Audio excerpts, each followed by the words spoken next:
Absolutely everything. Like, what if the person had Down syndrome? Can a Down syndrome person write a Torah? I need to know everything. Like, don't miss anything.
This fucking scroll is written by Down syndrome.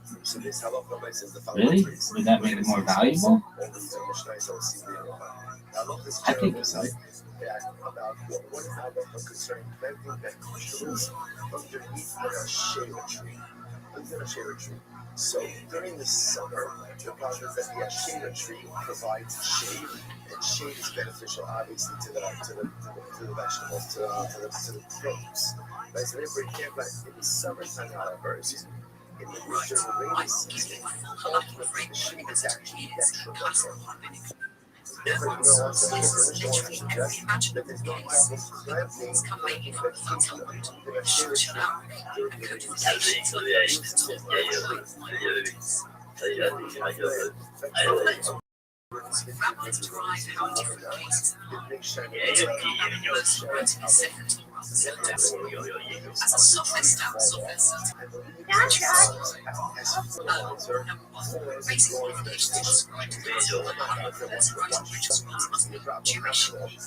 Someone wanted to describe publicly violates major commands made by rituals commands. Examples sometimes discussed over the rejection of Torah, idol worship, or apostasy. The reasoning is that the scroll must be written by someone who accepts its sanctity.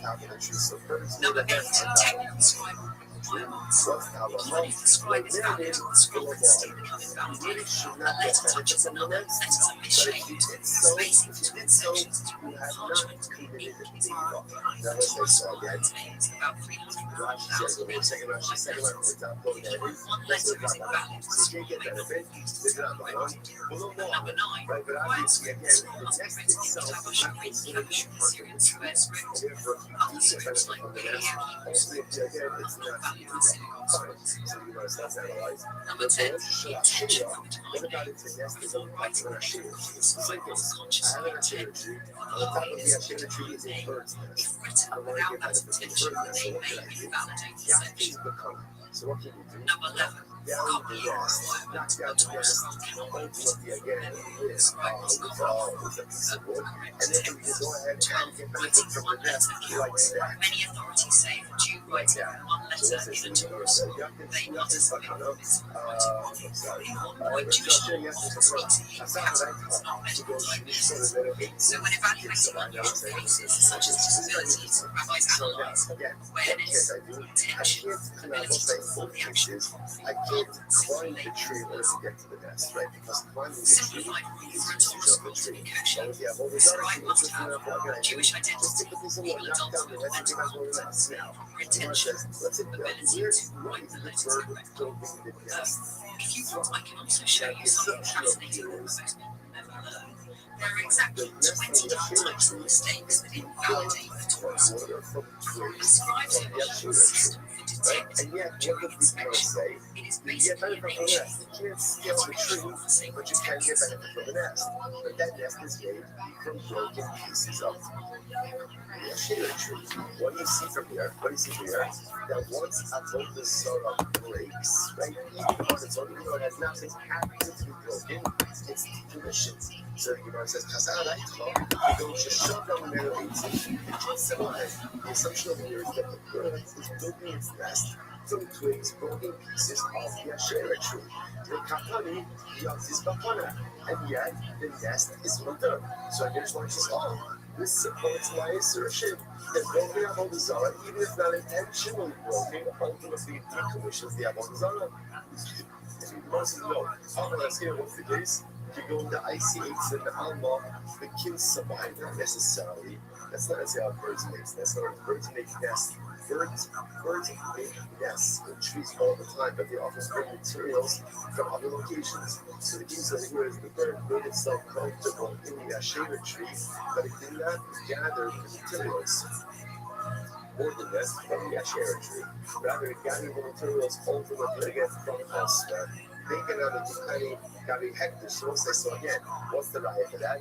The raya for that is look at the Hektish case. What happened in the Hektish case? The Hektish case was what does he want to say about the birds now? About the bird's nest? No nanin or about the tree. No nan about the nest. Sorry. No nanin below more. So again, you should not get benefit from the nest. But if you did, you did not commit the evil. So let's analyze this. So that the IC8s in the Alma, simply talking about a case where the bird built the nest ultimately again from the two reels in the belt, right outside of the Hektish tree, and hiding the tiny got the Hektish low land of the law.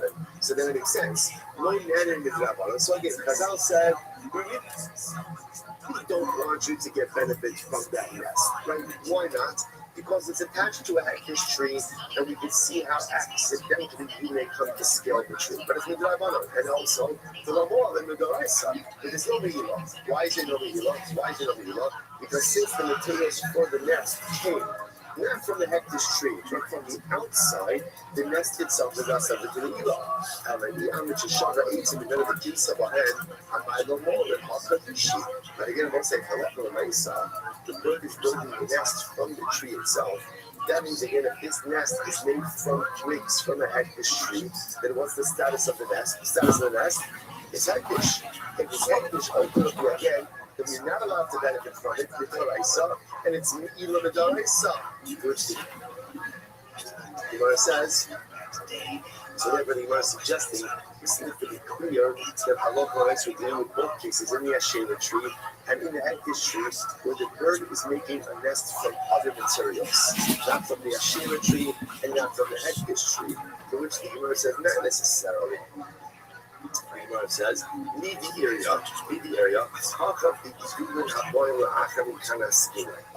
So let's say maybe that it's actually quite possible that in both of these cases, ultimately, or I should say in the Hektish case, that the bird is making its nest from the actual Hektish tree itself.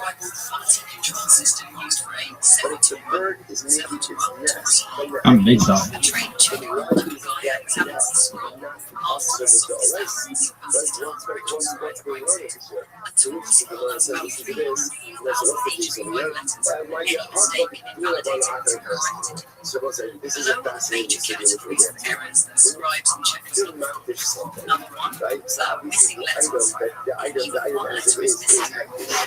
What about if that item things afterwards? Text changes and scroll becomes possible.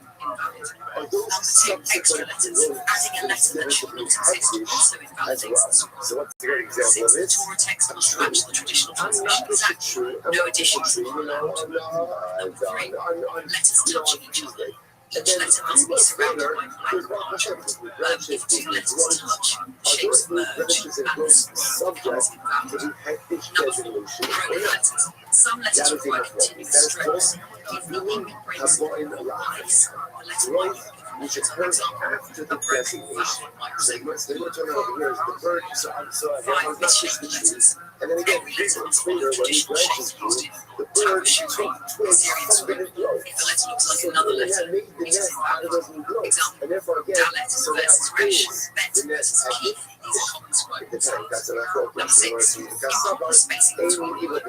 Words must be spaces. 2 words run together and change. The hektish designation only develops upon the tree that the existence of the time of designation. But everything that grows afterwards is not subject to hektish, and therefore, again, the nest is incredible. My yacht is ultimately Number 8. Incorrect special letters. Some letters in the Torah are intentionally unusual. It doesn't mean the nest They are not written correctly. Describes mistakes. 9. Taking crowns. Certain letters receive decorative crowns called taking. These appear on letters such as shirtim. Either way, it's awesome. They are missing in some traditions. Scroll may still be valid. But when we say knock down the nest, it means it's to benefit from the contents of the nest. The name of the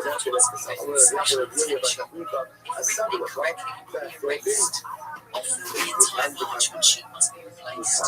Number 11. Writing from memory. Scribe must copy As well to the hektish case, writing from memory, ultimately, perhaps, we say get benefit from the nest itself, especially for setting this up as a case where the nest is being made from the hektish tree, or the nest is being made from the Asherah tree. And again, even assuming that the materials weren't present at the time of the designation, it was one of the opinion that other growth functions in the hektish level dissolve. So what's the case? So why am I knocking down the nest? Not for the nest material, but rather what? For the chicks or the eggs inside of the nest, and that will be water. The baits in kind of stuff goes into the ship's eggs. What says for the chicks, it's going to be water, but for the eggs, ultimately again, it's going to be usher. I will say, why are the eggs usher? So this is actually quite fascinating. If you look at Rashi, this is Rashi right before the Mishnah in Rashi. The baits in kind of usher should strengthen the blood, but also by the Rabbi. So this is actually very fascinating. Eggs are usher. Why are eggs usher? Because eggs need the nest. The nest needs the tree, and then my egg will be, as you will see, then egg will see, which means that a lot of myself, the eggs are considered to be ultimately reliant on the tree. So because of that, they are going to be usher. What's fascinating? It's quite fascinating. There's a lot of variables going on over here. But you know, suggesting that in all these cases, the nest is usher. Why is the nest usher? Because it's something like a case where the nest was made from the Asherah tree or from the hektish tree. So the nest is going to be awesome. The nest is going to be awesome. So what does it mean in the verse that says, take a stick, knock down the nest to get benefit from the nest? It means the chicks in the nest. The chicks are mortal. But the eggs may be problematic. Right? again, since the eggs need the nest and the nest needs the tree, therefore the eggs are The rabbis and the Sefer HaZohar give mystical explanations for why that letter is split. If you want, I can show you about 10 of the strangest scribal anomalies in the Torah. They are eggs are considered to be an appendage of the tree itself, so you can get benefit ultimately again from the chips, but ultimately not the eggs. You know, it says the Beit Simchan from Rashi that Frokin Shetzricham Le'iman debates in double. This is very interesting. Chicks that are so young that they are reliant on their mother have the status of eggs, right? So which makes sense because the chicks that require their mother are dependent on the nest. The nest is reliant on the tree, and therefore therefore also it turns out that over here with this case of a nest on top of the Asher Chilhankish tree, you obviously can't scale the tree regardless, right? What can you do? You can knock down the nest. But why are you knocking down the nest? So really you can't get benefit from the nest because there's a concern that the nest itself is made from the Asher tree or from the Hektish tree. What can you get benefit from? Independent chicks. Independent chicks, right? Independent chicks, baby. That is going to be butter, right? All the women who independent, throw your hands up in the air. Younger birds, right? Or ultimately, what you can get benefit from is the eggs or from the reliant young, because those are considered to be dependent on the tree itself. But we'll stop over for today, but again, let me just say the halakha l'maisa. So look, actually, we'll say.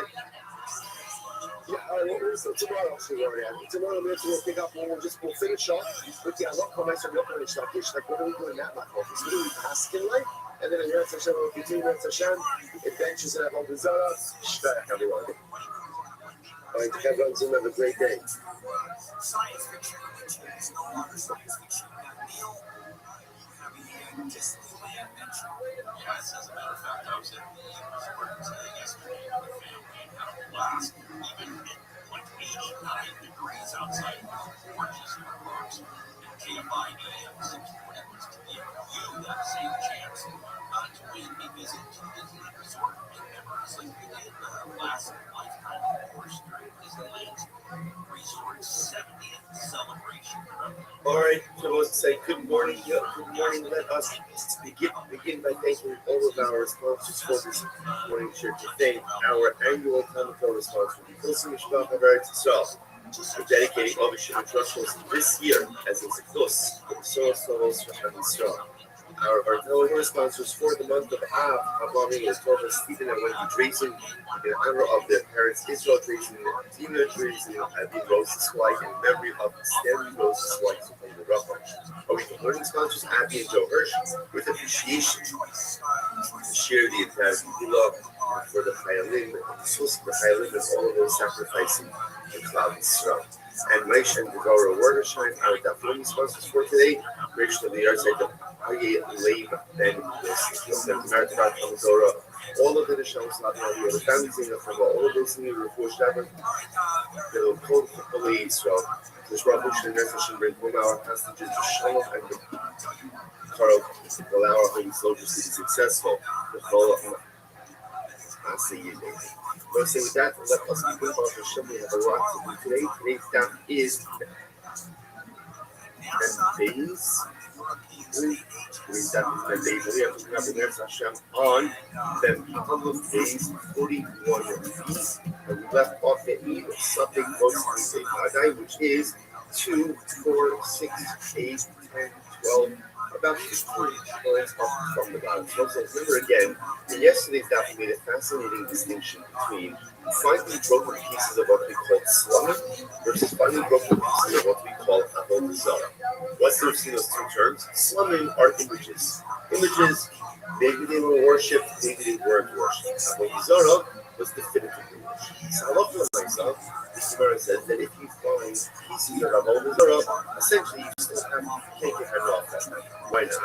Because again, there's a suffix. What's the suffix? Did an akum decommission them or not? That's our child now. An akum, and we're going to discuss this more in today's stuff. An akum does have the ability to decommission avodah zarah, but it has now again. Then we have makom. Do you need active decommissioning or can even be passive decommissioning. But again, we'll get back into that in school. But that's our overarching level. So here, the Yochanan says it has to be active decommissioning. Rishloch says even passive decommissioning. Not the meaning would be if the idol falls over by itself and breaks. But the Yochanan is still an idol. According to Rishloch, which was lost its idolatrous. So we'll say, but again, that's why throwing pieces of if you find pieces of this image, it's going to be mutter. Why is it mutter?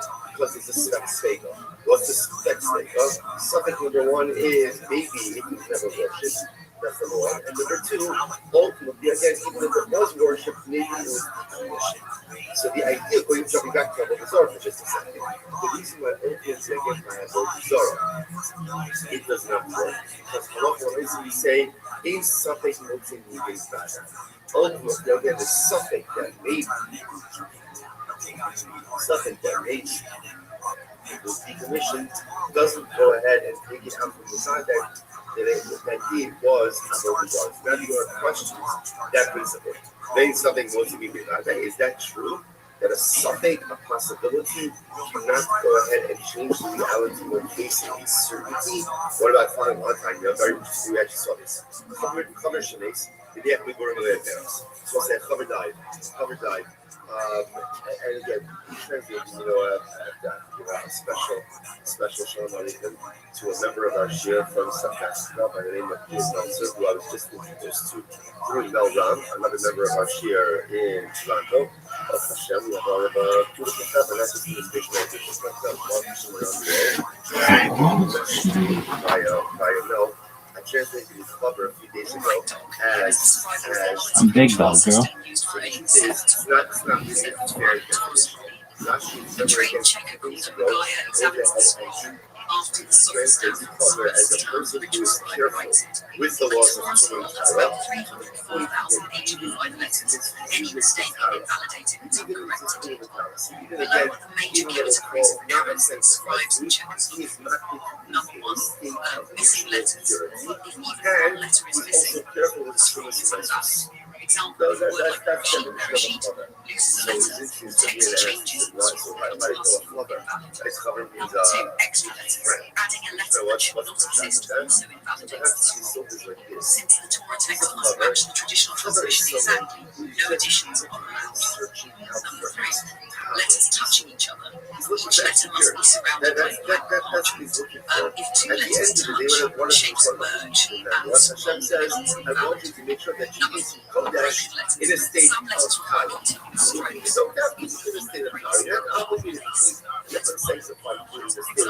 A broken vowel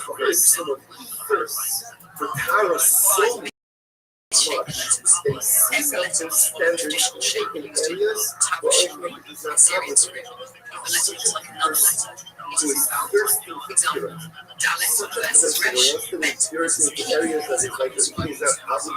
Number six, important spacing between words. Words must be separated by small spaces. If two words run together, you can change the meaning. Sorry, Melech HaOlam written incorrectly. Areas of which were Number seven, incorrect paragraph formatting.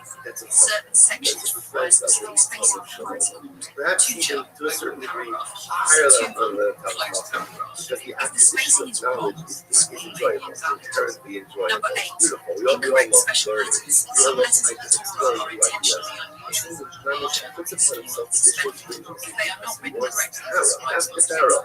Nine, tagging, crowns. Certain letters receive decorative So the crowns word says, taking cover place shapes, here on letters such as She'at. If they are missing in some conditions, the scroll may still be valid.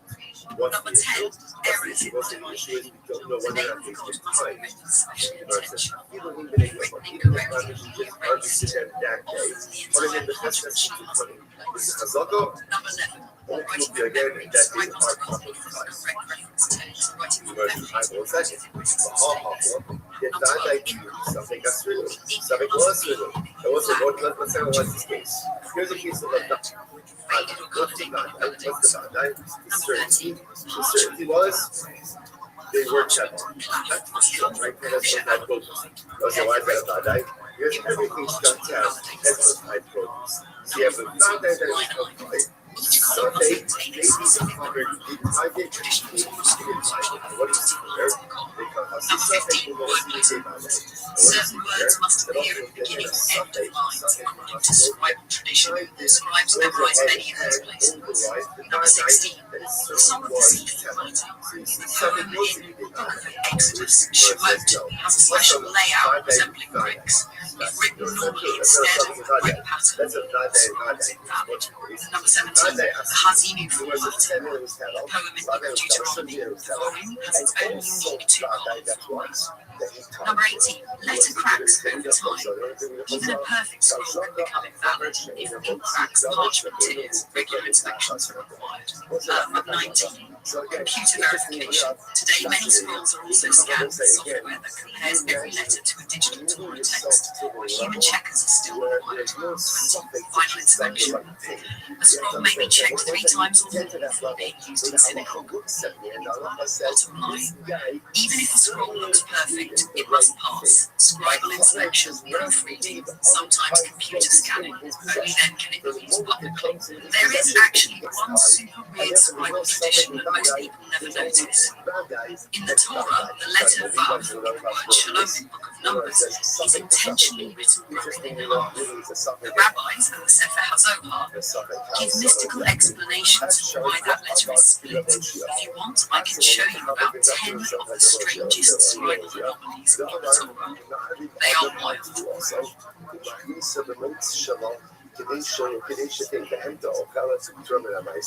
I suppose that it's an interesting case. There is, technically speaking, a nicer title report. What's the title report? Without doing it all technicalities. What are some of the strangest animals on which Torahs have been made? And what would be, even if they don't exist, some amazingly kosher Torahs, hypothetically? Technically speaking, if you was to bring your produce in, let's say through the window and dash on the door, technically it's nicer exempt.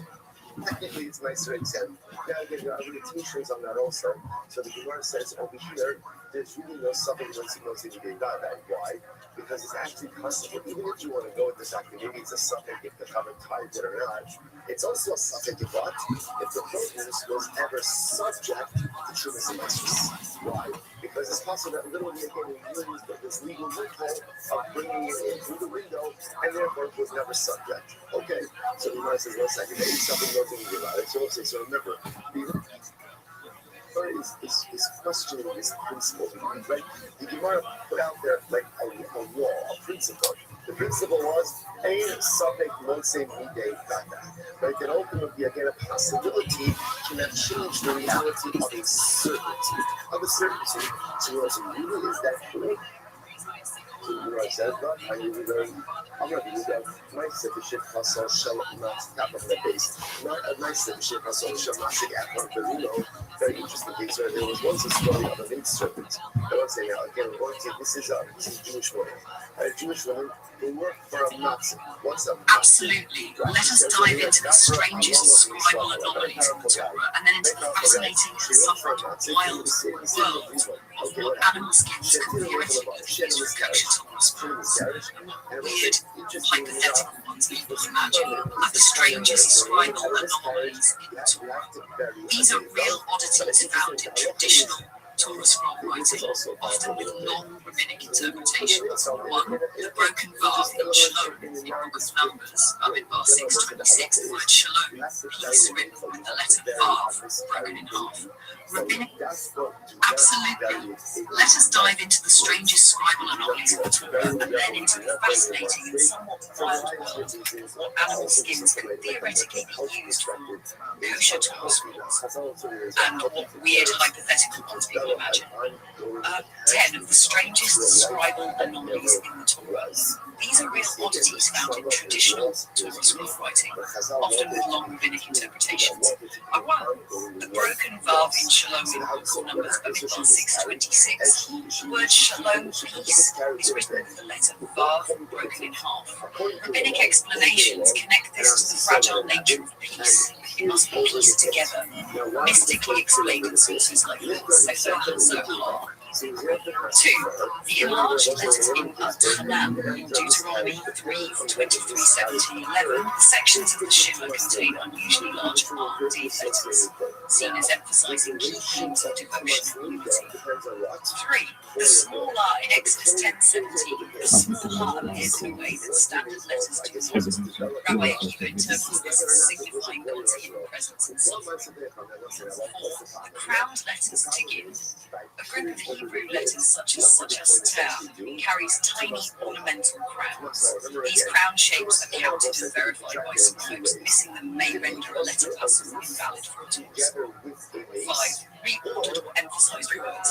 Occasionally a word is written unusually aligned or spaced. For example, poetic sections Hazinu or Hazyashim or Hazyashim in Exodus. These patterns often reflect unique poetic structure. 6. Letters filled with black ink only on one side.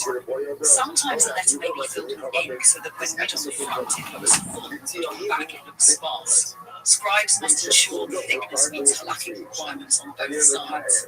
Hash 7. Unexpectedly spaced words. Sometimes letters that normally appear close together are spaced apart, pashtanim. This can reflect subtle interpretive meaning encoded by tradition. 8. Holier than usual word placement. In some scrolls, letters are written slightly higher or lower than others, based on ancient Masoretic tradition. 9. Letters are written with special frames. A few letters are written with slight extra strokes that do not change their identity, but reflect a Masorah tradition, writing tradition from ancient scribes. 10. A vowel that looks like yod. Sometimes a vowel is elongated or placed where it could be read as e, and scribes must be precise. The intended letter is preserved. Giraffes and other animals are kosher Torah material. A Torah scroll must be written on parchment from the hide of a permissible kosher animal. Kosher animals are those that chew cud, have split hooves. That means giraffe is technically kosher. The Jewish legal system debates it, but the majority of halachic authorities are for kosher species because it chews its cud and has split hooves. But here's the scribal catch. What actually can be used for Torah parchment? Almost all kosher Torah skins worldwide come from dairy or meat animals like cow, goat, and deer. Kosher giraffe parchment theoretically permitted, no known halachic preparation, but it is not used historically or practically. Giraffe hides are thick, oily, and structurally challenging for cloth processing. So, theoretically possible, no known verified giraffe Torah scrolls exist. There is no historical evidence of giraffe-like Torah scrolls anywhere. Not yet, baby. Examples of odd animals used. Here are some animals whose skin parchment has actually been used in history, even if rare. Animal, practical, note, cow, calf, most common, goat, easy to work, common for messes to fill in. Sheep, also used. Deer, rare, worked, ox, larger hides, gazelle, rare, ibex, very rare. Hypothetical, amazingly kosher Torah animals. Let's imagine some creative kosher animal skins that do not exist or are fantastic. Hypothetical creature. Why it's impractical. A kosher unicorn, split hooves needs cud, 2 minnow to make parchment, flightless yakara, shoes, cud, cute fur, toot, weird hide, beast of Bernoxilla, massive hide, be too huge to process, floating cloud cow, cuddly plus kosher, have physical skin. Why some animals are challenging for scrolls? Parchment quality must be easily cut, even thickness, strong, not too fatty, takes well. Some animals have hides that are too oily, giraffes, rhinos, too tough, elephants, not kosher, too thin or fragile birds, not kosher anyway, cannot be used regardless of kosher status, birds, not kosher, fish skin, not kosher, insects, not applicable, legally disqualified skins, e.g. humans, so turkey parchment, not Torah parchment. Bonus, other fun scribe trivia. It won't blow your mind. There are more than 20 types of mistakes that can invalidate a Torah scroll. Some highlights: missing letter, extra letter, touching letters, incorrect spacing, wrong word, miswritten divine name, unintentional punctuation. Scribes literally trained for years to avoid these. Quick summary topic answer: broken, strange letters have meaning, yes. Many traditional scribal traditions. Giraffes are technically kosher, yes. Giraffe Torah scrolls exist. Known examples. What hides can be used for cow, goat, sheep, deer, and most commonly. Writing Torah on weird skins. Fun hypotheticals, but not practical. If you want, I can draw for you a visual comparison of how letters look in a Torah scroll versus how they might look in page view as Rashi script. It's a neat graphical way to see the evolution of writing. Just say so. Something multimedia guide. If you want to go ahead and summarize the entirety of Jewish history and destiny into one phrase, this is it. Over the years, like over the millennia, we have faced so many stigmas. Like, will we survive? Is this an existential threat? You know, all of us, say it was so interesting. That those of us who was up at the year on Shabbos and Usher Weiss, he said so many beautiful things. One of the things I felt that was like very shocking was he spoke about But he never said it has to be a mammal. Couldn't a kosher bird work theoretically, even if it wasn't traditionally done? To me, that was shocking because for me, in my mind, I said to myself, there was never. You are correct. If you go strictly by the Torah, it never says it must be a mammal. The Torah only requires that the animal be kosher. Theoretically, a kosher bird could be used. Torah versus halakha. Torah text commands write the Torah on animal hide claw requires that the animal be kosher. Does not specify mammal versus bird. Halakhic tradition, Talmud, Chalcom, Restream's large durable mammal hides practicality and Mizorah tradition matter. Birds were never used historically, so the mammal requirement is traditional and practical, not literal from the Torah. Theoretical possibility: if we ignore tradition, a kosher bird skin could technically fulfill the Torah requirement of coming from a kosher animal. Issues used base size. A Torah scroll needs enormous sheets. A bird's skin is tiny. You'd need hundreds of thousands of skins. All right, well, it can be done. Durability: the thin skin tears easily. Ink might not adhere properly. Processing making cloth from bird skin is far more difficult than from a cow or goat. Halakhic acceptance, even if technically kosher, the scroll would not be accepted in synagogue under current halakhic standards. Key concept. In halakhic terms, this is called Isher Min Ha-Masor, forbidden by tradition. Even if technically kosher by Torah law, the lack of tradition makes it invalid. Underline the value, the certainty of the eternality of Klal Yisrael. That's ultimately again the source of our optimism. That's the source of our strength, and that's what creates our reality. Incredible, halakhically as well as hashkafically. It's not even it's back. So it says, remember again, embedded in all of this is this and scales. So here's what I know. No historical precedent, practical issues. Fish skin is very thin and fragile. Ink is not durable. Fish skin cannot be stretched. Halakhic reason the parchment must be higher the kosher land animal suitable for Torah scroll. Fish are born and not hungry animals. Okay, cool story, bro.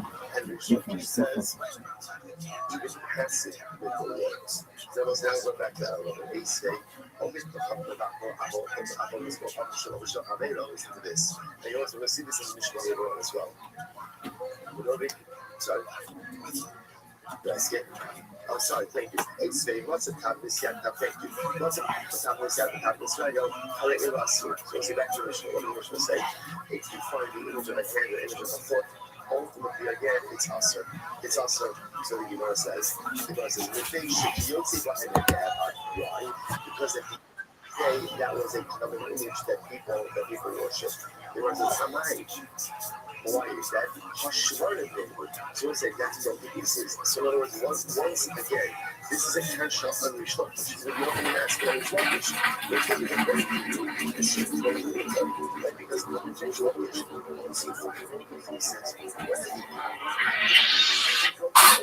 Hey, this is Rick. I'm coming live from the Road Famous Comedy Store for a brand new episode of Kill Tony Volume 4. Give it up for Tony Edwin!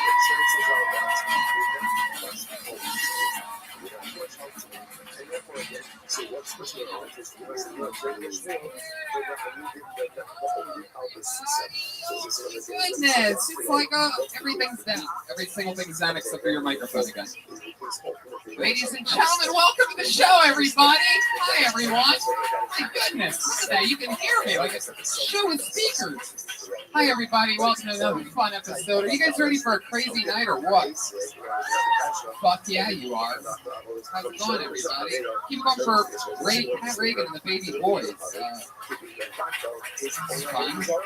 It's the music. Hello to everybody on Restream and Periscope and so many other great things. To those of you that are on those things, I'm just going to tell you that I have also Oklahoma, St. Louis, San Francisco, Sacramento, San Diego, and Boston's Wilbur Theater. So if you live in any of those cities, get tickets for that at my website, TonyHitchcock.com. Hi, live audience. Welcome to the show, everybody. Still a live show. Keep that applause going. We have Jamie Vernon on the HD camera. Ryan J. Ebel drawing tonight's episode from scratch, the house artist. Brian Redband, founder of Death Squad.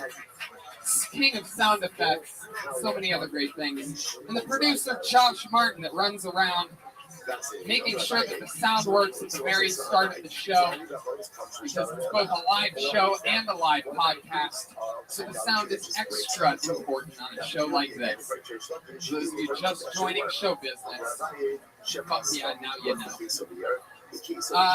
So maybe we could just, is this thing working? Can we play a song? Yeah, baby. So much practice goes into this. Episode 163, everybody. You're at live. 163. We are the #1 live podcast in the world. And with that, I bring up your band. You know them. You love them. It's Pat Reagan, Jeremiah Watkins, and Joel Jimenez. Reagan and Watkins, ladies and gentlemen. Oh, Jesus. Volume on that.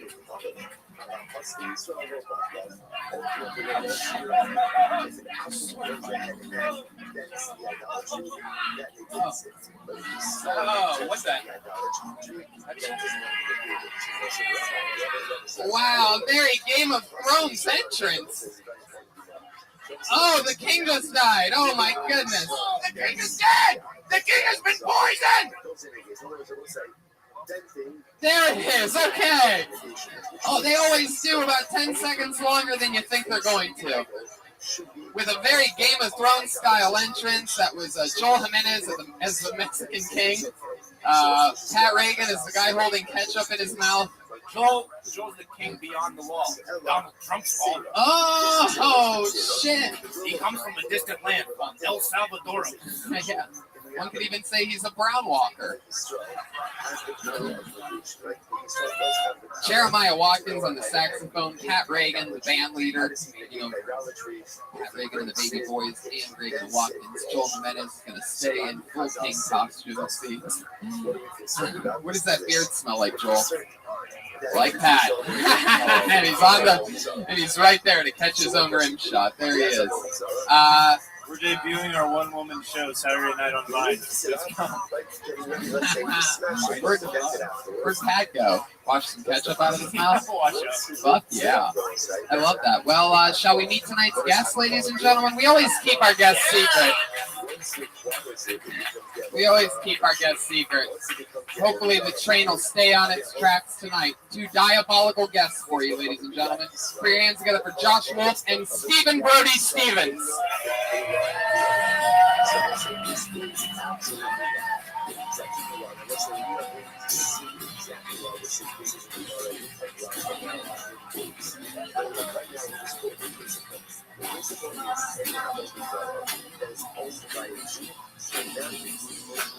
Here we are, ladies and gentlemen. Josh Wolf joining us for the very first time on the show. And Brody Stevens, one of our favorite guests, one of our favorite comedians, is here. And not only is he here, but he's also chosen to use this moment to advance his own numbers on Periscope. 170 viewers enjoying the show. They're watching streaming live at DeathSquad.tv on a better feed. and be helping the actual show that you're on. He's filming the show. Yeah. Well, Yeah.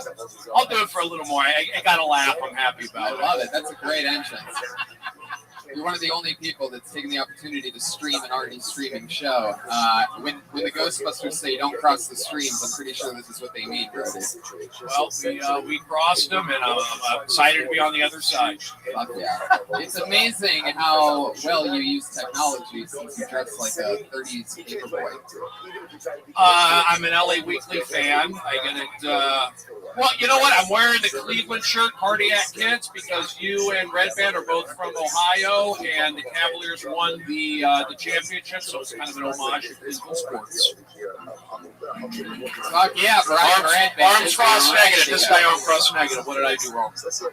Oh, okay, Brody, skip a beat there for a second. That part's going to be edited out. Oh, look at this, the number one. Okay, let me take it here. Steven, are you here? Are you talking to yourself? Are you Stephen Birdie Stevens? Are you here? I have a selfie stick.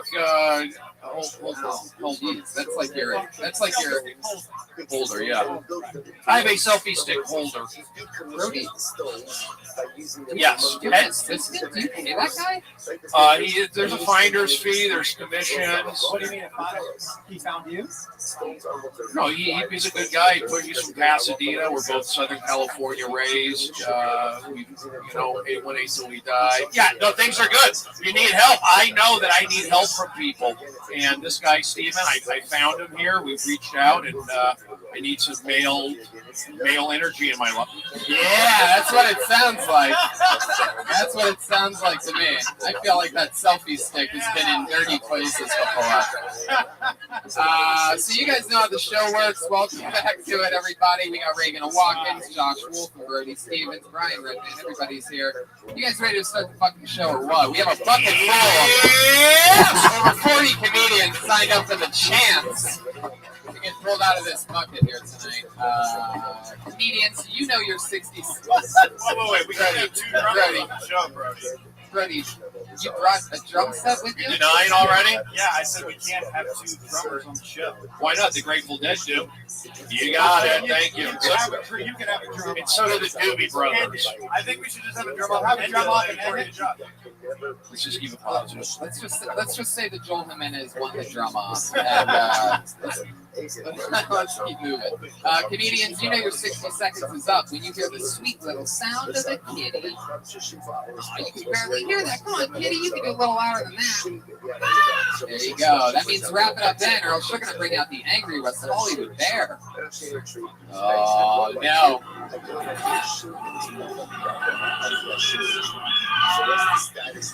God, yeah. Another day at the Cincinnati Zoo. So, are you guys ready to start the fucking show or what? Let's get into this. Here we go. I can feel it. Feels good in here. I like the mojo in here already. I already like it. Yeah. Put your hands together for, what is this? Zen Zero. Zen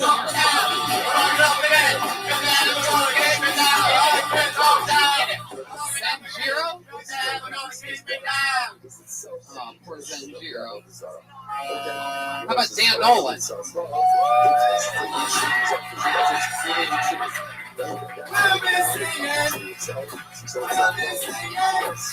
Like the Price is Right. I'm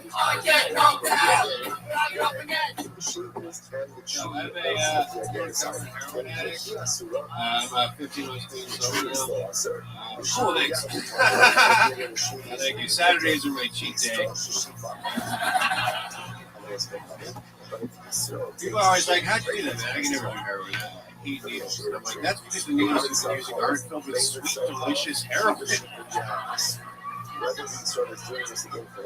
that were the case, we'd all be getting vaccinated until we had severe autism.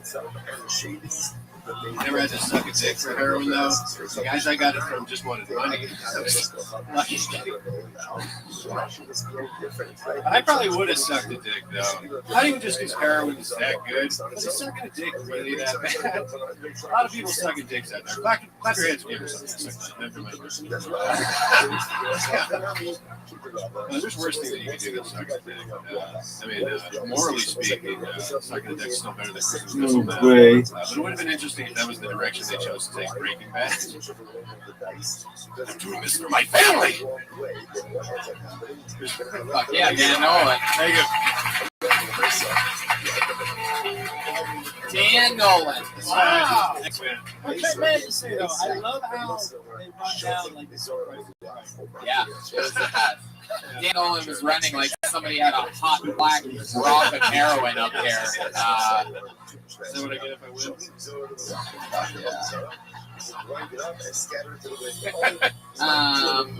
Dan, so you're clean and sober? Yeah. It seems like you still get urges sometimes, like a heroin addiction. I was thinking about it. Yeah, it just popped in my head. Like when did it pop in your head? When I did was it- at a coffee shop. Black today. No, I was seeing that coffee shop. I just thought about it. I thought about when's the next time I go work in the and a friend of mine got into the Hudson Valley Film Festival, and I was thinking about all the places that she should go visit. And then I started looking at corners that I used to buy heroin. Just possibly having things like that. When you did do heroin, how long ago? I was shooting it for like 7 or 8 months. But like I was shooting it. Yeah. They wrapped us at the end of 8 months. I had a video working him every day. That's so fun. 7 months. What city were you in? Mostly, well, I was in like Missouri a lot. What was your aroma like when you were shooting? Oh, it was like gross. Yeah, I was. I mean, not really. I get short in comedy. That's a lot of money. Is that when you were doing heroin? Yeah, for most And of look it. where you are now after you quit. Dummy. Dude, I know that's the funny thing. 2 heroin kids are successful.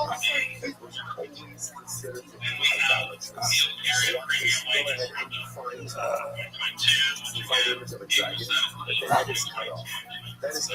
So therefore, something only goes on something is all possible. So I'm not sure did a Jew become the dragon, like or did Smoker. He wants to run the other hand.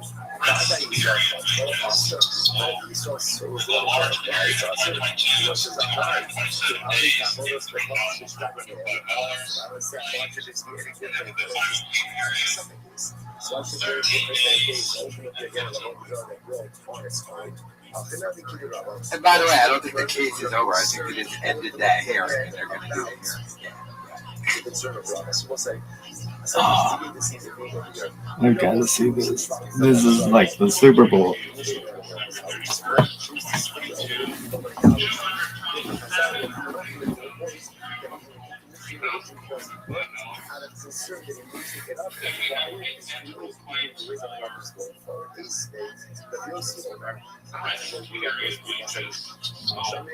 The large period of 227 days and $3,405 claims. This is the final compensation. 13 days.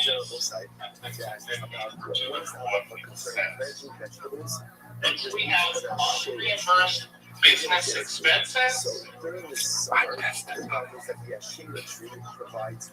Says essential items for travel, $450. And then the next is taking 600 miles to rivet. That rate of 62 cents per mile, $3,472. Then we have the liquidated damage claim for the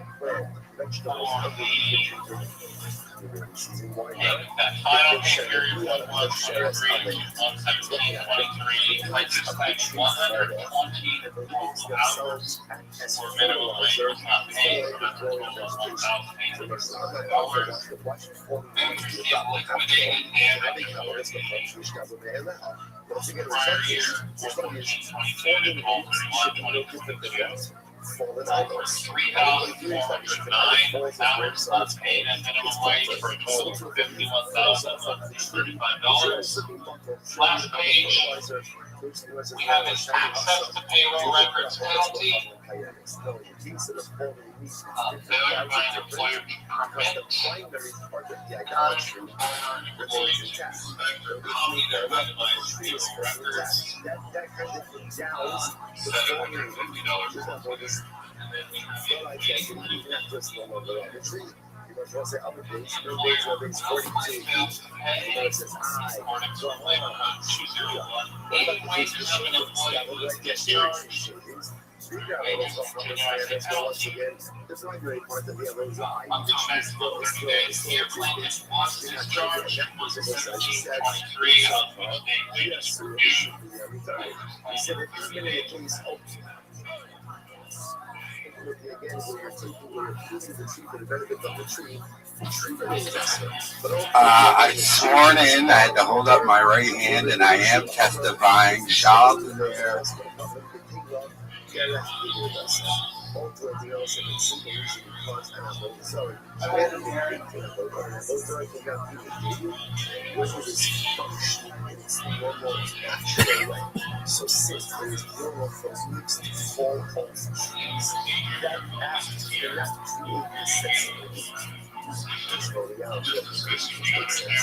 Yes. The face of native sugar on this website. So also now all of these questions have been Final claim, severance pay, January 17th, 2023. Plaintiff claims severance pay, total $1,082.92. The total claim is $135,555.92. Interest would apply.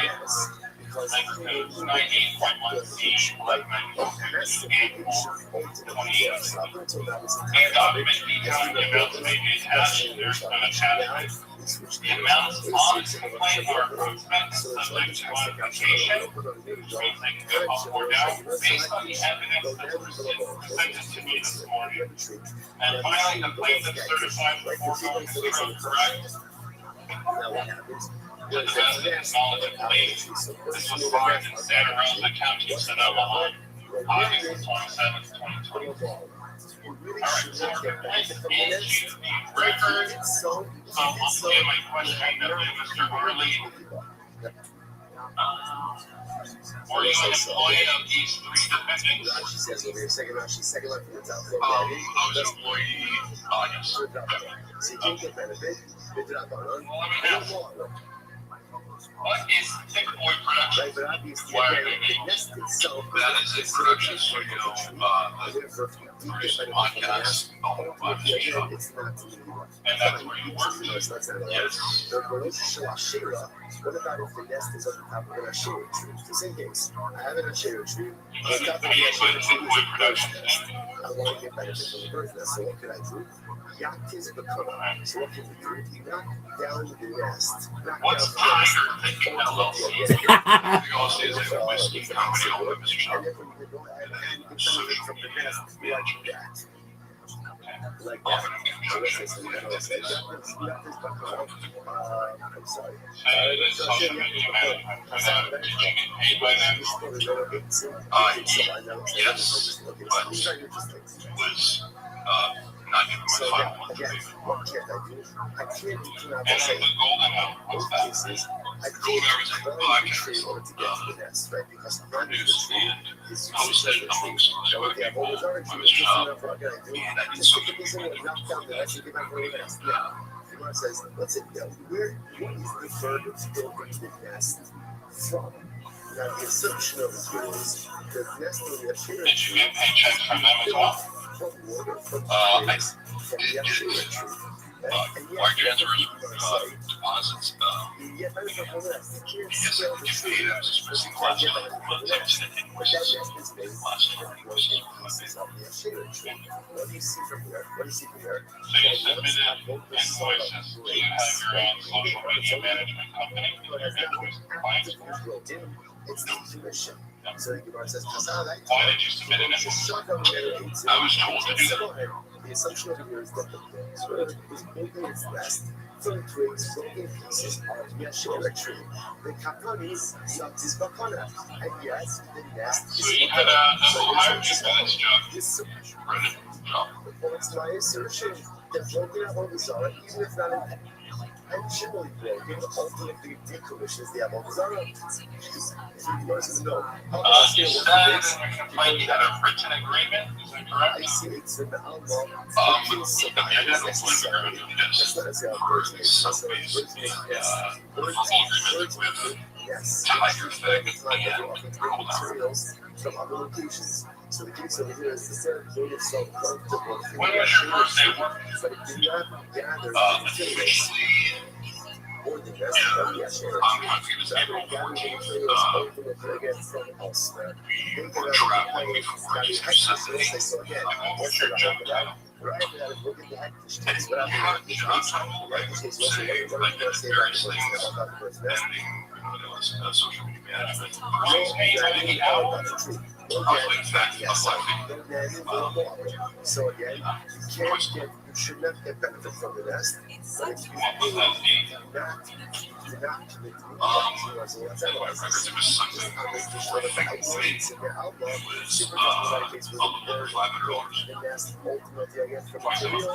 in the belt.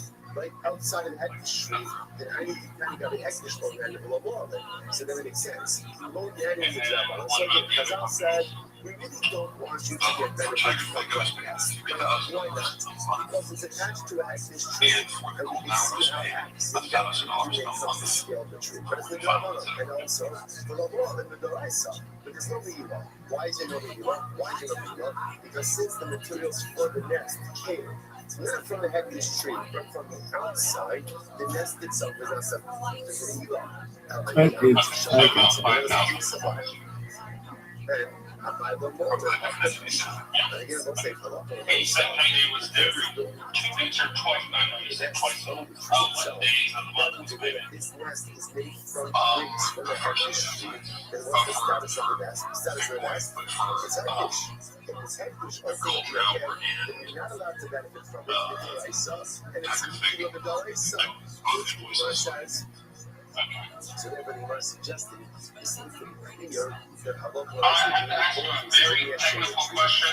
I'll explain it first just so we're on the same page. In California, we measure overtime by the week and by the day. So for a week, that's 7 days. 7 days of repeats over and over again. They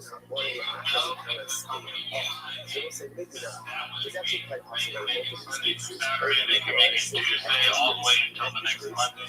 I was like, give that information about the schedule. But if the bird is making its nest from the hectic tree, then why is that January 17th. I was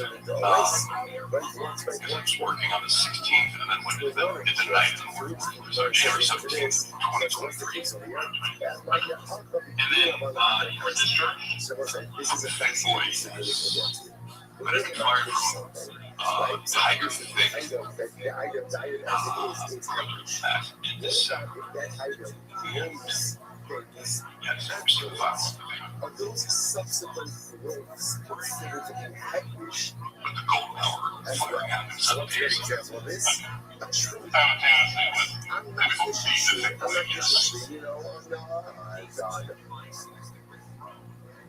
And then when did you receive your final? 3 months later, his branches, are those new branches and growths So I was promised when I was fired in the month of February, so I could pay for February.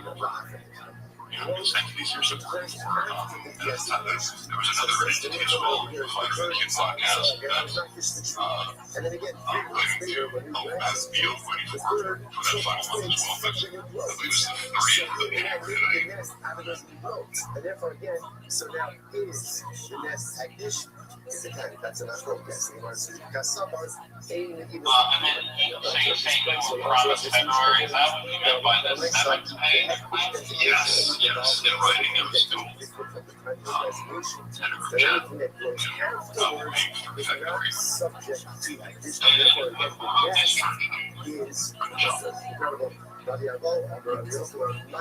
is ultimately what is it? Knock the nest down. The nest that Typically, the nest itself. It could very well be that the nest is awesome. The nest is awesome in both cases because it's made of a shera or because it's made of a heck. Either way, it's awesome. So what's what can you get benefit from? The chicks. But when we say knock down the nest, what it means is get benefit from the contents of the nest. So that the nest is talent access, so for a majority of that podcast as well as the yes, but also perhaps we can't get benefit from the nest itself, especially if setting this up as a case where the nest is being made from the heckless tree, where the nest is being made from the shade tree, and yet even assuming that the materials weren't present at the time of the destination, people were going to believe that every process is going to be active for a whole show. So that because why am I knocking down the nest? Not the nest feature of the top of what? The chicks. The eggs outside of the nest. And not the remoter. The baits and the chemicals was the chicks but for the eggs, big lunch at a time, it's going you to know, be clock in and clock out. why are the eggs cluster? So this is actually quite fascinating. Like Look at Rashi. This is Rashi right before the Mishnah in Rashi. And The then, basic you know, there are cluster, 26 or more employees. so this is actually quite fascinating. Eggs are awesome. Why are eggs awesome? Make sure you answer to Mr. Harley. So I just want to go through some of these with you, Mr. Shaw and Mr. Wellman. So I have the 3 entities, take away being a podcast studio, Tiger Tech, company. Oh, I gotta hear this. This is phenomenal. So I have the 3 entities, take away being a podcast studio, But you were suggesting maybe in all these cases the nest is awesome. Why is the nest awesome? Because it doesn't like the nest was made from the Ashera tree or from the Hector tree. So the nest is going to be awesome. The nest is going to be awesome. So what does it mean when the Brisa says take a stick, knock down the nest to get benefit from the nest? It means the chicks in the nest. The chicks are what? The eggs may be problematic. Why? Because ultimately, again, since the eggs need the nest and the nest needs the tree, therefore the eggs are considered to be dependent on the tree, and therefore Allah says the eggs are considered to be an appendage of the tree itself. So you can get benefit. Ultimately, you're getting from the chicks, but ultimately not the eggs. You know, it's just the big sometimes also Rashi that should come it's very interesting. Chicks that are so young that they are reliant on their mother have the status of eggs, right? So which makes on this property, like sense because the chicks that rely on their mother are dependent on the nest. The nest is reliant on the tree, and therefore Allah so many problems. Therefore, also it turns out that over here with this case of the nest on top of the Asher tree, the egg tree, you obviously can't scale the tree regardless, right? By the by those are like, what can you do? You can knock down the nest. But why are you knocking down the nest? So maybe you can't get that from the nest because there's a majority of the nest itself is made from the Asher tree or from the Hector tree. What can you get benefit from? Independent chicks. Independent chicks, right? Allah said that is going to be water. Right? Right? So, right? Get benefit from the independent young birds, right? Or ultimately, what you can get benefit from is eggs or from the reliant young, because those are considered to be dependent on the tree itself. But we'll say, let's stop over for today, but again, let me just say that Allah. So, no, actually, we'll say, yeah, tomorrow we'll just finish off with the Allah when I said open it's like he's like we're doing that it's really masculine and then the Hashem will be doing that Hashem it's actually about the Zara shut everyone right everyone's another great day.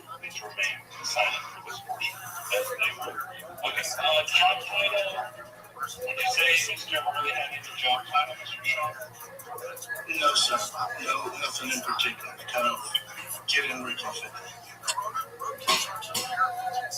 And then I was given more or less a start date and a Genesis claim of 4/10/2022. Accurate? It's start date. That's April. Yeah, April 14th, 2022 is about when it's based on this one. Yeah, I don't make on my records, but around there. That works. All right, Shabbos say good morning. Let us begin by thanking all of our sponsors for this thank our annual comic book listeners from America the dedicated ownership of Rothschild this year as is of course the source to host and Israel. Our fellow sponsors for the month of Av, our brother Latoya, Stephen and Wendy Drazen, in honor of their parents Israel Drazen and Junior Drazen, and in Moses White in memory of Stan Joseph White from Rabbi. And learning sponsors Abby and Joe Hirsch with appreciation to share the entire love for the Chayalin, and all of those sacrifices and Father Israel. And Rachel and Deborah Watershed are the only sponsors for today. Rachel the Architect of Ivy and Leiva and the American Rock Commodore, all of the Rishon Safra, the families in the Chama, all of those in the Shabbat, and they code for Holy Israel. This Rabbi Shabbat,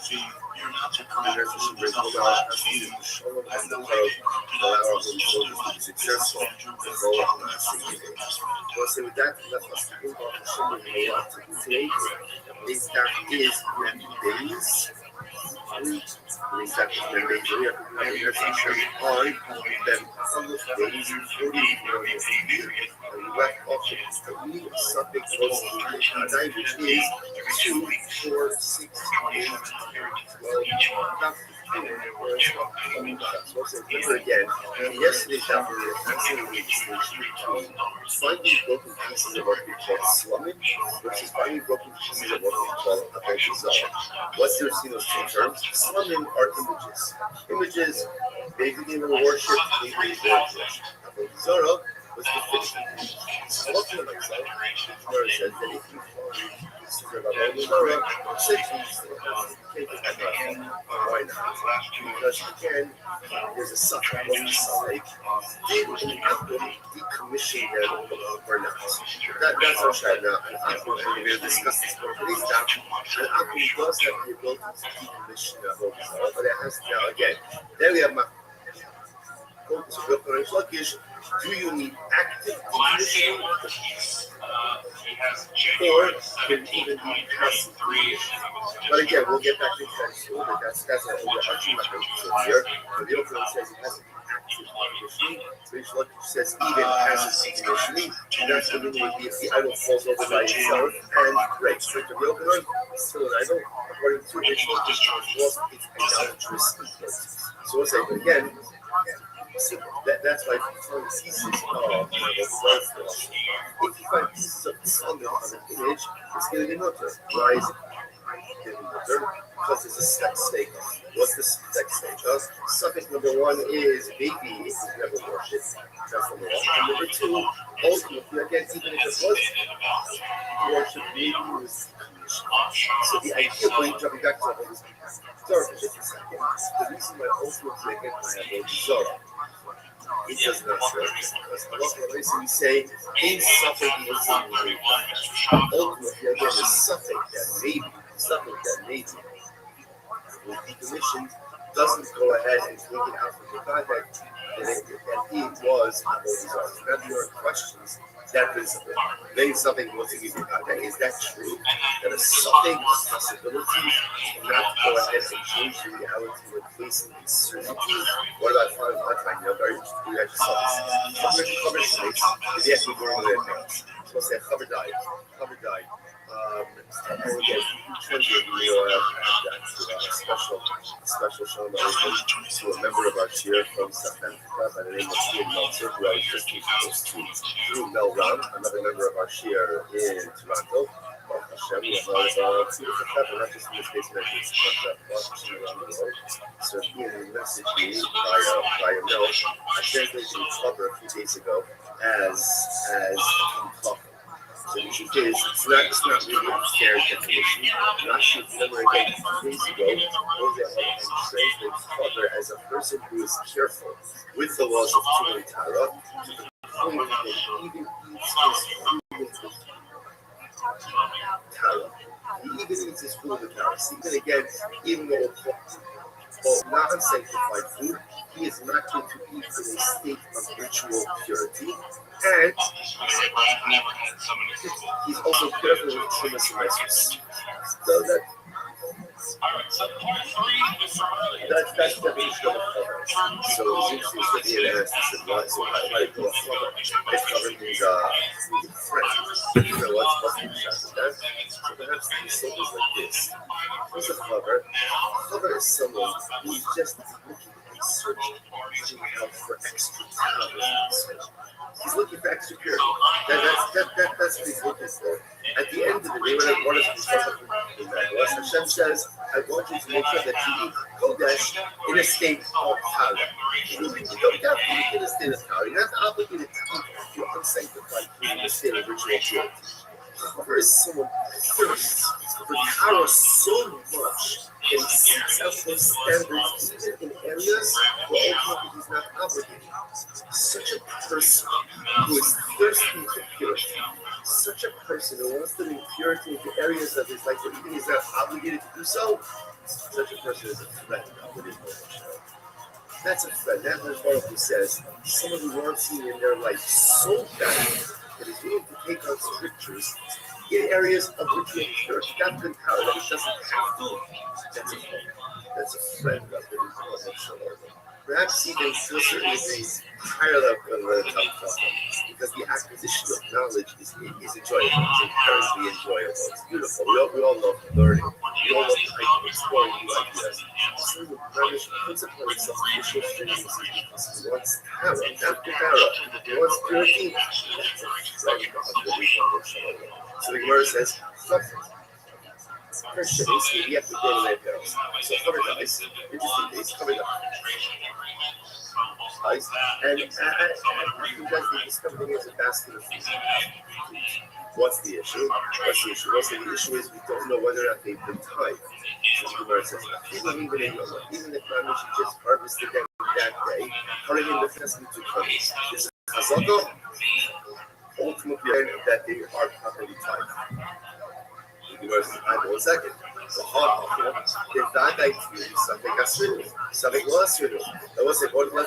just case. Here's a case of a Vadai. What's the Vadai? The certainty. The certainty was they were Tevel. That's for sure, right? Tevel's untied produce. Why is that a Vadai? Because everything starts out as untied produce. So you have the Vadai that it was untied. Sunday, maybe the cover did hide it, maybe he didn't hide it. And what do you see from here? I see Suffolk, and what do you see from here? That also they get a Suffolk, goes ahead and overrides the Fahrenheit that it certainly was Temple. So you see something goes into the fire, which the Gemara says no. Hasam Vadai. That's not true. That's not something in Vadai. That's some Vadai and Vadai. The Vadai asked me. So it says the second was Tevel, Vadai was Tevel, Sergei was Tevel, and also Vadai, that's what? That we tied. You want to do it in the Fonzora, the Fonzora. Now, Zaka, a proper show, and no chief dollar, Shapiro, we cook up with the customer. What's it after Kazaka? So again, interestingly enough, it's fascinating. The cover will say again, moving yourself to the level where there's no suffix that you've done the right thing. You have to understand, so what does that need to get to that level where the halacha looks at me and the halacha says, this guy certainly doing the right thing. Our Torah does not leave untied produce in his possession. So the moment it comes in his possession, it gets tied. And therefore, there's no suffix in Vadai, there's only Vadai and Vadai. It's not going to be right, so another possibility is, it says suffix to suffix.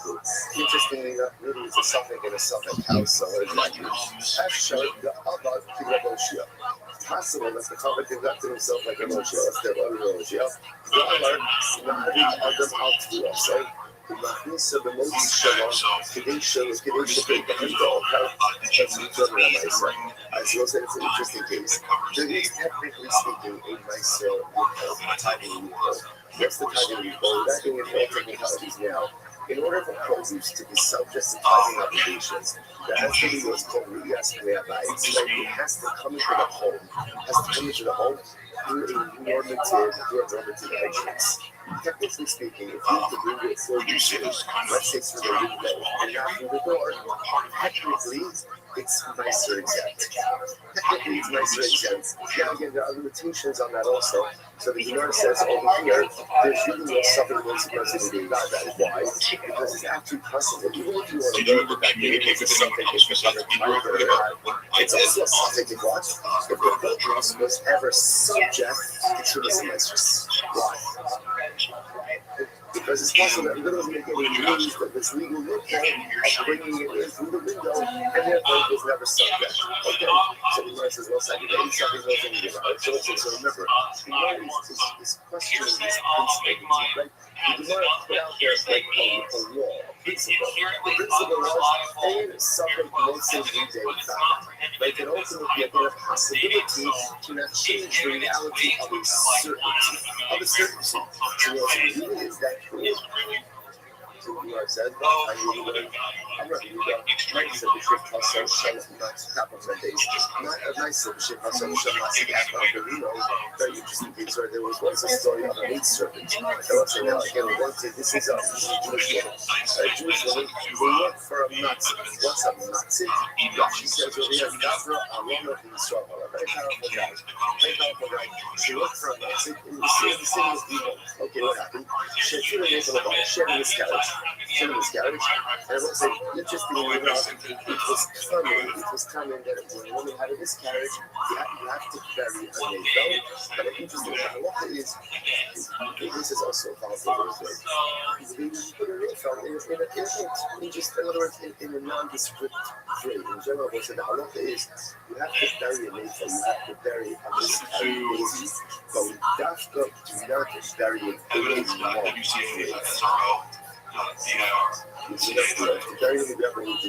more. Very great. For a variety of reasons, also just from like a mental health perspective, it is unhealthy. The Hazal also is unhealthy for parents to develop an ongoing attachment to a life that never was. Obviously, again, there's trauma, there's loss, there's grief. But Hazal wanted it to be contained. They wanted it to be ongoing life loss. So the Hazal what happened? So she miscarried. And she did the miscarriage in a pit. The pit came to hit it. The pit came along, and obviously saw what had happened, and threw it over the pit. Now, why did the pit go over the pit? This doesn't separate indicate that. So he's going to classify the way that a woman gives birth, and even after a miscarriage, depending on when the miscarriage occurred, there could be too much labor. It could be between the associated birth. Now, with the ratio of too much labor, depends on what? Boy or girl. So the clone goes over the page in order to see what's the default, I guess which could develop enough to see whether or not it was a boy or a girl. The girl might sit there and what's the problem here? The problem is that by sitting over the page, what did the clone essentially do? Too much remember again, too much also could be contracted in two ways. You could be under a roof together with a mace, or you could be the roof over the mace. So technically speaking, if there's a problem, let's say again, this is so funny. Sky, but I lean over the corpse, I am the owner.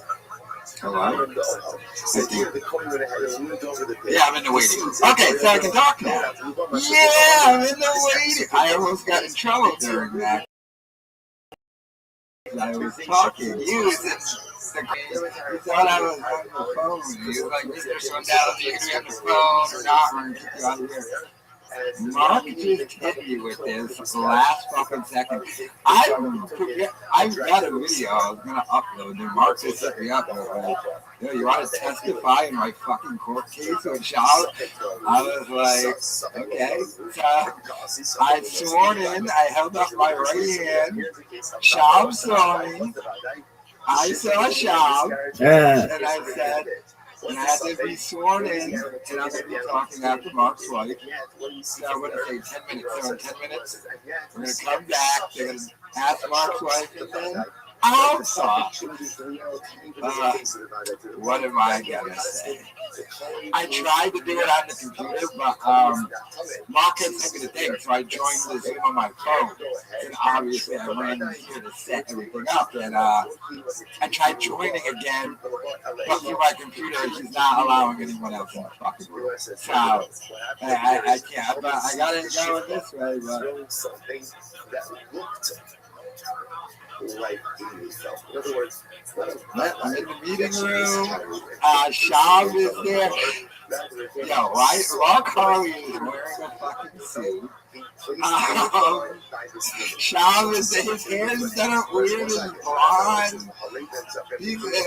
So I guess he's not doing any shows today because he's fucking in this court.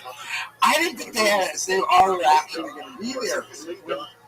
Mark hit me, like, Shab's over shit, Shab just entered the room, and then I entered. I was like, damn. And then, because they show everybody, because you got to swear in. So, like, they brought up Mark's wife. I got to see her. They brought up Shab. So they brought me up, and I get to see everybody looking at me, because they show everybody. And I saw Shab looking, and then he just went, See, he was first of all looking over the front. and looked away the entire looking at me because they show everybody, and I saw Shab looking, and then he just went, and looked away the entire. Look, this is ridiculous. This is ridiculous. And I saw Shab looking, and then he just went, and looked away the entire.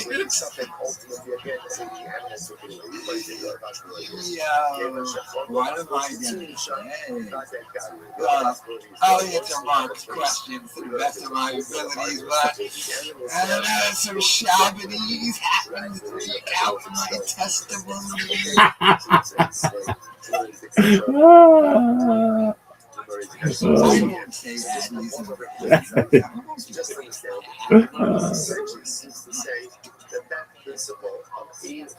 you know how hard it was during my fucking 6-hour deposition with Shab's lawyers to not just do fucking inside references the entire time. That was different. That was about my case. This doesn't involve my case. I really don't give a fuck. Yeah, what's that, Judge? 10 minutes, we'll be back in the thing, and then I'm testifying after March.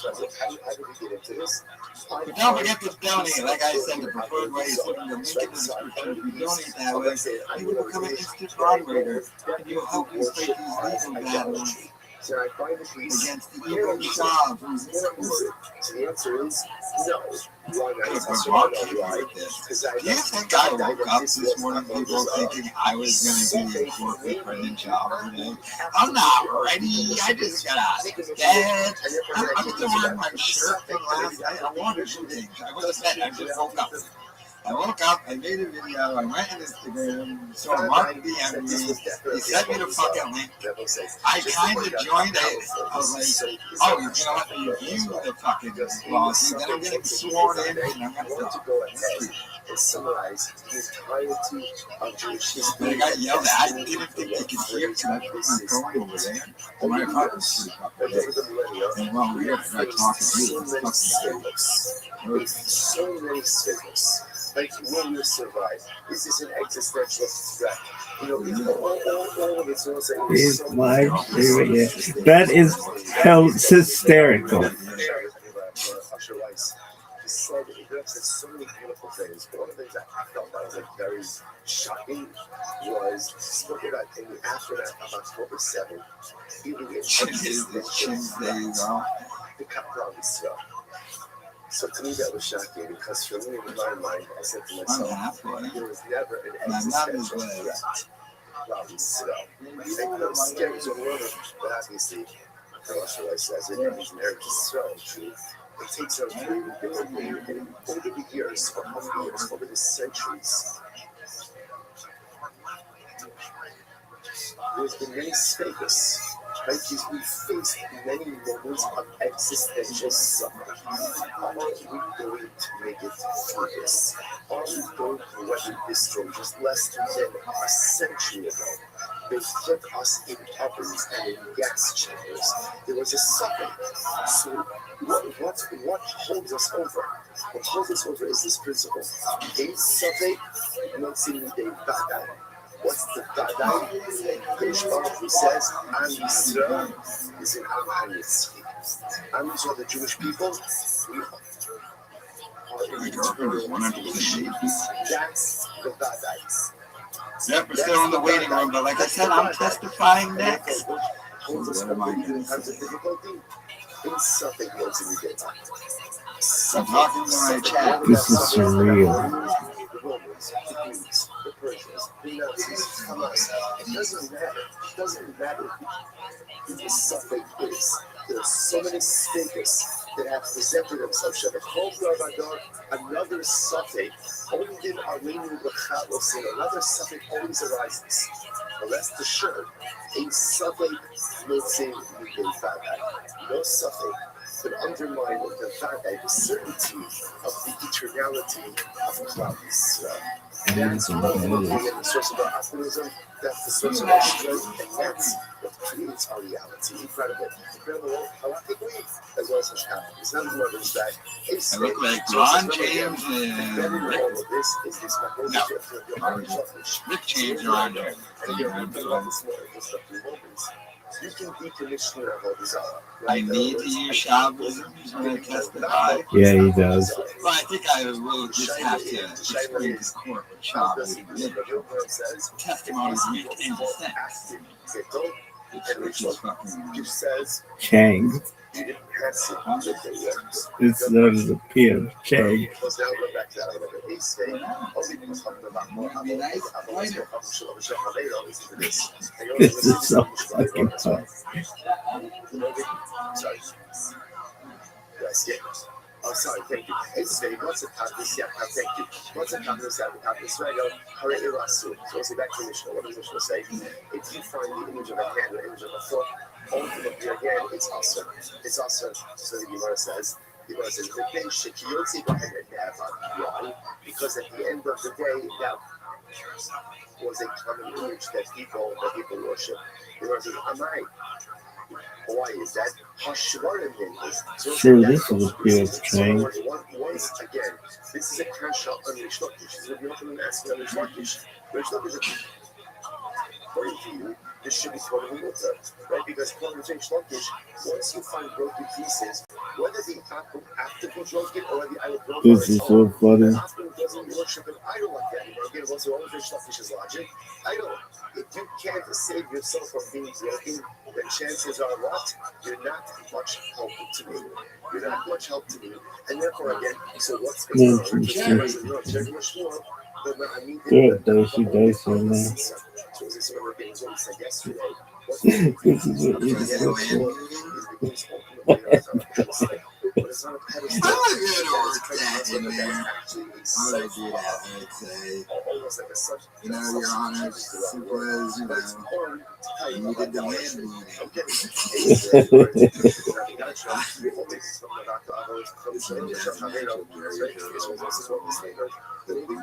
He's loyal to the phone.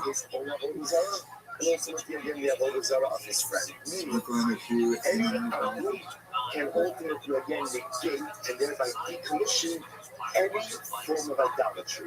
Whether it's his idolatry that he worships, Drop the things in the way. however, in Israel, it's actually quite fascinating. We'll see the logic behind this. So,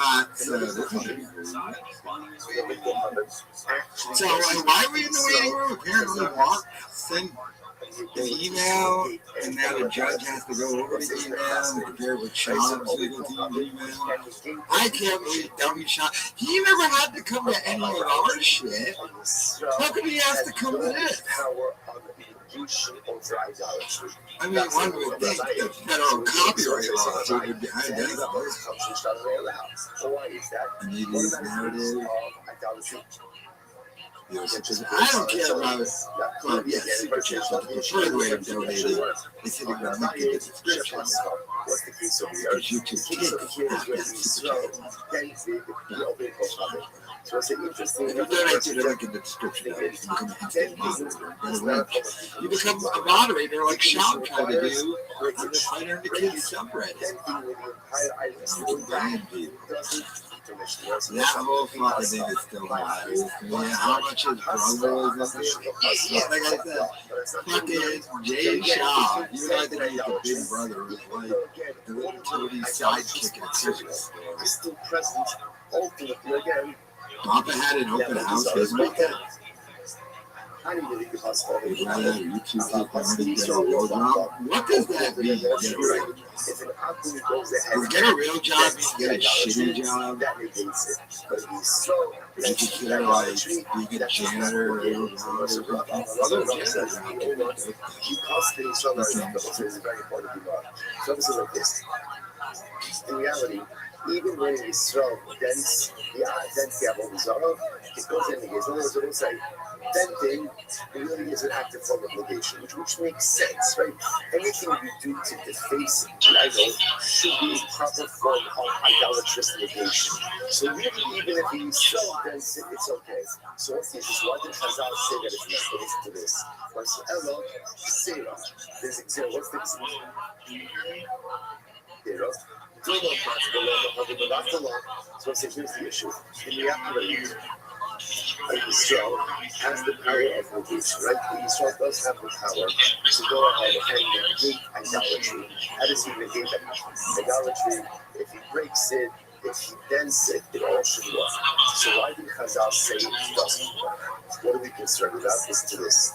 We're concerned that what is Israel going to do? He wants to negate the Avodah Zarah. So what does he do? He has Avodah Zarah.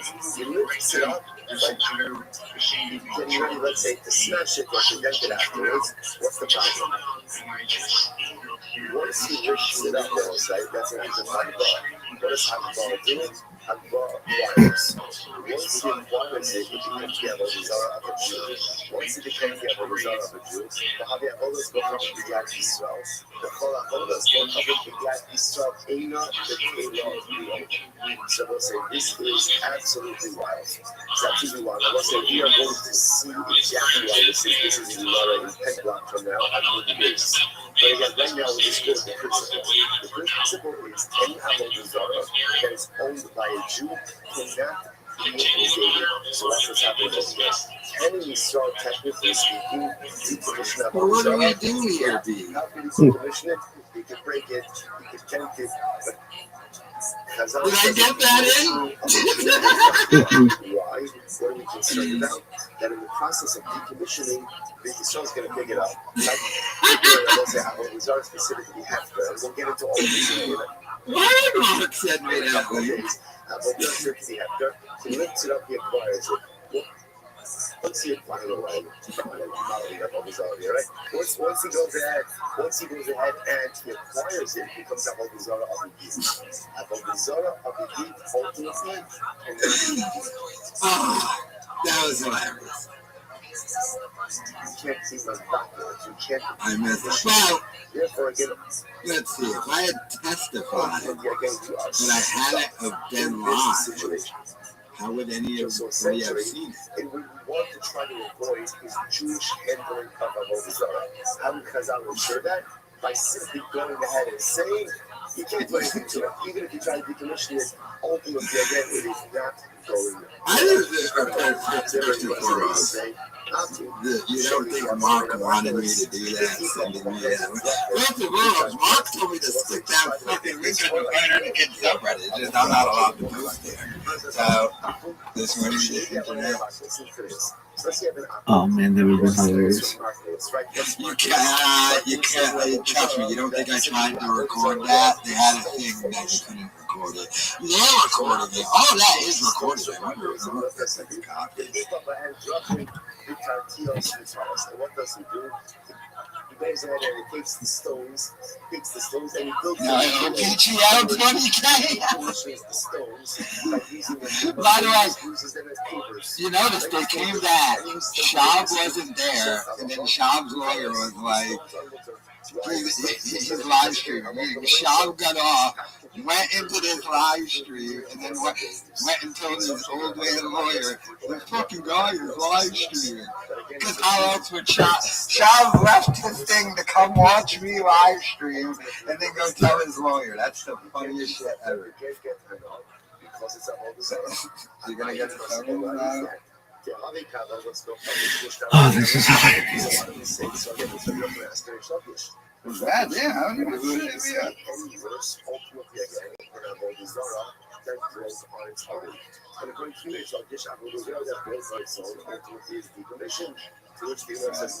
Let's see what Mark's saying.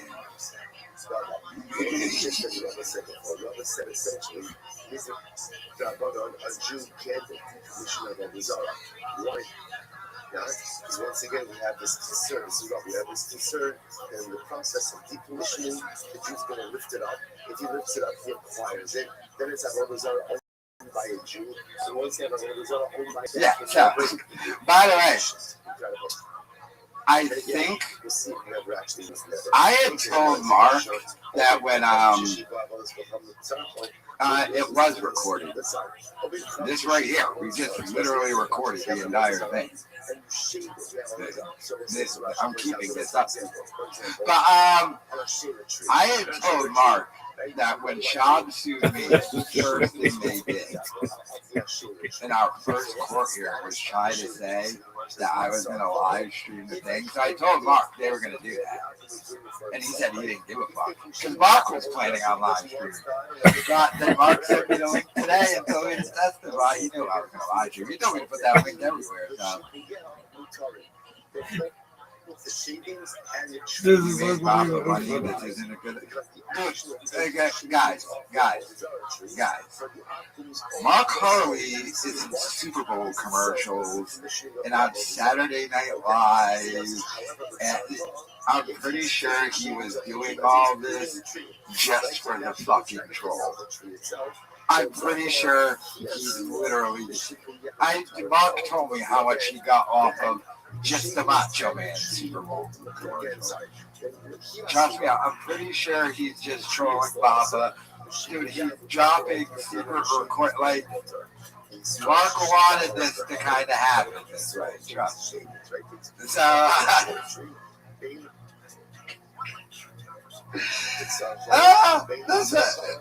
hilarious to me, though, that Schaub left the court, watched me, then went back to the court and told them I was live streaming and kind of thing. So did they end the case or did they just end the hearing? Why should this be any different, right? According to you, this should be no different. So, by the way, I guarantee you Schaub's watching now. He's not court anymore. This is evidence now. What's that? Evidence What is Rabbi say? So once again, represent the opinion. Essentially, we don't want Jews decommissioning Avodah Zarah. Why? There's too much of a... Yeah, it was a public hearing. At the beginning of the court thing, the guy said it's a public hearing. The only reason why I wasn't able to do it on the computer is because I was already signed into the Zoom thing on my phone, and I tried to rejoin, and they said during the thing, there's a unique trying to join, and I was already in there as Kyle says out, so they kicked up. So they weren't letting, if you weren't already sworn in and testified, they weren't letting anyone join the Zoom meeting. But it was a public thing. And once they were going to take this and talking about it, you find it out Avodah Zarah made up together. So what do? Grind it up, scatter it to the wind. And by the way, I don't think the case is over. I think that it's ended that hearing, and they're going to do the hearing again. Because scatter it into the wind. Then what can happen? It's become fertilizer. Yeah, it's a public hearing. Nobody cares. No, I'm not going to. Well, I'll ask Mark. If you want me to delete it, I'll delete it. But like I said, someone tells me Mark Harley is going to be starring in upcoming commercials and shit. Someone tells me he doesn't really give two fucks about winning this, and he's just trolling. Someone tells me. So this case of grinding it up should also be a decommissioning. So we can keep it under the Zach's fertilizer out. It's not a golden solar fertilizer, to which they must how can I be keep the Rabbi. Once again, the most I would keep all roads keep leading back to Rabbi. Ultimately, again, it was Yeah, but let's see, Mark. lifted up first in the virus, and once it's acquired by a Jew, and you're not being decommissioned. They say, Rabbi Yossi, that Sion Omer, what? So Suras Darko, the Rosh Hashanah was an interesting case over here. Let's say you find the image of a dragon. This is our next Mishnah. Now we're also going to see a dragon as one of the Mark said he's going to challenge me. Yeah, Mark's fine. Idolatrous. So watch this. You go ahead and you find So, a dragon, but the head is cut off. Head is cut off. So therefore, something. Quick mustache. Then I just woke up. So if I'm not sure, did a Jew decapitate the dragon, right? Or did Akum? It's winter. But yeah, You want to another hand. I got a video about the job. I'm dropping more of the Bappa files, by the way. So look forward to that in about an hour, less than an hour. So I was doing that. I had no idea I was going to be in the fucking Kazoo court with Brendan Schaub today. He saw me. He looked away. I got sworn in. I was about to testify. I was this close. It was Mark's wife.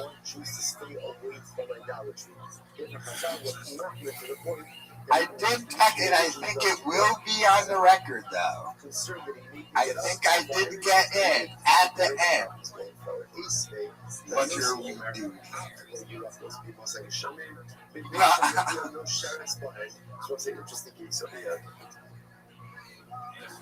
Next one wears a suit. Mark Harvey was wearing his suit. I got some screenshots of me and Bob on the Zoom together.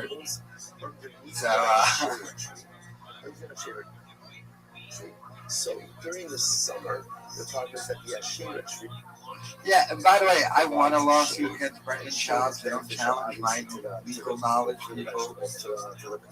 But, yeah, I gotta go. I got places to go. I just woke up. I didn't even shower. I didn't dress. I just scrambled together to get all my computer shit because I was just on my phone. And then they're swearing me in, and I'm like, let me do a live shit. Vegetables underneath the tree during the season. Why not? It makes sure that your face is like nails on a chalkboard. The leaves of the tree fall off. Next time I dye my hair like Papa. Fertilizer for the growing vegetation. So I'm not out there watching forming leaves be a problem. After all, that's what helps. Once again, I don't got conjunctivitis on my face. No different than what? Yeah.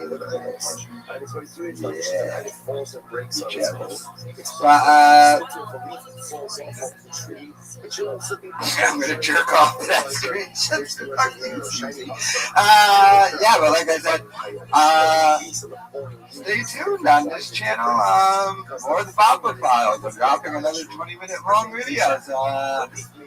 More secret recordings of Shab. Like I said, don't forget to like, subscribe, and donate the preferred way. Hit the link in the description. Help me out a little.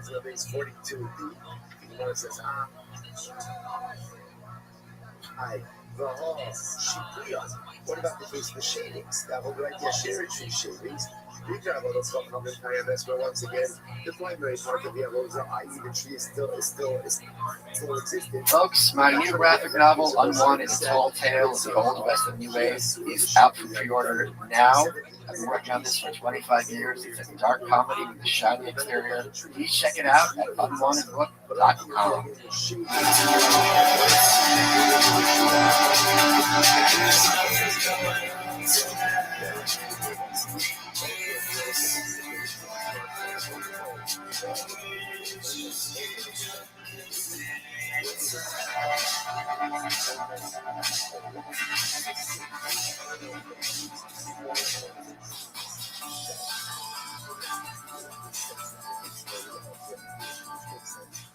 Good afternoon, Michael Malice here. Let that be a welcome for the next hour. You're in for a crazy Oh, day. he's this I guy. had 2 days, excuse me, of food poisoning, so I was delirious. And I woke up this night, the first This night I guy had. sucks. Focuses on one simple case, and that Ozara falls over by itself and breaks.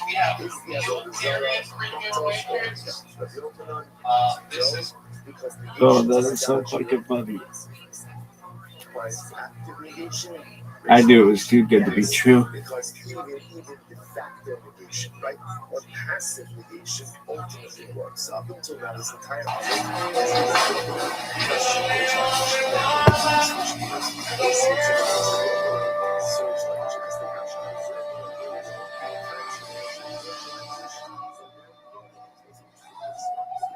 I knew it was too good to be true.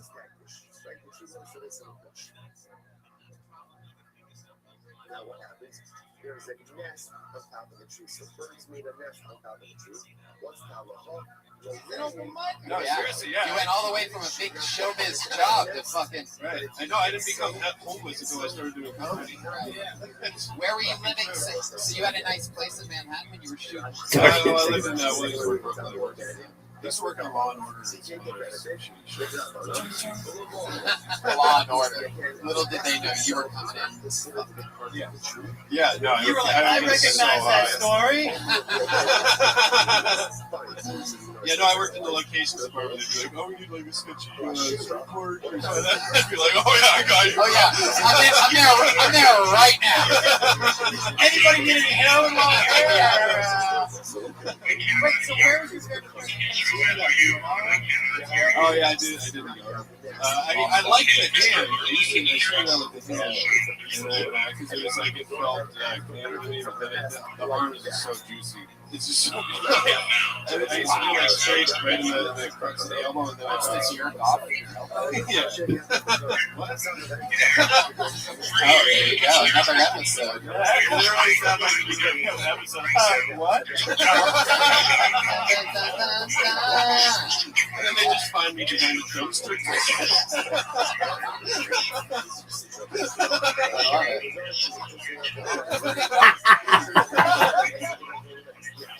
So, no, that's what they say between shows nobody knows. But You know who says that? That's why you don't believe that saying. You're like, who says that? you know what they say. You ever heard that heroin? Everybody knows this one. Between the toes, nobody knows. Behind the ears, cover your feet. Under these doctors. Yeah. Heroin, Dr. Seuss prescribed. So that's fun, Dan. What else went wrong? What else goes wrong in your life that you would normally that we would know as a heroin addict? What else happens? What else? Like, for example, you thought we'd do it. Oh, that shit is so fire.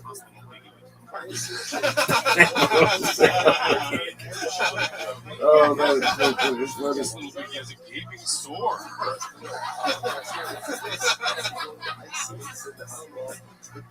Man, this boy can rip. I like this guy, yeah. Clean and sober, baby. How long have you been on stand-up now, Dan? Year. 3 years. Good joke. Yeah, I didn't. Yo, Yeah. what's good? Slanging dick like it's going out of style. How about you, big dog? I have like 2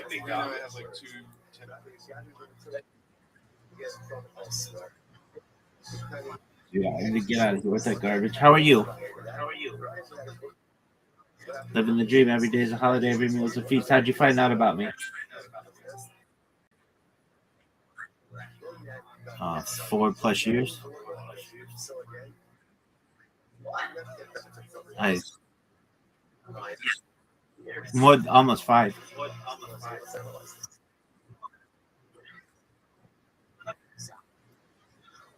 Yeah, dog. At the top of this Discord, there's a red circle that says 24/7 YouTube streams. Look how many live streams I'm on currently. I'm live on more than 20 YouTube streams, more than like 10 Rumbles, multiple Twitches, I'm live on 5 different Instagrams, 2 different. That's cool.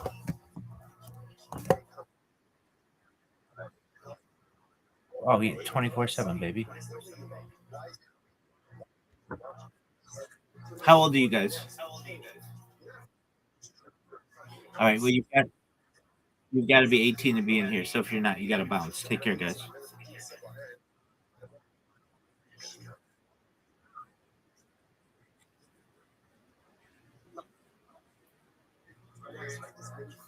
Guys, if you don't want to get banned right now, leave.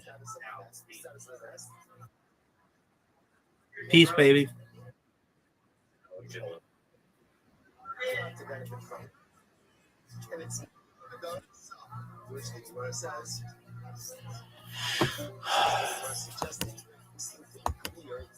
Otherwise, we deal with both cases in the Hashira tree and in the Hektish tree, where the bird is making a nest from other materials, not from the Hashira tree and not from the Hektish tree, which the Gemara says not necessarily. The Gemara says, leave the area, park up the Gidulin Haboin La'achar Mikana scheme. So let's say maybe not. It's actually quite possible that in most of these cases, ultimately, or I should say in the Hektish case, that the bird is making its nest from the actual hektish tree itself. But if the bird is making its nest from the hektish tree, then why is that nest not asur d'oraisa? Right? What's going on over here? To which the Gemara says, listen to this. So what's the case over here? So this is a fascinating sugya with we'll get to. When you're not fish center, right? So obviously the item as it is hektish. What about if that item grows things afterwards? Are those subsequent growths considered to be hektish as well? So what's a great example of this? A tree. I'm makdish a tree, on Tuesday. And then 3 months later, there's Baruch Hashem, there's new branches, there's new growth. Are those new branches and growths subject to the hektish designation or not? That is a machlokes. That is called growth, which occurs after the designation. So the word talking about over here is the bird. So again, I was not fish the tree. And then again, 3 months later, when new branches grew, the bird took twigs from the new growths. So and that made the nest out of those new growths. And therefore, again, so now is the nest hektish? It depends. That's an machlokes. Yes, you want to see the kasabar, and the author of this place, or the author of this Mishnah holds that the hektish designation only devolves upon the tree that's in existence at the time of the designation. But anything that grows afterwards is not subject to hektish, and therefore, again, the nest is incredible. Rabbi Avo, or Rabbi Yochanan, my yacht is ultimately. What does it mean? What does it mean when it says you can knock the nest down and get benefit from the nest? That's broken. It doesn't mean the nest, it doesn't mean the nest itself. It could very well be that the nest is asur. The nest is asur in both cases because it's made of a shera or because it's made of a hektish tree. Either way, it's asur. So what can you get benefit? From the chicks. But when we say knock down the nest, what it means is get benefit from the contents of the nest, but not the nest itself. That broken, it can become tired. And you can apply that to both cases, both to the Ashera case as well as to the hektish case. So in both of the cases, ultimately, perhaps, you can't get benefit from the nest itself, especially for setting this up as a case where the nest is being made from the hektish tree or the nest is being made from the Ashera tree. And again, even assuming that the materials weren't present at the time of the designation, maybe one of the case means that whatever grows from the tree is going to be hektish or absorbed. So what's the case? Why am I knocking down the nest? Not for the nest material, but rather what? For the chicks or for the eggs inside of the nest. And that will be water. The baits in kind of stress. Once listen to the Shul says, for the chicks, it's going to be water. But for the eggs, ultimately, again, it's going to be asur. And they'll say, why are the eggs asur? So this is actually quite fascinating. If you look at Rashi, this is Rashi right before the Mishnah in Rashi. The Beitzim can become Aser, Shemshrichim Iman, the Aser Bahan Rabban Ka'al Tiran Aser. So what's actually very fascinating? Eggs are Aser. Why are eggs Aser? Because eggs need the nest. The nest needs the tree, and therefore A will B and B will C, then A will C, which means that halacha l'maisa, the eggs are considered to be ultimately reliant on the tree. So because of that, they're going to be asras. So it's fascinating. There's a lot of variables going on over here. But you are suggesting maybe all these cases, why is it asras?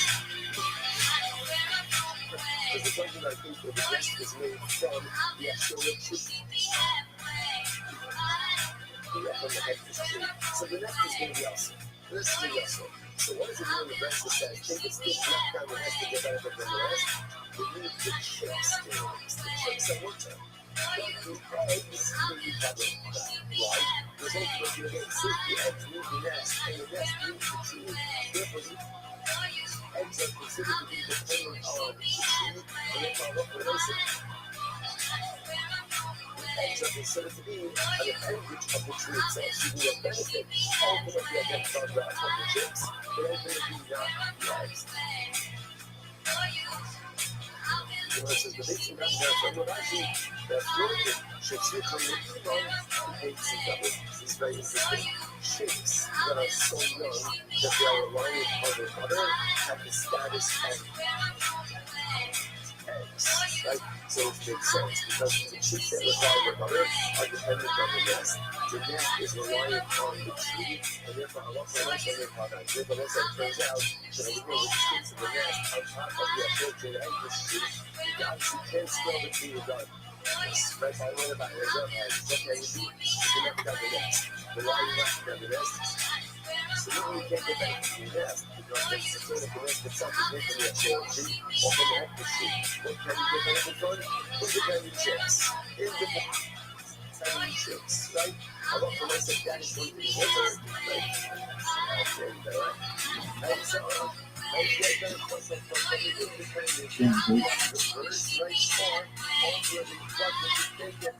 from is the eggs or from the reliant young. So those are the things that you depend on the tree. So we'll say, let's come over the day, but again, let me just take the halach l'maisa. So actually, we'll say,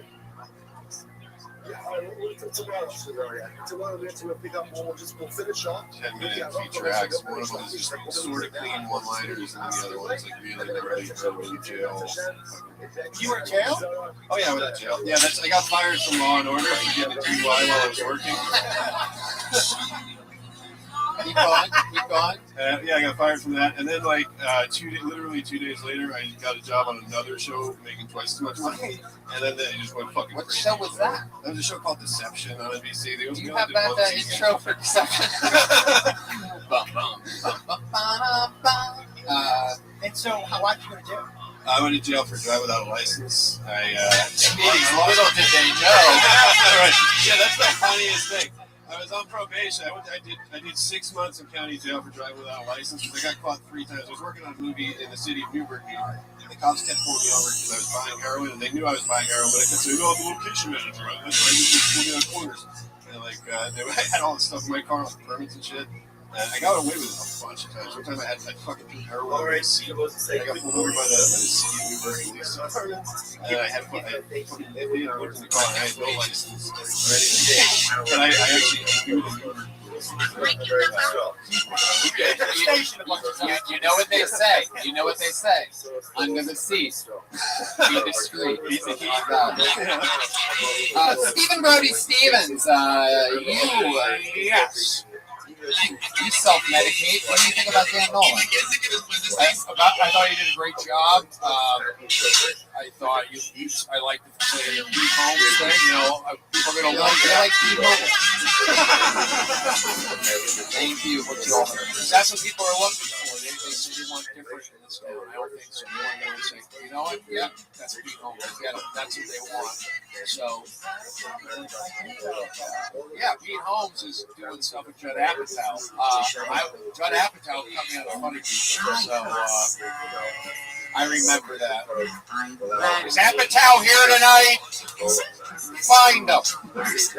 Oh God. So Dan, what else is exciting in your life? Anything in real life? You've been doing it. You've been doing it a year. Any big breakthroughs lately? How do you make your money now? It's not a bite mark. It's a fucking suction mark. Don't listen to this asshole. You're good, girl. Some good old dog walking music live here in the belly room. So when you're walking these dogs, No, I don't want to go to do that. Yes, wow. Is this a I chick? need a half retarded person to walk a dog.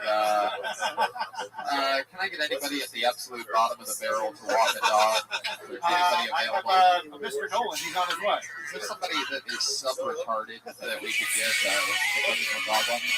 It's so funny. Some of the dog walkers are people that really care about dogs. They're artists and musicians. They need a steady income. And then I can tell that some of them are just fucking jokers. Right. They just, yeah, because anybody can do it. Yeah. All of a sudden they have the dog leash.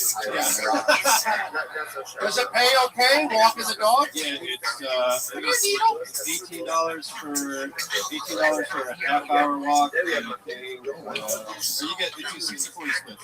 It's $25 for a half hour and $35. Damn, you're like pimping dog walkers over there. Jesus Yeah, dude, Christ. yeah. No, 60/40 split, bitch. You ever slide That's one not so a you can hickey. run like a dog It's a walker? bite. I never even had it. Dog. Yeah, it is. If you don't know how It's not a bite. It's not a hickey. Hickey's not a bite. A bite's a bite. A hickey's suction. Ask Eddie Rebbitzin who's worth her fucking. if something goes wrong, we have She'll to tell dog you. walk, they call you. Yeah, Listen to this Give motherfucker, us not some fucking examples of shit that's happened. Like, fucking dog walk. Like, the Yenta. biggest thing is that we're going into people's houses. We're sending What is dog the name of walkers that to the movie? houses. Complete strangers. If you request an on-demand walk, we'll just send you whoever we got, and they'll go into your house. And so people are like claiming that they're getting robbed. One lady is just Claiming. Yeah, right. You mean those people that I don't know. Either shit is still there or it's not. Yeah. Right. These people are making bold claims. Yeah. What do you mean the cash is missing off your dresser? Why would a dog walker do something so pathetic? Do you think they would leave the security of their dog walking job?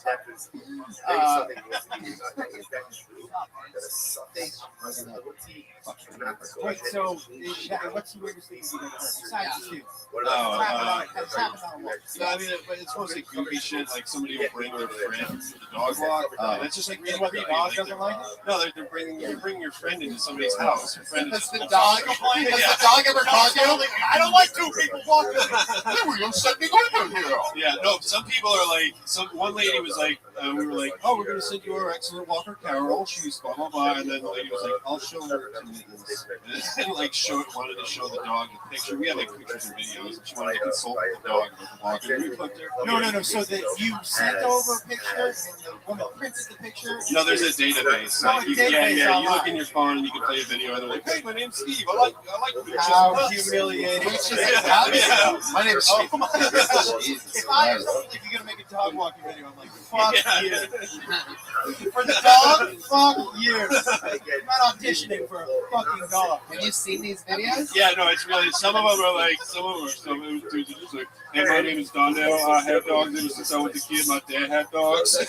You're just like, oh, dude, Darnell, I don't think you get any walks, bro. All right. Was that racist? Was that why you got turned on me? All right. That was great. All right, Dan. Well, it was nice meeting Yeah, you, cool, man. man. It was fun. Yeah, we know each other. Any other questions for Dan or anything? Anything you want to know about a heroin addict, Brody? What's the difference of heroin and meth? Oh, meth picks right. you up, heroin improves you down. Is that a serious question? That's more of a question for Google, Brody. Not an actual human being. That's something that's sort of everybody. I thought that was a fair question. There's a lot of things there. Okay. How long were you in jail? 6 months. 6 months for no license? Yeah, well, I got caught doing it 3 times. I was on probation for a DUI, so I had no license, and they caught me 3 times. In New York City. No, this was a little bit outside. Newburgh. Do you have a great license? I mean, one of the would think a great. I got thrown in solitary confinement one time. For not having a license? No. I I used to work in the kitchen. I went in one morning and they took our coffee maker away in the kitchen, and I was like, "You guys can take the coffee maker away," and they were like, "Yeah, no, dude, we can." You know, fuck you. And I was like, "Well, I'm not working until you guys bring back the coffee maker." And they fucking threw me in solitary confinement. Wow. For how long? For a week. Yeah, well, 5 days. Oh my god, that's insane. Yeah, all solitary confinement is just 14 hours a day. It's just dudes kicking their door and pulling the CO packets. That's 100% of what you hear. No, CO! You know you a bitch, right? All night. Wow. Well, Dan, congratulations on everything. Congratulations on getting out of that life. And do you have a license now? No, I can get it. I just Are you, go back to New York. do you ever drive out here? No, I'm on a bicycle right now. I had a moped and the cops took me. Oh, Jesus. Man. I feel like it's out of control. I've never. I mean, why would they take your moped? It's like the law is if it's 49 cc's and under, then it's fine. You get a license plate at 50 cc. Leave it to you to overdose on CCs. There he goes, Dan Nolan, everybody. There he goes. There he goes. He's on Twitter, Dan Nolan Comedy. I have a question. Tony, I have a question. Yeah, sure. What's the difference between a moped and a Vespa? Okay. There you go. Hey, what's the difference between Vespa and Matt? Why did that get a laugh? Why is this audience stacked against me? Where are we, Sacramento yesterday? All I see is a bunch of people in dark T-shirts being hard on me. Okie dokie. You know what? I'm right. All right. I pulled another name out of the bucket. I said one word that whole time. Right? Be nice to me. I pulled another name out of the bucket, ladies and gentlemen, and I'm very, very excited about this. This is the first. Put your hands together for Joel Jimenez. Right there. Guys, no good tattoo ever started with the phrase, "Hey, my homie did this for free." Actually, I'll open up to you guys. I got called faggot until the age of, I get called faggot a lot. Like every day. Please stop. I've been getting called that since kids in my age group realized they could use that word on someone to hurt them. They looked at me, they were like, "That's the fucking guy." And I just thought it meant having a bold haircut and loving your mom. I was like, yeah, where are the rest of us? We need to hang out. My mom's in a wheelchair. She has rheumatoid arthritis. It's like one of the most painful types of arthritis you can have. And it's hard. I get depressed a lot about my own things. I go talk to her, like, "Mom, I'm sad. I don't feel good." She's like, "Joel, I'm in a fucking wheelchair. I haven't stood up in a while." But I get it. You don't like your haircut. All right. Fuck yes, exactly 60 seconds. Thank you, brother. Joel Jimenez. Jimenez. Joel Jimenez, welcome to this part of the show. All right. You're the only person to ever play drums and be pulled out of the bucket. It's exciting. I like that. How's it going, Joel? We really don't know that much about you, the public, Coltoni. We've just heard you through Sticks. Yeah, you're right. I try to, yeah, okay, yes. What do you do for work? I work at a skate park. I'm getting laid off. June 30th is my last day. Man, why are they? What do you have to do to get laid off at a skate park? Well, no, I've been there 9 years, and they're switching to an unsupervised model. So they figure they use the money they're paying me. The skaters win. You've been there 9 years. They were probably like, "I thought you were fucking gone by now, too." I did too. So you're gonna have to leave now. Yeah, you're right. Joel, we're really ramping up for something big here. Okay. Skate park jokes,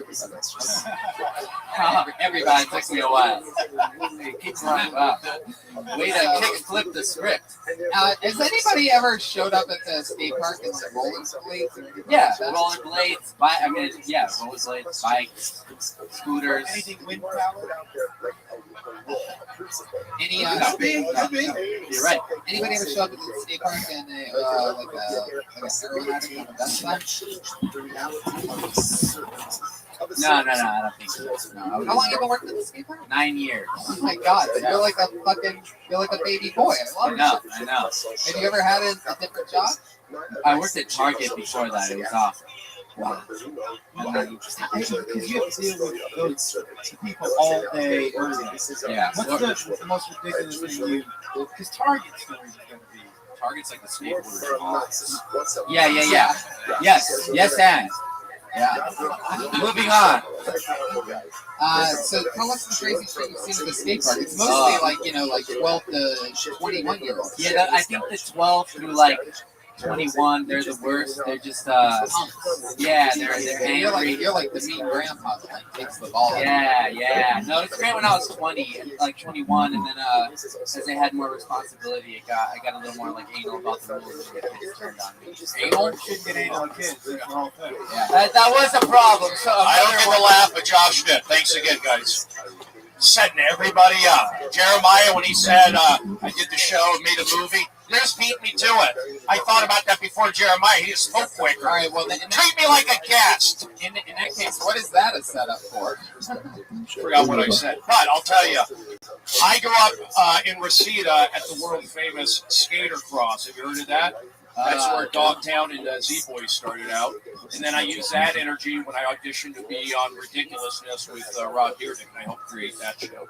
So keep skating. You're a good guy. If you want to come down to the Fantasy Factory, I'll set it up. I'd love to. And I like how you did your act. Like you set it up. Like you did a tight minute. You did a callback at the end to the haircut. Right? You did that the full thing. So it was good. Yeah. I was going to invite you to the Fantasy Factory. You beat me to it. Joel, tell us more about your real life. My real life, other than your job, and we know that you play drums with Pat Reagan, the Baby Boys, Reagan Watkins, the Tony Maynard Reagan Watkins version, which we love. Tell us more about it. Single? No, I've been with my girlfriend for 11 years. Wow, so longer than the skate park. Yeah. She hooked up with you when you were in your Target days. Yep. She fell in love with you while you were wearing a red polo. And that's why I commit. Love right there. Yeah, that's love. Whoa, there you go. Brody having Glendale Galleria. Here. Wow. He's having acid flashbacks on Prozac, ladies and gentlemen. Brody, Brody, this is a live podcast, and you're talking with John. You said I was going to get edited out earlier. Am I right? He said that. So once he said edit, I can throw the mic down in aggression. Oh my goodness. You got it. There it is. Little positive pepper on that. This is what we do. Yeah. This is like Joel, any crazy talents you have or anything? You have a yo-yo or skydive?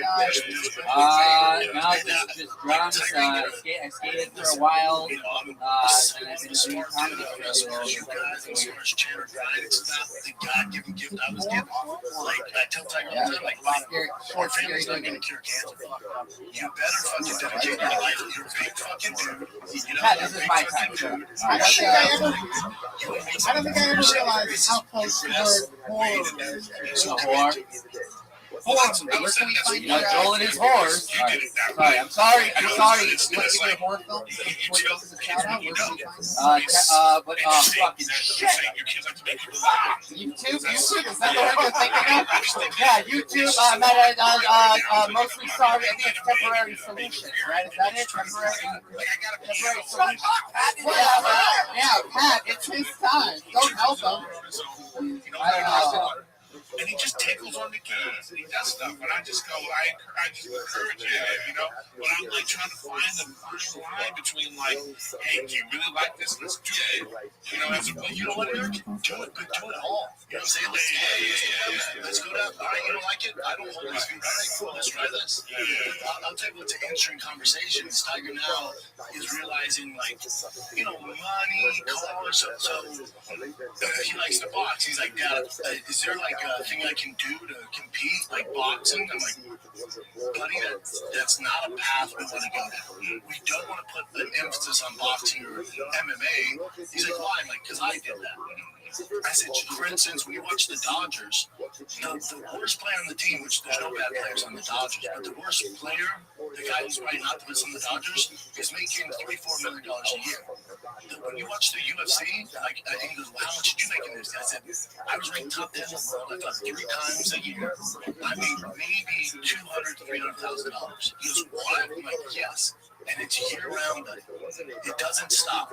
So the juice isn't worth the squeeze value. We'll do boxing just so you have better hand-eye coordination on baseball, but we're not going to major in boxing. It's not what we do. Well, it's just such a like weird conversation to have. To like, oh, dude, you know, because it's like you go, because in your minds you're like, because then you're a kid, and you're like, Dad, but look what you did. We live in a great house, you know, right? You know, we did, you know what I mean? Like, whatever you say you did, I mean, it's still gonna have like a. Yeah, but I make it clear, like the house we live in, the cars we drive, that's not because of fighting. The discipline is what got us here. It's not because I tell them, like, when you were born, we lived in a 700 square foot apartment, you know? Like, fighting was tough, dude. And then the other thing I tell them too is like, if most of the fighters, this is gonna come off bad, especially a UFC fighter. If you went to those fighters, if they had the skill when they were young to play for the Dodgers, to play for the fucking Denver Broncos, they would choose that. They couldn't make those. They're not athletic enough to do that, so they gravitated towards martial arts. The good athletes aren't fucking signed up for jiu-jitsu and fucking karate, but it's all they can really do. Tiger has a skill set, but we're not doing fucking taekwondo. Football friend of mine, he was like a lot of football players are just failed basketball players. You know, and to be honest, like the only reason I got into the UFC because I was a failed football player. I was considered a really good athlete in the UFC. I'm dime a dozen in college football. You walk in any college locker room, there's 30 at least. I'm not special. In the UFC, I'm special because they don't have a lot of good athletes. That makes sense. Yeah, it's different. I don't know if it's even like not good athletes so much as like they don't have a lot of people. I don't know if there's a lot of people willing to put themselves on the line for that. Yeah, and also, you know what I mean? It's like it's a special kind of thing in your head. There's like combat. There's a difference between trying to figure out the game and then trying to figure out how to not get fucking knocked out, you know? I'll look it up. It doesn't matter. Whatever. And you're gonna get hit in the fucking head a bunch of times. That's not wrong. You're good at that. You're not gonna be. Well, Okay, so that's my Pat impression. Ah! Shit! Alright, moving on. Just like him. What are you talking about? That sounds like me, actually. Well, Joel, how Maybe it is somehow. A little over 4 years. It'll be 5 December 21st. Very cool. It's the first day of winter. Were you expecting Guys, people to mark clap your calendars. Yeah, December no. 21st. They did. Hop and hop. December 21st. There you go. Joel Menace, ladies and gentlemen. Back on the drums he goes. He's on Twitter at Mostly Sorry, all one word. Mostly Sorry. Joel Menace. That's the sound. That's fun. How about that? Joel. All right, another name out of the bucket. This looks like a new name, I do believe. Put your hands together for Ryan Clark.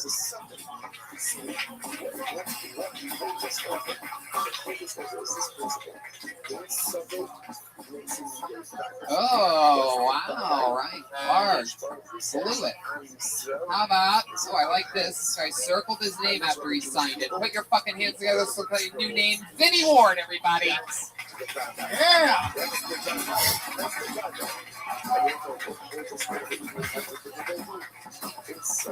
I sort of like it when they don't show up. Pulled another name out.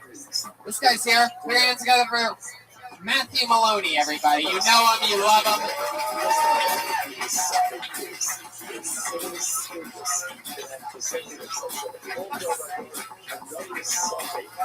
Here he is, Matthew Maloney.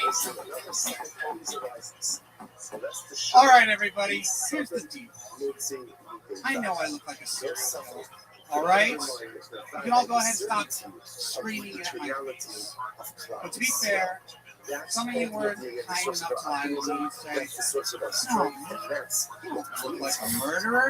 You look more like a mugger.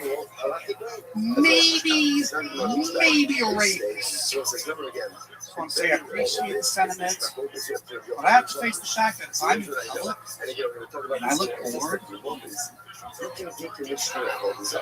people around me are going to get nervous. The other day, I just walk up to a guy at work. That's all I do. Walk up to a guy. He says, Matthew, you wanted to. What kind of manager are you? There's no way that's company works. Thank you very much. Fuck yeah, 59 seconds, 0.8 by Matthew Maloney. Can I, Yeah, Josh Wolf. I have one quick thing to say. I would say, I would never say that when people call you a rapist, that you appreciate the sentiment. I don't know exactly what the sentiment behind it is, except the fact that they're calling you. That's true. That's a good point. I wonder if there's any humor behind that. I didn't. That's why I asked you the question. Yes, it's supposed to be a joke. Do a lot of people tell you you look like a serial killer, or do you just think that? No. Is that what you ask for when you go to the barber? Because I mean, it sort of seems like you're playing into it a little bit. I got a lot more interesting.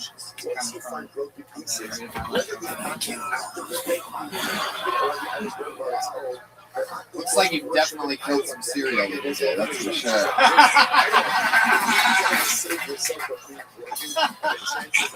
James and the giant claw.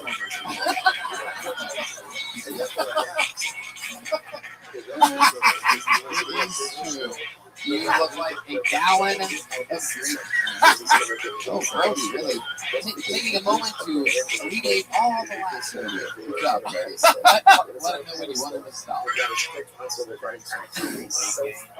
Oh, okie dokie. Yeah, Matthew, see, there's a lot of things that you look like. All right, I don't know. I thought we were keeping it positive. Matthew, I'm here for you. I'm a good guy. Where are you from? The Palm Springs area. That's where my mother lives. Yeah. There you go. You can check up on her. She's down there. She lives in Palm Desert. You can. She's an Uber driver down there. She's 85. Does she really drive Uber? Your mom drives Uber? Yes. Really? She's still driving. My mom went to Fairfax High School. She lives in Palm Desert. Do you think that when people get in the backseat, they're like, oh, Funny. Brian Redband. Redband, oh! yeah. On it, baby. There. She did great during Coachella. Really? Yes. Oh my God. Do they have shows down there in Palm Springs? I go down there a lot at the casinos. Matthew, how do you make your money? You Uber too. So you guys, I partnered with this. It's my mother, not my grandmother. How dare How you? dare you? Just because she's 85 doesn't mean she's... She should have a grandkid, but we adopted a dog. I love dogs. Matthew, Matthew, how's Uber been going for you? It's going all right. I don't know what to say. You could always get a job just like going back to Game of Thrones. You get a job. Yeah. I think honestly, you got a good look for commercials. Keep doing the stand-up if you want. You can go a lot of different ways. Anybody know a casting director for wedding commercials or something like that? Oh, what's your name again? Matthew. Keep doing what you're doing. There you go, Brody. Hold on. Brody was good advice. Don't quit. Okay, hold on. What do you work Using selfie sticks, start periscoping. Oh, let me tell you, I take a selfie stick defense course. If I see somebody with a selfie stick, I spray him with mace. Did I get a laugh? Did I get a laugh? I don't know. Nope, it did. Matthew, Attack a guest, a good guy. Matthew, single? You dating at all? Yeah, I'm dating. What's that situation? It's going fine. Matthew, You guys- instead I know, I'm of- sorry. Instead of panicking, why don't you think of the actual answer? How long have you been dating this girl? On and off since high school, probably like 3 years now. You've been out of high school for 3 years? No, but like, I'm only counting the time since we're together. Oh, putting it all together. I'm 57 years old. Well, she's still in school, so she doesn't know that we're dating. But if she looks out her window, she'll know. So what's that like? How often on is it? Like, when's the last time you saw her? So what does he do? And so what's that like? We dated right after high school, then I went away to college, and then I came back. Yeah, we got What that. college you go to? It's community Citrus College. Yeah, I've heard of it. It's in the San Gabriel Valley. Yeah. Yeah. It's off the 210 freeway. Yes. Thank you. Did you pick Citrus College because it's the only university that sounds delicious? That is so mean, Tony. Thank you. Matthew, so like, what was Wednesday like? Just a booty call? Oh, who's a big shy little serial killer, huh? Who's a shy little rapist baby? Who's your big rapist babies? Yes, you don't even know what to say right now. Is it a booty call? Did you guys fuck or what? No, we just sang. Did she leave her purple polo over your house? All right, I'm not getting any answers out of you. That was a really good set, Matthew. You're always funny on this show. Anything else for Matthew, guys? I think you covered. Yeah, that's it. Matthew Maloney, ladies and gentlemen. There he goes. Always funny. He's on Twitter. Go Matthew Maloney. For Matthew Baloney. Maloney? Did you say Matthew Maloney? That's right. No, it's Matthew Maloney. I think you said Matthew Baloney.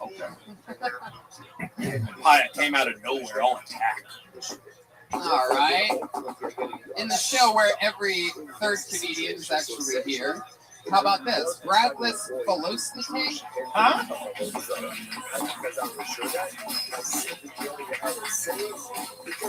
Bradless? Bradless? It's okay. Now he missed the spot. That's it. If he's not here, that's it. Fuck him. Bo Latzman.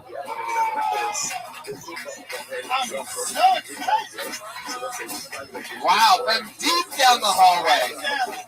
It's in a different room.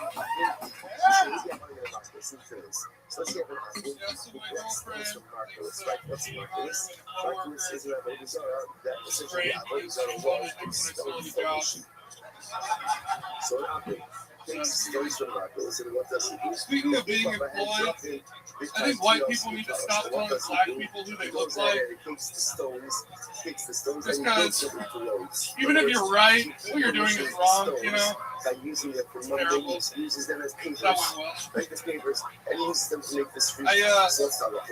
I went to my parents' house recently. Have you ever looked around your parents' house and thought, I don't want any of this shit, you know?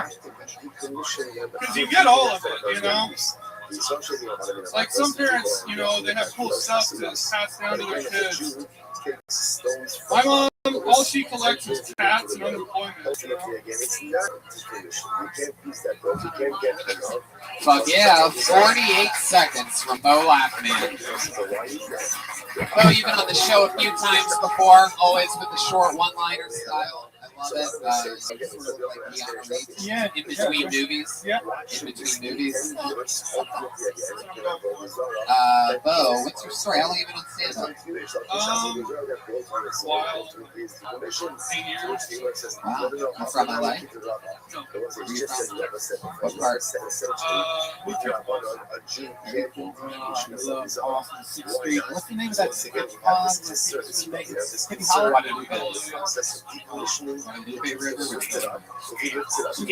Skin Pound. You can get the Zika virus there. How long have you been? Oh, I heard they have a mosquito issue. How long have you been in LA? almost a year. What do you do for work? Uber. No, I wish. I've been interning. I wish on an Uber is never a good sign. I can't wait. Wouldn't that be nice? I've been interning in a place and I do And what do? I go and I take shit. Almost threw up You when you choked said up on extra work. extra work. Is this a fluffer or something like that? What is it exactly? Or is this like a Craigslist? What's the shadiest Craigslist gig that you've had to do since being in LA? Sure, what's the worst one that you've done?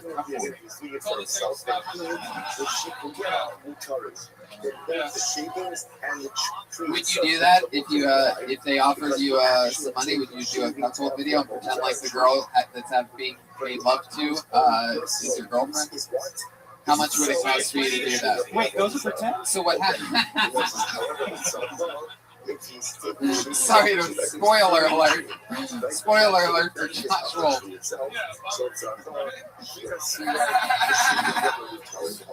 know what? I think you just booked the role. That's fun, Bo. What else do you do for fun? No, I don't. Nobody does. No, you do. No, I promise you I don't. What kind of skate? Roll for it. Do you go out to his park? Yeah. Do you go out to his park?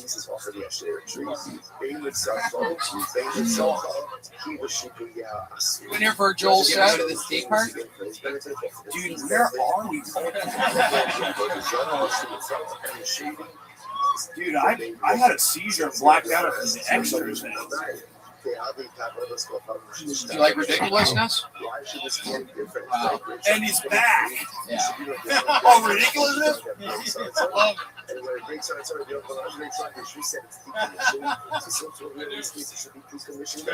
So what's the craziest kind of porn that you've ever watched?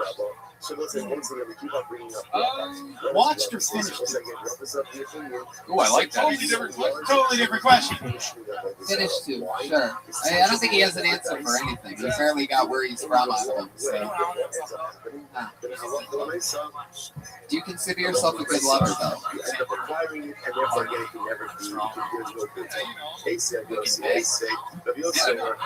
He just said he's okay. Oh no, Brody. I did see. You're talking about pornography, and I did see bestiality video. Yes, and well, the guy finished on an insect. He finished on an insect. It was the movie was called Charlotte's Web Eye. Wow, That was a long way to go. Yeah, it's a big laugh. Gets a laugh in the main room. The ticket you can't afford. Wow. How dare you not laugh at that joke? Where are we, Sacramento? You're gonna hit me with a 2x4? Wow, Brody. All I see is dark colors. Oh my goodness. It was much better than my set. So. All right. Brody, did they laugh at that joke when you do it in the main room and they pay for it? He gets in trouble. Mo, anything else interesting about yourself? You seem sort of like Welcome to Do You Have a Personality? Yeah, we're really reaching here, Bo. We're trying our best. Oh, no, what would be the one thing you would tell us about yourself? I like water. Water's good. I have to eat every day. I like water. I sleep somewhere between 8 to 9 hours a night under one blanket. I use these two things to walk. I breathe in a substance called oxygen. We have a lot in common. Other than that, that's pretty much it. The connection. Anything else interesting, though?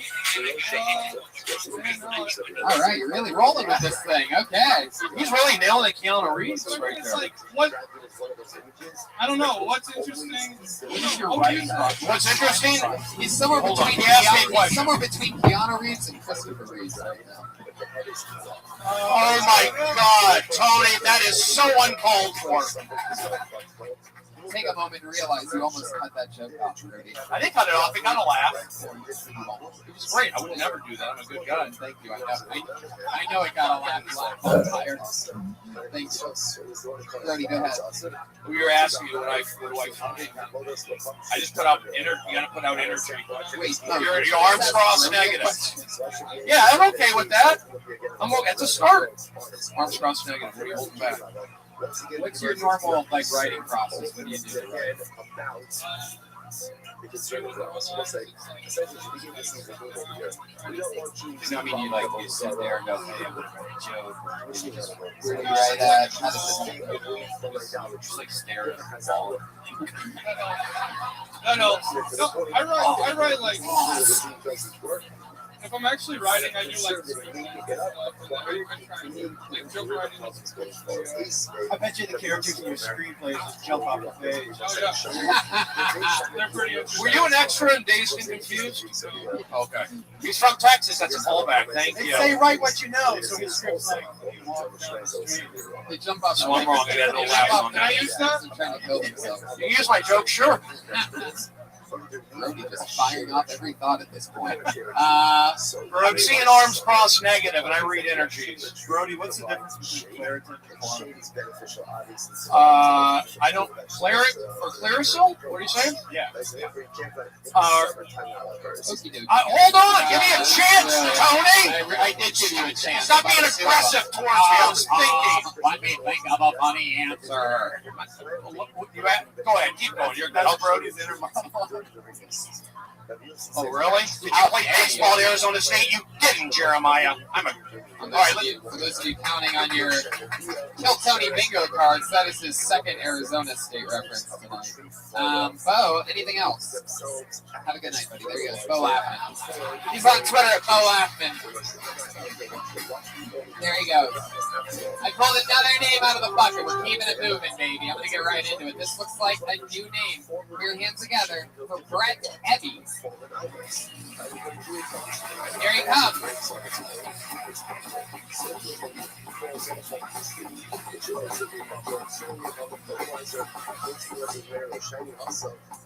Hello. So, I like to watch Vice News because I like to stay informed on things happening in the world.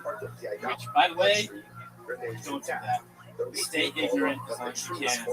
You'll be a much happier person. But they were talking to Edward Snowden about how the government can hack everything we have with all the time. It's so scary that the government can do that. Like, if somebody's working at the FBI watching me jerk off, talking about how I want to fuck my hands super bad, whatever, I don't care. My life is not that interesting. So go ahead. Look at my text messages that say, I think J.R. Smith should be on Hillary Clinton's ballot for president this year. Because we need people like J.R. Smith in the White House. And, it's going really well, right? Yeah. So, I'm just waiting for that West Hollywood Bear to come out and eat me, because that would feel way better than how this feels. No need for him to eat you. You already ate it yourself. Brett, Brett, you are without a doubt, Brett.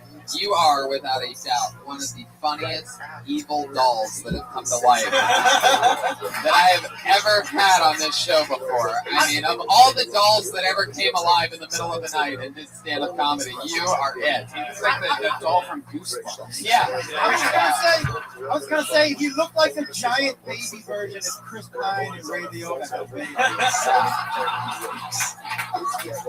You have some kind of crazy like star face. How long have you been in LA? About a year. Yeah, you have star head. Where are you from? Yeah, I'm from Wisconsin. Yeah, I was gonna guess Minnesota. That's so funny. Also kind of grinchy. Yeah, totally. I do hate Christmas, so it fits. Absolutely. Man, that's fun. So how have you been out here a year? Yep. Did you do like theater and acting and stuff, or anything on stage in Wisconsin? So you just came out here. How long have you been on stand-up? About 6 months. Really? Yeah. How often are you getting up in that? Probably like 4 times a week. Pretty good. I gotta mix it in with the alcoholism too. Sometimes. No, I don't know why you get upset with that. Yeah, you have star head, dude. You're like Zac Efron on meth or something like that. Something really interesting going on. Have you tried any acting or done anything like that? A little bit. I'm like starting to get into it. Like, I got my membership to casting now, so that's cool. Yeah, right? $14.95 a month on my credit card. Exactly. Welcome to the exclusive club. Yeah, right?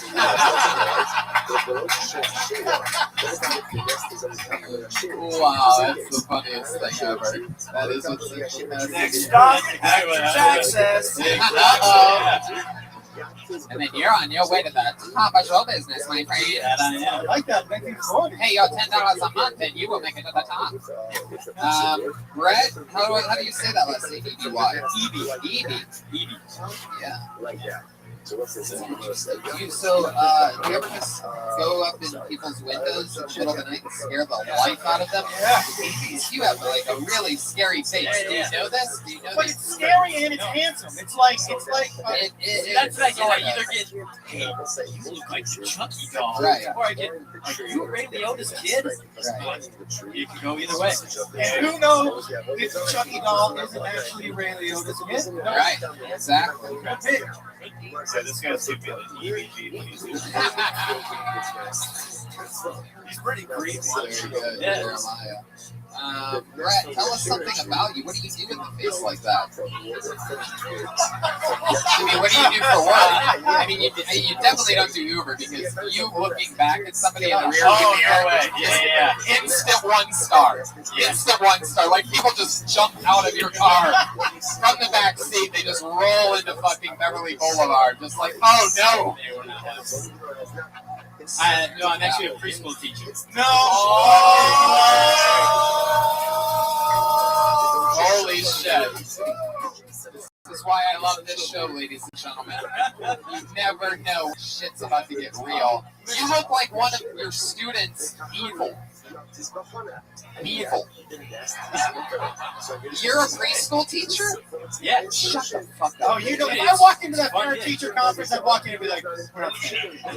We're not staying. I'm not staying. No, we're not staying. My joke's killing. So these kids, not only do these kids see you during the day, they also see you under their bed at night. Have you finished your homework yet? Your paper's due in the morning. I started collecting children's bodies at the ripe age of 27. I was a preschool teacher. The parents wondered, where are my children? And I said, don't worry about it. I would shove them in their own backpacks. Brett, how long have you been teaching preschool? I like how the killer got out of that one by saying, don't worry about it. Oh, okay. Well, I must be wrong. Sorry. Sorry to bother you. Sorry about the creepy music. Brett. All right. We have to have some e-break at some point, but I get the full just. Brett, how long have you been teaching preschool? A year, and I taught English in South America. Any hot single moms? Oh, Wait a second. When you were in South Africa, were you in America? Was there something like this?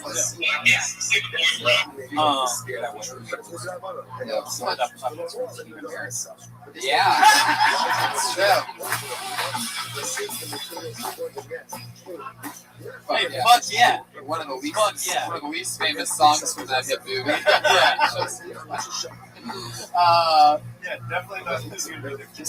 A year and a half, Brett. What's some of the crazy shit you see go down at a preschool, other than Brody Stevens peeking through the windows? Oh, just kidding, Brody. Just kidding. Oh, there he is. Brett, what did you see? What goes down there?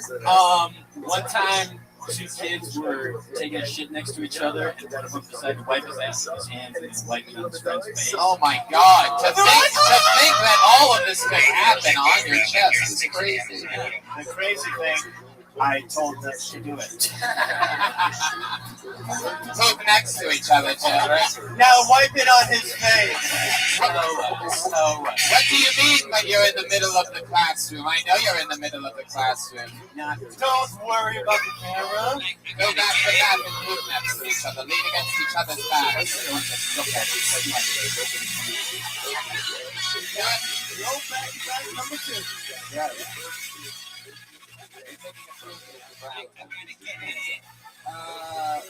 So you're in preschool. You've never been in preschool? Yep. Tell us about that. Private school, Valley. It was called Charlotte's Web-Eye. I didn't like it at private school. I went to Valley Private School for one semester in first grade where they have pets and horses. I didn't like it. The kids, I didn't like the rich kids. And I was embarrassed to raise my hand to the bathroom one day. And I just dumped in my pants. Oh my God. And then my mom picked me up and those kids never saw me again. Oh. Jeez, Wow, that's like, yeah, that was a story. Wow. Yeah, that's a sad, right? I bet you it affected them more than it affected me.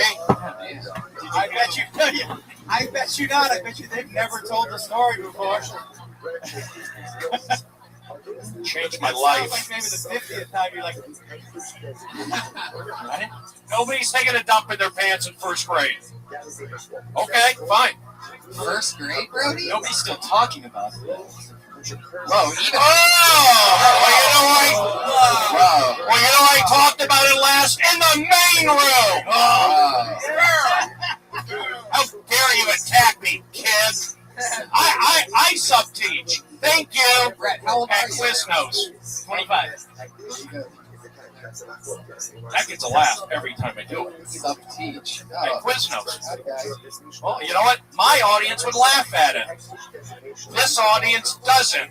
And I don't care. You mean wait, when you say, I do care. When you say my audience, are you talking about I'm talking about Jewish people and non-dark shirt-wearing crowds. My crowds wear polo shirts and blue. Brody, where do you see these crowds? I went to Reseda High School. I know you guys. You want to come at me? I read your energy. I'm here every night. I know I'm getting hated on. Brody, where do you perform where these I don't want to fight for every laugh. Brody, where do you perform when you see these blue polos? Best Buy? Democratic.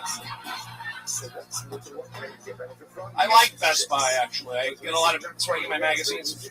He has been performing. Yes. Charlotte's Rabbi. Yes! We're having fun. Polos in blue. Brett, any of the preschoolers' moms ever hit on you? Like, you get any cougar action and things like that? You get any TNA at the PCA? Unfortunately, no. Not yet. I mean, I'm down with it. I'm looking for those two. What district are you in?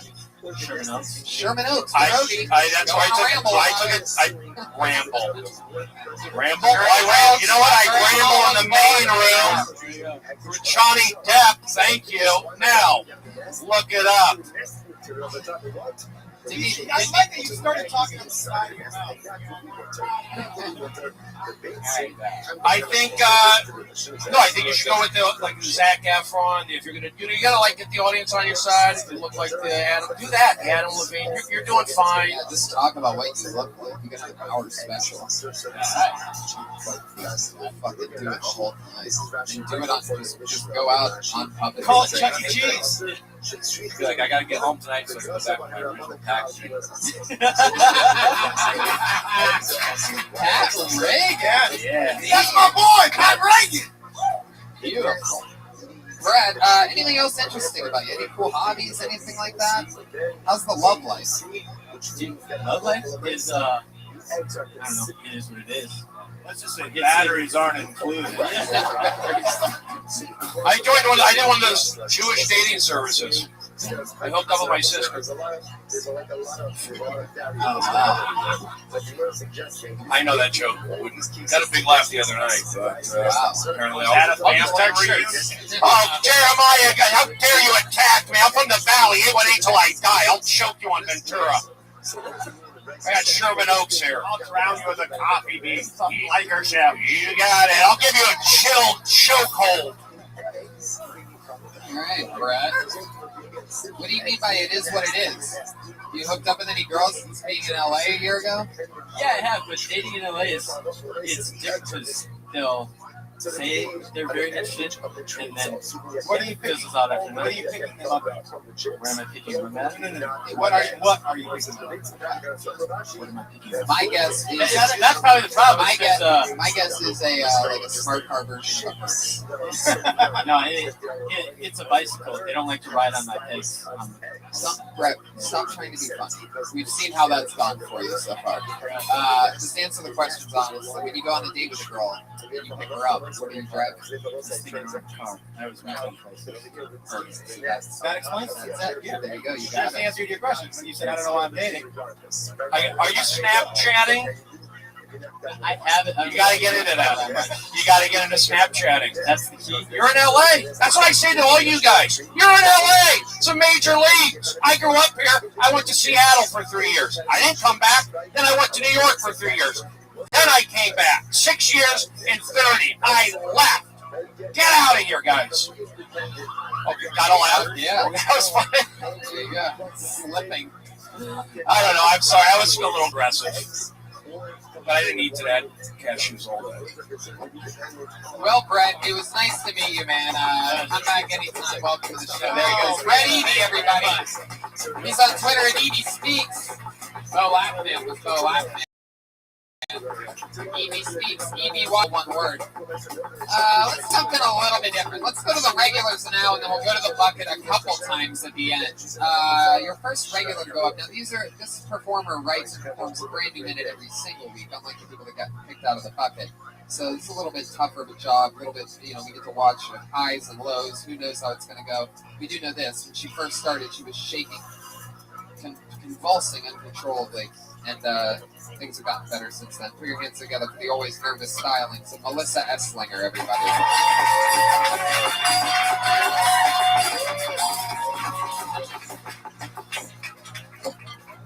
I used to think that fire hydrants were noble, but now every time I come up to a fire hydrant, it's just a parking inconvenience. And I get pissed off because I'm like, why does this fire hydrant need 2 spaces the size of a truck? Well, a truck, fire truck, I guess. Would go there. But you don't need the whole space to get a hose to a fire hydrant.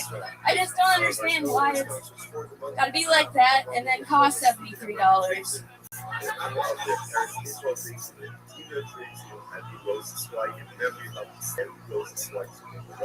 Every time I park somewhere, the red pisses me off, and I used to look at fire hydrants and think of like Dalmatian puppies with hats on, and now I immediately think parking tickets, and that sucks. Ruined my coloring books. That's it. But yeah, 56 seconds of new parking fire hydrant material. It's one of my favorite sets from you, all on one topic, nothing too crazy. You got it all out there without anything terrible happening. Melissa, that was very, very impressive. Thanks. Really cool. It's fun to see that.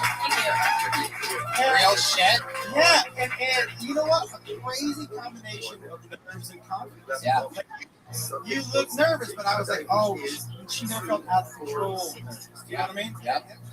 And we've walked that line. So that's a fun developing story. Brody Stevens, you like Melissa have serious psychological problems. What do you think about your? What do you think about her? I don't have. That's my point. Once I cut off my mom and all that stuff from forcing me, I'm the happiest guy ever. I got railroaded, let's be honest. I never had a problem at Arizona State. Haven't had a problem. Why am I the Prince of Periscope? 12 million hearts. Brody, all on my own. Nobody helps me. Does anybody call you? Brody, does anybody call you the Prince of Periscope other than you? Yeah, my 142,000 followers do. Did you just completely make up that number? Pull up my Periscope account. 142. Yeah, that's why I'm doing things. Yeah, 142,000, 12 million hearts. I mean, what do you want? I'll scissor kick you at the Arby's on Laramie. It's true, he actually did do that.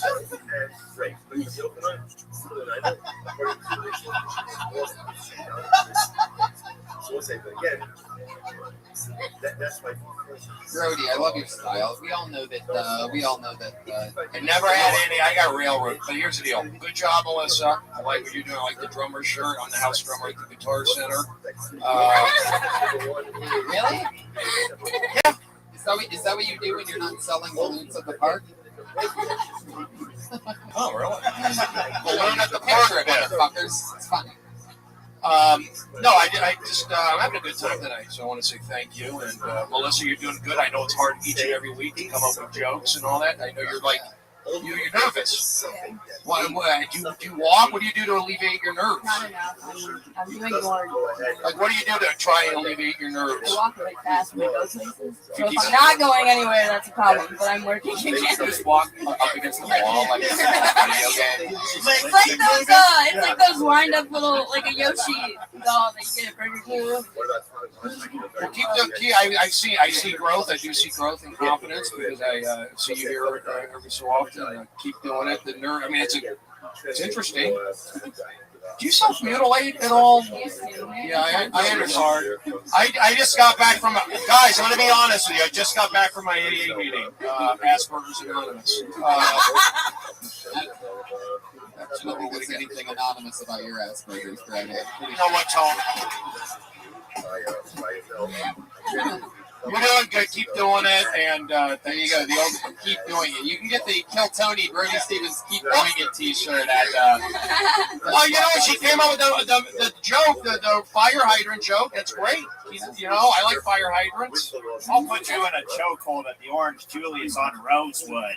Yeah, smother with the Fairfax. Look it up. Melrose Avenue Elementary. I have roots in this town. Get out if you're not from here. I hope that plays on the podcast. Melissa, there you go. You did it. Another new minute. There she goes. Melissa Esslinger. Lock it in. Lock it in. Add to it. Cut it down again. Another new minute from it. At Melissa Esslinger. You're one another regular, and then we're going to get back to the bucket. You know, we're from Cook County. Ladies and gentlemen, writing and performing a brand new minute every single week. One of the hardest jobs in all of comedy. Put your hands together for Vanessa Johnston.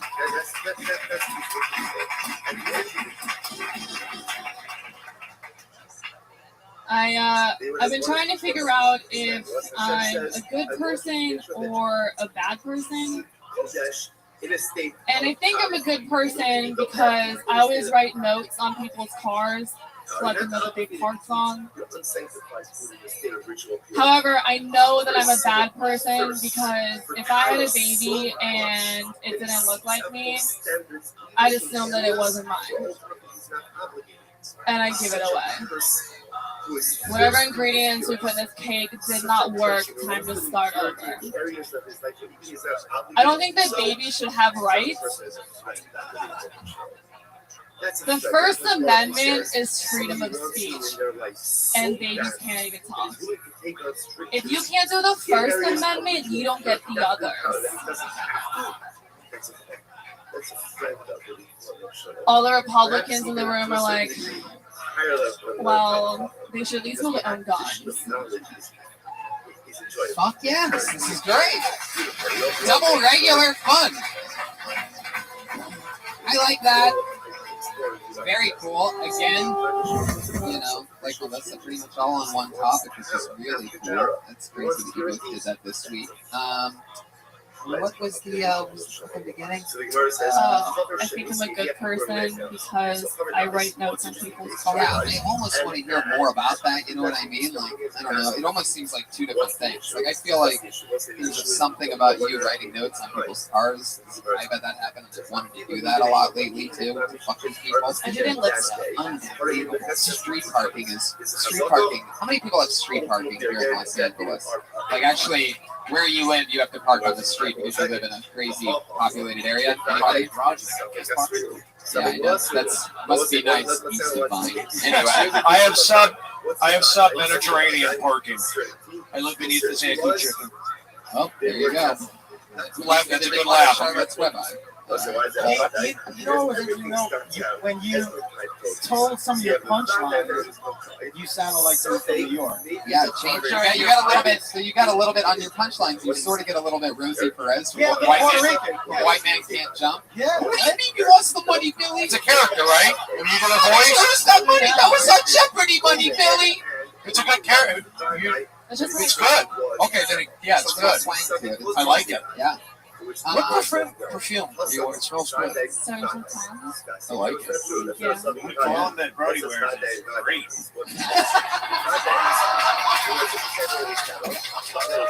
Well, you know what? Speed stick. Wow, joke of the night right there. Oh, really? At my expense? Yeah, totally. Perfect timing. Holy shit. Jeremiah Watkins. I wear speed stick. Fun episode. Oh my god. Delete everything. Oh my god. Brody, that really, I mean, you really set yourself up for that one. Asking about the perfume. I mean, I do know that it's hard for you with the perfume because your nose is almost touching Vanessa from where you're sitting. My nose is more down and not that way. But, yeah. You're right. Oh, now it's nose jokes. It is. We're gonna talk. We're gonna judge physical appearances. I'll take a dump in my Quicksilver shorts. How dare you? I'll walk Dare out you of do here. that to me? I just poked the front of the cereal box for Fruit Loops. Oh, Cereal is so expensive at John's. I didn't. That's why I bought cashew. Yeah, it's like expensive. It's a scam there. I don't know. Would you say John's? At John's, I went there with the unshowered. Nothing. Okay. all right. It's my favorite sound effect. Studio laughter for Brody. Give it to him. He needs it. Vanessa, that was really fun. I love that you stuck it on one subject. It felt real. It felt like a real opinion. You know what I mean? So, fuck yeah. You getting a lot of spots in? You doing a lot of working at night? What? Trying to do spots? I kind of like that she sounds like a young Joey Lawrence. Yeah. Yeah. What was his catchphrase? Whoa, yeah. Whoa. First in the. Well, we got a millennial from How dare you? I did 100 crowd warm-ups for Blossom. How do you not know him? Should know. They call me Joey Lawrence of Arabia. You got it. Yes, Persian profession. Experience together for the great Vanessa Johnson, ladies and gentlemen. Another new minute from our two regulars. They came in swagger from the regulars tonight, and I love that. You guys ready to get back to this fucking bucket or what? Anything can happen. Get the bucket. Here we go. It's the part of the show we like to call bucket or fuck it. Put your hands together for Victor Martinez Jr.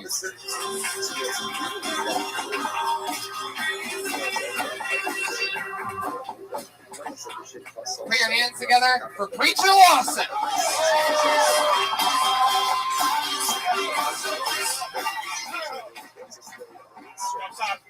Good plan. All right, cool. Yes, no. I don't work here. It's laundry day. Okay. I'm trying to get a job. I just got fired. 2007. I feel like everywhere. My God. So no. Anyway, I don't have any money, man. I moved down here like 4 months ago, and I hate everyone from LA. When I first moved down here, none of y'all warned me about a spot called Watts. Y'all say anything super dangerous over there, you get shot. I didn't know it's dangerous. I was looking for apartments online. Watts was in my price range, right? I was like $40 a month. I can do that. It's not a bad deal for a 7-bedroom. And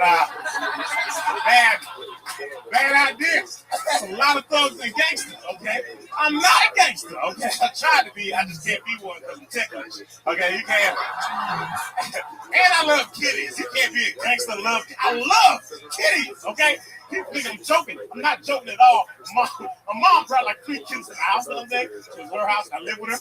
And I was flipping. I was like, kitty! So cute. I hugged it. I was like, I'm going to love you forever.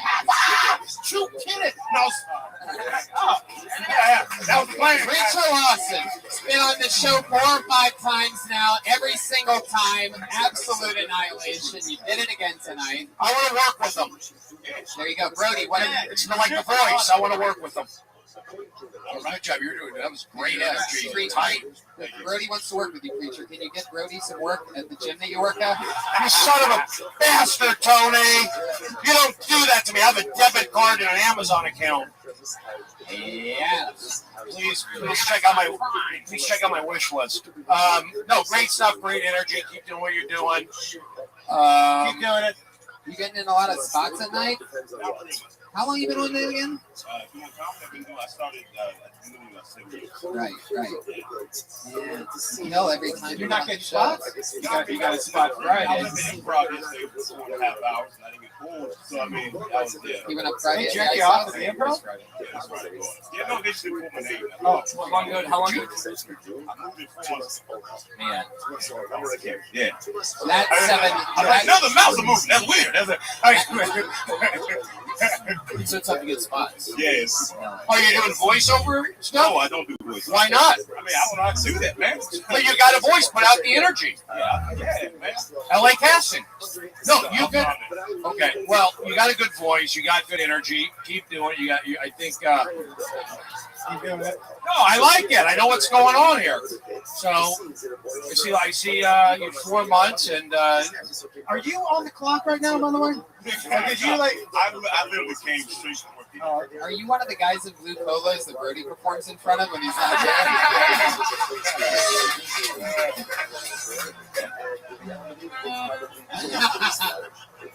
I don't want the protection plan. Preacher, you are without a doubt one of that energy that you have. Every week I'm waiting. Every time I pulled you out of the bucket for the first time, I've been waiting for it to fall off and for it to be less than that. But again, tonight, like when I hit the 7-bedroom line, I mean the bass in this room was a very impressive line. That's good. The only people that really ever get laughs like that is me on this show, and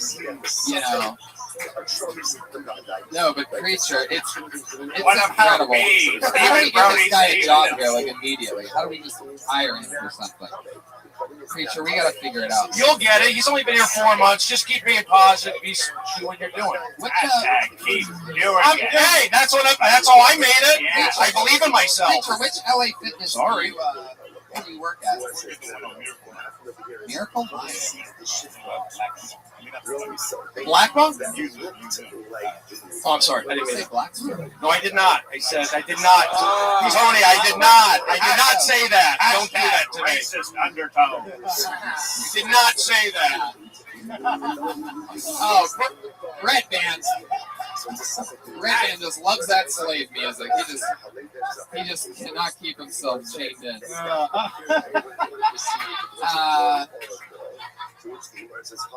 Preacher, man, that is so cool. You were on last week in the meeting, right? Anything fun happened in the past week of your life? Anything interesting? The girl I was talking about? You ever get dumped by someone you're not dating? Okay, that happens. You don't know. Yeah. Right. Where are you from? Were you born here? I was born in Fort North. Black guy. I'm not making that up. I was on the school. You have an extreme amount of energy. Like I almost feel like you were like born somewhere crazy, like in a black church or something like that. Went to a lot of churches. Yeah, group of Mississippi. I lived in 15 different cities. Why? I don't know. My mom, she moved a lot. I never went to a school in a full year. I always moved. She was a criminal. I think so, man. Yo, she was a criminal. Yeah. Why we always running? Don't worry about it, baby. Get in the car. So fun. Preacher, I mean, is that your real name, Preacher? What are you going by? Preacher Lawson? What's your TV show? What's your legal? Here's the deal. Nobody. Here's the deal. Preacher Lawson. I'm a real guy, Stephen Brody Stevens. I like Preacher. I like Jovan. Why not? Brody, you're the one that. Brody, aren't you the one you changed your name? Yeah. Brody, isn't your real name Stephen Brody? Stephen James Brody. Yeah, it is. Okay, but you just told him not to change his name because I made a mistake.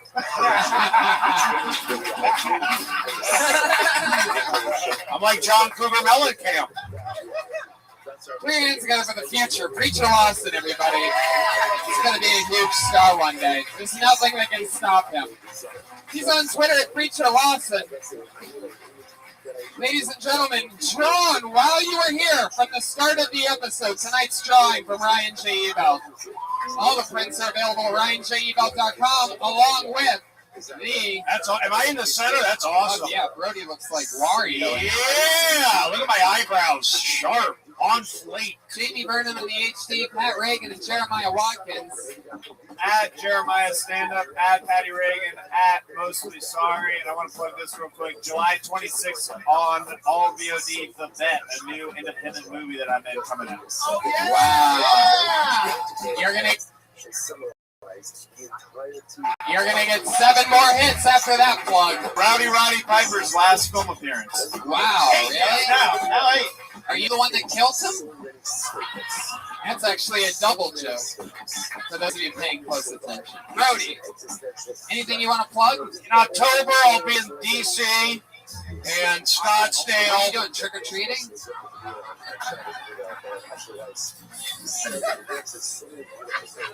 I'm doing an open mic in D.C.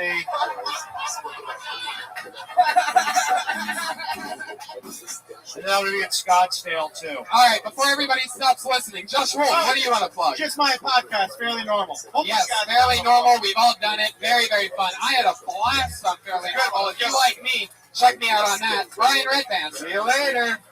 Bye, live audience. Have a good night.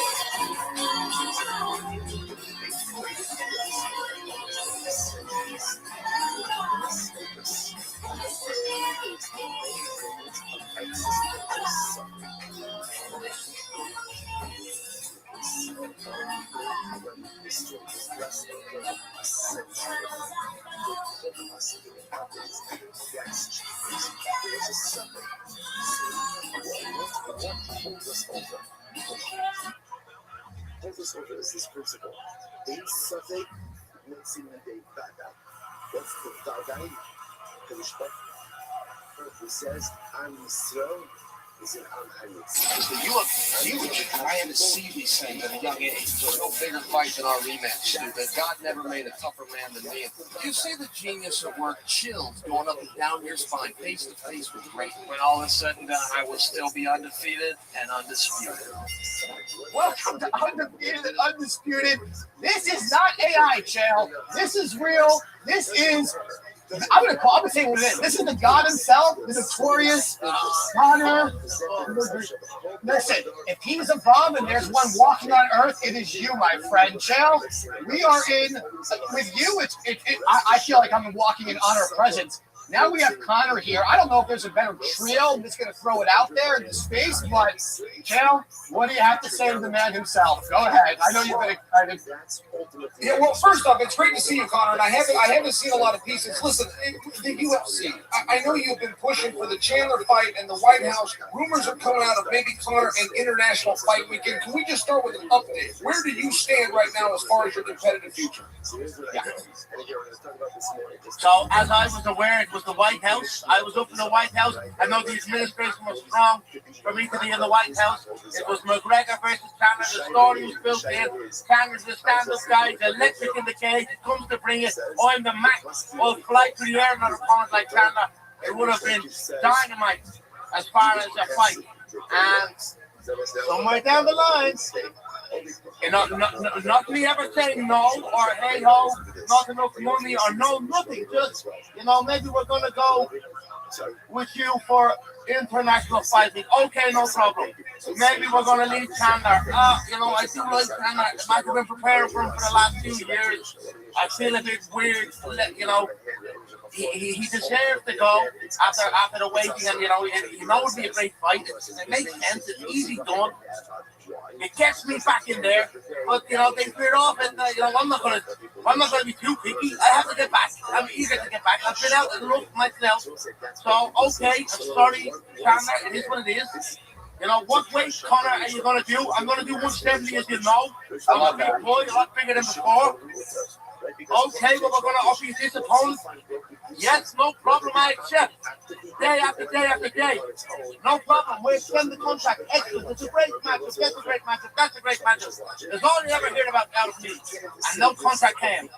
And that's kind of where I'm at. Still here in this limbo. I know my manager is out there in Las Vegas on Monday, face-to-face meeting. I hope a respectable offer comes through. I'm notoriously good to deal with. I'm an honest man. I admire fairness, and I'm sure we can get it done. And there you go. I assume the 5 I'm getting, and I don't mind it at all, is the BMF contest which is on this week, a rematch between Holloway and Oliveira. It's a cracking rematch. I always do love rematches when fighters honor each other with a rematch. I always have the highest respect for it. I'm very excited for the belt. Maybe it's me and that for the next one. So we will see. It's all taking shape. And as I said, Monday there's a big meeting happening. There's so much happening in the fight world. It's actually incredible what's going on in the fight world. It's a great time to be a fight fan. It is taking place. And it's a great time to be in the space because there's so much opportunity, so many routes and avenues you can go. But also on the flip side, it kind of slows things down as far as the fights are going to get booked because our promoters and our matchmakers are caught up in so much drama. And so I'm just waiting it out. Controlling the incontrollables. I've got a state-of-the-art octagon, the actual UFC octagon built in my home. I've got all my plans on it. I've got my mats. I've got state-of-the-art equipment. I've got no interruptions, no distractions. I've got a full team, a big fight, and God is with me. There you go. I'm waiting for the call. Listen, Connor, I gotta say this, and I'm not trying to blow smoke up your ass, but you sound probably the most clear, motivated, determined, and focused. With kind of getting rid of all the things on the outside. I mean, look at you're literally standing in the cage, you're hitting us with everything, and we know that you would never say no, even if it's a tough challenge. And look, to your point, right now, there is a lot of opportunity. I think the MMA world truly needs the MAC back. I think the BMF title coming up this weekend, the fact that both Max Holloway and Charles Oliveira both have said that they will call you out if they win, is the BMF title one of the motivations to come back, being that it's probably the only thing you haven't obtained yet in your career? I'm motivated to compete, to return, to show my work, show my level, show what I am at today to the world. So BMF is great. It puts a belt on the waist for sure. I'm for sure a bad man with a good heart. So why not acquire the BMF title? I have history with Mac Holloway. I've fought and beat him prior. I've had history with the country of Brazil many times over the years, and I know the Brazilian men for sure would love a chance to get one back. About the height of respect for both men, I think they're both bad MF. Do I think having them drain themselves in the sauna and turn their little skulls into dehydrated skulls and then claim that to be a BMF title? I don't. In fact, I don't see anything BMF about that. So that is the only space where I find myself maybe, why go down to 155 and drain ourselves and then fight the BMF? BMF title was founded by Nate Diaz at 170 pounds, the creator of the belt. So the belt could be contested at 170 pounds. And I'm up for it. And I'll go and I'll take it. And I'll bring it back. And me and Nate can complete the trilogy for the belt. There's so many avenues we can go. And I'm up for every single one. Even if they thought they were going to bring me to the ring, or maybe my maybe they want to, maybe it's my chance. Can they get me done in? All the best for that. And offer me some sort of no-name that they think is going to be a tough fight. No problem. Send the contract. Yes. Day 15, I'm saying I accept. Send the contract. No such contract. So here I am just waiting, boys. And I hope something great. Please, God. Well, Channel, and I think you would agree with me. I do agree with Connor here at 170 for longevity. And to his point with the BMF title, I don't really know why the weight class even matters. Would you agree saying that Connor coming back at 170 at his healthiest, even if it's against Holloway or Oliveira, let it be at 170. No reason to drain themselves in the sauna. No reason. Let them be at their best potential in health. Channel, what say you? Because I agree with Connor on that one. My first response to what Connor just said is, Connor, I believe you. I believe that you have accepted these fights. I believe that you are waiting. I believe that things are being held up. And I love the idea, by the way, Ian. I don't think Connor should go back to 55. I love that he captured at 45. I love that he captured at 55. Why not go to 70? And he makes a very fair point. From a leadership standpoint, I like that he's taking the lead in the locker room and telling guys, you don't have to go kill yourself in the sauna if we're going to weigh this tomorrow. He did that with Cowboy Cerrone. I like the idea. And Connor, let's just say the White House was not an option. How do you feel about potentially headlining International Fight Week? I love it. I'll be ringside with the big boss. I'll be ringside with the big guy myself, watching the guy compete for us. I'll be ringside in the truth, yeah. And then I'll be in the year. Next month, I hit the Sin City. I open the top, putting the eyes on. It's just like diplomatic duty. That White House event is going to be like, it's going to be on the ring. Where they're going to train, they're going to be able to enjoy the event. For sure. They love to sit there and watch a fight with the Mac, and then we go to Sin City and watch a McGregor fight. I'm up for it, no problem. Yes. You won't hear no from me ever. All right, so it's 170 International Fight Week. You're saying yes to everybody. There really should be no issue then. Obviously, with the UFC, there's going to be a numbers game. And listen, Audie's the best at what he does, so you're in great hands. You guys have been together forever. So, Connor, if it's not tough... I want to ask you. Tell. Who do you want to see me fight? Who do you want for? Sure. Okay, Michael Chandler. That's the fight that we were promised. I waited a couple of years for. Reel me out in the White House, and I'll do the fucking International Fight Week as well. You know that's it is. You know that's a firecracker of a fight. One man goes down, and it ain't this man. Chael, I gotta tell you this on a personal note, Connor. If I don't get to talk to you, I want to just tell you something, man to man. You have been so honorable towards Michael Chandler because Red United is real. And I have noticed that you have gone out of your way, even though he's your opponent, you want to fight him, you've gone out of your way to build and preserve this idea. And I hope people do notice that because you deserve credit for that. Listen, what all taking this friend, I appreciate my time. And I like to fight. I'm prepared for the last 3-4 fucking years. So it was the loss at the last thing. I was like, heartbreaking. I want to do it again, but so look, we don't know. We can't decide what these men do, and I don't want to. I don't doubt them. It's like in this current climate, we're all cattle. Yeah, all these fighters, we're all cattle. I just happen to be a free range. I'm organic, if you will. I'm like white dude walking around the fucking farm. You know what I'm saying? So I'm just waiting to be fucking wheeled out. Hopefully it's coming to him. It's looking like it is. I'll be Connor. Yeah, now. No matter what, I'm making this walk here. Now. I'm at the tether now. I'm making this walk no matter what. Connor, it's been over 5 years since you stepped foot and graced us with your presence. In your eyes, what does this mean for the business, for the Mac to be back headlining, regardless of when it is? What does this mean for just the sport of mixed martial arts, the UFC as a business, and the Conor McGregor brand in itself? It means all the records. That's what it means. It means all the records broke again. Currently, we're in this state where we're at to go from the pay-per-view model, which was my model. I ran the pay-per-views. I'm the only fighter in the current landscape that has 1 million pay-per-view fights behind them. All the rest of them are a couple of 100,000 a year. They're getting these deals from outside sources, astronomical figures with no backing. They've done nothing in the game. Not at my level. So now we're entering this streaming space, and we've got the top 5 viewership of certain fights that are taking past the ones that I accrued when I was the pay-per-view champion. And I want to get in there and do that. I want to take over these streaming rankings and set these records. So what does it mean to the promotion and the content provider in Paramount? It means the record. That's what it means. So the only the better we get it done. Chael, I don't know if there's a better answer than that. I don't even know if I could have scripted that if I tried. I mean, it's right. I mean, who does better numbers than Conor McGregor? So, Conor, let me ask you this, my man. And look, again, Chael and I don't know. I know you don't know me as well, but Chael and I are on the same level when it comes to honesty and transparency. We don't blow smoke. My question for you is, when you finally get the fight, and again, I am trying to international fight. One more question. You wish we could fight Michael Chandler. Where is the location? Would you rather see that fight take place in the White House, or would you rather see it in International Fight Week in Las Vegas? You want me to add? The secondary kills. They don't usually put me on UFC 200 or 300 or the Spear. They usually put me on UFC 201 or 301. You know, like a double sale thing. That's, the White House is going to hit no matter what. Beautiful. Right.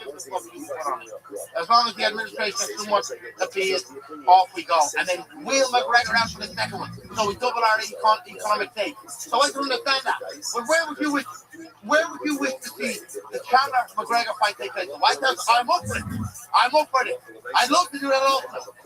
So would you like to see it there? Would you like to see it in the national fight? Or anyone else? Where would you rather see it? Shell, you go first. The White House or International Fight Week. And also, secondary question, how much do you think it's worth? How much do you think McGregor to return is worth? Yeah, someone said if your man Ben, Conor fucking Ben, is what he's worth, how much is McGregor worth? How much do you think McGregor is worth in this contract? Factoring in inflation alone, my contract is since 2018. Everything fucking is gone, even the milk and the eggs. Let alone inflation. Then you factor in. That's a big deal them boys doing. Them boys are powerful, man. Look how we get point after that. That whole Paramount situation, even with the Paramount acquisition and all that. What did they fight in Warner Brothers? Unbelievable. Colossal. How much do you think the mic is worth? How much do you think I should say, hey guys, give me the bucks and crack? You know? Is there a number? Cal, go for it. You go first, my man. You go first. Sure, the most. Whatever people are making, the most. Red Panty Night is still real. Conor McGregor is still the biggest draw. And I don't know what the numbers are currently, but Conor makes a fair point with inflation on the contract that was signed in 2018. So whatever they're paying, they got to pay it back the most. And as far as which card, by the way, that's an interesting question I would like to answer. I'm going to be at both of them. I think I'd prefer to see you at International Fight Weekend because I do agree with you. Like the White House itself is a big enough draw. Bring McGregor in. Bring in all the Irish. Let us party for an entire week. Let's turn this into an entire week event, which is something that is unique about International Fight Week. Yeah, that's where I'm at also. And also, I'll be there. I'll still be at the White House. And then whoever it is I'm facing, be it CMF, be it whoever, they bring us into the octagon, and we face off and we get that hype going in the White House lawn, and then off we all go. In this city, open the top button and enjoy ourselves. I love that. I agree with that also. I'm more than for that. And Chael, I think I'm going to give a good answer here on what Conor says. How much would you pay for the match? I think that Zupa paid the wrong Conor that $15 million. How do you like that one, Conor? I think they paid the wrong. Use that as a metaphor. Don't think on down there on that. You know, there's levels. There is levels. Without a doubt. Look, you deserve everything this sport can offer. I think Chael said it for the most. You will break records. I think you International Fight Week. Look, Michael Chandler, Chael and I on the last card, we talked about it. That was something that we wanted. We thought it didn't make sense why, even if time passed, Chandler wouldn't be the guy. He didn't do anything wrong. You've been great supporting him.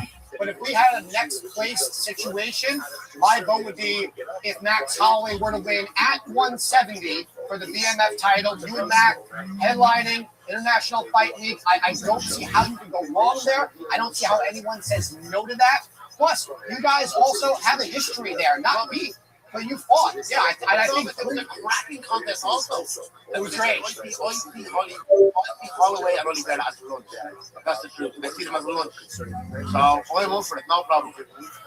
And Conor, I guess I'll leave you with this one. We appreciate your time. I love that it ended up working out with the cage behind you. That was fantastic. You're back International Fight Week. How long are you looking to come back for a while? Is it I'm only starting.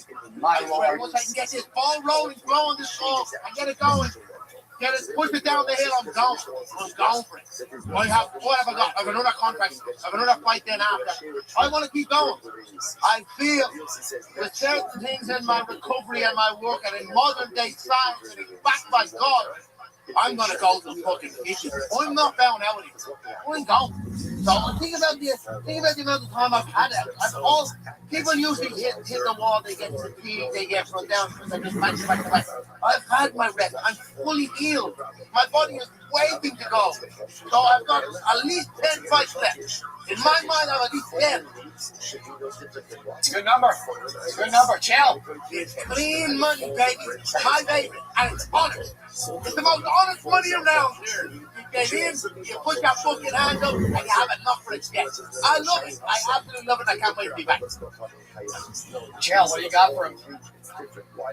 Nothing. I really think that's great. I think that he accomplished it all. I like the idea of 170. I like his willingness. I really believe Connor. I think that's the biggest message. Like when I do tell people that we spoke to Connor today, the biggest thing I'm going to tell them is that he's very sincere. I can tell he wants to fight. Now, Audie's got a meeting. He's flying to Vegas. I mean, come on. I'm backing Connor on this. Send him the contract.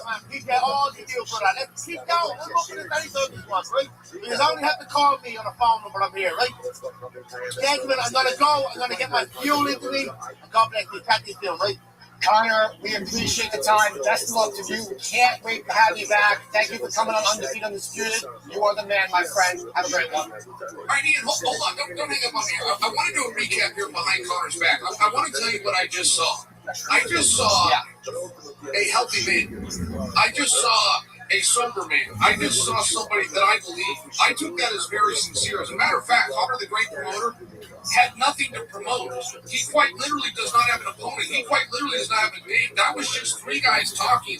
I believe him. And, I mean, what would your take be being an expert in this business? If they offered him a fight and he said yes, but then the fight didn't come through, there's an answer to that. I mean, you can make a simple guess. The opponent was hurt. The opponent said no. But what do you suppose did happen next?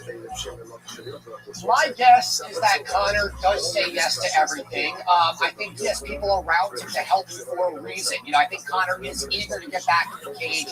He wants to be back at the same time, without even really knowing who that opponent was. We can talk about rumors all we want, but I find that to be pointless.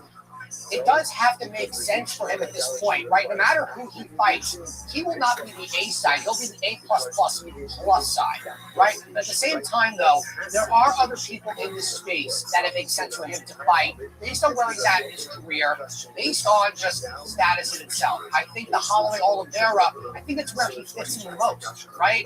And I don't know why the Chandler fight has gotten away from him. I don't know why he made the UFC feel that way. I'm not them. However, to your point, Connor was so clear in his message. You know, this was the Connor we saw that was on the rise in the beginning. You're right. He could have promoted anything he wanted, and we would have not said boo. He didn't promote a company. He didn't promote any side projects. He didn't promote any movies, commercials, clothing. He talked about wearing a suit. Usually he would say, oh, I wear these threads. He didn't mention what kind of suit he was wearing. I was going to ask him, but he was on a roll.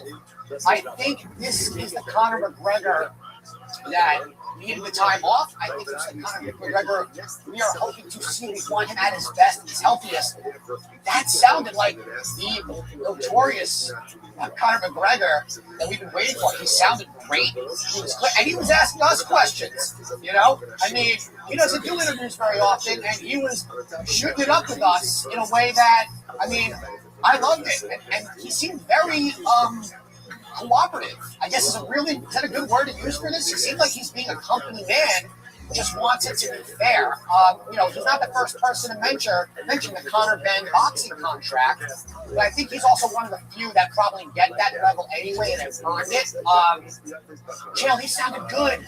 He sounded healthy. He sounded concise. I do believe him. Help me speculate though, because I believe his timeline. He gets offered a fight. He says yes. The contract doesn't come. He then reads in the media that the opponent he was offered somebody else. I mean, how do you reconcile that? It's not like they reached out to Conor, got it, yes, which is like, wow, this is great. And then book somebody else. If you were just to guess, like, what could have happened then? A weight class issue, perhaps? No, I don't think it was weight class issue. I think that maybe they had some chess pieces. They moved around. They kind of saw something a little bit better. You know, there's been other fights in the division now announced for other countries that might have made sense with younger guys. I think maybe they kind of now, they're saying if we're not going to do Chandler and we're going to bring Conor back, you know, what fight really does make sense for him from a longevity standpoint? If you put him up against a younger up-and-coming guy that's in the top 5, I personally wouldn't understand it. I don't think that'd be a smart move in utilizing Conor and whoever that fighter may or may not have been.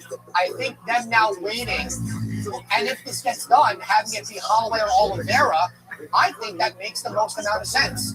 And to me, that's a no-brainer. And to have, and listen, as much as we sometimes joke about the BMF belt not being a real belt, this may be one of the only other times that having that in the main event makes sense without another title on the line. Although they still could put another title on the line that night. It could be a flyweight title, it could be a women's title. Conor knows the business. He's not a dummy. He even said there's no point in putting it on the White House. It's going to sell itself. So put me on a card or I'll sell it for you.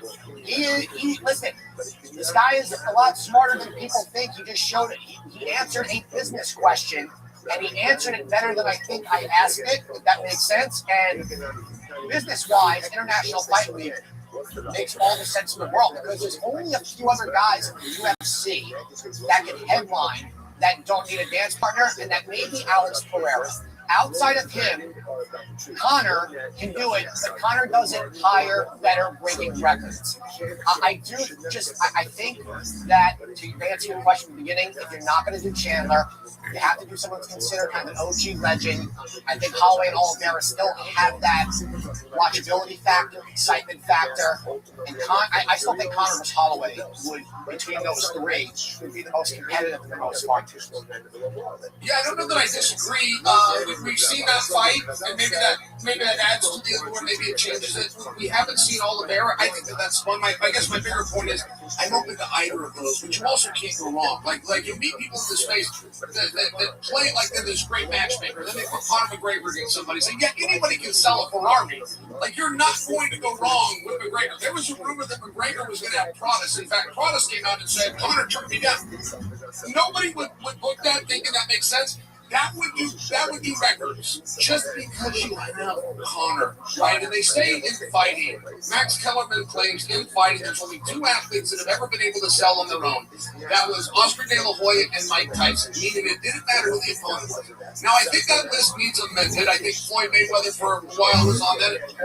McGregor is also part of that list. It doesn't really matter who the opponent is. And I offer that because there seems to be some overthought, in my opinion. Well, it's got to make sense. There's some overthought. No, it doesn't. Every now and then, let us have some fun.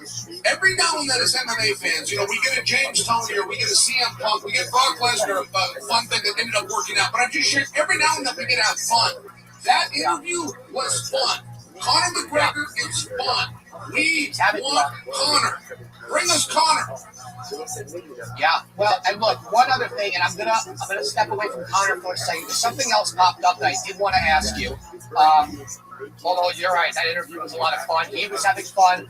I wish we could show how he was running through his house to get his Wi-Fi better and ended up in the cage. That to me was just fate itself. I don't know if you saw, Tom Aspinall signed with Eddie Hearn's talent agency today. Okay? With everything going on with Aspinall, unclear future with the eye situation, the unclear future with the heavyweights, and then we know the rivalry between Eddie Hearns and Dana White and Super Boxing and Matchroom. How is this a good idea for Tom Aspinall if he wants to stay with the UFC, be the heavyweight star that he claims he can be? I don't doubt it. I think at his best health, Tom is obviously still the champ per se. I mean, how does this move make any sense at all? Because I like Tom, but to me, this feels like he has the IQ of a potato from a business standpoint. I do not want Tom to get used. I don't want him to be a little pawn in a game of chess. It felt like, with no details, right? I'm just a fan that saw the same thing that you did. It felt like he was being used. And Tom's a British guy, Eddie's a British guy. If you're Tom and you're a fight fan, you're going to admire Eddie Hearn. You just are. You're going to grow up around Eddie Hearn and Matchroom Boxing. Tom has a fantasy of being a boxer. So if you get that phone call from Eddie, and he says, I can help you, I'm going to fly you out on my private jet, I want to sit down, I want to do business, that's a very seductive thing. And I'm okay with it. I just want it to be sincere. At this point, and again, it's just my reaction. I don't have inside information. I feel that Tom is being used. Yeah, but here's the thing though. He's on the UFC roster. We both know Dana does not really let people go out of their contract, right? Everyone's gonna come at me and say, "Oh, the Francis thing." Yeah, but Francis was a free agent, right? Tom's not a free agent. I believe he still has 2 or 3 fights left on his contract. Dana, I don't think is going to release him. I don't think Tom doesn't want to not fight with the UFC. I think to your point, maybe he was convinced that by Eddie or whoever that they have the power to negotiate with Dana, that Dana will take into consideration. But can we be honest here? I don't think the UFC machine backs down or takes that from anybody outside of who they answer to, right? So I understand what you're saying, that in that culture that Eddie is that seductive power, but it doesn't make any sense for where he's at on the UFC roster, right? Maybe he's saying, "Oh, after I'm done with these fights, Eddie will have me in boxing." But this UFC contract could be for longer than these 2, right? Fights, right, based on timing. When you're injured, contracts get extended. And when you're the champion, contracts get extended. Not even the great, powerful Eddie Hearn is going to have that influence over Dana White. So I don't really understand how this is going to improve whatever relationship is going on with them. If there is something negative, we're not seeing a whole lot. It's a little confusing. With Alex vacating his title, I'm guessing he's going to be fighting for an interim, depending on how long Tom's out. I'll be honest, Chael, I don't get it. Don't get it. Well, and I got to tell you this too. I'm not familiar with the Eddie Hearn talent agency, and so is that where he's going to try to find sponsors? He tries to find things outside the UFC. Does that mean he's going to take on what you and I know as a managerial role, where he thinks he's going to sit down and negotiate with the UFC? I don't actually know those things. So what they promised or what they got worked out, they kind of played close to the vest.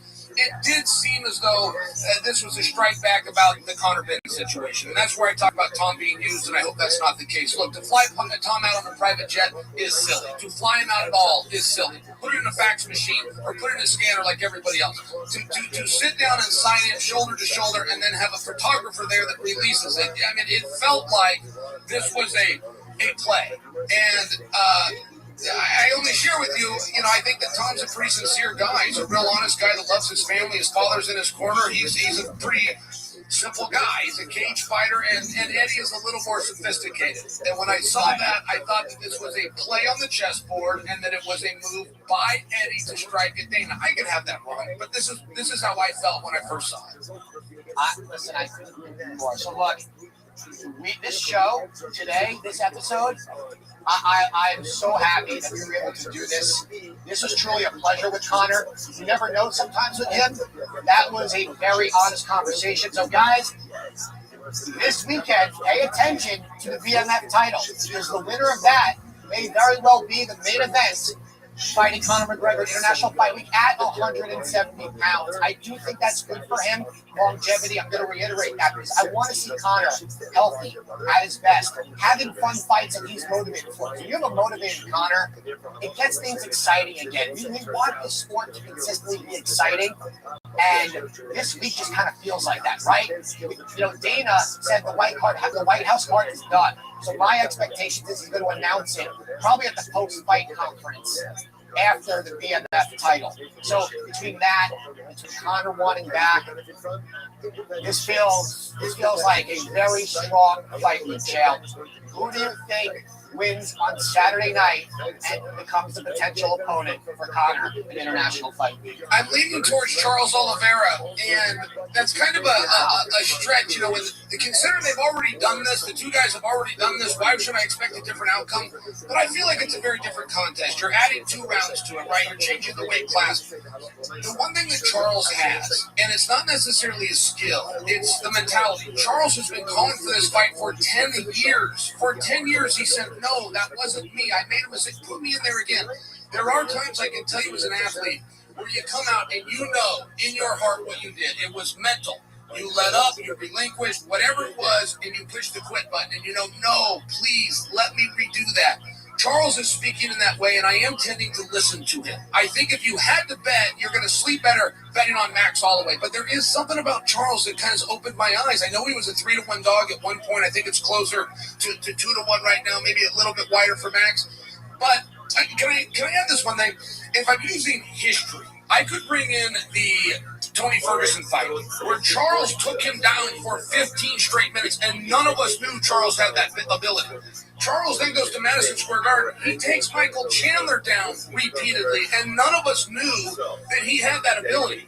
So if Charles does get on top of Max, who can wrestle himself, but if he does, he's likely to win that round.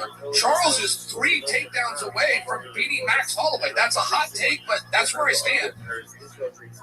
Well, so here's the thing with me with that one. Oliveira does not usually get his subs from being in top position or even off his back. It's when he takes your back or in a guillotine. You know Holloway's not shooting for a double leg, right? And unless Charles Oliveira gets his back, I just have a hard time seeing Oliveira winning this fight.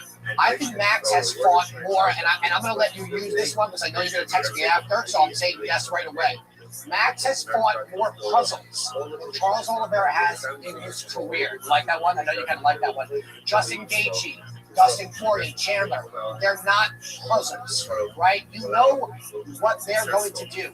Max has had to fight the Jose Aldos, the Alexander Volkanovskis, even the Yair Rodriguez, who's unpredictable, right? So he's fought these guys that have that lack of predictability or unpredictable factor, excuse me. And I think with Oliveira, his chin has also gone over the last couple of years. The cardio, if Max goes in with the pressure, Charles on his back foot, I just don't see it. Listen, he's a live dog. Oliveira is always a live dog, and he doesn't give in to the pressure and get dropped. We saw it in that last fight. If he can't get the back of Max Holloway, I don't see it happening. I see Holloway winning in the later rounds. I see Holloway going out there, calling for Conor, and we get our fairy tale ending. So I am going to leave you with that, my good man. You know I love you. I appreciate this. Guys, undefeated, undisputed. Tune in. UFC BMF title this weekend. The return of the Mac. Let's go.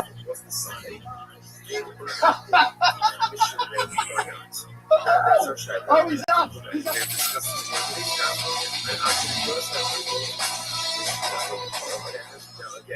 Then we have my focus to go for location.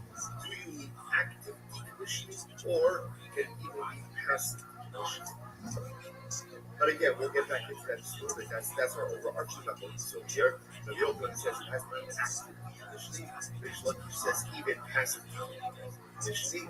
That to me would be if the idol falls over by itself and breaks. But the Oakland still an idol, according to Rich Location, has lost its idolatry. So what's that? But again, that's why you find pieces of an North philosophy.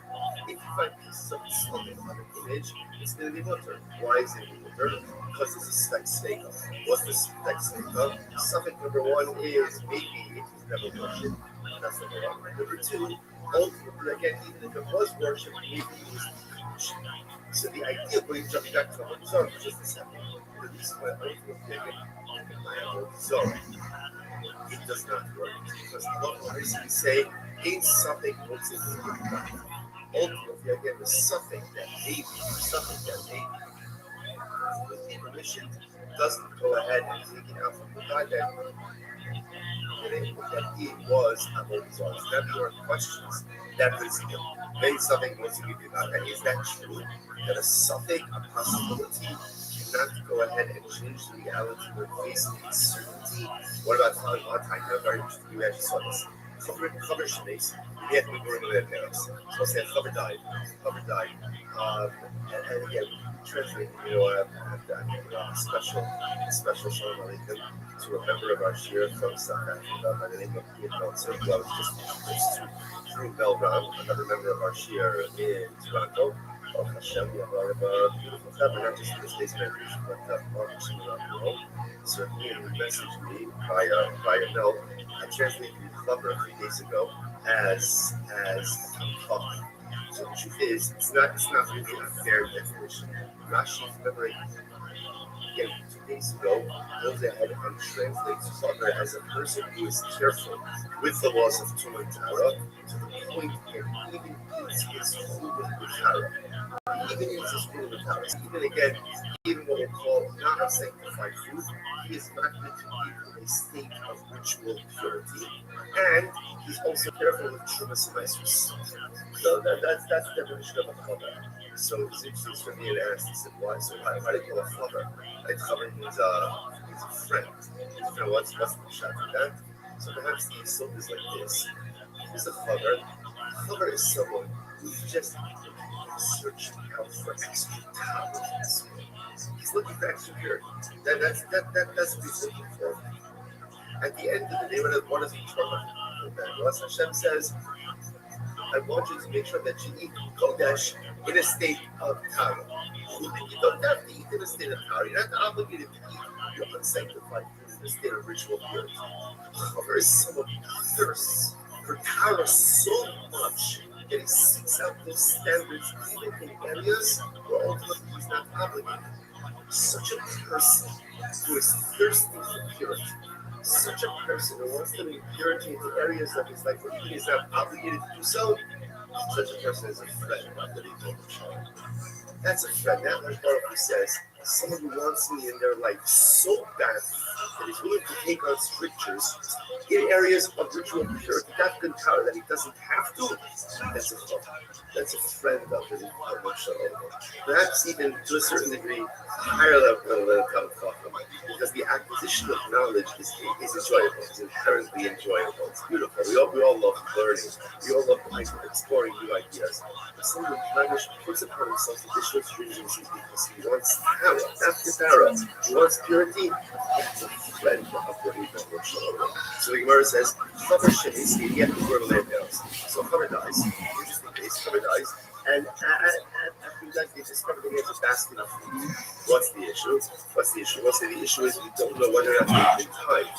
So the Gemara says, she just harvested them that day. Hurrying in the cheskas is too funny. It's a chazaka. Ultimately, again, that they are properly timed. The Gemara says, I for a second. If that dice give you something, something was riddle. I will say, let's analyze this case. Here's a case of a vadai. What's the vadai? The certainty was they were tevel. That's for sure, right? Tevel's untied produce. I will say, why is that a vadai? Here's everything starts out as untied produce. So you have the vadai that it was untied. Safek, maybe the chaver did time it, maybe he didn't time it. What do you see here? And what do you see here? That ultimately, again, a suffix possibility that time did goes ahead and overrides the vadai that it certainly was tevel. So you see something close to the vadai, to which the Gemara says no. Hasam vadai. It's fascinating. No, it's not true. That's not a something in vadai. That's a vadai in vadai case. What's the case? The vadai asks you. So where it says it said that it was tevel. Vadai was tevel. Certainly it was tevel.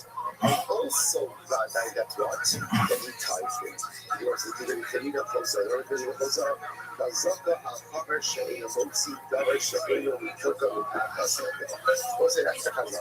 So again, interestingly enough, it's fascinating. If the Chaver will say again, can you imagine moving yourself to the level where there's no suffix that you've done the right thing? You have to understand, right? What does that mean to get to that level where the halacha looks at me and the halacha says, this guy certainly did the right thing. Our chaver does not leave untied produce in his possession. So the moment it comes in his possession, it's tied. And therefore there's no suffix in vadai, there's only vadai and vadai. Incredible. Levi says another possibility is, you know, it says suffix to suffix. Interestingly enough, really it's a suffix and a suffix house. So what does that mean? Afshar the abad kilaboshia. Howard on stage, yeah, hi everybody and welcome. Holy moly, how excited. We have a very, very special episode ready for you guys. I'm so excited to be here. Another wonderful Monday. We're here with Clean Cut Brian Redband, everybody. Look at him. Hats off to Brian Redband, literally looking good. You say clean cut, but most people say creepier than ever. Who says that? Anyone that sees this mustache. Who prefers Brian's new look over the hidden under the ball cap? See? I'm only doing this because I'm about to go on the road with Dean Del Rey, and I just, if you know Dean Del Rey, he has a really big mustache like this, and I bought vests, so I'm ready. You're going to dress up? I'm dressing up. I'm becoming a Del Raiser when I'm on the road with him. Wow. You're going to raise Del. Yeah. Well, that should be interesting. Who would have thought that people get double the Dean Del Rey? I know. With the Tiffany Haddish in the middle. That's right. That's right. She's the opposite of Dean Del Rey. Exactly. That's more like Dean Del Rey J. That's really funny if you know Tiffany Haddish, but since some of you don't, just laugh now. Google it and then laugh later.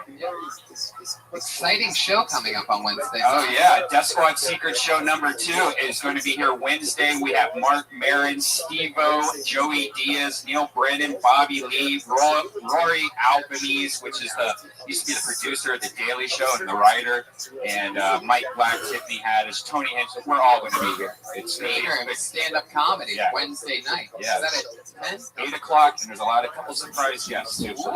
Surprises on top of Marin, Steve-O, Joey Diaz, Tony Hinchcliffe, Neil Brennan, Bobby Lee, Rory Albanese, Mike Black. And it's Mike Black's birthday. Wow. So yeah, it's gonna be a fun show. That's going to be exciting. Yeah. I was just in Toronto this weekend and performed in front of 3,400 people at the Sony Center and had an amazing set. Got heckled by a crazy Canadian lady. Handled it extremely well for 7 minutes and lit her ass up. And now I'm famous in Toronto, everybody. That's what happens if you have one good set in front of 30. Did you catch it on video? Or did anyone catch it on video? Or I bet you there was a few creepy YouTubers out there. Out of 3,400, yeah, there had to be at least a few. But I got it all audio recorded, and it's pretty amazing. Yeah. Death Squad's so huge in Canada. It's insane. A lot of Kill Tony fans stuck around afterwards for the long meet and greet, so thank you, Toronto, for an amazing time. And yeah, some exciting news perhaps being announced next week about something about Red Band and Tony in Toronto. Oh, yeah, that's right. Let's not make it official just yet, but this could be a special announcement in the next episode. That has to do with Toronto and us. That's right. Man, your breath smells like fish. That's because we just had delicious fish tacos, everybody, from our one and only sponsor, put your hands together for her. There she is, right over there, the lovely Elise Lane. Before I jump into that, I will say, even though they're not our official sponsor, a cool t-shirt company called Homage, based out of Columbus, Ohio, sent me this amazing Ohio State Buckeye shirt. Yeah. Asked me to wear it on Kill Tony, and of course I will. This company's really cool for anyone that grew up in Ohio because they pretty much take old designs and they reprint them. Like they have a lot of Surf Ohio shirts that are one of my favorites growing up, and a lot of the old logos and designs of old Ohio stuff. They sent me 3 amazing Buckeye shirts that I'm going to be wearing over the next however long, and also a you know what? I'll just keep it. I'll keep that as a surprise too. I will tell you, it's a professional wrestler on a T-shirt because they heard that crazy Rogan episode. Now, Elise Lane made us fish tacos, but I always tell Elise, you know, you're a gourmet chef. You're a professional recipe checker. She is a top-of-the-line 5-star chef, people, and she cooks us gourmet meals. What I used to do is I used to tell her, write it out fancy like you would, you know, for a recipe. Now read it. And I had trouble reading it a couple times because they're weird French words sometimes, you know, this or that. And then I realized, why should I say what she made us tonight when our associate runaround producer, Josh Martin, notorious for his speech impediment, notorious for his commitment to Kill Tony, why don't I have him read it into the microphone? And then the week after that, we realized, instead of Josh taking his time reading it, what if he had to read it all at once without stopping, or else he gets clipped in the nuts? And then this week I decided, why not use this ninja star to flick him in the nuts since it's been sitting on the table? We could lose our first penis tonight on Kill Tony. And that, if that's not, you can't get that on NBC or ABC or Fox, everybody. You guys excited about this at all? Josh is shaking his head no in the back. Put your hands together for Josh Martin, everybody. Here he is. He's on Twitter at Josh Martin. Another new thing that we updated for this week is this is his first time getting to look at it right now. This is his first time getting to look at it. If you have any questions other than enunciation questions, if you have any problem with the handwriting, let us know now. Do you think you have a ballpark of it? Don't ask the word. Are you ready? Yeah, I think you got this. Okay. Wait.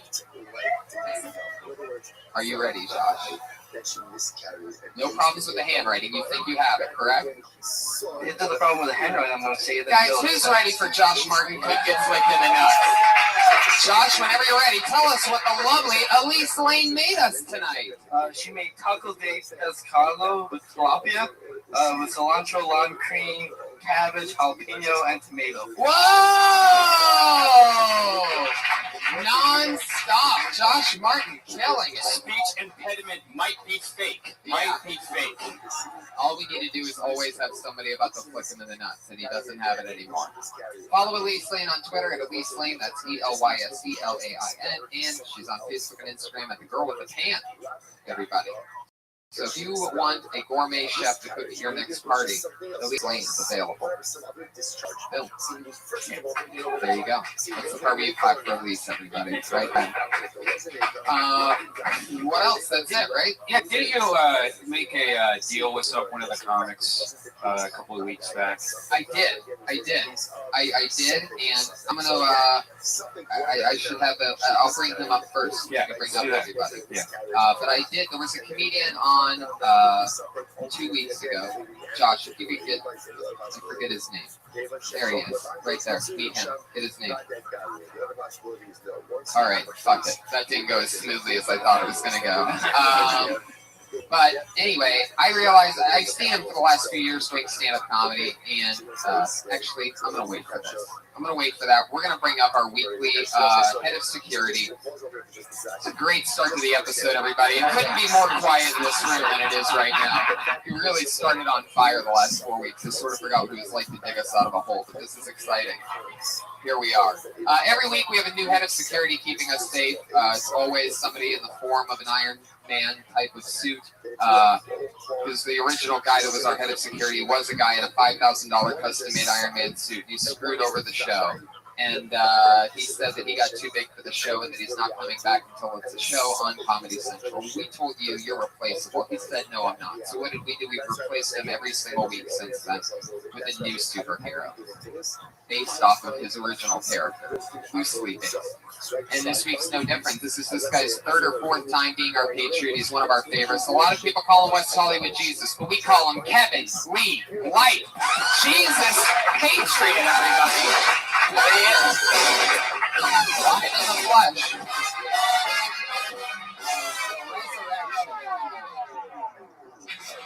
There he is.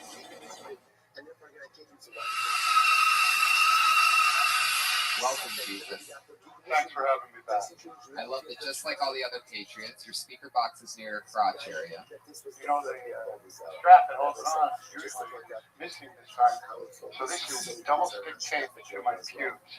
Really? So if you see me fiddling around out there, I love that. You're on fire already, Jesus. Really excited. How's things been? Anything crazy happen on the streets of West Hollywood lately? You're always out there. A lot of people see you. You're one of the most famous fixtures in Hollywood. Anything crazy happen? This is an existential. We had a pipe right down the street the other day, clogged at Sunset Boulevard. Were you there? Year-old water main.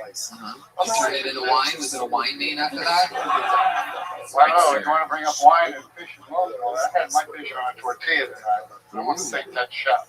That's right. She's sitting right next to you, directly to your right. Very fine, delicious meal. There you go. Absolutely. We love making our podcast listeners as hungry as they could be while listening to the show, hard at work between their lunch break and dinner. So that's our plan with Elise Lane. I got you guys. There you go. I love it. Jesus Christ, everybody. He's here. Keeping us safe. Always fun. I always have two of my funniest friends on. It's one guy is, I believe, fourth time. He's one of our favorites. And another guy is first time. Put your hands together for tonight's guests. Movie stars, Brody Stevens and Johnny Stornis.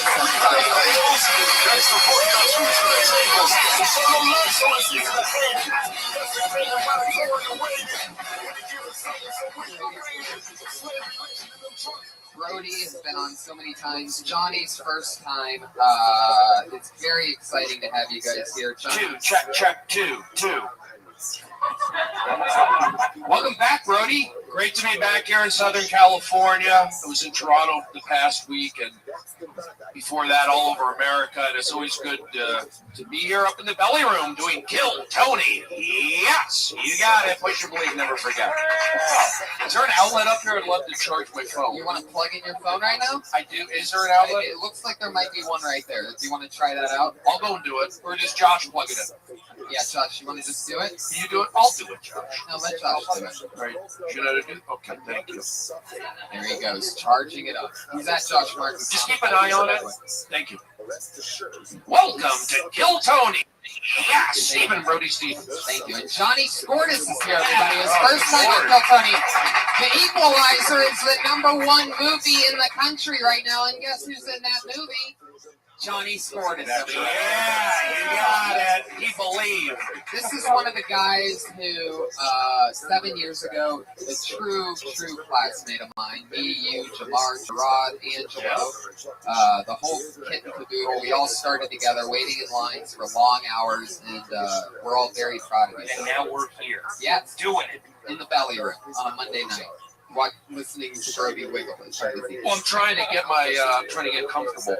You need a different seat? No, I didn't. No, the chair's great. I just wanted to put my leg up and sit back and enjoy and watch a conversation. Tony, meet you. Johnny, what's so crazy about Johnny is he filmed this movie about a year ago. Yeah, so he's been just sitting on it, just like going, one day you all know me. How was that wait? That wait had to have been worse than any iPhone, any announcement, I have to wait a year and a month. How long? It wasn't that bad. I kept myself busy. But I had no idea. You did have an idea. No, I didn't. You kept the secret. Yeah, you did a great job. I didn't know. Did you know? Pretty low key. No, I knew because nobody knew. Oh well, I knew. I'm not. That speaks to your character. You're a humble guy. Very humble. Thank you. No, I appreciate that. If you can't tell by the way he's looking directly down and under a hat. Yeah. Yeah. I gotta change that. Yo, party time with everybody. Guys, give Ronnie a little more respect. He's in a movie with Denzel Washington. Not one scene, but several. Let's go. Yeah. One of the DJ. One of the key. There are 2 people up here with #1 R-rated movie. That's right. You got it. Johnny Scortis, The Equalizer, and The Hangover, Hangover 2, Due Date, Stephen Brody Stevens. Positive energy learned in the belly room, created with the help of Kevin Lee Light, Brian Redman, and Tony Hinchcliffe. Yes. That's right. It's all happening all at once. Kevin, you always have a question for our guests. Every Patriot always does. What are we doing tonight?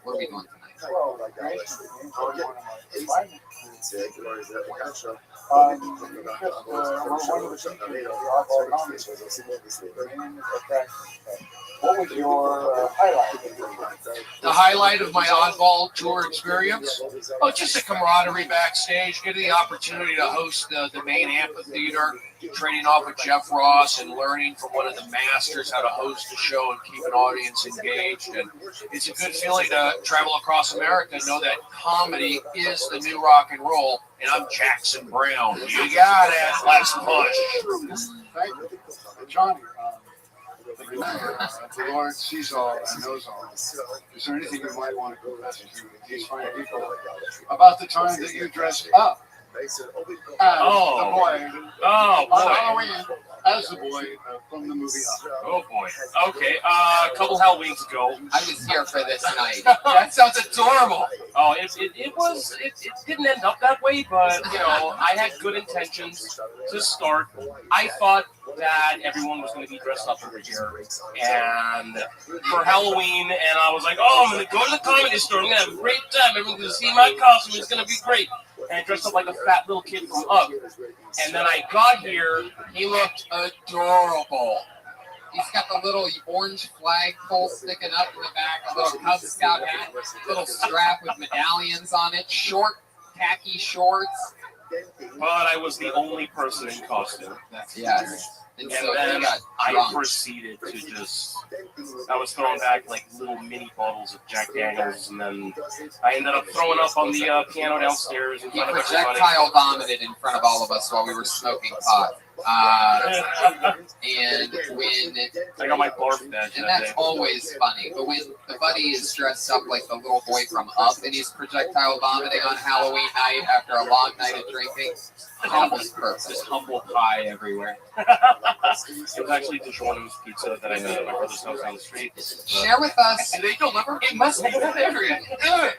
Johnny, share with us something cool about working with Denzel Washington. Something everybody must wonder. You've been there, you worked with him. What was that like? It was really cool. It was really intense. It was very focused on his craft. But in between takes, he likes to fuck around. And there was one time where there's like all this sawdust on the floor, and I started like doing like the James Brown dance, and he comes in. He's like, "Oh, you're doing James Brown dance?" I was like, "Yeah." He's like, "Oh, okay." And then he starts doing the dance, and then we have like a dance-off in front of the whole crew. Wow. And he ended up winning. Of course, it's Denzel Washington. Clearly. He was on Soul Train, so he had a... Is that true? No.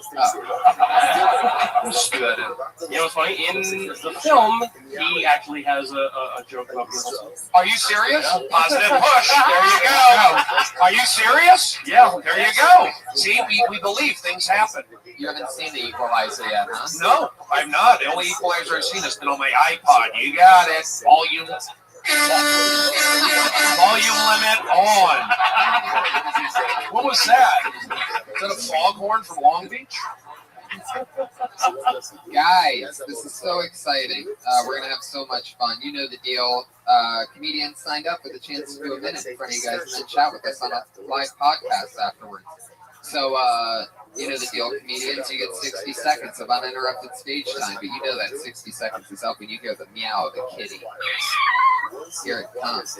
Oh, right about motherfucking now.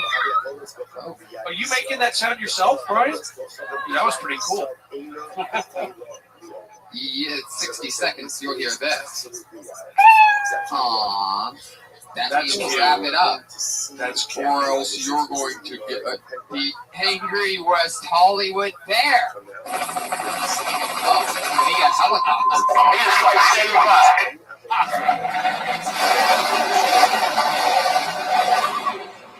Who are you, Rusty Dooley? That was quite the production on that one. Somebody downloaded an app. Yeah. That was a big one. So, guys, respect your time.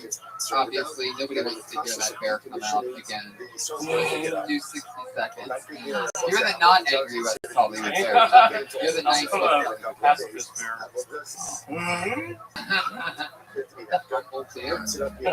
Oh, yes.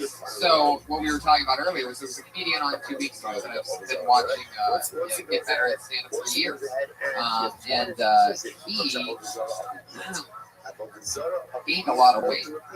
He did. He gained a lot of weight, and I kept noticing it and bringing it up, and I noticed that he was very dismissive of it. And I asked him, do you ever talk about being heavy? And he said no. And I go, well, you should. Because if I come back in a couple weeks and only do a minute of that joke or whatever, then can I come on and work it out there? Fuck yeah, you can. Let's make a breakthrough. So let's help him talk about the real him. Put your hands together for his first time talking about his weight. It's Watt Smith.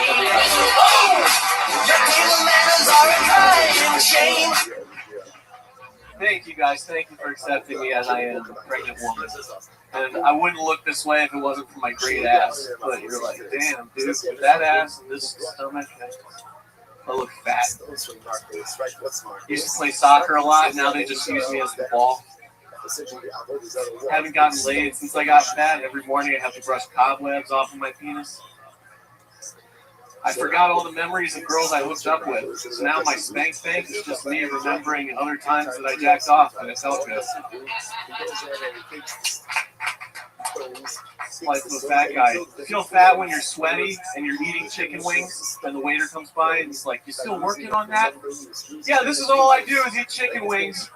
So when you drop something and you're sitting, you try to reach for it while you're still sitting, and you're bending over a basketball and you can't even reach the floor. You couldn't even get a 15 on the sit and reach. There you go. Watt Smith talking about the weight. There are ways to get around bending over. Hanging something up the meat, usually I'll like put a leg out and just kind of come around from the side. That's one. You can ask someone to do it, but you know, I'm glad to know that you're finally accepting the fact that you're putting on this weight. And you know, don't be proud of it, but find a way to work around it. Come on. Can I throw one? You always can. You won't have to ask again for the rest of the episode. Oh, okay. What about the next step? Okay. So what's your name again? Why? I would say the fat joke. I would do you reference like you recently got fat? I would always talk about I used to be skinny, but now I think I should do this. I used to be able to do that, and now I'm doing that. So that's what I have. You had some good, decent jokes, you know. But I would say talk about your newfound fat. Right, exactly. And that's a great note because now you're giving it your real perspective, which is the real purpose of the bit. What I was saying in the first place, which is, you know, you have something new to talk about. When a comedian has a baby, even though it's crazy when I see comedians have babies, next thing you know, they usually have a killer 5 or 10 minutes about their perspective on this new baby. In a way, you sort of have a new baby, which is, you know, that 60 pounds extra weight that you put on the last couple of years. Can I ask, did you put that on? Is it by choice? Is it just by? Is it? It took about 4 months. I like blew my trust fund and bought that. Did you get a trust fund? Yeah, this is like the shrine of the squandered parents. I mean, what? I mean, why don't you say that? Why don't you lean? Why don't you lean out? You're like you have good skin. Why don't you? What are you out here in Hollywood for? Same acting, comedy. That's what I just got a job. Solar? Kind of doing that a little bit. Oh, that's really caught on. I think you should try. You're young. You should try and be a little healthy. But if it aids your comedy, some people are funnier when they're overweight. I think you have your chance. You're skinny yourself. Give that guy a truth. Yeah, every time you keep it real and say, you know, you just gotta roll with what you got. Even that shrine of the blown inheritance, that took you 10 seconds to explain the front end of that, and you get a big laugh off of it. And it's true, and it's real, and it gets that perspective. And it would help your soccer joke too. You're talking about, you know, if you said that I was skinny and now I gained weight, you know, that'll it actually makes sure that it's not as goofy. Yeah. Just roll with your rolls. Yeah. I mean, roll. I waited for that one. And another interesting thing that I thought might have a chance of something, you know, out of that chicken wing thing, you know, there's something about them asking you if you're still working on it. It's like, I don't know, there's something about being asked if you're working, which I think is what you were trying to get at, but I don't think it's very clear cut. But it's like, you know, that you look so committed to your chicken wings to the server that they think that like you walked into that or something, you know, anything about working is bad because saying that's a weird thing. I mean, I get it, I know that they say that, but you can give your new fat perspective. When you were skinnier, did you wear slippers during the daytime? Yeah, Tom shoes. Now I'm afraid I'm going to twist an ankle though every time I put them on. They're so tight. It's like, you can't handle the upper body. Those look like slippers. Can you even take those off? Those look stuck to your foot.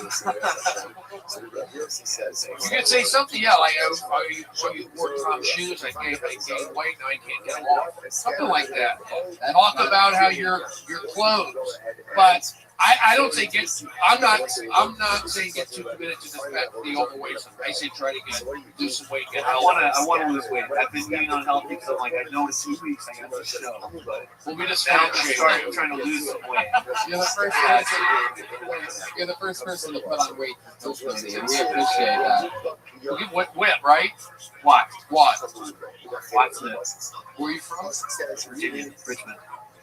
Spiders, I-95 freeway. Yeah, I'm all over that. AAA for the Braves. Yeah, and now for squirrels. Really? But it's still AAA for the Braves? Well, the Braves aren't there anymore. Who's there at the AAA? Squirrels. No, I don't know but about who's the team? Squirrels. Wait, no, hold on. Who is the major league team that represents the AAA?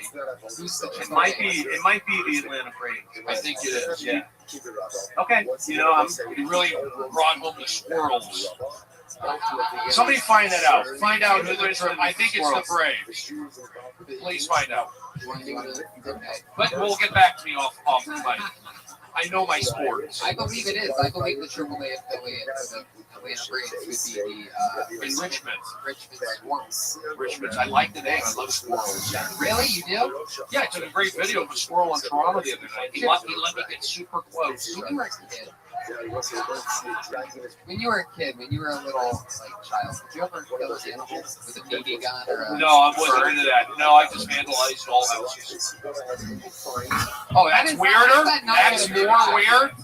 I'll come at you too. How does that not get a big laugh? How did that not get a big laugh that I vandalized an adult dollhouse in Sacramento? Now it gets a laugh? Oh my God. Freaking. What, are you doing anything to try and do this? I bought a surfboard. A surfboard, one of those surfboards that just has sushi rolls all over it? Like, what are we talking about? Yeah. Just a real Craigslist surfboard, $50. Craigslist, that's like a Beyonce surfboard. It's dick. You got dick on it. Craigslist. What? Let me ask you a question. Look at me. You smoke pot tonight? Or today? You're scaring me. Did you smoke pot? Yes. All right, listen. Was it pot or edibles? I think you need to establish yourself, find your character, get strong, book a couple things, then smoke pot. With the pot tonight. Whoa. Brody Stevens. I didn't smoke pot until I booked my first Craig Gilmore show. Thank you. Late night CBS next to the Price is Right. Wow. I don't like it. I see the glass eyes. It's disrespectful to comedy. So there you go. You got your advice from Brody. Less pot roast. Give me all your pot. No, but there is some truth to that. I'm being serious. The pot thing, you're going to make bad decisions on pot. How about, I just think I didn't smoke until I found my voice, my character. I'm not going to say smoke or don't smoke. I just think you're probably better off not doing that till you appear in Hollywood. This is the major league. So it's like, Wait, what are you going off on him about pot? He was just doing some fat joke. because his eyes are glassy and I notice it. But you didn't notice it while he was doing Yes, I did. What am I going to do? Stop him in the mid-set and go, are you high?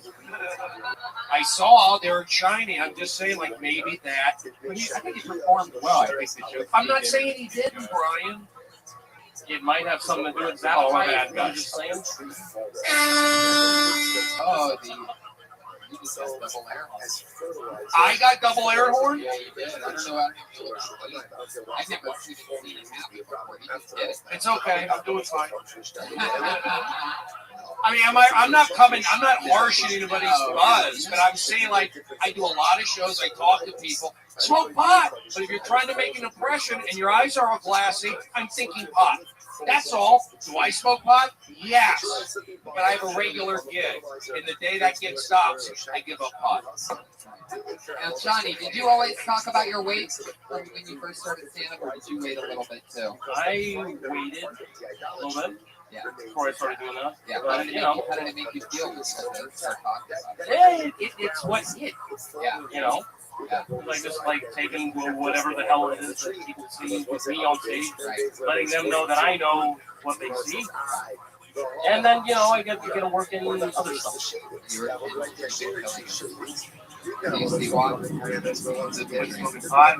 Why did I scare you? You can't be scared. It's the test, man. You scared me. I look like a cop? And they got the neighborhood watch. Check this guy. Check the African American guy. Welcome to Ferguson. Is that Big E from the WWE? Who let Big E in here? Former Intercontinental Champion Big E, ladies and gentlemen. Heckling from the back of the room relentlessly on a live podcast. Thank you, sir. There you go. Jesus has a question. I was going to say, wear something tight. Ooh, you're wearing a movie. You know you can hide a lot. Yeah, take Johnny. Yes, and I'm proving this. When Johnny's done with the show tonight, he has to take his shirt back up on the curtain. I didn't say that. Watt, we love you. You got a special 1 minute guest spot. You talked about your weights. There he is. Watt. Give JJ Watt a nice hand for the Houston Titans. Texans. On Twitter at Watt Smith, right? Tennessee Titans. There you go. Watt Smith. There he is. What's he going to eat later? Watt. Whataburger. Texas delicious. Oh, this is exciting. I met this gentleman earlier. Put your hands together for Peter O'Keefe. Yeah! You should have known by now. Easy does easy.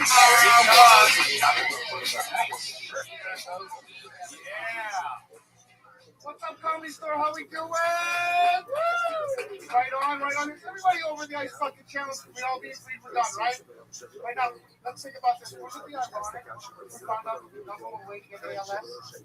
By pouring a fucking bucket of ice water on your head. Wouldn't that be amazing? That'd be great. Man, I just found out my 6-year-old daughter needed her tonsils taken out. It's crazy. You guys know how much 6-year-old tonsils are nowadays? $13,000. Yeah, who is fucking right? That's amazing. $13,000. I can thanks to Obamacare. Ow! I'm gonna pay for most of that shit. You know what I mean? That's the way it is. I'm a comedian. I don't have a lot of money. I have to figure out different ways. I went on the internet. I found out I'm like 2 YouTube videos. You know what I mean? If I just figure out how to cauterize the wounds, I hook that bitch up. Yeah, hook her up. Yeah, I told my 6-year-old kid. I did. I had to go on the internet. I had to figure it out. I didn't know what to do. I didn't have the money. I'm frugal like that. I found out for $13,000. You want to finish it? You want to try? $13,000. I can buy 12 kids from other countries. There you go. That rarely ever works when you want to finish it. It usually never ever works. True. Okay, Peter. You have great, content. Sure. And I think you can, that can go a long way. You connected with Brody a couple times. You felt his energy. You called over to Jesus at a good time. That all makes sense. I think a lot of the stuff in between that, though, what I noticed about your stuff is that your energy sort of carried it and told us where the punchlines were. But if your stuff was written out on paper, somebody had to read it, it would just read like facts. You know what I mean? It would read like because of Barack Obama, I have to pay for that shit. It's like, yeah, well, that's your, first of all, you went political, which is always weird. Second of all, there's no punchline and you just bashed Obama for a second, which is also weird. But I get it. You're from Florida and you have a goatee, so you must be a Republican. No, not at all. No? Libertarian, baby, libertarian. Oh, but that means you won't vote for the black guy.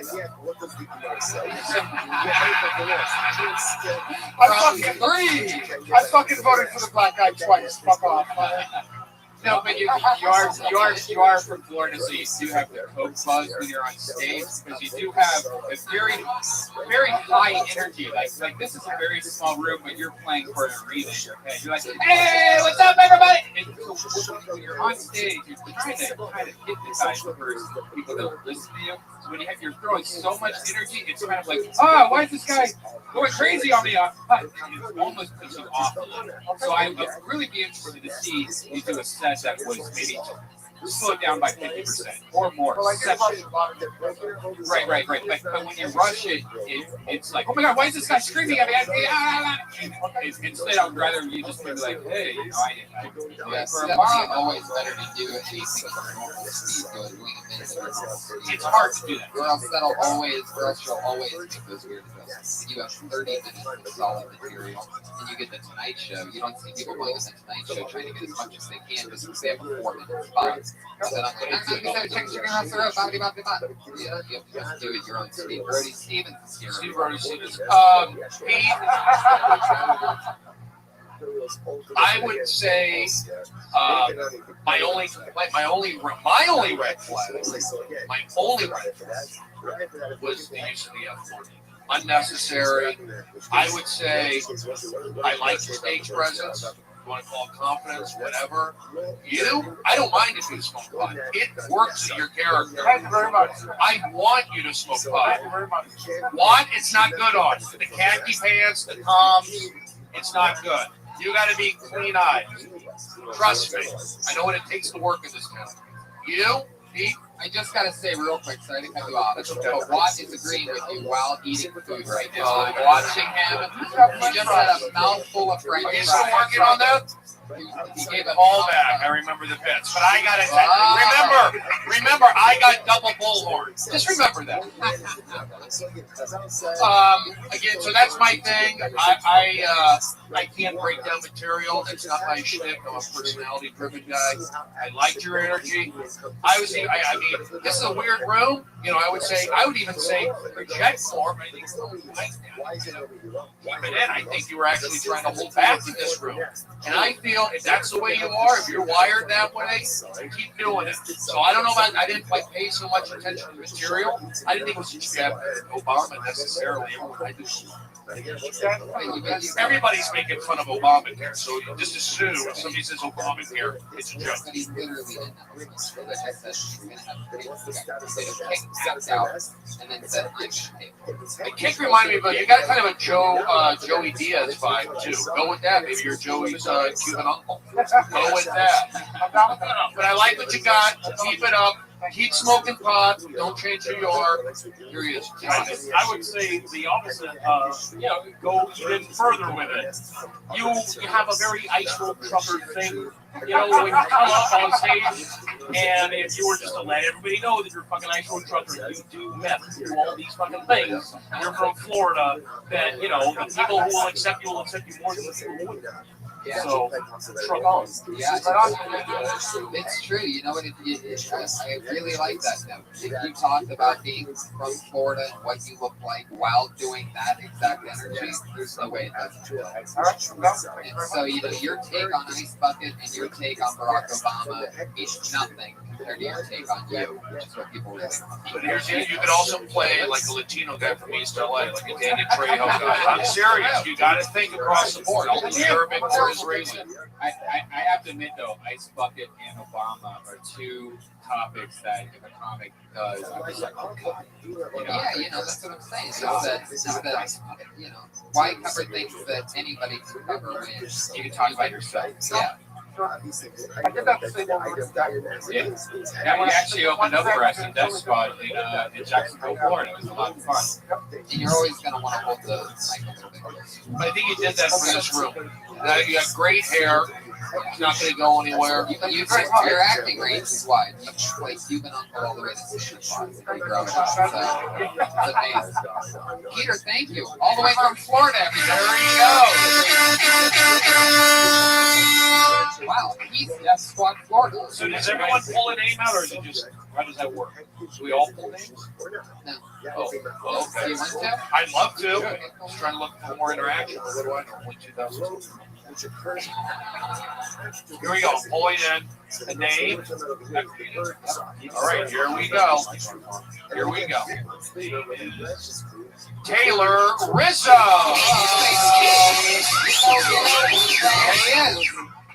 What's up, guys? I drove here from South Carolina, and originally I was planning on a trip to fly out here, But everybody kept telling me that if I even step into an airport with this beard, that the TSA is automatically going to pull me aside for a strip search. And I think that's bullshit.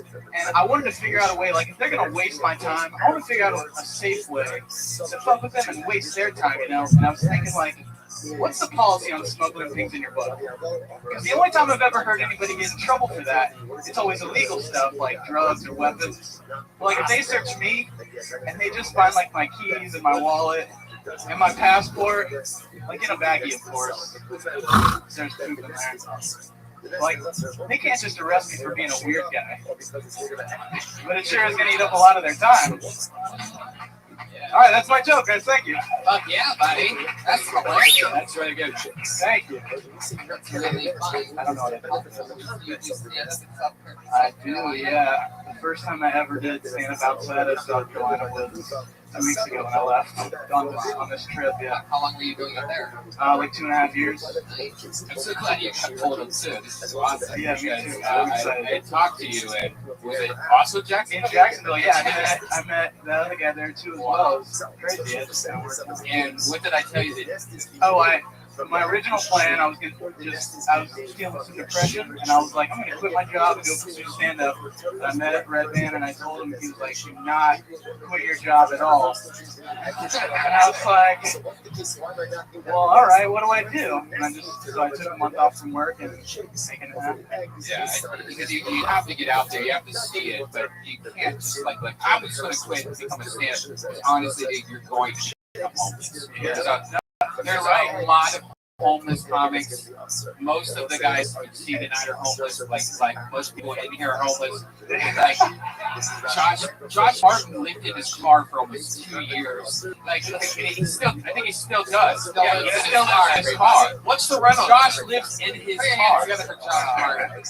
Almost got flicked in the nuts, sleeping in his car for the love of the game. What's the safety deposit for that?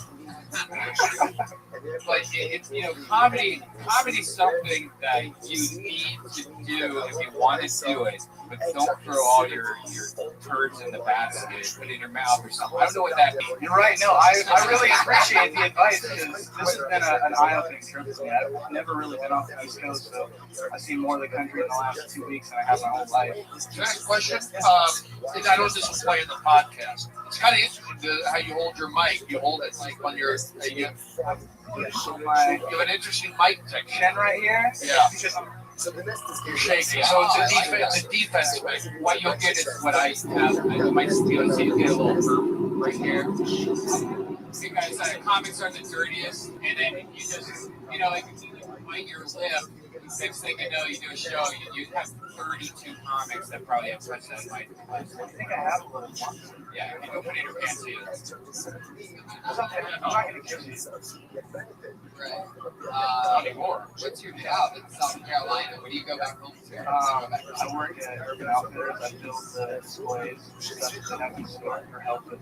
What city in South Carolina? Charleston, South Carolina. Do you have a girlfriend there? Hot town. I do not. Boyfriend. They're open-minded. They are open-minded. What are you going back home for? Just that? My job. What do you? I'm gonna disagree with you. No. I told him to not quit yet. The outfitters are I was just some guy walking up to him saying, "Hey, I'm going to quit my job for stand-up." So I think you should get a job at the Urban Outfitters in Wendell Galleria. Split up with somebody. There's one on Cahuenga. There's one in Florida. You get 40% off, and what's your employee discount? There you go. It's all positive energy. Connected. I picked all the number 40. I got it. So what do I know? And by the way, that is the 9th time Brody's dropped the mic during this episode for those of you keeping But to be honest, let's be honest. We talk about this a lot on podcasts, especially Joe Rogan podcasts. How many comedians actually make enough money to survive, to live, to hit the very, very small number? The ones that sacrifice everything for a few years, like we do, that make money. People that just get more paid, they go up a couple times a week, don't pour themselves in the holes. Yeah. You get a job at Urban Outfitters, and then you can still go up.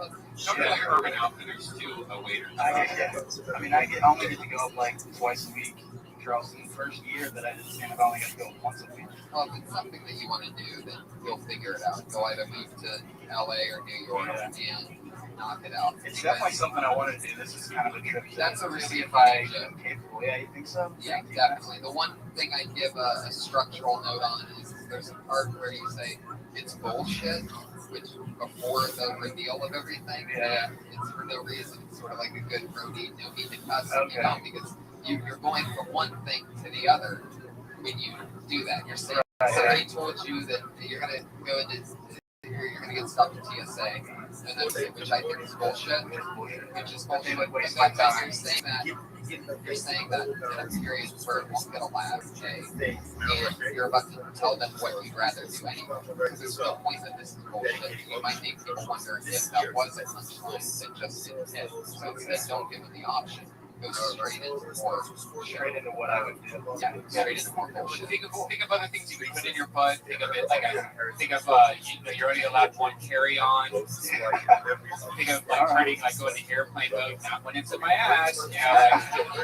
Like there's a lot you could just. I mean, again, you're investing. You're in that weird airplane humor world. So you need this in your ass. I need some insight to the butthole things. What butthole jokes is that? As for putting all the rings in investment photos, I did that. Now I'm trying to find out where keep fucking looking for it. Absolutely.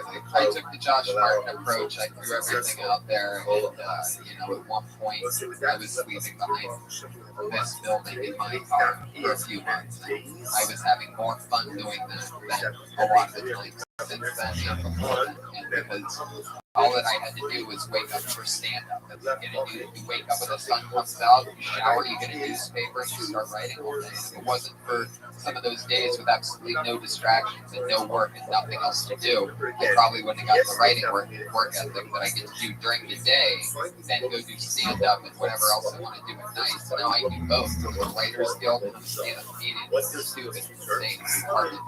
Because all my teachers were big haters. I never thought I'd be able to do that. And so, that's too funny of a TSA joke. Probably one of my favorite ones I've ever heard. And if you got up more and chipped away and added more to that, it could be really amazing. So I'd love to see, what other stuff you have. When you have to go back to South Carolina? I have to leave here like Thursday. Stand in Secret Show on Wednesday. I say come back in 2 months and let's see another 30 seconds on that. All right. I can make another drive out here. I'll take that. Cool. If I come back out in a few months. Your kid's got a good attitude. Keep the word. Stay nice. Fuck the drive, dude. You can get tickets for like $200. I'm so scared. Sell your Xbox. What? I'm so scared to fly, but I just gotta make it happen. Get over it. If more people die in a bus or a car than an airplane, just fucking have some Jack Daniels. Close your eyes, go to sleep. You wake up, you're in another state. It's amazing. Sounds good. Yeah. If being afraid of flying is never going to get you anywhere. What are your guys' policy on short songs? I hate it, and I just didn't want to go there, but don't wear it. I usually don't. It was just, I've been walking around. I'm staying with my friend's house, and he went to work at noon, and I've just been out. So I try to put on your friend's shorts and go to the after. They got a truck. These are my shorts. Do you want to put on my shorts? I'm 36-inch waist. What are you? These are 34. These are 34, but I am a 32 now. So there you go. Got another number right. Juan, what are you up to? 34 barely. That's 34 without touching the top button. Everybody watch that. We're on either end of the spectrum for 34s. Mine are way too big and those are way too tight. That's a 36 in denial. Taylor, it was nice meeting you. Very funny. Thank you very much. Taylor gotta go back to South Carolina on Thursday. That's so cool. So please keep them away from sharp objects and uses. John, you want to read one? That's so cool. That's so cool that he got to go up here. Both of those guys, Jacksonville, Florida, I they're doing shows. It just goes to show. What's it like sleeping in the car? I could tell you, like, it's really, really crazy. It depends on where your car's parked. Or what kind of I'd imagine.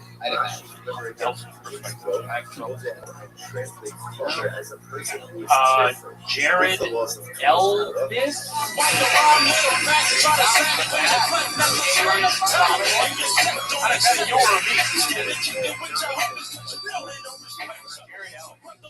He's very handsome. All these disease awareness campaigns everywhere. Cancer awareness, AIDS awareness. You're not aware of these diseases by now. Get to a doctor because you probably have them. How about instead of promoting awareness, we go back to, I don't know, trying to find a cure? That seems like a novel idea. Being aware doesn't really get you anywhere. I mean, I was aware I was balding for years. Look where that got me.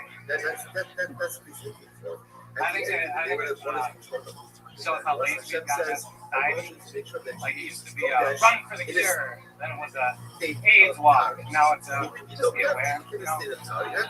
Keep an eye out your window, you know, that pesky AIDS will get you. The campaigns themselves don't even make sense half the time. Like the NFL with their breast cancer awareness month coming up. You know, they'll pick up the asshole for it. Now that's all well and good, but it seems they should be promoting awareness to a few other things, such as gun control awareness, or I used to say domestic abuse awareness right here, but they are promoting domestic abuse awareness nowadays. Going about it in a different way than I would have chose, but hey, at least they're trying. Wow. Jared Ellis just got too kitty now. I was being nice because I like the stage presence. Yeah, with good stage presence. Came up, smiling, good posture up there. Shoes are good. DC, I support that. Rob Dearden, come with that family. Yeah, good stage presence, likability. I'll let Tony, the other guys, handle the material and all that, but I thought it was pretty good. You got some good, smart, clever lines in there. There you go. Brody, quit. If anything, I would just say be louder about it because it's more convincing to the people. It sounds like you were running. Yeah, I usually have more, but I don't know. No more nervous. It's been over a week since I've been up. Yeah. Well, yeah. But they were coming down hard, or not hard, but Pete saying like, bring it down a notch. I'm sure. Did you hear that? Did you hear that? Like, bring it down. I'm going to bring it down because of that. Did you think that a little bit? Yeah, you were just missing pauses. You were missing time. It was a little weird. You were just trying to run through it. But I like you still felt good on stage. Where are you from? Arium? No, I mean, I got Irish, German, Italian. How come you slowed it down? Why did you like bring it down a notch? You're nervous, or yeah, I was more nervous. Oh, you've done this before? Yeah, I've been up here for 2 weeks ago. 2 or 3 weeks. I'm probably sure. I went pretty well. Ollie offered me a job here, but haven't heard back since. I've talked to Adam a few times, but he's giving me the runaround. What's your background? You speak pretty well. I mean, I've always been, like, I took a lot of speech classes in college. Got it. Did I say speak well? Take speech classes. Well, what do I know? Whoa! Night shot number 10. There he is. Powerful. Triple air horn. It seems to be a good thing now. It went from a negative to a positive. Josh Martin. Where's Josh? Sleeping in his car? What's he doing? He's taking a nap on the 405. So Jerry, so you lost your hair. When did you lose your hair? Well, How old are you? I'm 31. What size waist are you? 32. Wow. 32. Soon those two things will be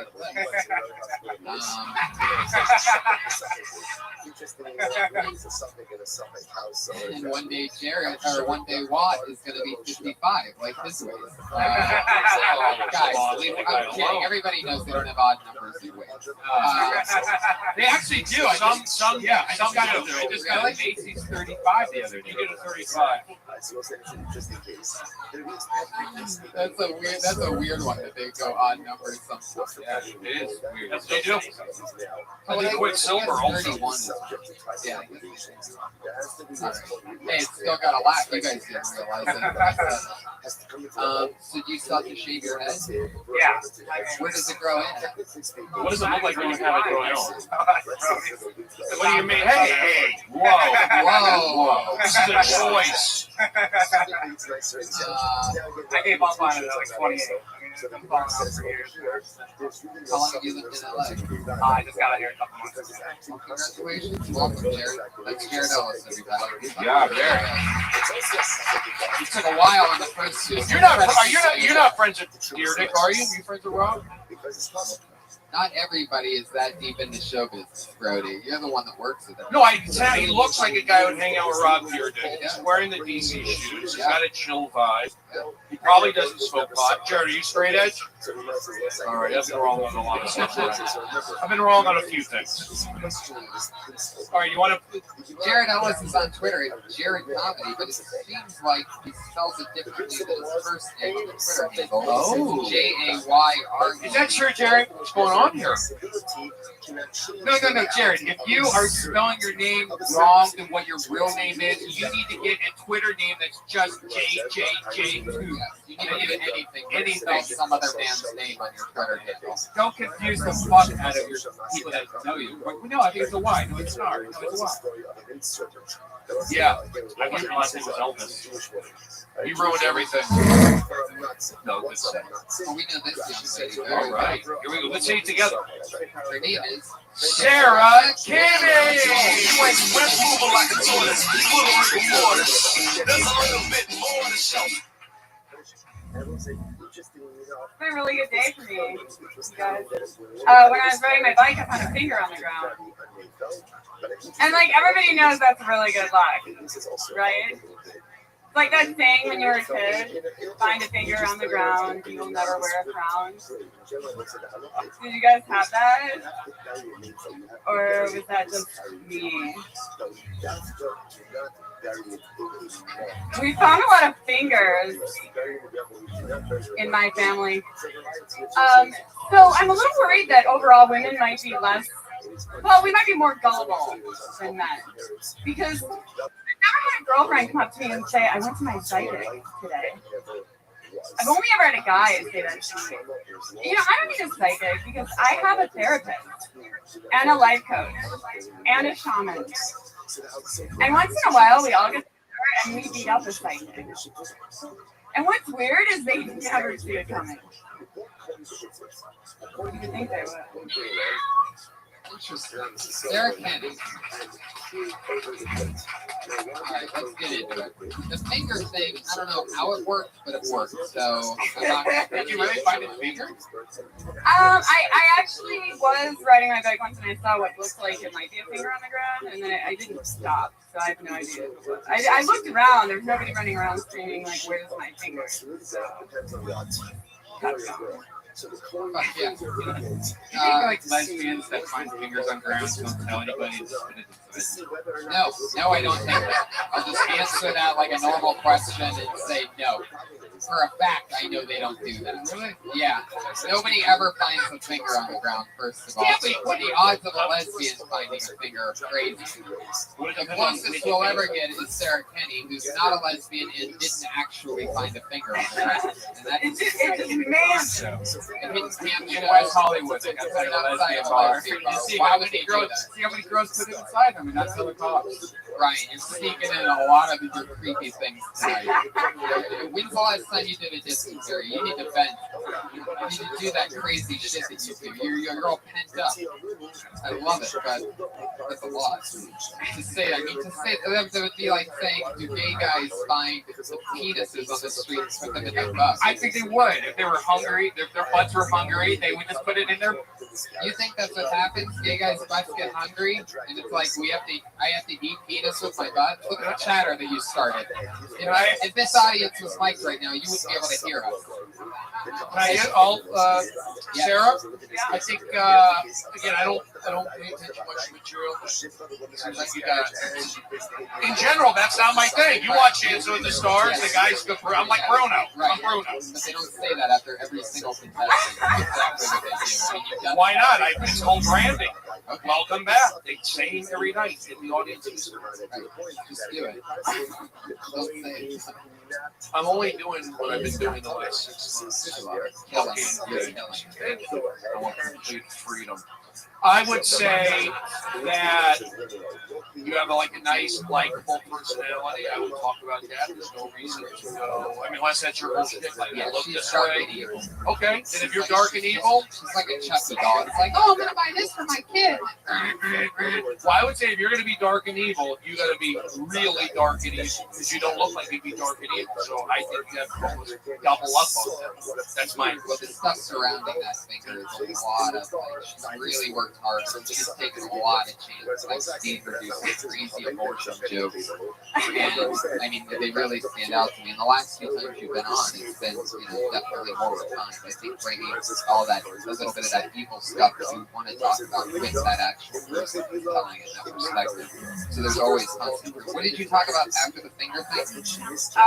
The psychic. Yeah, I didn't get that at all because I've never heard a guy say I went to a psychic. It's always a girl. It's the opposite. Did I say guy? Yeah. Oh my god, I watched it. I didn't even realize that. It's like, what guys are you hanging out with? Yeah, that's an important one. That's the first time I've ever done that, and I didn't even realize I did it. The setup has to work for everything following. Or else it would be, why did the chicken stay on that side of the road? And people would go, to get to the other side, and everybody would be like, what the fuck did you just say to me? Right. Oh, that's so fun. Okay. There you No go. wonder, because I usually get a really big laugh from them. That's weird. They don't got it. Johnny, what do you got? No, I was going to say just now. Yeah. Yeah. No, that was, I can't even believe I said that. I do believe it. I do believe it. There you go, Sarah Kenny. We're flying through it. S. Kenny Comedy. She's on Twitter at S. Kenny Comedy. She did it. Constantly signing up, constantly doing stuff. It's so fun to watch her grow. Yeah, definitely. Put your hands together for Rob Banks. Wow,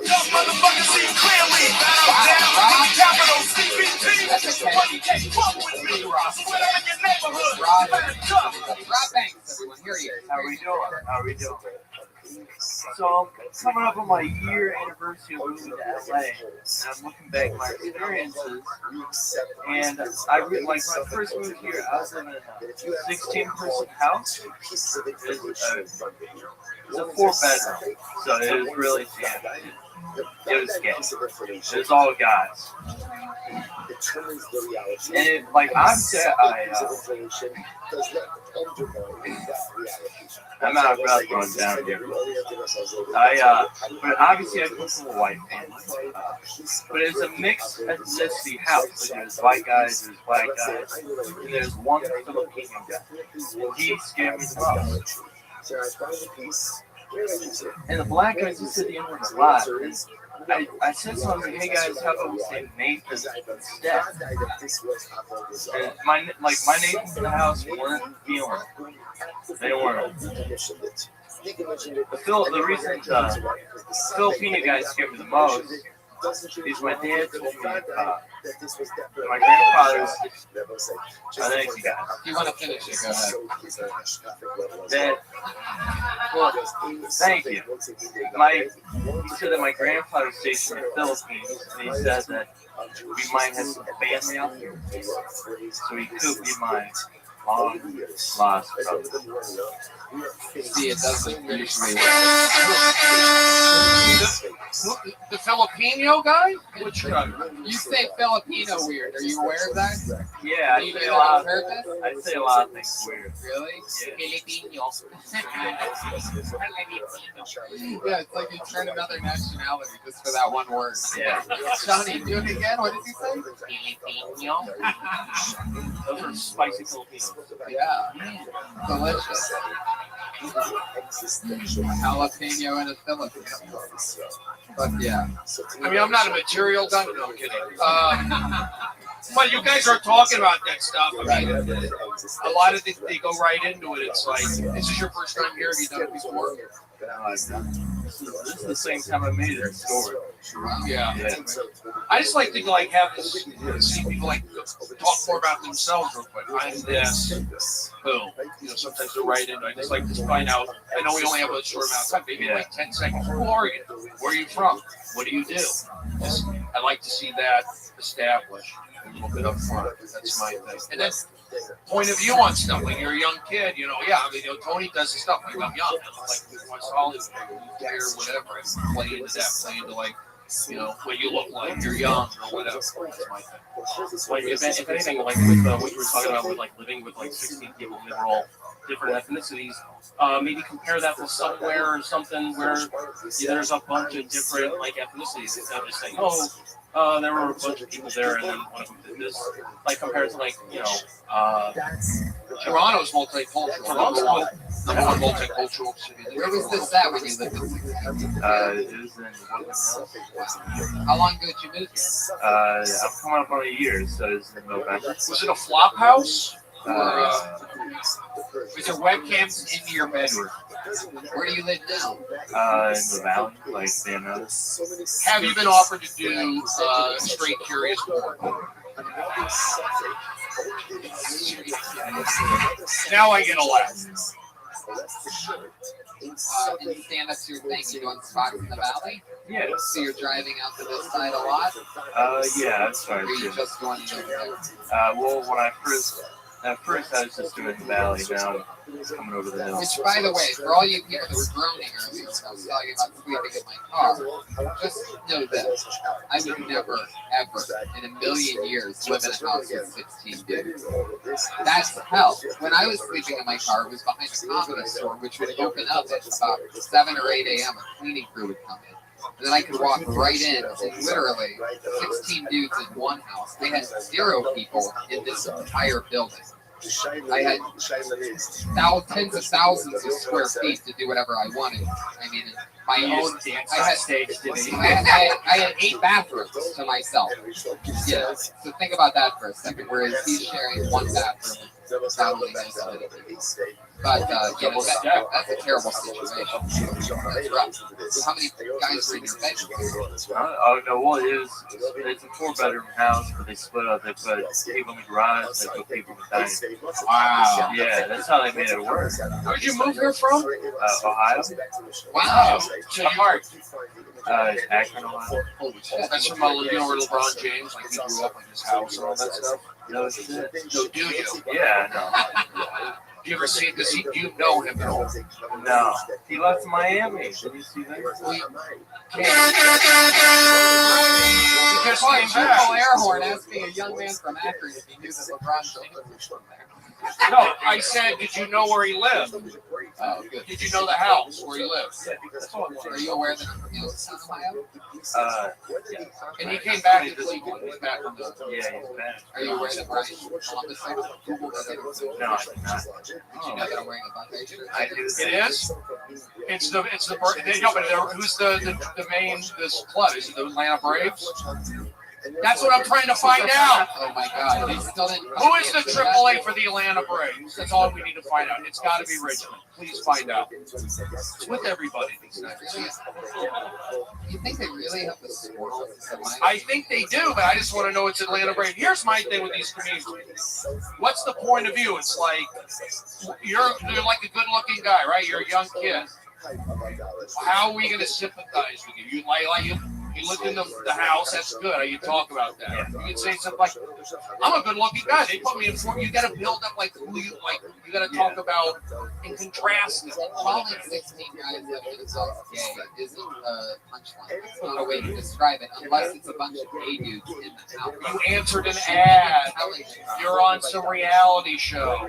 Whatever. You're not used to it. I'm clean. Whatever. You just got to like, you're very close to a math joke, meaning there's too many details that you're trying to like say, hey, you need to remember this, you need to remember this. You have to like make it easy and easily listen. How was the water pressure? Good question.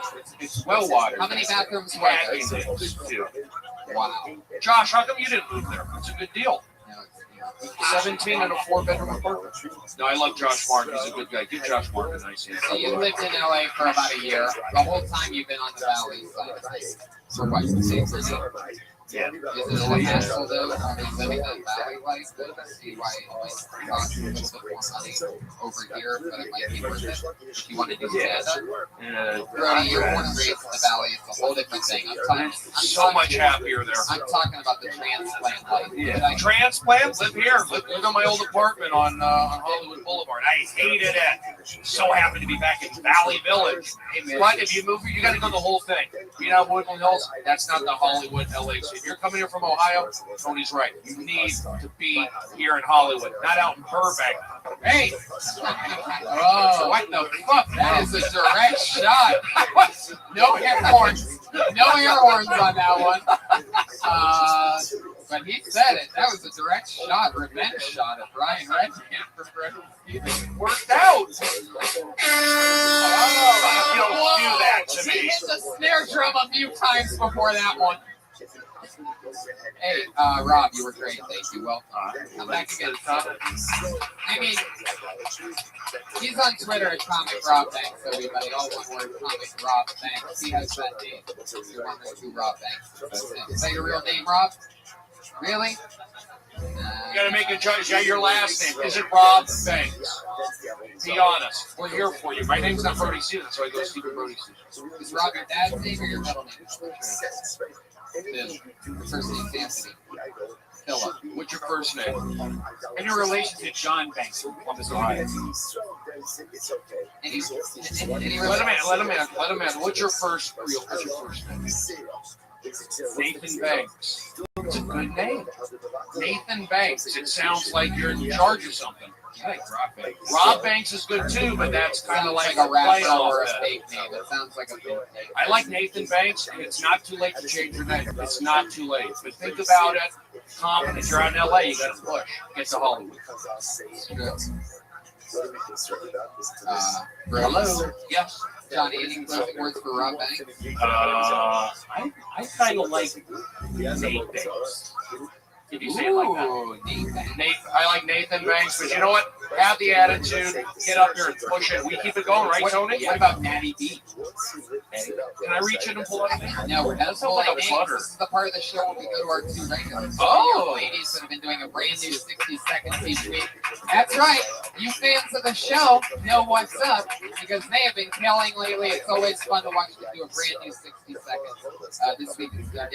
You know, your first comedian is a regular on both Phil, Tony, and the Dictionary podcast. Always with a goofy, extended style, and perhaps a small thing. Not always talking about yourself. It's not her style. Is that her going to come up? Yes. You're a great Instagram follow, by the way. Great Instagram. On top of all that, she's one of our favorites and one of the only two regulars here in Twitter for the great Sarah White.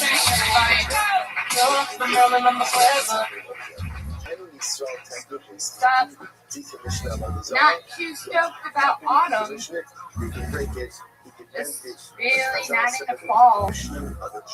Not looking forward to Halloween. Don't like it. Least favorite holiday. Think it's weird. More confusing than that. Well, like, why do people think it's a good idea to go to the pumpkin patch? Let's go pick out a pumpkin. Let's take time out of our day to buy an oversized squash. Not squash. Let's take time out of our day to buy an overpriced squash that we don't even have room for. Have you ever carved a fucking pumpkin? If I wanted to be a brain surgeon, then I would be a brain surgeon. I don't want to stick my hand in that and pull out all of the innards of it. And then you're supposed to put lights in it and then it just rots. I don't understand where the payoff is. Why carve a pumpkin when I can just look at other people's carved pumpkins? But yeah, a little October themed. Can I tag it on the material note? So you talk about like pulling the like the doctor pulling out the injury. Yeah. You could say like for the light, just do something like that to a human. Pulled out the I put a pumpkin right in the human. Just something like that. I was just thinking why did it just said. Okay, don't get on me for my. You don't see anything with the. I'm trying to be involved with the material. I'm a huge fan of Halloween, so I can't. Okay, you did the innards. I just think like treat a human being like a Halloween, like a pumpkin. But what do I do?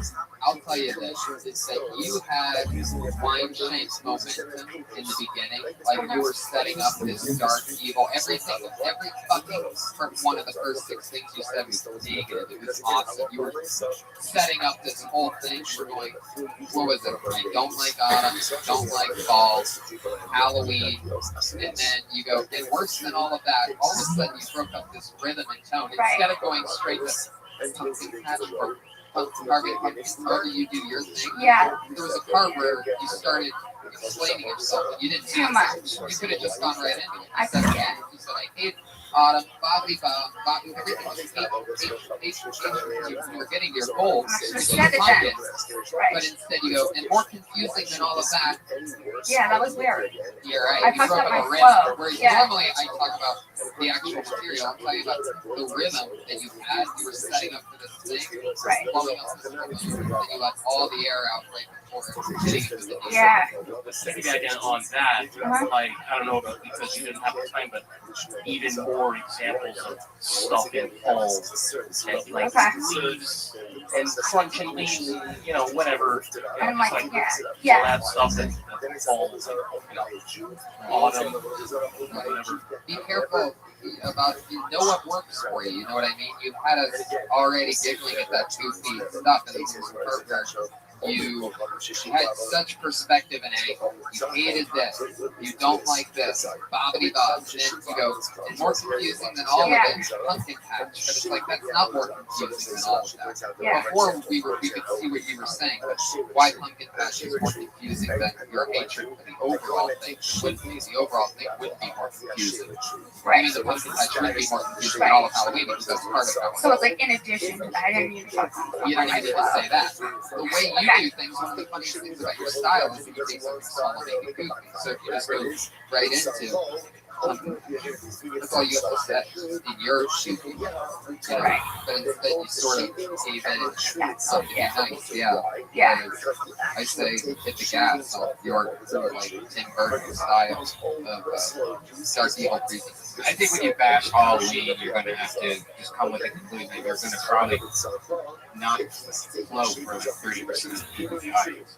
You know, there's that group of people that are like, what do you think about Halloween? You know, like, well, I can make them, I can explain why I don't like but a lot of people like carving. I want to see more Halloween shit. Alright, Halloween, next Monday. Next Monday, bring it. See, the carving pumpkin, say, I'm like Dexter with the pumpkin. See, but again, that was my thing. I got shot down, and that's why I didn't say anything for the last 3 minutes. Whoa.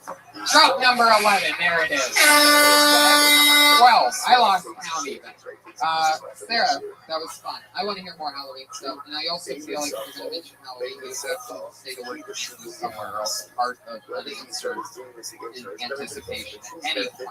At anything that you think is original about candy, at any point you're going to have to say because Halloween makes us think of candy first. Okay. Maybe something I could picture you saying is along the lines of in your own way, like you don't think orange and black should go well together. Yeah, big class. You like Christmas? Yeah, I love Christmas. When I used to think of Halloween. Whoa, red pan my truck. I've never seen one of those. Brody, look what you've done. I've done, I believe, 72 or 73 episodes with red pan without a single mic drop. It's a good feeling, isn't it? Contagious. Next thing, Brody is going to be hitting an air horn button. When I hear Halloween, I think of murder. All right, Brody. Hey, it's good to have you on for your last free day. I don't have a gun. That was on Twitter 2 years ago. Speaking of Twitter, Sarah Weinstein is on Twitter. Princess Shank. There she goes, everybody. That's Princess SHENK, all one word. Princess Shank. That's 3 S's. Oh, no wonder. Hearing her talk about Halloween reminded me of That was Halloween a couple years ago, right? Yeah. He was straight up like a fountain. He covered his mouth. Right out of the top. It looked like the fucking Bellagio fountain over here, except it was all liquor. Imagine that. Our other regular in your final comedian of the night is so much fun, so cool. You know her as the college dropout. I got to hang out with her in Vegas on Saturday night, and she got to see her first UFC fight. Clear his for Kimberly Condon. It's Thursday, everybody. It's Kimberly Condon. Hey guys, what's up? I turned 24 on Thursday. It was really exciting. I spent my weekend in Vegas. It was a lot of fun. Going to Vegas was really interesting. It was my first time spending any time there, and I drank a lot. I told my mom about it, and she said that I might have a problem with drinking, which I disagreed with because it's really easy. You know, I had a problem with college algebra. That was hard. I'd always be in class like, I don't need these. I have a personality. Who needs math? I have 2 personalities. People are getting wild in Vegas, though. I didn't do all that, but they say what happens in Vegas definitely gets on social media. So you guys behave yourselves. I gambled all my money away, which is really depressing. But I don't think it's that bad. It's better than being a Patriots fan right now. So I've got that going for me. There you go. Fuck yeah. That was great. I would never do you know what they say or what happens in Vegas. Those lines are, you just can't do it no matter what. That's one of the rare instances where it absolutely could be. People that you could have more things coming after that people would lose their. Oh, I hated it as I was saying. But everything else was really, really funny. Brody, you're not the material guy, but I'm sure you. I like how you plowed through. You kept going. You just like you're professional. I like your jeans. Are those 35s? I like your work ethic on it. Your likability. I liked the Patriots. Yeah. It was topical. It just happened like 2 hours minutes ago. It's a ballsy move to do a sports stuff, and you took the chance and it worked. Didn't even watch the game, don't know what happened. I just heard they sucked on Twitter. What was the spread on that game? Something you might know. Okay. Yeah, that was fun. This was fun. Kimberly, happy birthday! Oh, thanks so much. Kimberly, happy birthday! I teach a comedy workshop in the Valley if you're interested. Wow. It's in my apartment. It's a webcam shoot. Oh. It's like classic bit. There you go. Kimberly Condon, you did it. Thank you. What about Kevin? He's been there the whole time. Yeah, he's doing a great job. Kimberly Condon's on Twitter at Kimberly Condon. Follow her in Sarah Weinstein. You never know what could happen next. Exciting, always growing live. Kevin Lee Light, you were the Patriots tonight. How do you feel? I love you all. Oh, great. Thank you, Kevin. Thank you for being here. How much? He'll be back again in 3 days. That's a Catholic joke for you. Chef Elise Lane filled our bellies today. Delicious tacos. Thank you very much. Gourmet fish tacos, as Josh Farmer said, with Kawaki. Johnny Sportis is on Twitter at Johnny Sportis. That's JOHNNYSKOURTIS. He's my big Greek baby. I'm a fat baby. Johnny, what else do you want to promote? Go see The Equalizer in theaters, and you're going to see this guy. Fat baby? Yeah, go watch it. It's pretty cool. It's the #1 movie in the country, so he doesn't fucking need your support. But you should do it anyway, because he's made us laugh a lot tonight. Thanks for being on, John. Stephen Brody Stevens, perhaps one of our most utilized guests, made 3 or 4 appearances when we were in our infantile stage. I believe you started on episode 2. Started in episode 2, Kill Tony. It was just him. Before I adjusted it to make it 2 guests, it was just Brody and me and Brian. Things are going great. Things are going great. I'm still on Toronto time. Great week back there. I'm on the Oddball Comedy Tour all over the country, every single city, every region. He's on Twitter at Brody is me friend. Yeah, it's an homage to my Chinese and Albanian busboys in New York, Tony and Mr. Lee. Brody, you the guy, you be friend. You can also find me on Fox Sports all throughout the football season with David Spade, Nick Swartzen with Chuck Liddell, and Turtle from Entourage. You can read all those.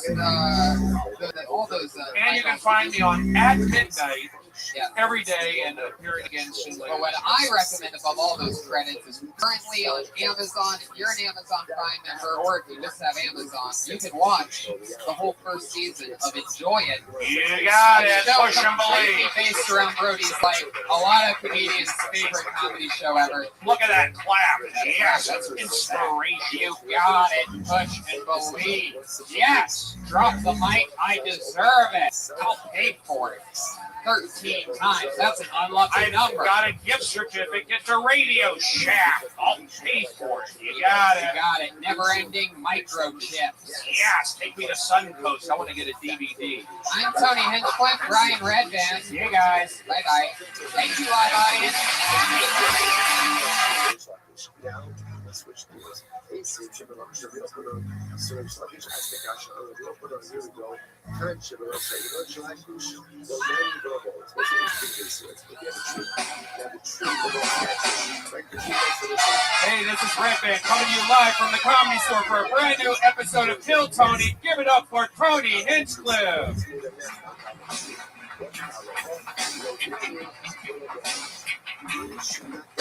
Fuck yeah, everybody. Hi, how are you? Good to be here, everyone. What another lovely Monday episode 31 of Kill Tony. Brian, how's it going? Great. I'm almost done. I have the old Death Squad studio. Death Squad started in my office. And then when I moved to the Ice House, I pretty much abandoned the room in the house. Used it as storage. Haven't been in it in a year and a half. I remember that. That was the first podcast I ever did. Brody Stevens' first podcast, Brody Stevens Experiment. Yeah. It was the first one I had ever even dabbled with. And that was crazy. And that was definitely in your place. Yeah. In a tiny room. It turned into where my cat lived and shit and cute. And I couldn't even look inside to see if the cat was alive anymore. And so I've been like, this, it's been one of those things in the back of my head where I was just like, God damn. Did you do it? Yeah, I spent the last 3 days cleaning that room. So what's the room now? Now it's a new studio, I guess. So other studios, but it's great. It's amazing how like a room that I hated for so long, now I can't get out of it. It's right. Sitting there, just like the cleanest right room. So, it was a fun little studio. The art and everything being tight and that was fun. Yeah, I had fun. I'm excited about New Year's Eve being tomorrow night, guys. Anybody else excited for 2014? I'm excited, and I'm extra excited because today my new ASICs came. If you know me, you know that I'm a big ASICs fan. Onitsuka Tigers till I die. And I have, a couple people mentioned that my nickname is the Golden Pony.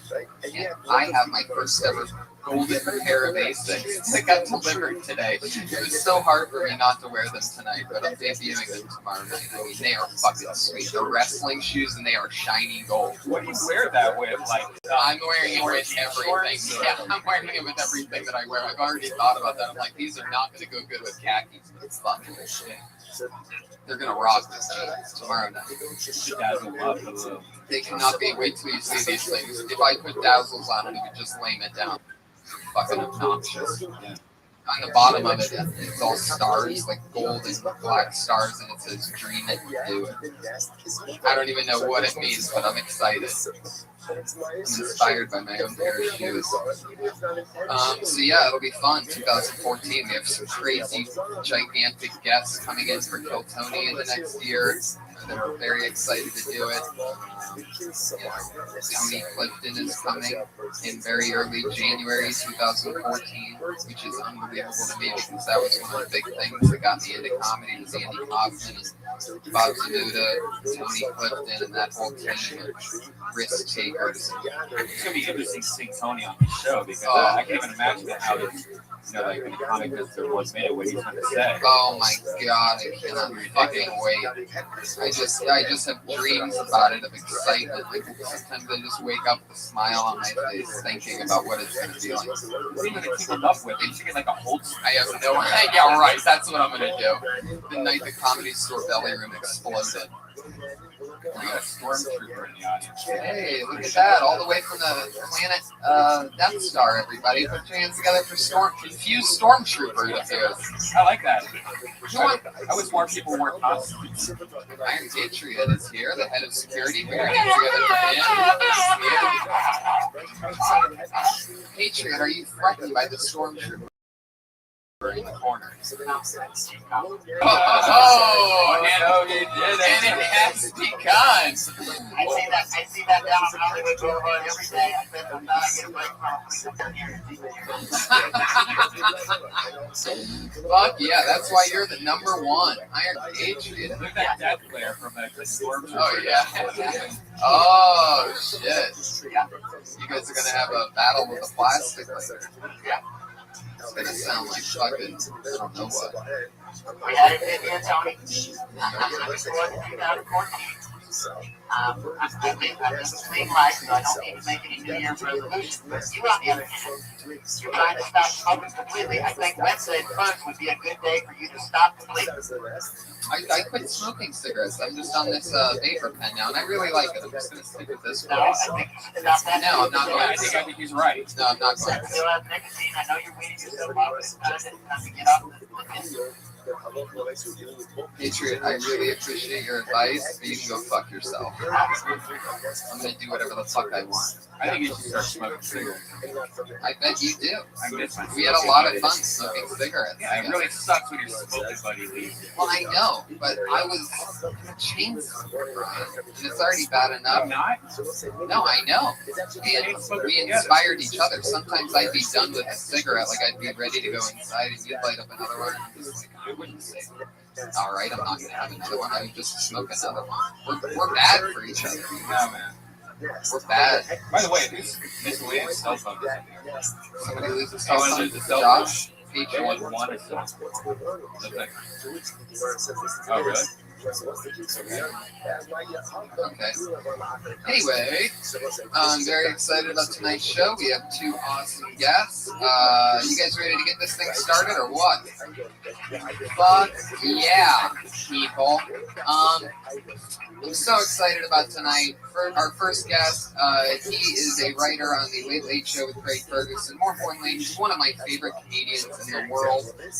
Super fucking awesome, hilarious guy. I remember hearing about him and then getting to see him. I heard his reputation. People were like, you don't know Bob Oshak, this and that, when I first started working the door here.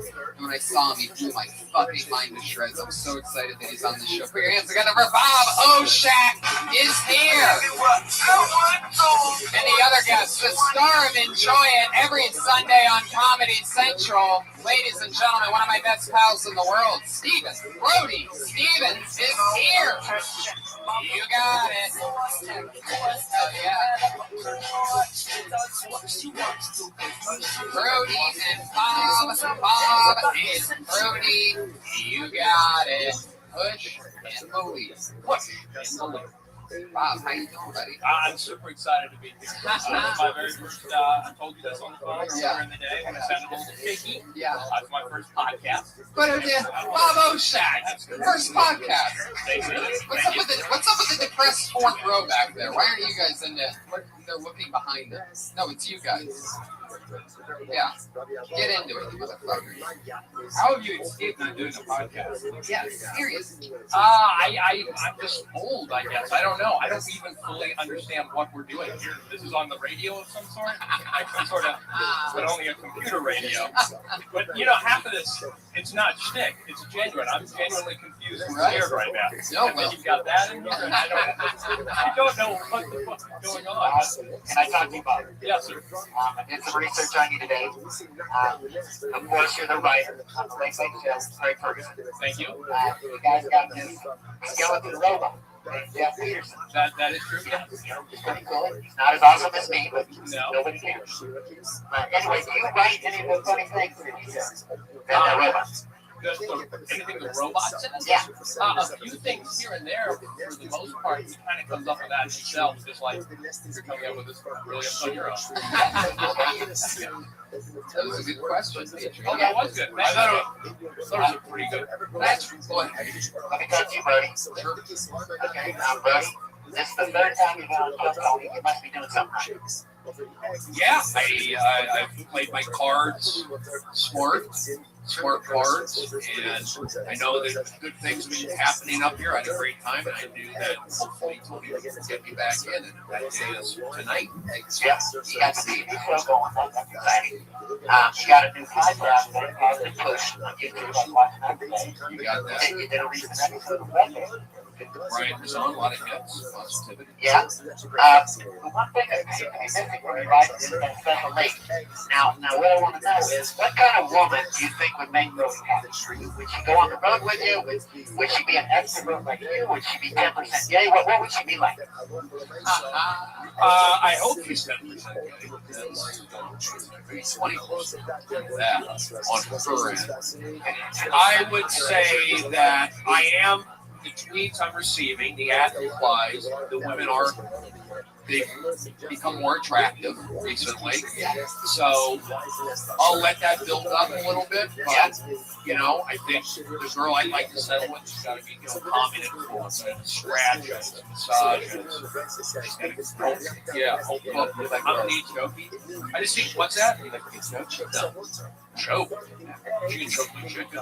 Wow, there you go. I'm doing bits, guys. No, but I want a girl who would take care of me. I need that. It's hard on myself. And that's the woman for it. Domesticated woman. Yeah. That's how I feel. So you use Twitter as a barometer on that, huh? Well, you can see the photos of these girls are more attractive than what I was getting before on there. It's actually tangible, factual evidence of that. This is how surreal this whole thing is. I've been up here 7 minutes. Yeah. I just now noticed the full stormtrooper guy. How odd. Usually that's something you notice right away. This kaleidoscope of psychedelic funk. I just now noticed the guy. How you doing? I love it. It really is. It's got to be different. And you probably heard the word podcast so many times. You really do have the big celebrities here. Just a couple of people down. Look who it is in Stanley doing. Darius Rucker. Oh, wow. Hey, Tootie, everybody. And guys right next to him, you love him, podcast icon Chris Hardwick. I saw that too. I noticed that. It's unbelievable. I'll come up with more. You got it. Nerdist. He really is a who's who host of At Midnight where I work. There you go. It's our warm up. Well, yeah, I warm crowds. I like doing audience warm up. They offered me to do it tonight. They said, Red Man, this crowd's so hot, they get it. They don't need to be warmed up. They understand the format. They're here to see the show. They know how it works. And I say, let's push it to another level and have a great show tonight. What do you think, audience? Hell yeah. Well, is that all you got? Is that all you got? Let's crank this thing. I'm excited too. Bob does. Bob, you do warm up at Ferguson. Right? I do warm up at Ferguson. And you're taking that gig from me. Right. I don't have the energy. I just give out T-shirts. And there might be a few in the mix if we play our cards right, people. I love it. Kill Tony T-shirts could be launched here tonight. Look at the page. Let me ask you a question. Can I ask one question, Tony? Yeah. It's kind of weird to me how I'm saying stuff. I keep it right here in the pocket. And I do a little bit of that. And I'm not getting, being honest, like a lot of shows. 1 hour in the main room. 20 minutes last night with Bill Burr and Sarah Silverman. It gave me energy.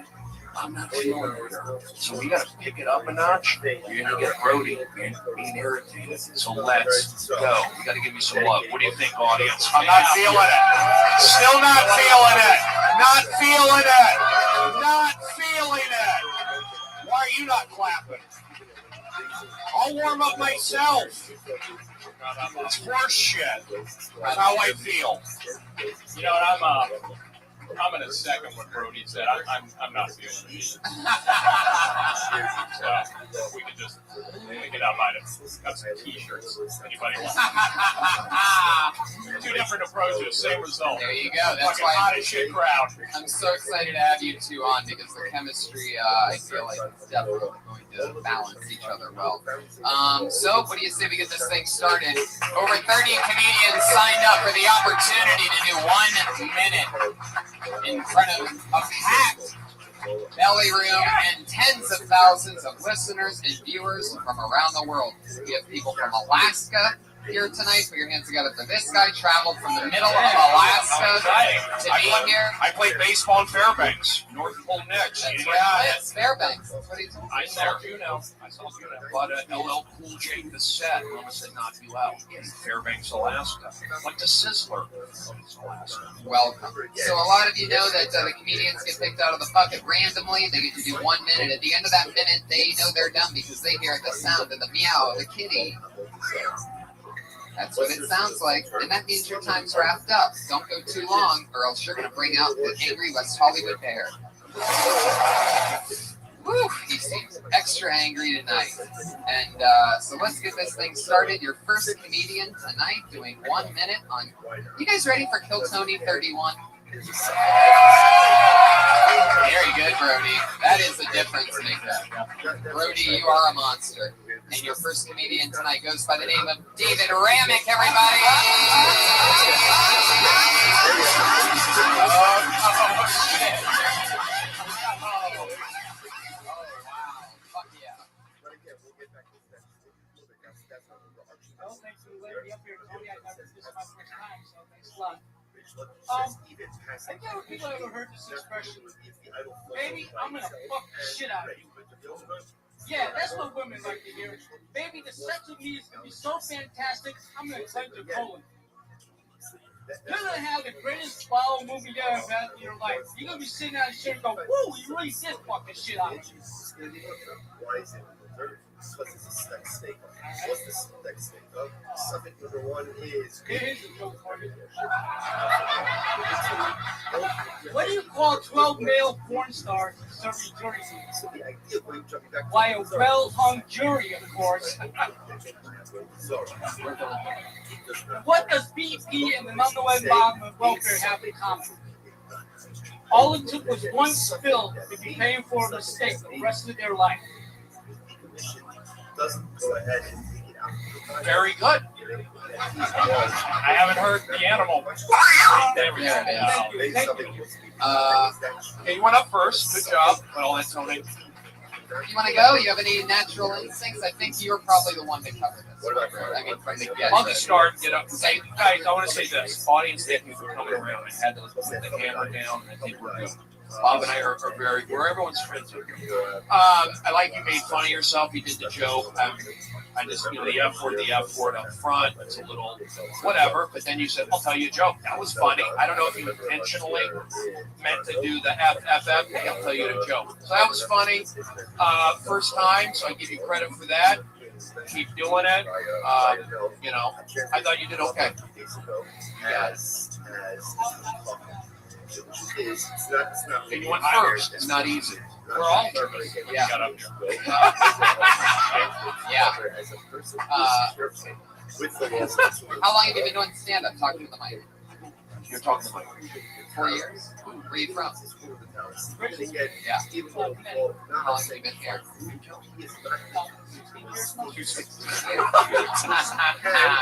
But yeah, I thought it was. I mean, it's all about delivery. It's all about delivery. What's your name, Dave? Dave. Yeah, you've got the delivery down. I mean, just find out. I'm literally pulling this out of my ass, Dave, as I talk to you because you're looking at me and I'm scared. I saw the thing is lift your jacket, to the right flap of your jacket. He should show that. That's literally something he's got to show No, off he a little shouldn't show that because I saw that through his jacket flap there. I thought, oh God, he's wired with explosives. And that terrified me. Double bombing. Keep it Tony. I like it though. I like it. That's what I do. That was funny. Very. You guys notice he has the cum stains on his face. Yeah, those are great. Let me see. Yeah. He said, your zipper down. Red Band said that about the cum stains on the pants. Like, how can Red Band see my pants? Oh, Was those last two jokes? It seemed like the last two were just like stretch jokes. Were those your jokes or just did you just get two jokes?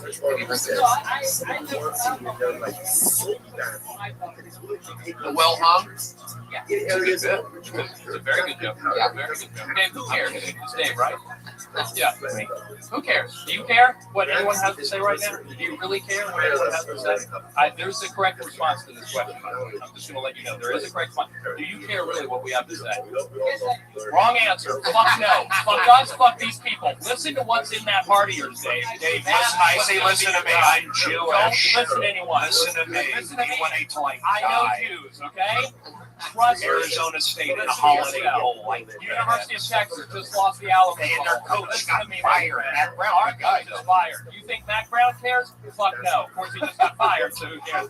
Go for it, Dave. Don't listen to anyone. Continue wearing affliction shirts and go kick ass. You got it? I love it. Get the fuck out of here. Make the world your bitch, Dave. David Ramick, everybody. I love it. We're already bolting along.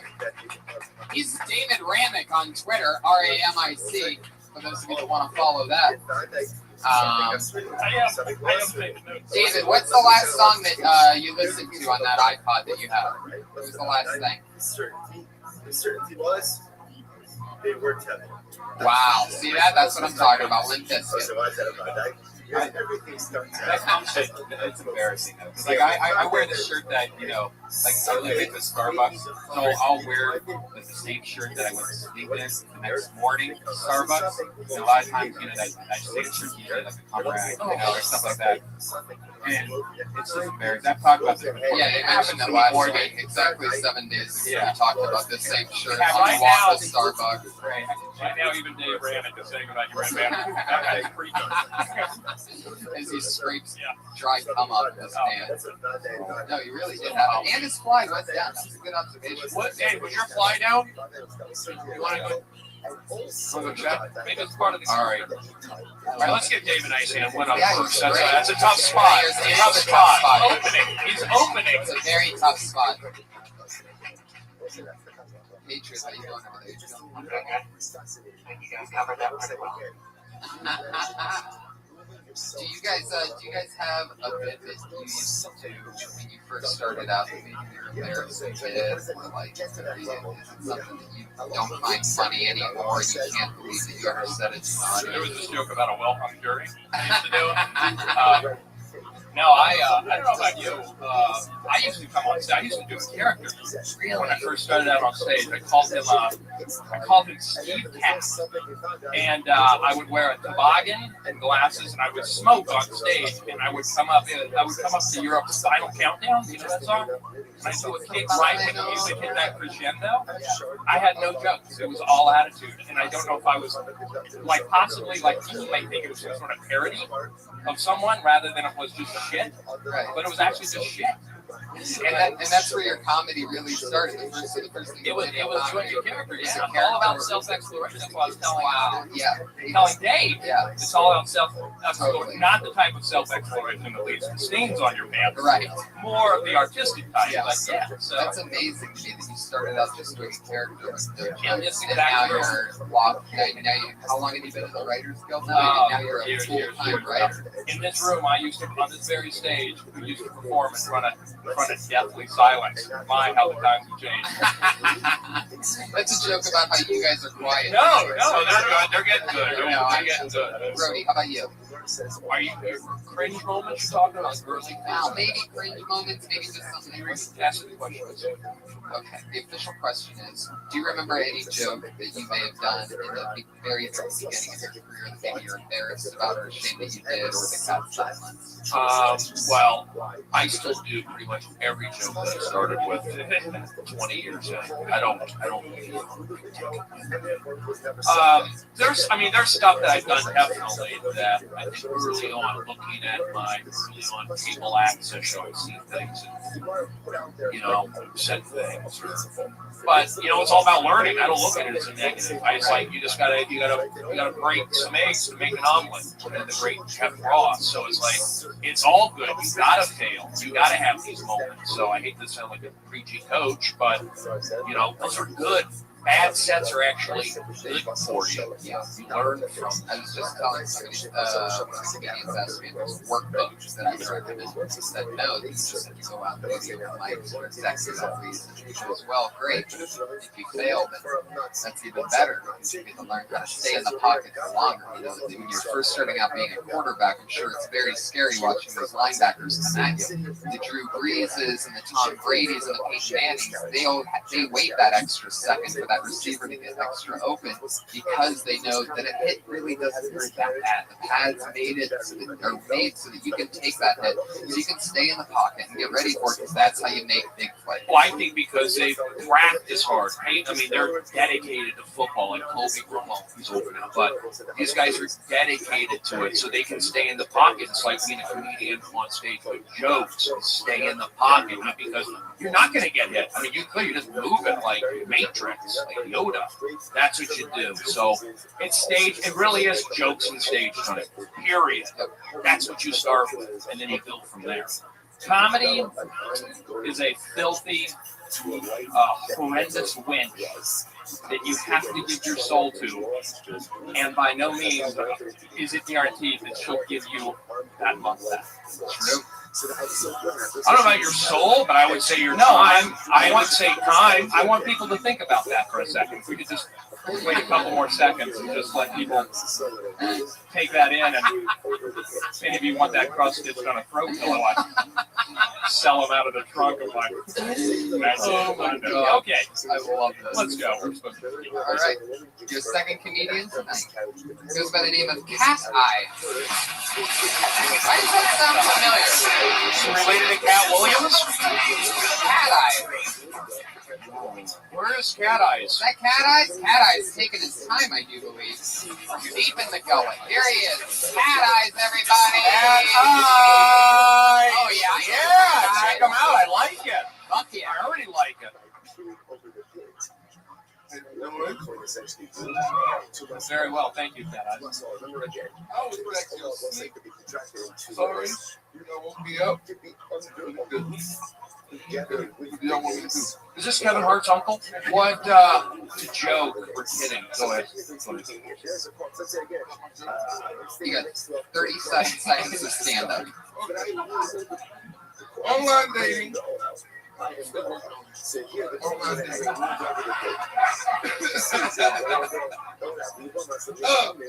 got good stories, bad stories when it comes down to online dating. So, fellas out here, take my dates. Be careful with this lady that you do meet online. We have a profile, they have a profile. They want you to concentrate on only the boot. They don't want you to concentrate on the brain.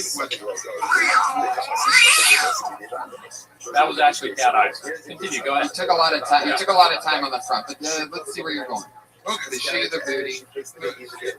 But the women that you might want in your life is the one you don't pick. Because you know, take your time. Nice little questions. But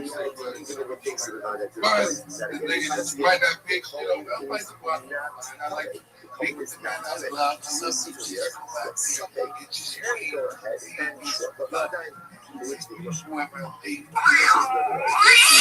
Yeah, we're really not getting anywhere. It's been a minute 36 and still no punchline. I know, it's a long one. It's a long one. It really is, and it's too long. So let's start figuring out what's going on here. Are you really online dating? How's it going? I have a bigger question. Do you really work at some sort of medical care facility?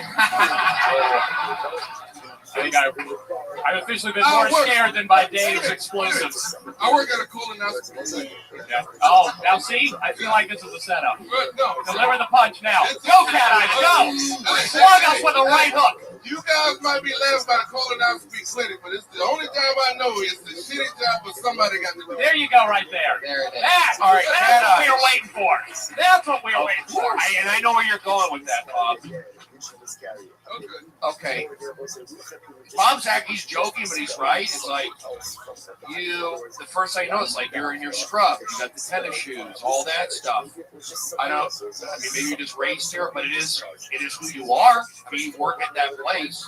So I'm not saying be a character and that go with that guy, but it is, I can see a little bit of traction on that. I can see that. Go with what your reality is.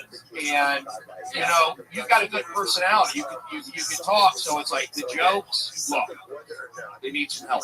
But you've got to laugh, you got to look, and Bob is like saying, right for that. And then see what happens, and then you start getting more comfortable with yourself and all that. Cat Eyes, do me a favor. Here's what I mean by how much your physical appearance affects your audience expectations, okay?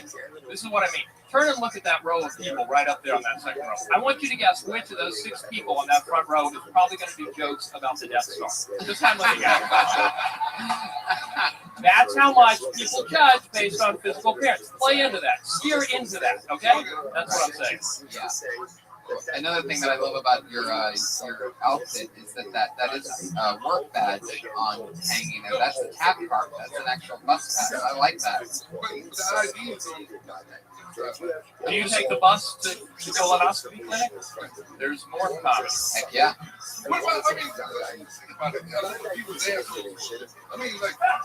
That's funny. See? Yeah. You see what I'm saying? It makes more sense when he's in the scrubs. Think about the doctors that I work with. When it was like little bitty kids, they in the classroom, the kids say, well, I want to be when you grow up. I want to look up people's assholes. It's really like witnessing the birth of Jesus right now. It really is this is a whole, I think we've all learned. I actually feel like I should charge you a fee for how much we're helping you discover your comic persona right now. Mitzi's daughter makes money. Yeah, I'm telling you, this is what it's all about right now. Yeah, tap into that reality. Yeah. Stop talking about stuff that piss you off by not getting the damn lead. I'll tell you what, Cat Eyes. I think that's sort of evident. Bob said, tap into reality. Tap into reality. You got it. Russ should have gotten a bigger laugh. Everything I do, laugh at. Why upset me? Think I'm wrong? Were you above Pink Dot for 2 weeks? Don't anger me. You can talk about dating, how hard it is to date, but like you go home and you smell like your job. You can't be on no date on a nightclub. Why not? Think about it. I got to tell them now. Looking at people's assholes. I can just tell them It's like every girl you date. I get a kick out of this asshole stuff. This is this. What the fuck? Anyway, is it all your ex-girlfriends, complain? You got to work up to the asshole, I think is what he's saying. That's actually a good bit right there. Have you ever had a girl? What this guy's saying. You need to work. You actually don't even get to look at the asshole. You assist the guy looking at the asshole. That's how you know that's your career apex is the asshole. The closest you get in. You're striving for the on a good day, you might catch a whiff. Yeah. That's sort of like the same thing. If the date don't work out, you're an asshole. Maybe you'll eventually. Can we put a cap on the word asshole? Yeah. I keep hearing asshole. Yeah, let's be positive. First thing you want to do is switch it to anal. Thank you. Which is amazing because maybe you'll meet a girl there, and that's pretty backwards. Like not many relationships start at the butthole. Yeah. A lot of people work their way up. The looser the butt, the bigger your chance. Exactly. You can really tell by how. I feel like this is therapy or something. It is. People We should be wearing scrubs. How much we're helping you right now. If people ever go in there and just don't watch their ads, and you're just like, really? You know we're going to look in your ads. Yeah. I mean, all right, now, some one patient came in and was like, you clean yourself out. That's amazing. Because they're supposed to give themselves a, what do they call that? Yeah. A cleanse. Yeah, it's called semen. Move this thing along. But wait, I remember one time one of the doctors asked patient, Is this going to take a minute 37? No, Okay. no, it's not. But asked the patient, you drink alcohol. Okay, we're listening. We're listening, Cat Eyes. I don't know why. Is that your name at the clinic, by the way? Hey, Cat Eyes. Brown Eyes. Just picture some doctor. Cat eyes. Cat eyes. Brown Eyes is funny. See? Cat Eyes. Help me with this. Call yourself Brown Eyes. That's funny. You got it. All right, let's keep it moving. Cat eyes. Great job. Cat Eyes. Thank you. Fuck yeah. Talk about working at the top. I feel like we actually helped that guy. Yeah, totally. Like we helped him.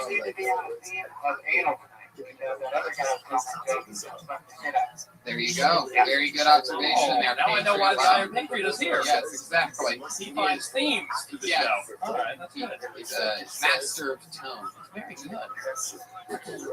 Brody, You got it. pushing along. Cat eyes. Said asshole a lot. It was a lot of a-hole. I like what he got. I like what he's doing. It's just like, I want to get more comedians out there. Yeah. Ramp us out comedians. Yeah, Let's go. I agree with that. Very nice. That is the theme of the Your show. next comedian tonight goes by the name of Mike Menendez.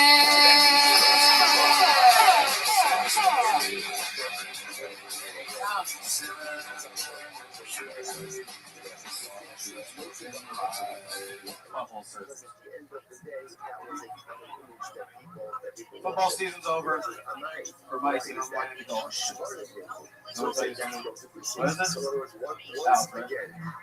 Let me tell you something. I love football. I love football. But I hate breast cancer awareness. Gold pink shit. Yeah, everything, the pink logos. And it's not because I'm a fan of breast cancer. I'm not a fan of breast cancer. But I am a fan of equality in sports, and there's no male equivalent in female sports. There's no testicular cancer awareness month in the WNBA, where every game is played with 2 balls. That's what I'm saying. But that would be a great idea. If I look at this thing, that's ridiculous. Absolutely ridiculous. It would double the score every game. Testicular cancer awareness month. See the score? Okay. We got it just in time. Thank you. Thank you guys. Appreciate it. Interesting. I'm going to tell you what. First of all, I like that. You're the first person tonight to come out with any premise whatsoever. So that's exciting. That's a very good start.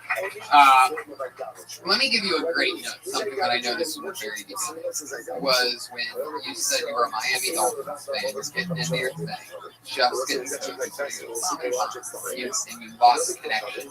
You were just building the bottom level of the sandcastle. You know, that's so important, this foundation. We're just meeting you. We're in your first 10 seconds.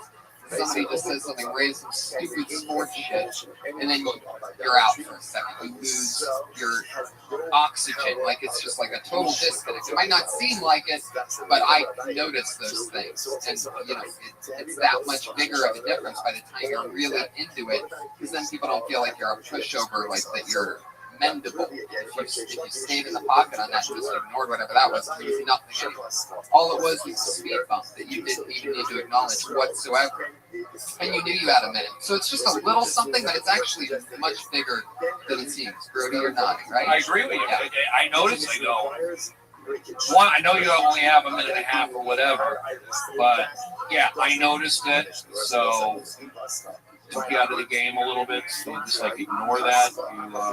Saying the sports team's also just going to get you people yelling at. Right. The one thing that I ever tell people when they go, "What do you want me to say?" When you bring this happens every night. Somebody goes, "Hey, I'm bringing you up tonight. What do you want me to say?" I go, "Just don't mention that I'm from Ohio State." That's all. I don't tell them what to say. I just tell them what not to say because. You know, like a big-time host here, Fraser Smith, loves college football. He loves saying, "This guy's a big Buckeye." And so before I even get up there, I hear guys in the OR going, "Boo! Fuck this guy!" You know what I mean? It's like, fuck! I haven't even gotten up there yet. They could have really liked me, but fuck. And by the way, I'm a Dolphins fan. But that doesn't fucking matter. Nobody gives a shit. Just say you're a football fan. Right. I love the NFL. I'm sad that it's coming in. I'm excited about playoffs. You know, acknowledge the sport. You don't get too specific, or else you're going to get haters out of the box. But let's also remember, these guys are if they're in a tough situation, do 90 seconds. Everything's amplified. 60, okay, so even more so. But they're still good. This is the reality. You're doing a minute here. So the guy talks, everyone knows, ignore that guy. Push through. What's your name again? Dave? Steven. Mike. Okay.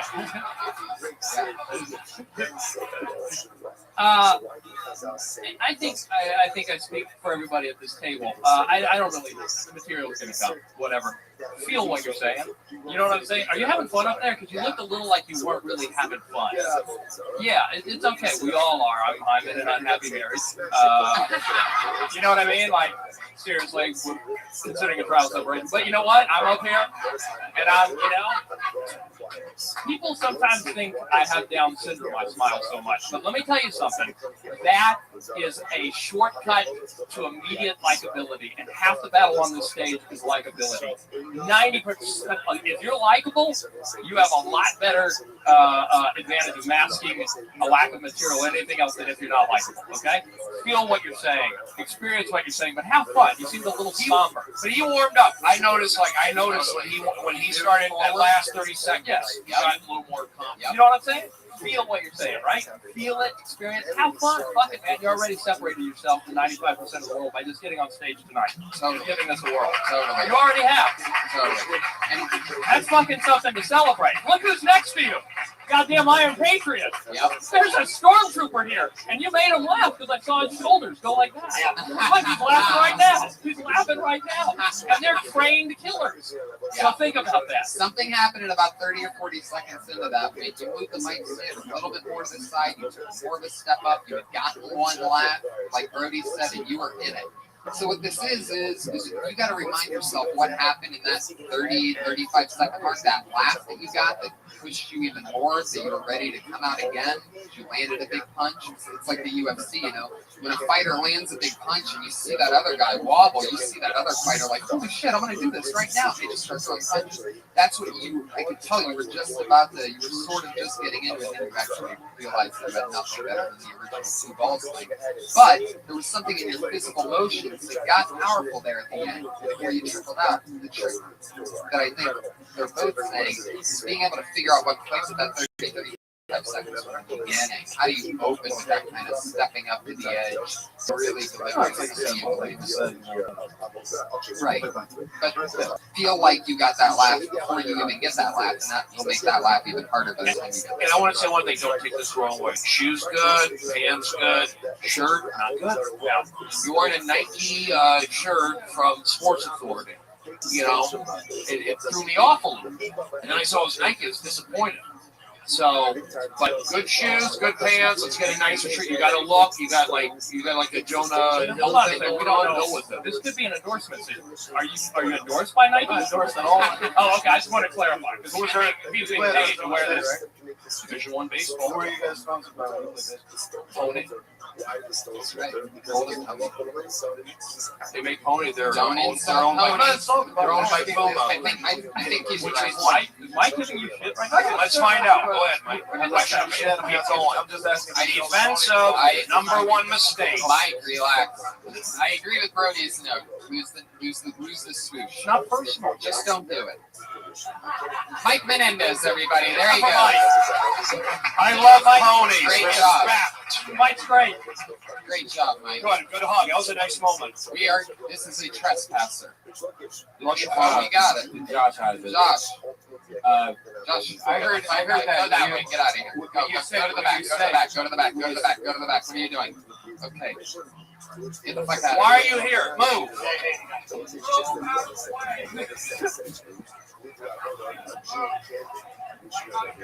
There you go. Is this why we have cameras? Get him out all the way. Get him out all the way. Get him all the way out of the building. Tweet Josh all the way out. Josh all the way out of the building. Josh, put him in a chokehold now. Did I say here's what I think we all learned? No, but here's the thing that I really, really enjoyed out of that whole experience. The head of security stood there and didn't do a goddamn thing. He never does. Thank you, Iron Patriot. He never does. He truly is the next Chewy Castro. Gotcha. I'm here to do some podcasts. Gotcha. I get it. Yeah, we call him the head of security. The truth is that he can't move. Okay. He takes the bus. Bob, he literally takes the bus here because he has to stand up the entire time because he can't sit down. Yeah, sorry. I'm sorry. I'm just what just happened. I don't understand what that was. I mean, now my adrenaline just went in my body. Now I'm starting to shiver. It's weird. I felt his weird energy coming from the very beginning when he was coming around the corner. That's how crazy mine is. I'm like, this guy is about to do something. He reminded me of this girl that came on a couple weeks ago. A girl came up here a couple weeks ago and was just like, I'm going to show my tits with stage time. And I had Jimmy Schubert and Kurt Fox on at the same time. And they're both like, if you know anything about those two, they're like, all right, let's do this. And I'm like, oh, shit. And I lost it. So next thing you know, we had a trespasser. But I had that energy from him. Lost his phone, and then he kept walking. Audience. I love it. That guy gave me the finger. I had to grab the bucket out of him. He tried to grab my fucking bucket, man. Nobody grabs my fucking bucket. Nobody puts the bucket. Son of a bitch. He almost had 118 pounds of steel on top of him. The next comedian goes by the name of Tim Greer.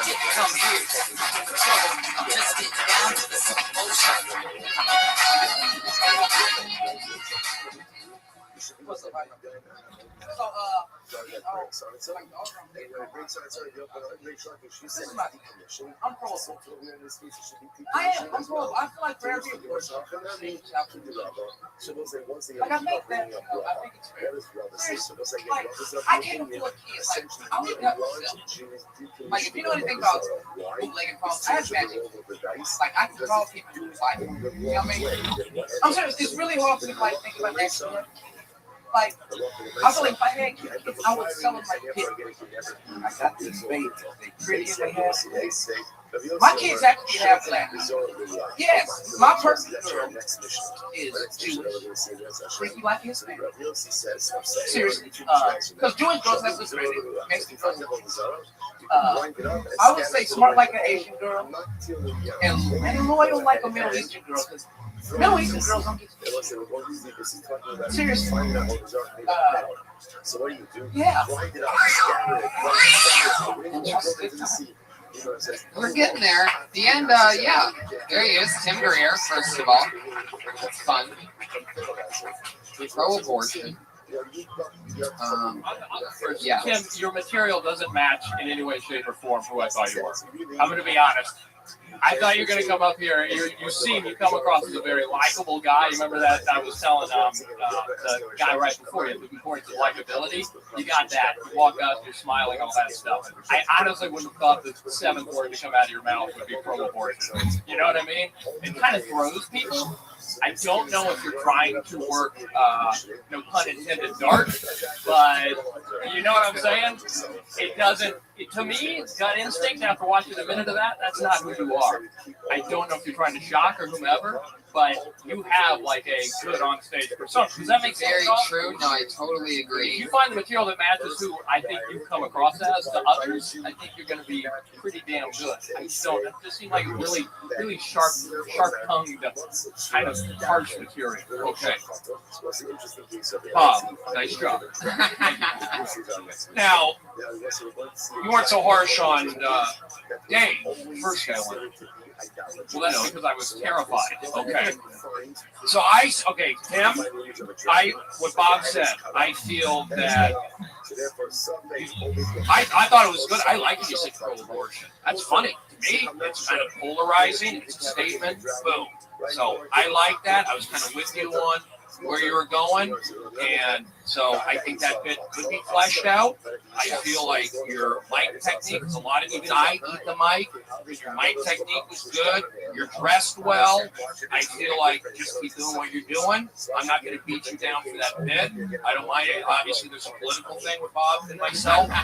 He's from the Bible Belt. I'm from Southern California. We have different opinions on that. So I'm okay. I like you said pro-abortion, whatever. It kind of like woke people up. The only thing I didn't like what you said was like, "How's everybody doing?" You don't have to say that. I don't like it. When, hey, how's everybody doing? I know it's a greeting, but go right into it. After that, you went right into it. That's so right. I thought it was good. Make sure the second word you mentioned is pro-abortion. That's a great advice, Brody. Take that whole right away, Tim. Take it right away. I didn't mind it. I didn't mind it. It's not a political thing, but here's the thing. If you are going to bit about abortion, you're digging a huge hole. Make sure you can get yourself out of it. I don't know if you are. I don't know. I say expect some turbulence. I don't think if you really say I'm pro-abortion, first of all, you don't even know what that means. It's like a double negative, whatever. So they're not going to be that. They might be a little confused. There might be a few who get upset with it. I don't think it's so bad. That's my opinion. Bob has kids, a wife, a family. I live alone on an airplane. Have you ever had a girl? Have you ever gotten a girl pregnant and she had to get an abortion? So then maybe you could say, I'm pro-abortion. I'm a pro at talking girls into getting abortion. Well, I think that's hilarious. Well, that's if double, you want to that's take that. double dark. Well, I'm evil. See, I can sell that because it's different. I'm just gonna take it and turn it into a golden bitch. But thank you so. No. So you tell me. It's actually true. But no, I agree with what Bob said. Are a lot of the other topics that you talk about dark and creepy, or are you more of a? You do have this likable, super likable charm. Going to that period. Right. I would say they're right in that. Why go dark? I mean, why make it hard on yourself? I'm not saying they're wrong.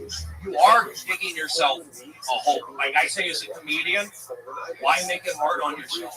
You don't have to. So there you go. This is your journey. That's subjective. This is your journey. You're driving the car. We're just along the highway, and you drove by us for a second. We offered our minuscule opinions. You go where you want to go, but I'm just telling you my snap judgment of you. I was just like, whoa, okay, here's where he's taking it. I didn't see that. I was okay with it. I thought it was like a Kanye West vibe. I was with it. Why are we not laughing when I say stuff? Because I'll tell you what, it bothers me. And I did an hour in the main room on Saturday night. I crushed it last night going after Bill Burr and Sarah Silverman. Not going to come up here and be disrespectful. You know what? Oh, hold on. And I did 15 minutes 2 Wednesday nights ago at 12:05 in the original room. So, you know, fuck you. All right, Tim? Fuck you guys. Yeah. Talk about abortion all you want to, Tim. I don't give a shit. There you go. Tim Greer. He's at T Greer on Twitter. That's GREER 33. T Greer 33. Now, here's something funny about Bob, because like he said, this is his first podcast. And, you know, every time that I announce who my guests are on this show, I announce it only over Twitter. You know, it's just a little thing that I hope that people will eventually, you know, sort of know about or whatever. So I just trust that Twitter will lead people there. So I had to look you up. I realized, I look up Bob Oshak. I'm wondering if I'm spelling it wrong. It's just this one little H popping up, which means that you haven't come up with a profile or anything. You've never tweeted before. You've never, not one tweet. I don't think you're following anybody, but you have over 100 followers. That I didn't know that, to be honest. Yeah. I thought it was around 18, 19 followers. I'm shocked by that. So there's people that know about you, and you don't even tweet. You have a Twitter presence without even tweeting. I joined Twitter because I live in a shitty part of Culver City called Culver City. And I always want to know whenever I hear the gunfire, is it gang-related or a domestic situation?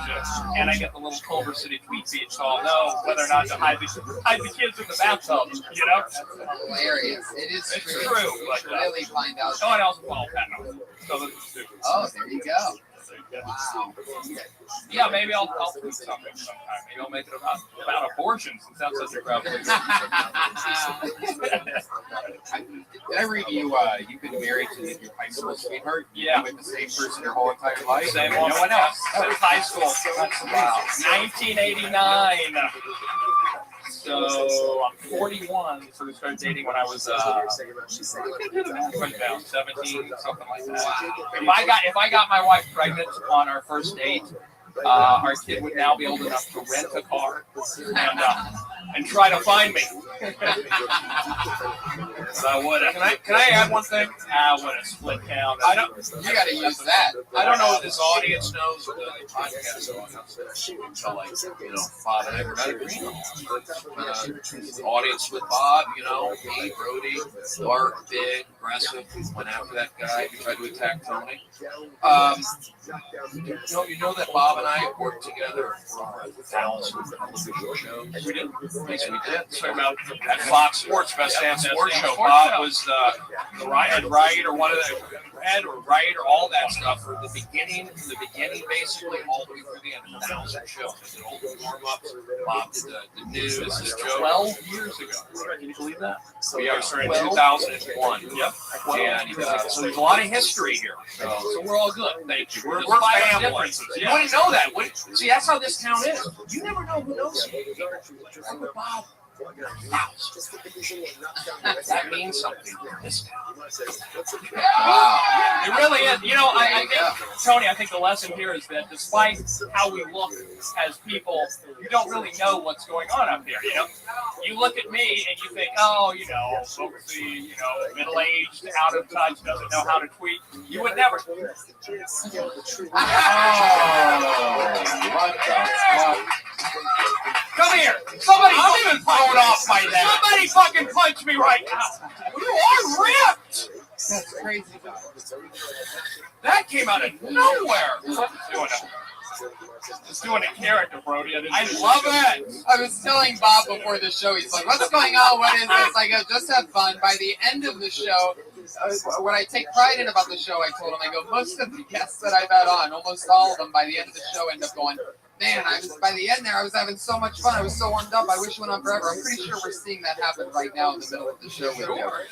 I did Jimmy Schumer's first podcast, by the way. First no tweets, first podcast. Were you Land of the Lost? What?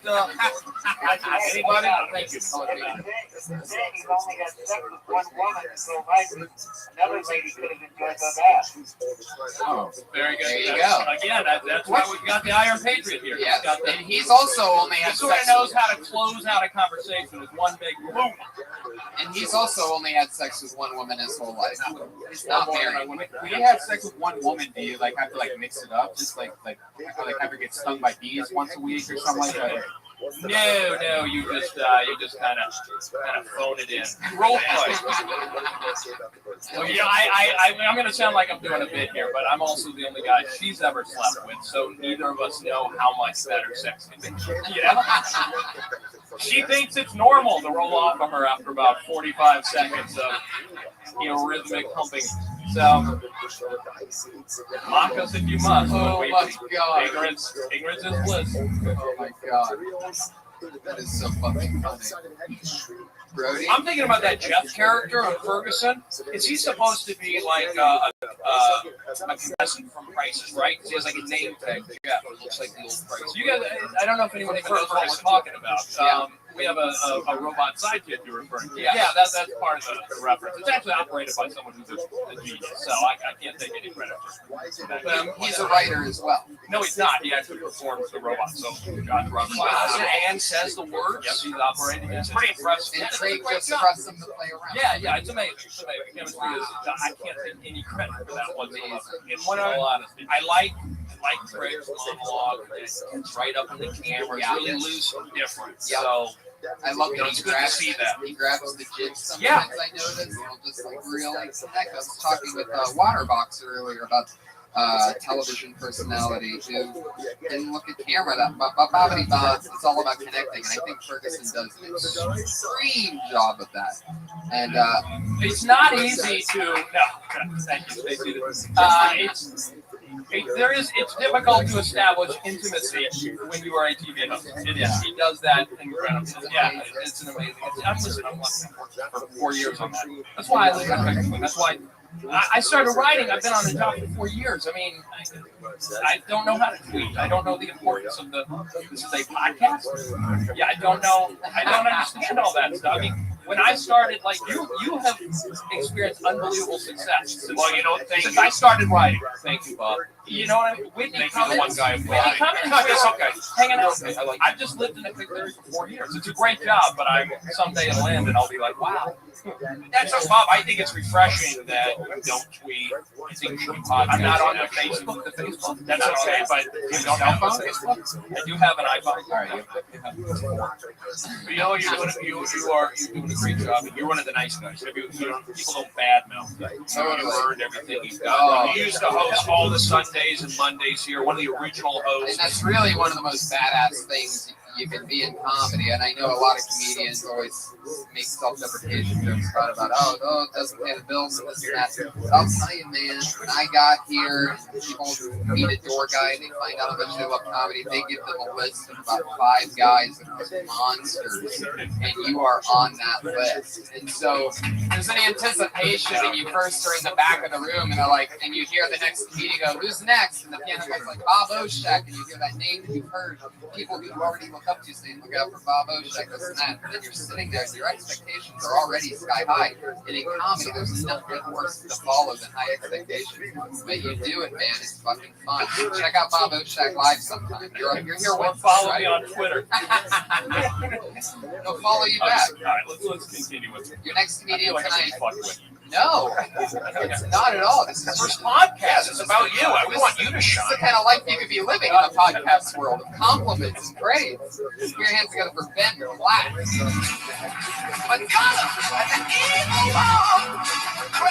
Oh, wow. Could this be our first guitar comic in Kill Tony history?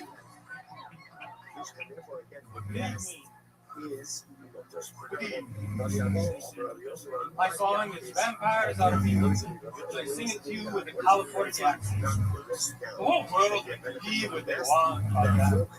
Except me. I know that he lives, and he's not who you think. The world is me.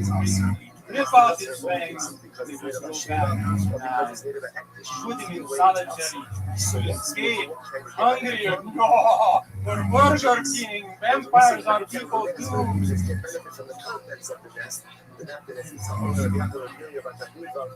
Vampires crash the gate. Heaven where they fly. And around paradise. Before they say goodbye, do they love their mama? Same as me and you. Remember forever. In exactly 59.5 seconds, Ben Platt nails his landing, confident smile afterwards. A vampire song. I've never seen anybody stick their landing this confidently in the history of this show. The most confident guitar comic I've ever seen in my life. Nails it in it. Normally, every comic's goal when they get on stage, Ben, right? Ben, every comic's goal when they get on stage is to make the attractive blonde of the audience laugh. And you, sir, I'd like to introduce you to the attractive blonde in the audience who laughed your entire set. Neither could I. The very fact that I could hear you is attest to how many other people were laughing. But my point is, that's the goal. You hit it out of the park. That alone makes you a winner, Mr. Benjamin Platt. Heck yeah. Can I jump in? Yeah, definitely. Of course, Brody. You're guest on the show.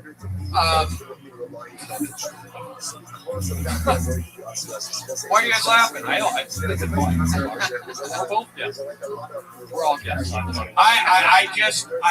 I was nice. You're a nice guy. I like your left-handed. The shirt's tucked in. I like the look. Very old Colorado.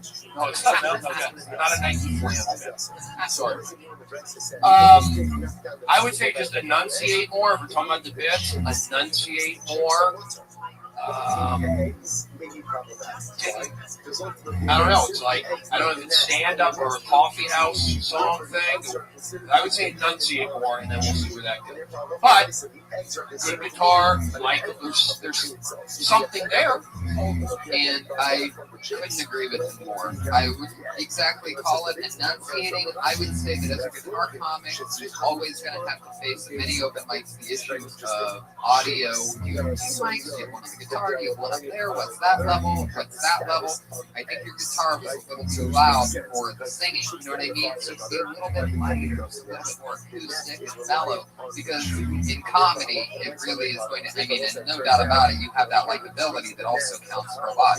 But they're definitely going to want to hear the exact words that you're saying. We could hear you in the beginning, but once the guitar came in, it was just a little bit too loud. Maybe project a little bit more. That's something that I definitely had to learn when I first started out. I wasn't pushing. It's just about 10% vocal push that adds all the difference in the world. You know what I see? It's a big guitar, man. You can hide behind that thing. I go with the banjo.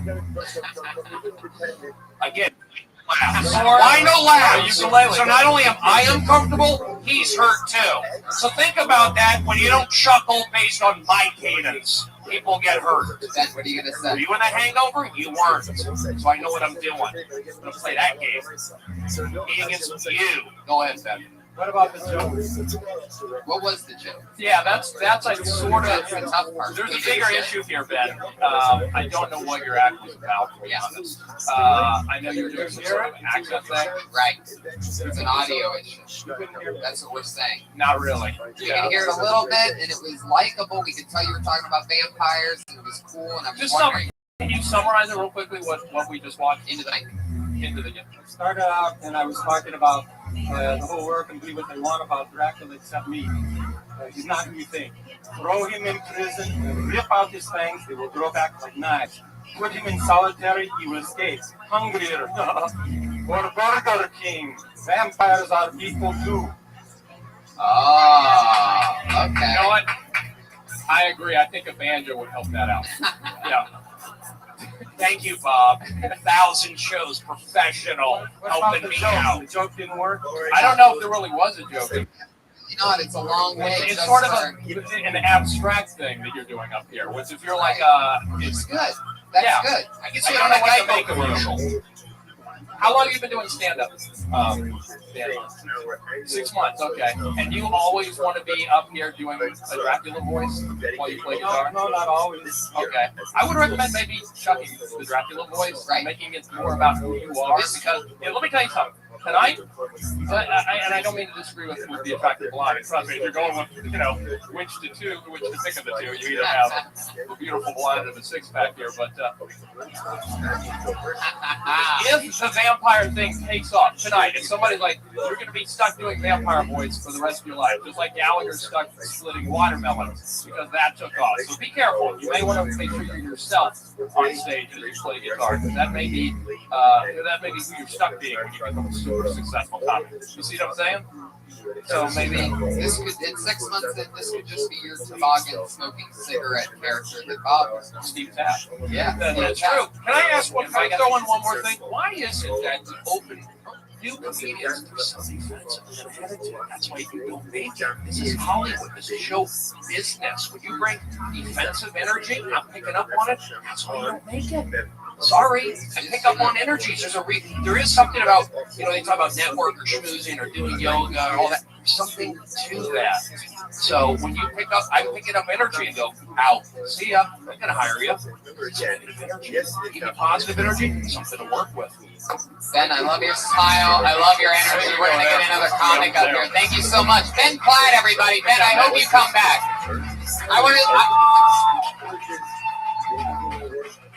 They love Ben Platt. Ben, please come back next week or the week. Come back soon. All right, sign up again. I want to see what you do next. Next time, don't be such a defensive asshole. Yeah, exactly. The poor guy was just smiling. Yeah, we Brody, what did you do? The hell? No, I couldn't have been a more gentle, mild-mannered man. Fuck you, Ben Platt!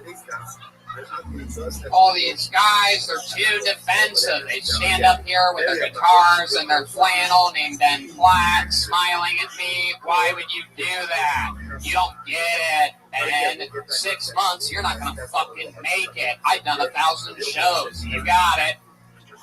Brody, you just stole his soul. You gotta keep doing it, though, but be nice. He did it. This is the return of Eric Carter, everybody. Internet sensation. And one of the luckiest motherfuckers in the world.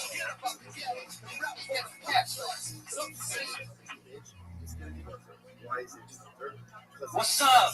How y'all? Oh yeah, fuck how y'all doing tonight. I am from the deep south. I hate NASCAR. I don't watch WWE. I'm glad I got that out of the way. Let's rock and roll and be positive. Man, living in California for 5 months is just so much different. Y'all use different words. What y'all call skinny jeans, we call women jeans. What you call vegetarians, we call pussies. My first 3 months of doing comedy, I lived in the youth hostel in Hermosa Beach. A lot of punks I got to bang for in broads, but it did have its awkward moments. I had this Japanese guy that couldn't speak English sleep in the bed beside mine. But that wasn't the creepy part. The creepy part was he had a box of Kleenex right by his pillow, and I never heard him once blow his nose. I'm assuming he was tugging that Pokemon. And by the way, I want to apologize to you. My first deal, Tony, you was here. I did 2-man bread jokes. I wore white linen. Yeah, your time's up. I want to hear this. Go ahead. No, go on, Eric. All right, go on. No, I lied to you. You did? Yes. I told you it's my first time and I wasn't because I was intimidated by you and I respect you. And I want to get that out of the way. You got it, buddy. Good job tonight. Positive energy. Brought some energy. Thank you, Eric. Thank you. I appreciate that. No problem. You're talking to him? Yeah. Oh, I'm sorry. Awkward. Eric, go ahead, Tony. You brought the energy, as always. People love you. Great again. What's the note? It was, yeah. It's one thing that I noticed that you've done, because I've watched you a few times. You've gotten on the show a lot. A lot of the listeners, go crazy about you. There's been a lot of tweets. You're you're definitely a fan favorite. So let's get right into something that I've noticed that you've been on. That I think either you can use it to your advantage or you can nip it in the butt now. But I think keeping it on is a bad habit isn't going to help you. And that is, when you hit a punchline, you do this thing where you show everybody that was a punchline. If it doesn't go great, you go, you do this thing, and then you go into the next thing. But you can either do it or you can't. You can either commit to it, showing the questioning of it, or you can lose it. But where it is now, somewhere in the middle, you're just showing a little bit of weakness. You're showing them that maybe they didn't get a punchline. Whereas either you can ignore that mellow laugh and plow on, or you can really commit to that didn't get a laugh and then move on. But where you're at right now, it's like the two things. And it's just coming across as weak in this super powerful set that you have. You come up, you fucking almost German suplex the mic stand behind you. Very interesting maneuver. There's definitely different ways to do that. Other than the two-handed 360. So, I mean, that's just one thing that I noticed. You definitely have perspective, which is always fun. But you guys, what did you notice about Eric? Well, I don't know, Eric. It's my first podcast, by the way, Eric. So, thank you. I appreciate that, Eric. I've never seen Eric before. Obviously, he's some sort of superstar here on the show. But do you? And I couldn't see you because I'm at a bad angle. But do you smile at all during your set, or do you always? Okay.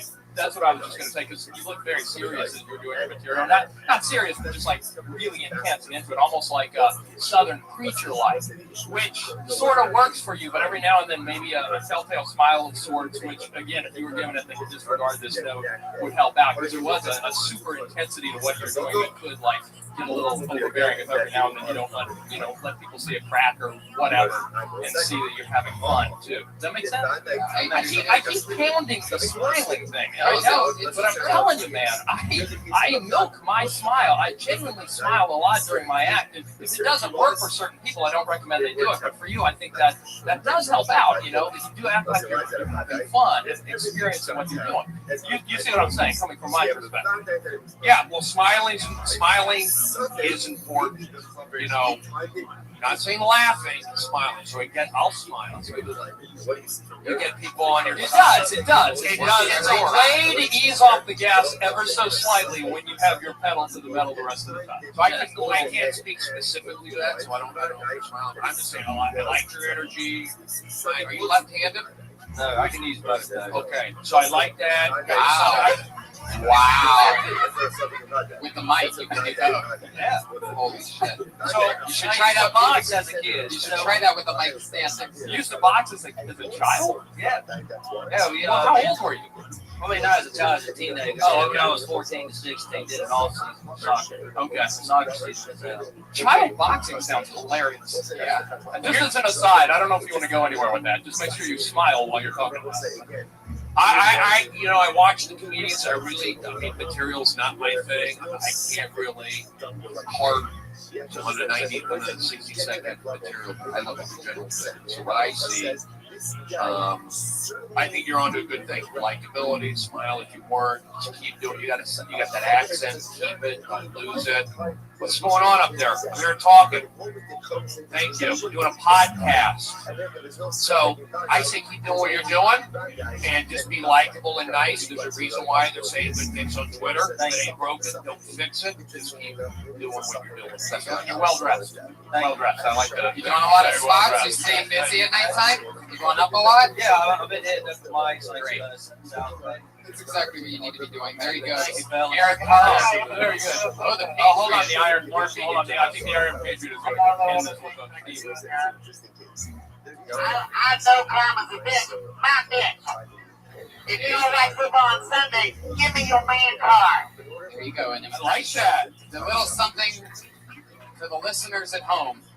And a big fuck you to the live audience. Yeah. That's an Eric Carter joke from a few weeks ago. There you go, Eric Carter. That's enough. There it is. He's on Twitter at CallMeEC. He's Eric Carter.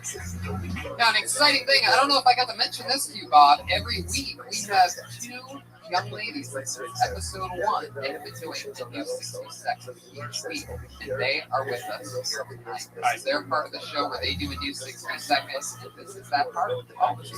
Exactly. So 2 monsters being built here in the confines of Phil Tony, and tonight will be no different.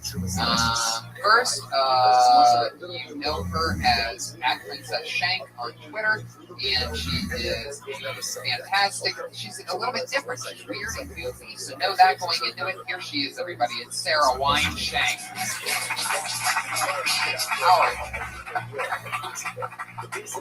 What's up? Visors. I don't understand them. Like either wear a hat or don't wear a hat. What is the purpose of a visor? Go full hat. Go home. Even more confusing, bald man wearing a visor. You would think that he would like to reap the benefit of a full hat. Not always the case, guys. I was thinking about it the other day while I was looking at my furniture, wondering if I would ever really need coasters. Like, is my furniture ever going to be nice enough to not get rings on it? That shit doesn't matter now. Am I ever going to have napkin rings? I don't know, but I won't ever have visors. All right. There it is. They're such monsters that they know exactly what minute is. That's 59.52. The visor bit. And then the coaster things that you think and you ran out of Yeah, I ran out. I right, didn't want to go over. Gotcha. Just wanted to make sure Yeah. that I knew what was going on. Yeah. The visor thing is hilarious, and I think it could be bigger. I mean, I don't even know where it begins. It's almost like it's a hurdle. It's like a. Is there anything that pops in your head when you think of a visor, Brody? What do you have? Football coach. All right. Is that same weird football heckler guy? It's okay. Shut the fuck up. It's all right. It's all right. He's a Dolphin fan. No. I like the visor. I like. You can tell that you've been here. It's obvious. You've been watching the show. You've been right up. Even when you said how you guys doing, you kind of made a joke about that. We talked about that earlier. You know, it's a funny thing, right? I'm getting work back. I don't see everything, but the visor bit, it's tight. It seems like there's a lot of visuals. Boom, boom, boom. You get good stage, like your own little stage posture up there. That was good. So I say keep doing that. That was good. Confident. But I know you're rushed. Say that it seemed like you're a little frustrated, but I'm not going to hold that against you. I was trying to think of visor stuff all week. I'm so pissed off. It seemed like it. I mean, you got pretty much a double applause break in the first 30 seconds of your set, so I mean, it showed. I mean, there's no doubt about that. In fact, not really much more you can do with visors. Right. I know. And the way that you have it, I think it's almost pretty important that you sort of walk it in where it is. The way that you said, I don't understand visors, you had it there, and then the big one came, but what I really don't understand, bald guys and visors. Then you had it, you nailed it. But I think it's tag-worthy right there, almost something like, why do you want the top of your, why do you think we want to see the top of your head? You don't want the sun in your eyes. We don't want your bald head in our eyes. Like, I don't know, like something like get into it. Think about how it makes you feel. Oh yeah, hi Brody.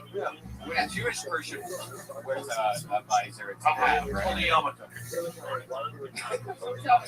Well, that's an interesting one. If you're wearing a yarmulke and a visor. That's true, yeah. Tony just picked me up. That's what I just said. If you're wearing a visor and a yarmulke, that's probably one cheap visor you bought. Something there. Not a single giggle. Because the person's Jewish. You know what I got upset with when you said it was Jewish hat? I go to yarmulke. Nobody laughed again. How do you not laugh at that? It's funny. How many Jewish people are here? Show your hands. 3. All right, that's my point. I like it. I like it. You said show your hands, and they was laughing. You guys made me laugh. I thought you were really good. I don't know you. Evidently, you come here every week or something. Yeah, she's a regular. Yeah, you're very funny. What are you trying to get at with the coasters? So you're saying your furniture is so bad you don't even care if it gets rained. Yeah, but like, I didn't know if I was going to go into that or not. So I didn't need to go for it. Like, I just don't think I'll ever need to buy a coaster. But that won't ever be a thing. Like, Right. napkin rings and coaster. Because by the time you have money to buy coasters, you're going to just have furniture. I don't know. I don't get it. I don't have the perspective. Coasters would cost more than you pay. Yeah, basically, essentially. Yeah, doesn't matter. By the time you have coaster money, you're going to have new furniture money. So you don't give a shit whether it gets I see coast, and I go coast as a joke, like something with New York, that coast, West Coast. There's a joke there. I'm thinking maybe it's like a marriage thing. Like I look at my coffee table the same way I look at Blobbity Blog because I don't care if it gets straight or not. Kardashians, like the Kardashians. Yeah, definitely. There's nothing there yet. Yeah, it's a half-assed poster joke. But the visor thing is hilarious, and it's in the mix. That's just one more 40-second chunk to add to all the other hilarious stuff that you built. That's Sarah Weinstein, everybody at Kill Tony regular. Positive energy. She's always happy, smiling, fun to hang out with. She's a good person. She gets an on-stage handoff, and so does our other regular. She dropped out of college at the University of Florida because she became a Kill Tony regular. She went from gator to hater, and now here she is. She's Kimberly Compton, everybody. Hey guys. So I have a lot of opinions on things. I've been noticing some things that bother me lately. And this is one of them. If you have a tattoo that says blessed, you probably aren't. No? I feel like the only people that have blessed tattoos wear jorts and white beaters. They don't have sheets on their mattresses, you know, and like their mothers had eyebrow rings, like those kind of people. The font is always like that Nightmare Before Christmas across the chest. That's not blessed, people. They watch their friend give a homeless guy a 20, and when the friend walks away, they turn around like, he said I could have half of that. Thank you. There it is, another 59.39 seconds. They definitely know the time. I just want to jump in real quick. I like that there was a bit there, like the blessed tattoo. You established that right out of the gate. We know we were doing that. I think it just needs to be written more. It's a good topic because we all know that. You see those guys blessed, you know, the basketball guys or the UFC guys. And I think you just have to get more specific with examples, make it visual. You did. You said, hey, it's that block letter, and then you give examples of the UFC guy. But I can't say specifically that's the whole thing, but it's a good topic, and there's a lot. You made it clear where you were going. Now you just got to like just write it. The parameters are there. It's an interesting bit. You know, this. I guess this applies to Sarah earlier too. Take with it. Where I am a. I don't get on stage a lot. So whenever I go on stage, whatever I do, my stage time is precious. So I know my material backwards and forward, even if I've never ever done it on stage. And if it sinks after one try, I toss it out, no matter how much time I rehearsed or whatever. If it doesn't work at all with it, you seem like you were kind of struggling to remember the bits. So they were in your head. You weren't reading. You weren't really focused on the room, and you weren't really focused on your set. You're kind of in between, trying to figure out where you were going next and trying to hold on punchline to punchline. Know your material. Know it backwards and forwards. Brush your fucking teeth with it so that you can say it backwards if you had to. Stop when I snap my fingers and go right back through it the other one around. I've got my shit. This is why I was nervous about doing this, right? Because I wanted to script everything I said tonight because I don't know how to do spot. But I learned that I'm actually really good at this. And I now have 100 Twitter followers. So you see what I'm saying, Kimberly? You've got it great, and there's great material. I guarantee you, you know how to boom, boom. It was a setup. You had your great setup, and then I just saw you going tag after tag after tag. You know those like the back of your hand, barrel through that, boom. That audience is in your grip. It's definitely, it's true. It's pretty well written, and you got it there. You just want to be able to flow with it so that we're not like waiting. You know what I mean? Like it's sort of like we're like into it, like it's like we're rooting for you. But it's, you know, a vast improvement on other things because it's really a great premise. That even though everyone laughed right away at the premise. Right. It wasn't even a joke; it was an observation. So right away, you know that you're bonding with the people. That's the best laugh in the world. You just get a laugh, which is basically an observation. And then, so you know the audience is on board. Then it's just boom, boom, boom. So you had them. Well, you got the material right there. Just make sure you know it. Right. And really drive in how big of losers those guys are. You know what I mean? Like I almost can't believe you can almost see like the unevenness, like the tattoo artist was laughing while giving the guy the blessed tattoo. Like you're not fucking blessed. Like add stuff about how the tattoo's permanent, but his respect from people is temporary. Right. Exactly. There's so many things to play off. There's so many. There's only blessed after he's like there's so many skin tattoos. There you go. There's the. It wasn't even a good joke, and you gave me something. Thank you. But yeah, you stayed on that the whole time, right, Black? Right. If you ever do yourself flailing, just do it in vampire voice. Maybe that'll help out. Have you been going spots? Have you been going up other places? Sarah, you too? Yeah. This one I was trying to.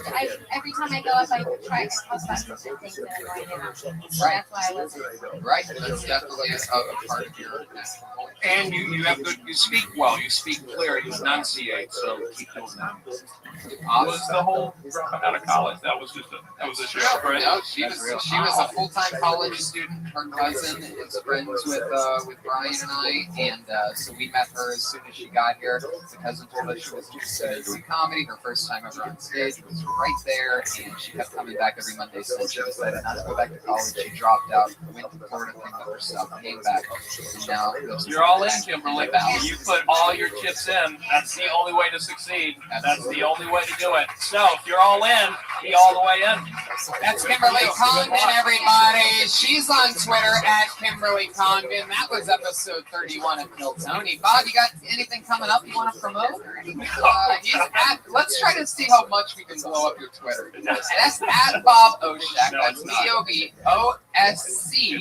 It's Shack Night. Oh, it is? Yeah. Oh, that's right.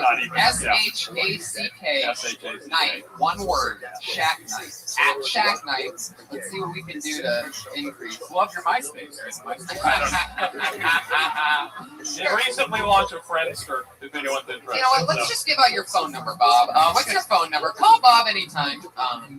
Well, it was so much fun to have you, Bob. Brody, what's going on with you? You got any shows coming up? What am I doing tomorrow? What's tomorrow? New Year's Eve. I'll be here New Year's Eve tomorrow. Yep. You can catch my shows on the internet. They'll be up there forever. Stephen Brody Stevens, enjoy it. Follow me on Twitter, all that good stuff. I want to say thank you to everybody, understanding that I'm in a very vulnerable situation. I have a lot of tension. You guys are great in the audience. Thank you for being here. All the comedians are good sports. And I think when we say something to a specific comedian, when I say it, it's not necessarily for that guy. It's for everybody. Not that I'm an expert, but whether you like it or not, I've been doing it for 20 years. So you'd be not smart to hate some of my experience. Two of my favorite Tony, people. just real quickly, thank you to @Mikey Beatty, who just followed me right then. So I guess I'm now at 101. It's already begun. That's at All Things Brody on Twitter. I'm Tony Hinchcliffe, Ryan Redman. We're in Texas, baby. Yeah, January 9th, 10th, and 11th. Go to DeathSquad.tv for all the tickets. And thank you so much for coming out, everybody. Up next is the Ding Dong Show, the longest running show in Comedy Store history at 10 p.m. Thanks for coming out, everybody. Have a good night.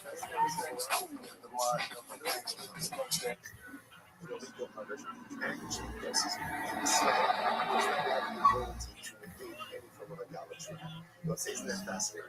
Mas se houve computador, que ninguém tem has no power on the issue of idolatry.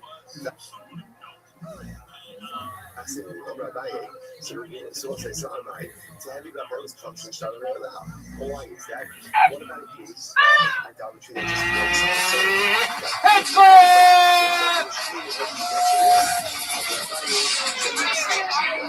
Goodness, how exciting. How you guys doing tonight? What's up? So many comedians there that ignore that question because they hear it so often. Comedians, how are you guys doing tonight? So proud, so much energy. Probably because we have a new sponsor, everybody.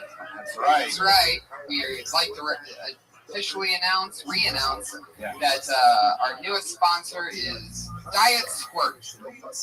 Since 1938, the caffeine-free thirst quencher. So Diet Squirt, we appreciate you guys. Less than 1% juice, no calories. It's true. Slightly less than 1% juice. Yeah. No calories and low sodium. Squirt, a refreshing beverage since 1938. Oh yeah, shuffling one around. Who's having a wonderful Monday so far, huh? I'll tell you, I am. It's a great Monday for me. I had I had a crazy job offer happen that the 12-year-old me would love for me to take. I can't talk about it just yet, but that's going to be something in future episodes that I'm going to talk about. It's a job opportunity that I'm hinting at today. All right, now you have already told me about this, and it's crazy. All right, because we can't maybe talk about no. All right, we're going to say it. It's going to be great. I didn't even know KinderCare was doing business. Yes, great job offer from KinderCare, the good makers of KinderCare. It was delicious when the diet's right. Squirt out of Kinder. Oh yes, diet squirt. We do not like Sprite. Fuck, we probably just lost them. You just lost Squirt. We've had him for 2 episodes. Oh my god. Yeah, so we just wanted to let you know. Well, I tell you what, you can't do a Sprite. You can't mix it with tequila and make a margarita instant. Oh, you told me this last week and I almost threw up in my mouth. A margarita made of squirt and tequila. Yeah. Have you really had that before? Oh, I mean, who would drink that? By round of applause. There you go, Brian. There you go. Just to let you know, I'm gonna like your living. No, I mean, like really, it's if you mix drinks a lot, like myself, you get sick of something a lot. Like I got sick of Jack and Coke. I went to 7 and 7s for a while. I went to turkey and ginger, and then I got into tequila. And there's not really much you can do with tequila except maybe make a margarita out of it or drink a press out of it. So my Mexican friends told me to. Your Mexican friends did not tell you to. Yes, they did. It's a 4-person margarita. It's what they just said. It does the job, and you mix it with tequila. It tastes great. We could actually do it today if you wanted to. We could have Josh get us some Patron. Okay. No. But I do love, without tequila, a delicious diet squirt. Anyway, it's a crazy Monday here, guys. You guys know what we do. We always have a bunch of comedians come on, and I do a minute, and some of the future comedians of the world and the universe, some of our favorite rising comics. Sometimes it's a brand new person. You never know what's going to happen. And I always have 2 amazing guests that come on and talk with the newer comedians. And it's always fun. But as well, we always have every week a brand new head of security to keep us safe here on the stage. This is this guy's second job keeping us safe. Put your hands together for Autistic Thunder, Josh Meyerowitz, a.k.a. the Autistic Patriot.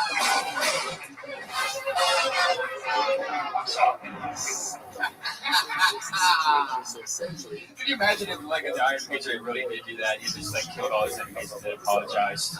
It is true. The Autistic Patriot gives more apologies than any other superhero. You're really filling that suit out, huh? I think you're the first one to not have a lot of extra slack. That's fun, isn't it? What diet is that? You sound really excited. Do you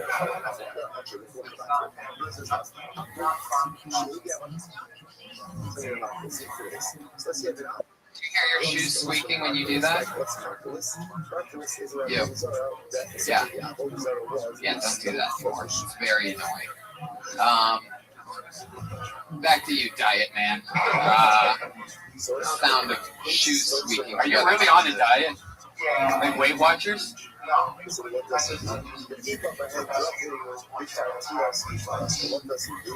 This sounds like a guy that has no diet plan whatsoever.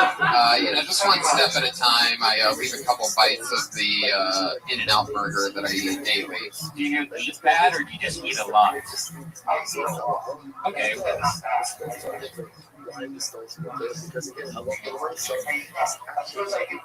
What did you eat today? Tell the truth, by the way. It's going to be much funnier. Oh, yes. I almost forgot.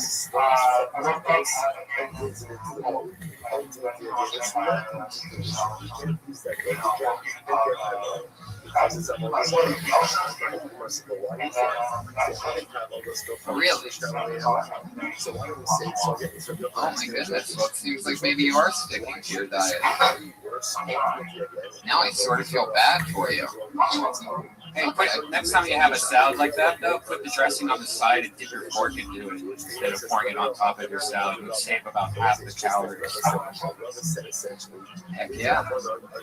Do you usually toss your salad?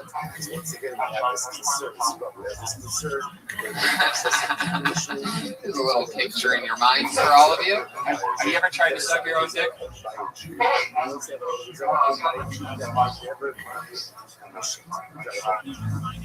Probably not even close, huh? Were you? Could you at least nibble on your bush?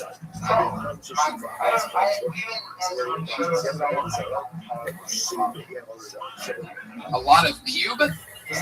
Well, since you said that in the singular, I'm guessing you have about one. Just one thick pube. You know, to this very day, I just don't have very many pubes. You're 30? Oh my goodness. Put your hands together for the biggest 11-year-old I know, turning 30. Love it. And you must be excited, Josh, because I know for a fact that you're a pro wrestling fan. I'm talking to the man under the mask for a second here.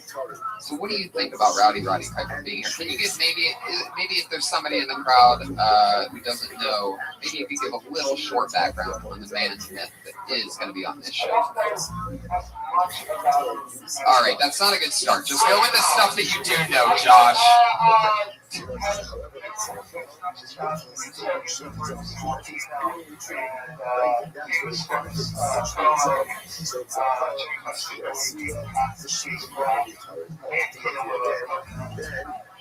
Very good. That's almost correct. Very good. Definitely the best promos. He was the first comedian to improvise his own segment on wrestling. It was called Piper's Pit. He always improvised it. And these pro wrestlers weren't always, had a lot of comedic background and stuff. So he'd really have to improvise. I mean, that's digging deep. He's also a 36-time champion, the star of the movie They Live, and many other great movies. And we're very excited to have him here. Awesome. And thank you, Josh. And that's right. Put your hands together for our producer, Josh Martin, everybody, hustling around, making it all possible. He's on Twitter at Josh Martin Comic. And Josh Meyerowitz, the Autistic Patriot, is on Twitter at Autistic Thunder. You really own your autism, which I love. We had a really good show Friday at the Ice House with Joe Rogan and Dom Herrera, and it was just exciting to have the show on the road. Are you going to be at Comic-Con 2014 this year?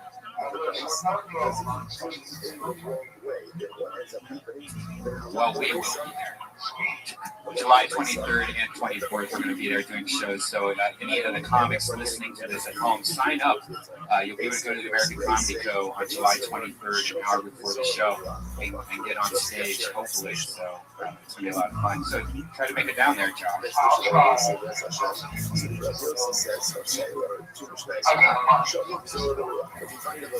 Oh, there you go. You might want to say that. One of those is a lot more sad than the other. But you have some perks that non-disabled people, I mean, you have that taxi that gets you. They get a hell of a deal. I mean, that special Uber is like.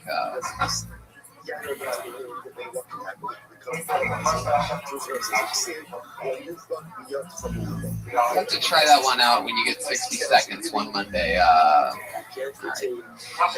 Much love indeed. If you don't know, that is Josh Meyerowitz's catchphrase, much love, because he can't help but to say it. It's his way of closing up everything by giving extra love. Sometimes we'd all be a lot better people if we had autism. Put your hands together for Josh Meyerowitz joining us.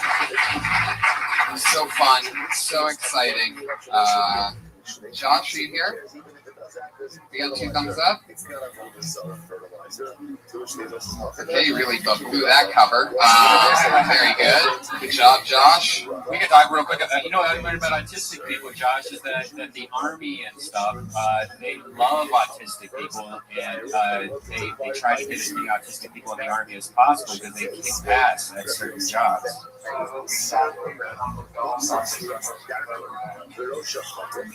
There you go. Some lady knows one dumbass autistic person.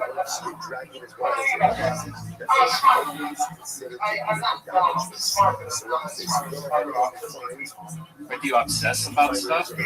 What about the radar blips over the ocean? You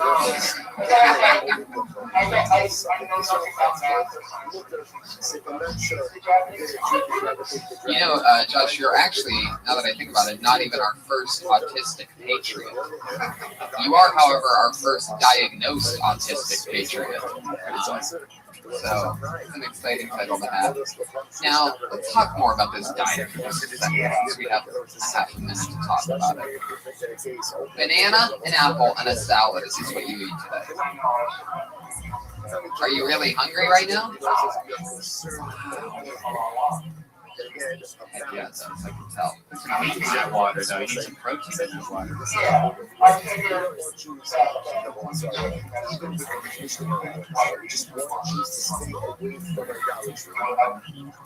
Not enough protein for you. You're a big guy. You need more protein than that.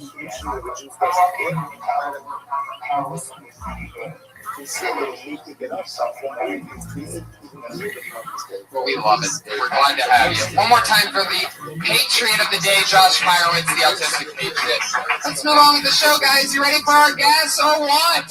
Come on, guys. It's fucking Monday night, Kill Tony 57, and we're about to make magic happen. Are you ready for a crazy show?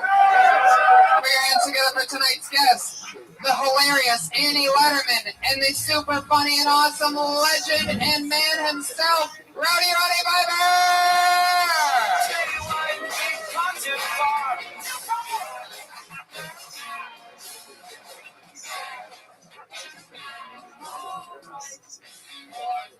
Letterman is here. Rowdy Piper is here. You guys are meeting each other for the first time, I do believe. Two of my favorite people. Annie, one of the fast-rising comedians in the world, all over E! and Comedy Central, and so many fun things. And TV. I mean, it just goes on forever, guys. Haven't you heard of me or you haven't? Cool.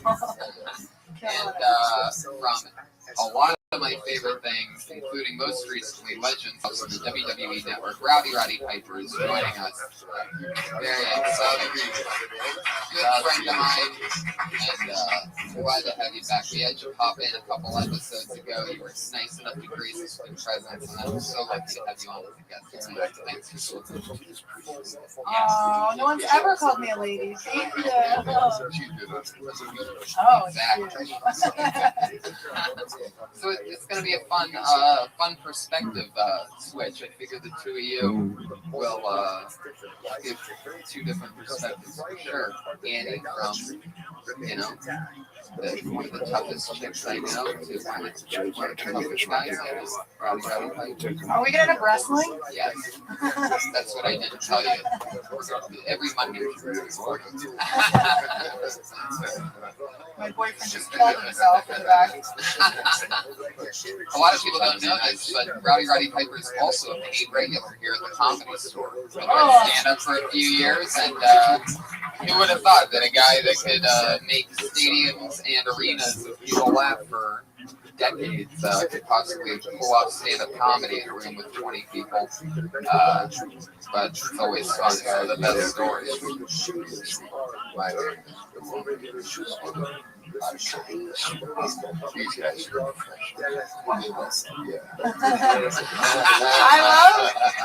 I love that it takes an autistic guy to take dieting advice from Red Band. The dipping the fork in, fuck you, Red Band. Hey, that's true, man. I'm a Weight Watcher. I lost 75 pounds of Weight Watchers once in 3 months. I know. What year was that? Year I had AIDS. I'm sorry, was that too mean? You assholes in the belly room of the fucking Comedy Store? Yeah, I don't know if you caught. I don't think you caught the beginning of the very beginning of the show, Piper. So let me update you. Our Patriot, because we always have a new head of security. Our Patriot tonight is Josh Meyerowitz. He is autistic. He's an amazing stand-up comedian where he talks about his autism so he can handle it. But he just announced today that he's on a new diet, and all he ate today was an apple and a banana and a Caesar salad. So I figure It's a water diet. He drinks lots of water. It's a diet that seems like it'll last for about another 2 hours. Well, I used to do it in middle school. It's called anorexia. But Piper, I'd imagine from your youth, having to be in front of the camera and being tip-top shape, you might have some kind of advice to give to How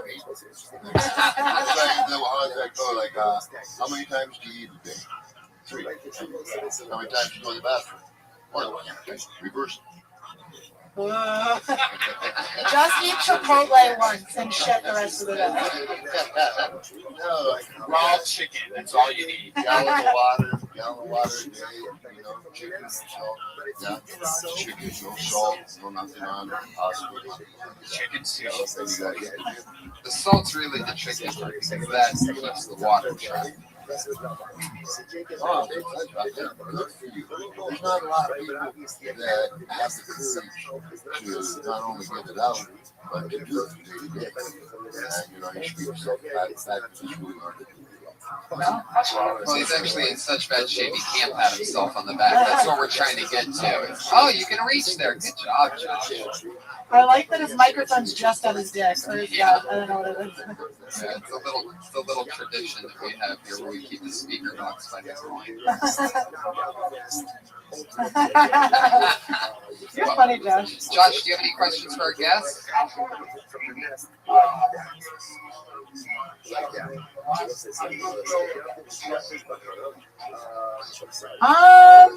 I don't care. I'm not going to be on it. Who gives a shit? No, I'm just kidding. No, I don't know. I think that's cool. It could be interesting to change Netflix up a little bit. She seemed obviously really bored with her show. Does that make it uncensored? Is she allowed to I think it would be uncensored. I feel like she was so close to being uncensored on E. But I think when you get caught in a show and you're like, all right, I come out, I do my monologue, then I do this, then I do this, and I go like that gets boring. So sometimes you have to completely jump ship. But so it probably will be pretty cool. I know she didn't want to do the late night, or I heard that she didn't want to do the late night because it would be censored. That'd be going the opposite way. It's like watching Fallon now. He used to have a really good show, which was late, a little bit more loose than the other shows, but now he's actually had to go backwards to more Leno humor. You could actually see the censorship. Yeah, it's just like old people. Yeah. How about for Piper? You have a question for Piper?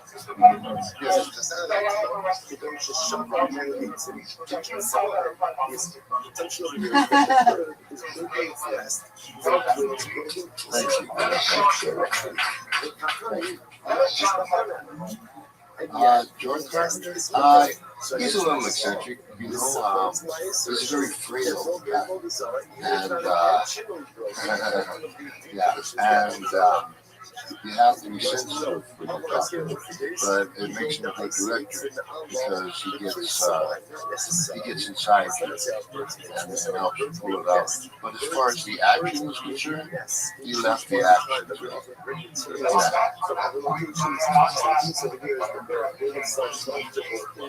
Oh, he's a great guy. He's a 220-pound dancer. It's like Mike Tyson doesn't even know, like a killed by a dancer. I saw something really cool. What's that? What's that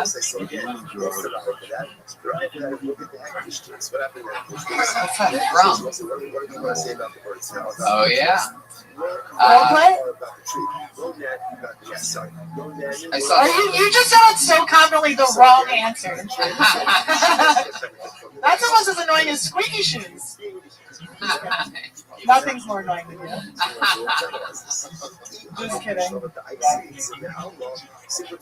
There you go. Was it true with the big fight scene there that it was supposed to be like a short scene you against Keith David, and then you guys just were fighting it out? They just decided to record the whole thing, and it ended up being like almost like a 6-minute fight.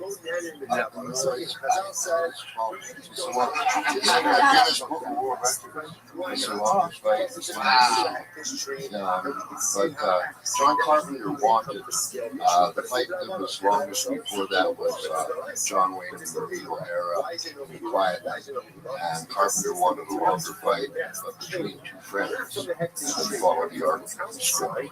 So it was a little more difficult, but it paid off.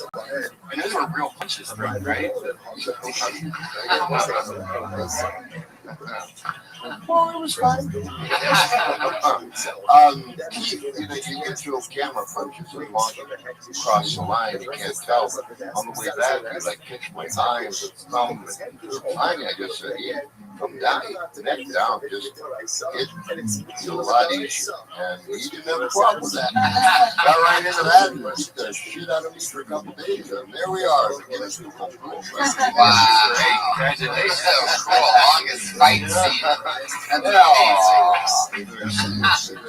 I saw something cool today. I stumbled across on the internet. There's a scene in Alien where Sigourney Weaver, I guess after she obtained special powers, or at some point in the movie, either way, there's a part where she's walking away from a basketball hoop with the basketball in her hand, and she throws the basketball over her shoulders, and she makes the shot showing how advanced she is or whatever. But I watched the clip today of her doing that for the first time and actually doing it, and they couldn't even,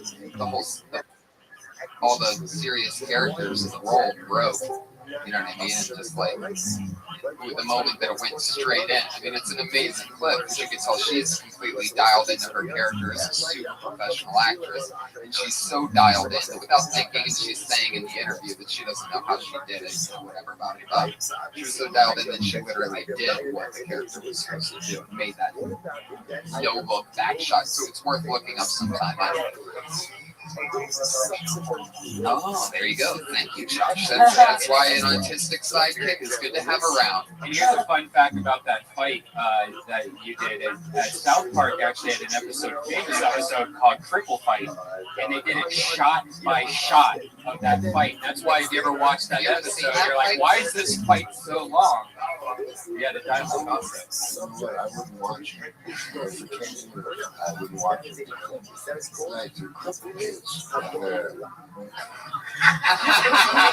But it's construction paper. But then one time in an autograph line, this little boy, these people that he was laughing about. And then I thought, okay, that's how I say the N-word too. I need like one black person laughing at seeing a video of this. The South Park guys have a real knack for making people laugh at their own problems. Like a lot of people don't know, but the Book of Mormon, those people love it more than anything. Mormons are way into the Book of Mormon while they're making fun of it. They have ads in their pamphlet and all this stuff. They're doing a run of shows in Salt Lake City, which are already sold out because Mormons dig it the most. It's their biggest joke, but they make fun of everything. That's why they can get away with it. That's some self-deprecation. Yeah. You can't be pointing. Every time you point your finger at somebody, you're pointing 3 back at yourself. Yeah. Well, the Mormons are definitely well-rounded. The heavier ones, anyway. Well, I'm very excited about this. Annie, you've been doing stand-up a long time from New York, and Piper, you've been all over the world. So let's have some fun, give some perspective to some people just starting out. For those of you just joining us for the first time, we're comedians in the room. You know that 60 seconds is up when you hear the meow of a kitty. So wrap up whatever you're talking about then, or else you're going to bring out the angry West Hollywood bear.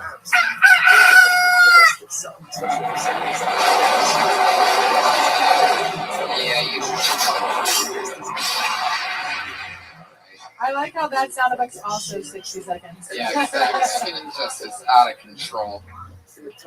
But there you go. So don't run the light. If for No other reason than for the sake of the podcast listeners who complain weekly about that. Stop with the bear sound. Every time somebody runs out of time, I feel like my ears are going to fall off. I'm just trying to work out in the gym, listen to your show, but you make it real hard when you bring out the bear. All right, I read your tweets, guys. Start yelling at the people that go over a minute. How about that? That's right. That's the lesson, is do your time and get out. You guys ready for Kill Tony 57? Here we go with Andy Letterman and Roddy Piper and the Autistic Patriot. Your first comedian doing 60 seconds today is Gil Garibaldo.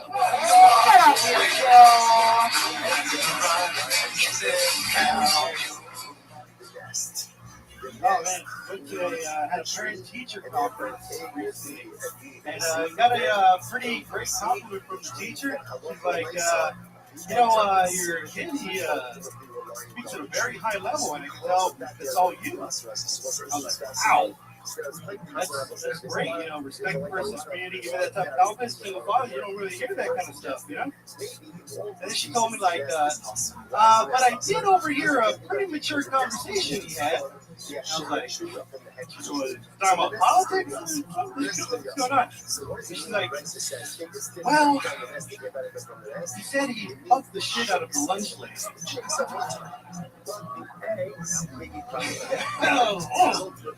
I was pretty embarrassed because I've seen that lunch lady and she is gross as shit. Trying to help him out with his homework and stuff, but I'm like trying to be pretty helpful. And get over here, let me check out that homework. It's like,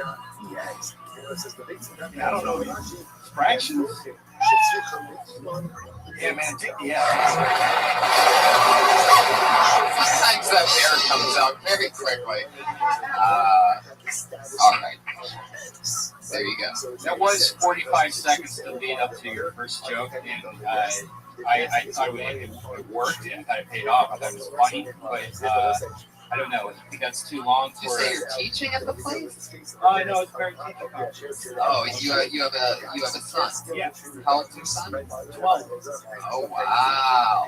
What was the what I would want to know as an audience member is like, what was the context of the conversation when he said that he fucked the shit out of it? Did he say he would fuck the shit out of the lunch lady, or that he did? He was bragging to his friends about it. But joking. Ah, gotcha. Yeah, that was interesting. So was the setup the setup in the beginning where the teacher said that you can tell that his voice is coming from you or his language is coming from you, was that to set up that when you said he fucked the lunch lady, you were like, that I wouldn't say that because she's upstairs. Was that? Yeah, she could just the type of female that he should be. She's ugly. She looks like shit. She has a beard. Yeah. We know the lunch ladies, yeah.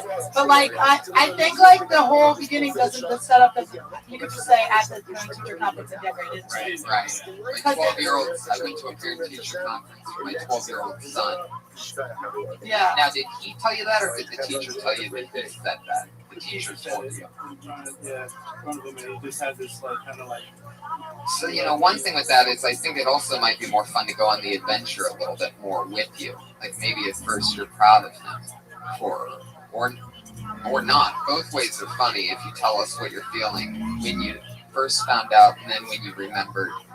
It gives you a chance for 2 laughs there at some point, because then once you realize that, and also gross as shit is funny, but I think that could be one step funnier too, just something like uglier than your average lunch lady, or you could say she looks like you, and then you could be like, or like she has a beard like you, because my son trying to fuck me. Right. I go for incest, guys. And what the audience I've been on is saying. MTV. Yeah, you said it's upsetting because the lunch lady looks like this, to you, or anyway, but to get it back to you. But I think it's important in the very beginning you need like a punch in the very beginning, so that people want to go on the journey with you, rather than. Because after 30 seconds, it's almost like, wait, what am I listening to here? I'm trying to pay attention, but then I'm just talking about nonsense. I was just kind of waiting for the joke a little bit too long. Too much setup. Too much wait. Too much setup, but the joke is good, and you can probably get to it really fast, like right away. I go in, like she said that. I mean, it could be a 1 month. Now, Piper, you've watched many stars, and you have a good eye for everything. You know show business probably better than anyone that I know. So let me ask you, what do you think of this young Iron Sheik we're dealing with? First of all, I think that successful first thing that should come out is that you're single dad. That's a huge piece of information.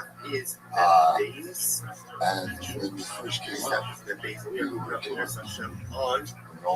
if you're a single dad, you're pretty proud of that.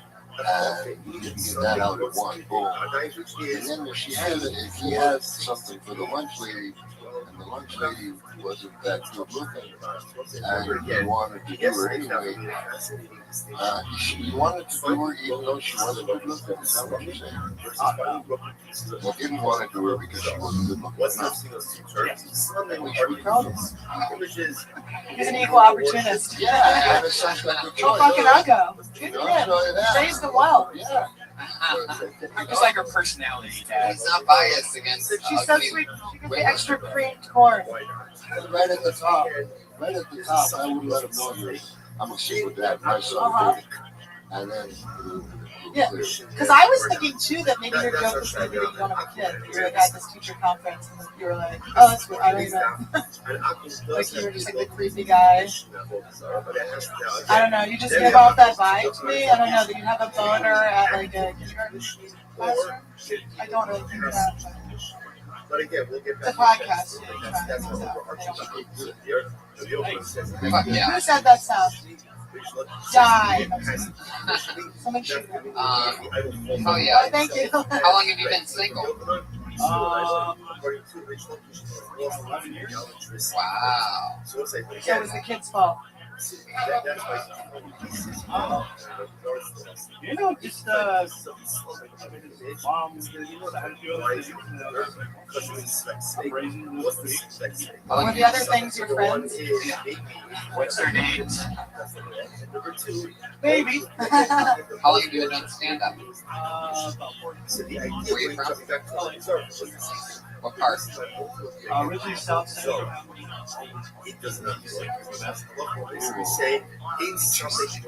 South Central. How long did you live there for? About 9 The first night? What are your tattoos of? Well, let's see. I tell people it's my face because I don't want to explain who the dude is. Big Lebowski. Were you sober when you got that? Yeah. Wow. And then that's just a chick with the American flag right down over her face. Like chicks. Like graffiti. I think about it, and I like when they shut the fuck up. So they wrap their fish, their mouth shut. With the American So flag. that's just a random chick. Yeah. She's from never married. 9-year-old kid with kids. Oh wow, that's amazing.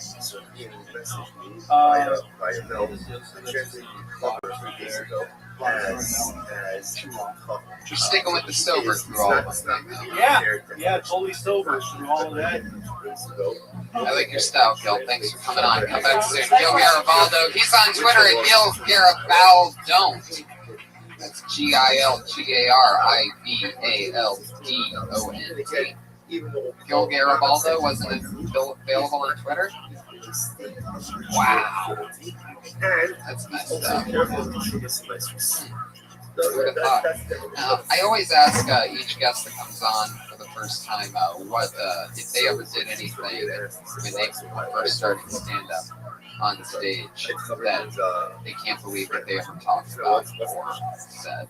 Andy, want to go first? One of my first jokes was like, one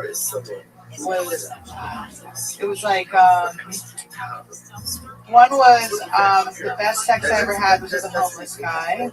He really fucked me like I was gonna make him a sandwich. Which was like, he looked homeless. He wasn't homeless. But he looked homeless. And then years later, I moved to LA and I was living in my car. So what a fucking hypocrite. Fucking beast for sandwiches. Now, Pepper, you're more of a storyteller on stage, and your stories are all amazing. So I wouldn't consider anything embarrassing. So I'm going to ask you a little bit of a spin on that question, which is there anything which I'm sure there's something, but if you could just maybe share one thing that happened in the ring or when you were a rising wrestler that you ever did that was crazy or embarrassing that you can't believe you did. This is the wrestling ring, not the movie ring. I wrestled a bear, a 650-pound bear that took my pants off, my trunks off, and let me knocked out. Wow, what's that situation? How does that go? Was that after your joke went past 60 seconds? No, that was 20, baby.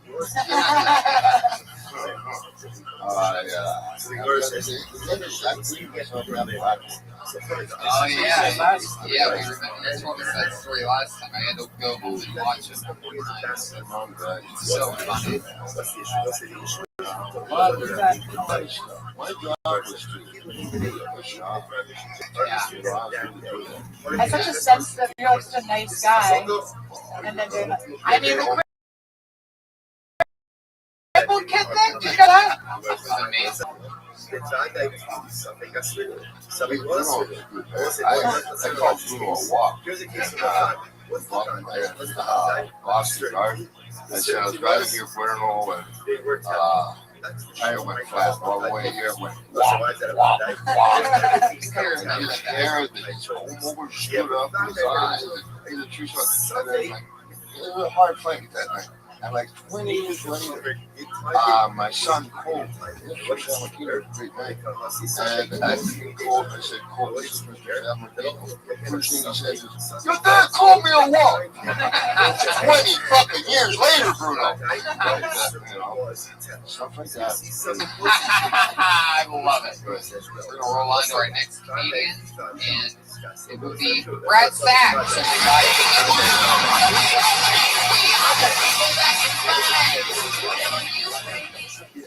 I just lost my job. I was a waiter.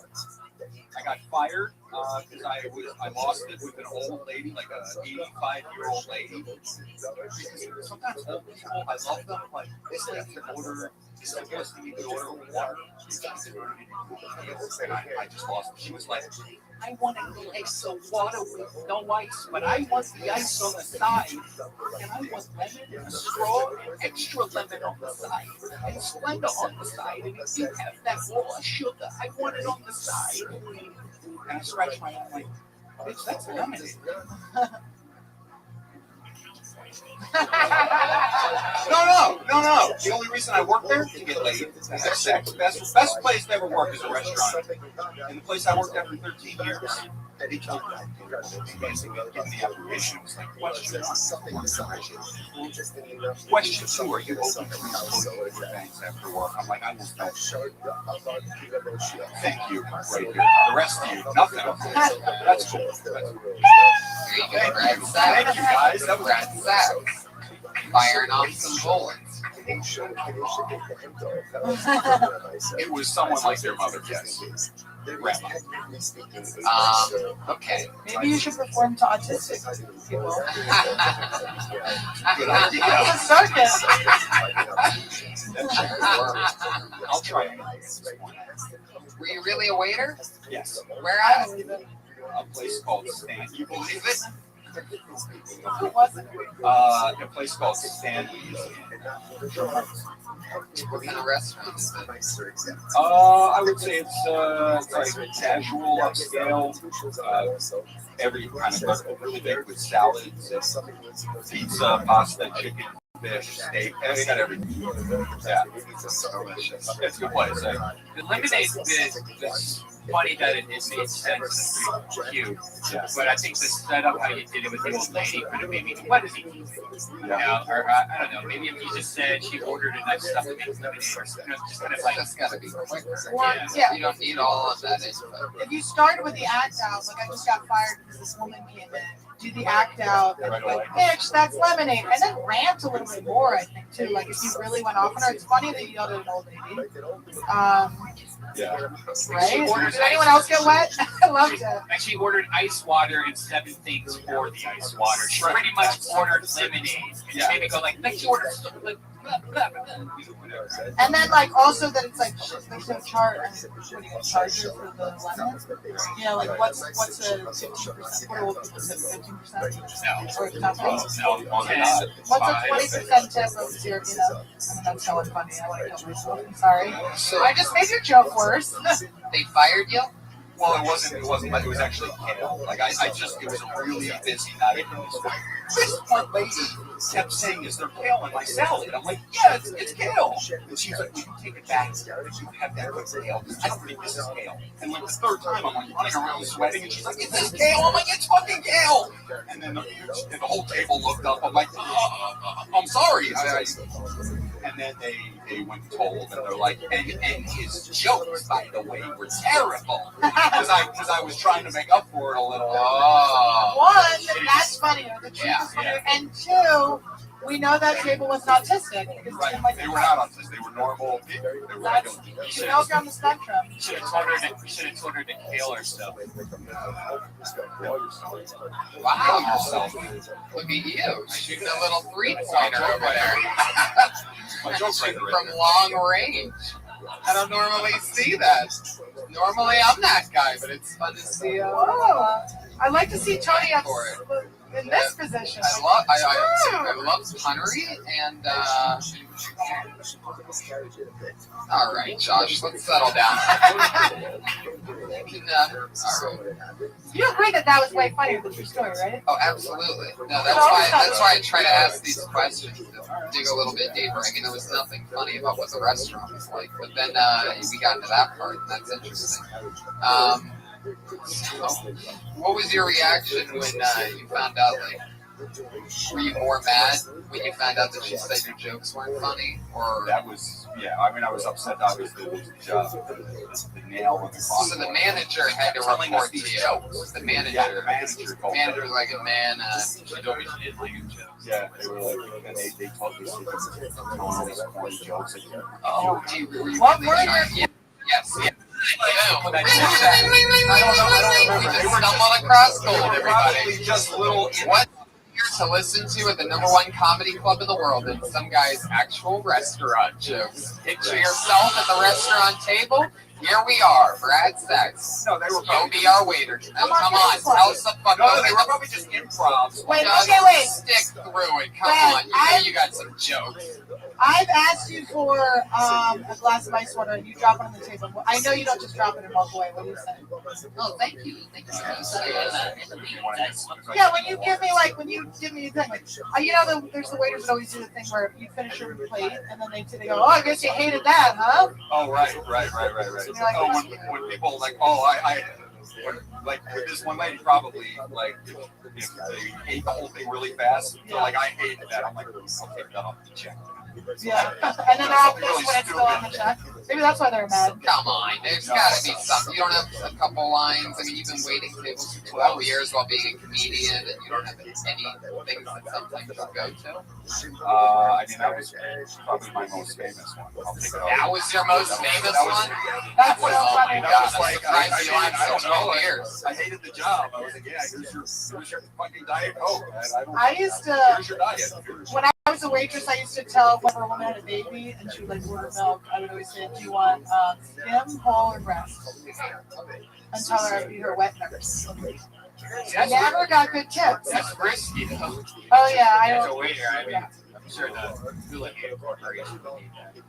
I hate that. I hate when waiters though are too jokey and they won't. I hate that so much. And they talk too much. And they, So are you one of those people that just like fucking like make? Honestly, if I went in there like really high, I would just thinking past the time, I would probably like talk to him.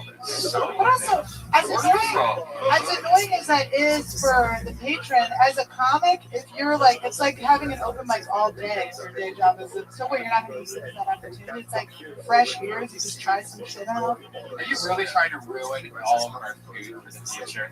I was amazing. I was the worst. I brought the worst food. I know what never she's brought what saying. I wanted. It's not like knock jokes. No, you're like, try your bits like, out. And they don't even, if They have no it's clue. a misfit about the day or the week and not the news, if it's an actual thing, they don't ever know it's a bit. But my guess was that when she said corny jokes, that there were specific things like, oh, I'm gonna have to get a wedding.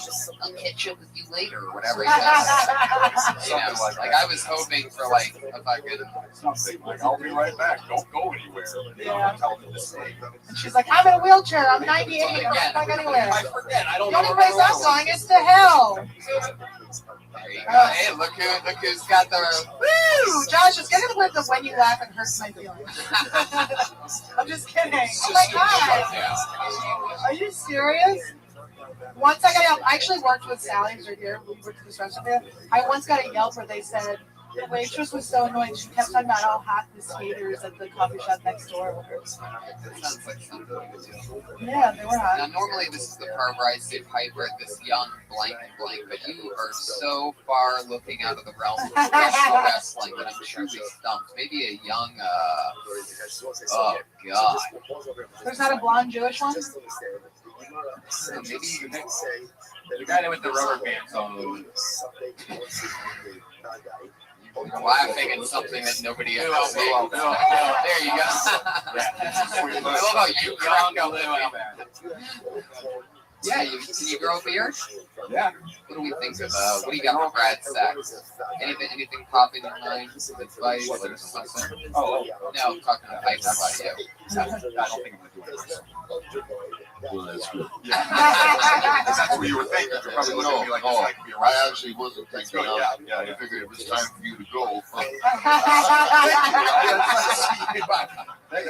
No, I might have just gone though, like lady water, and you go to water, lemon, water, sugar, well, really, it's a fucking meal, right? Yeah. Oh, and she kept making me. Yeah, she did a bill,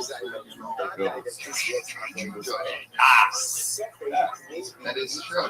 Maybe it's separate trips. Yeah, a lot of trips. Yeah. Build up would be, catch your thing on the kitchen as you're going out. It's ripped. You're sweating. Oh, That ain't enough. It's a fucking meal. It's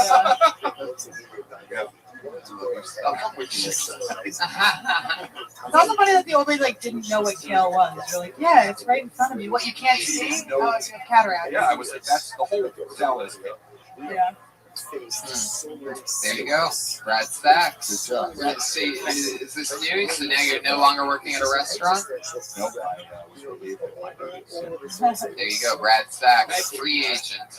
If anybody here owns a Chili's or an Applebee's, you can get the fucking joke machine over here, Brad Sachs. Hey, I'll be right back. Don't go anywhere. Like what table of people cracks up at that shit? We'll be right here.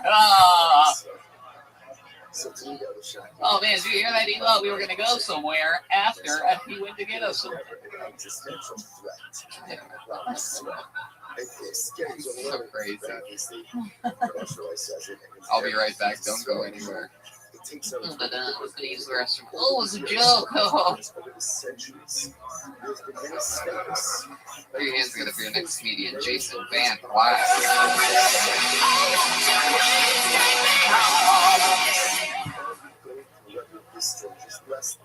My friends will stop talking about Molly, the hot new party drug Molly. I don't know what kind of friends you guys have. Mine are from Burning Man, so they won't shut up about how great Molly is. Finally, I just Googled it. It turns out Molly is ecstasy, literally the same thing. It's just an ecstasy tablet that's been ground into a powder. That is not a new drug. Not how that works at all. You can be like, this isn't cocaine. This is cocaine I put into a gel cap. It's called Samantha. You probably never heard of it. we talk for 10 more seconds. 25 seconds. To launch it to like a 12-minute binge. He wants to hear the bear. Look at him. You just want the bear. He wants the bear. But we can talk about that joke You're called bear hunting because right now. ecstasy and Molly is different. It's not. MDMA is Molly. Pure Molly is MDMA. MDMA is also ecstasy. Ecstasy is MDMA with speed. Ecstasy is MDMA. You're right. It's a class form of MDMA. Right. And Molly is pure MDMA. For those of you that weren't in Bonnaroo 2003 with me, which is where I learned that. I was there. Ecstasy might be coupled with other things, but it's not necessarily. Ecstasy is MDMA. Go. Your anger towards this drug shows me that you need to take this drug. A lot. Yeah.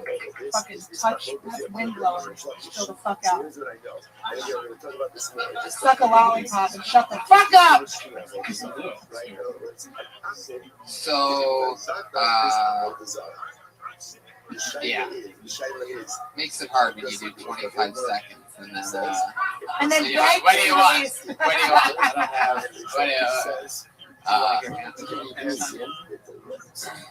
The same thing? Yeah, it works so well the first time. You want to do another 20 seconds? Yeah, no. Did you have anything else premise that you want to talk about? I think you should switch ecstasy and Molly and go, my friends keep talking about ecstasy.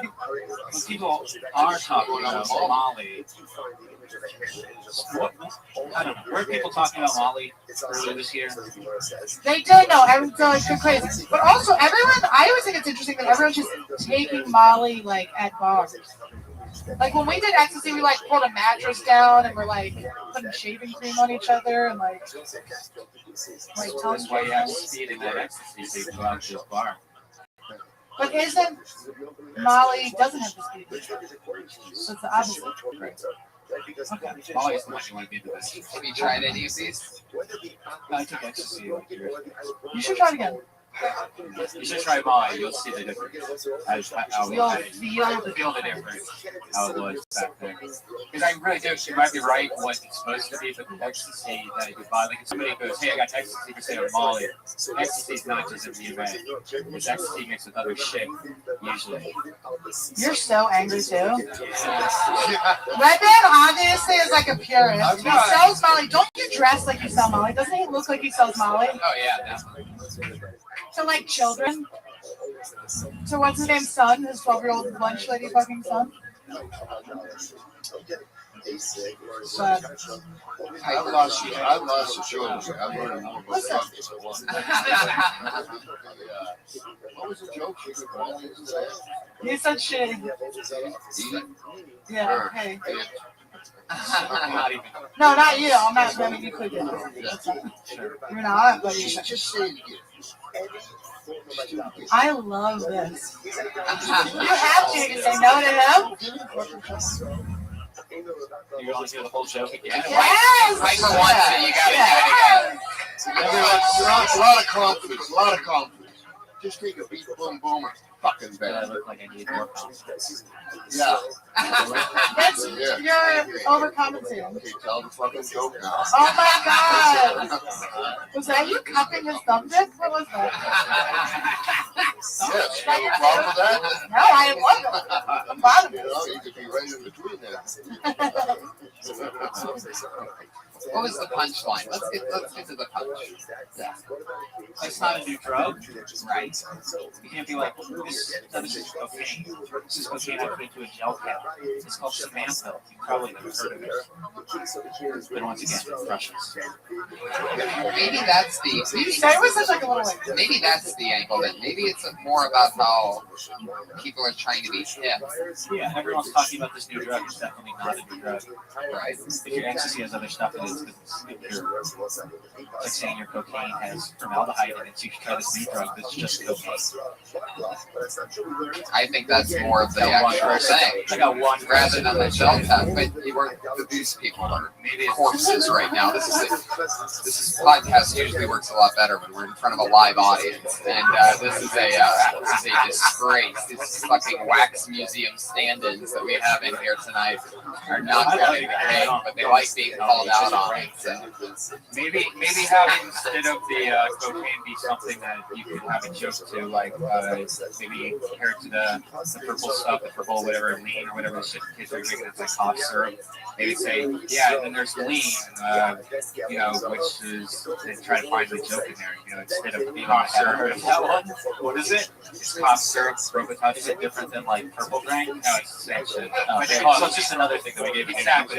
Cool. Right. Yeah. So maybe it's not the exact same analogy. Right. That'd be easier to play with. Maybe instead of purple drink or lean, what the kids call it now. It used to be called something else. I don't know. It just seems like that would be more fun to play with the cough syrup. I like your style, Jason. Keep rocking, keep writing. Come back soon. Jason Van Glass. Unhurtable. I like it. You can't wound him. Funny guy, Jason. He's on Twitter at Jason Van Glass, guys. So if you're listening to the podcast, you can follow him. Well, this is always fun because I like one name people. Put your hands together for Derek. Derek.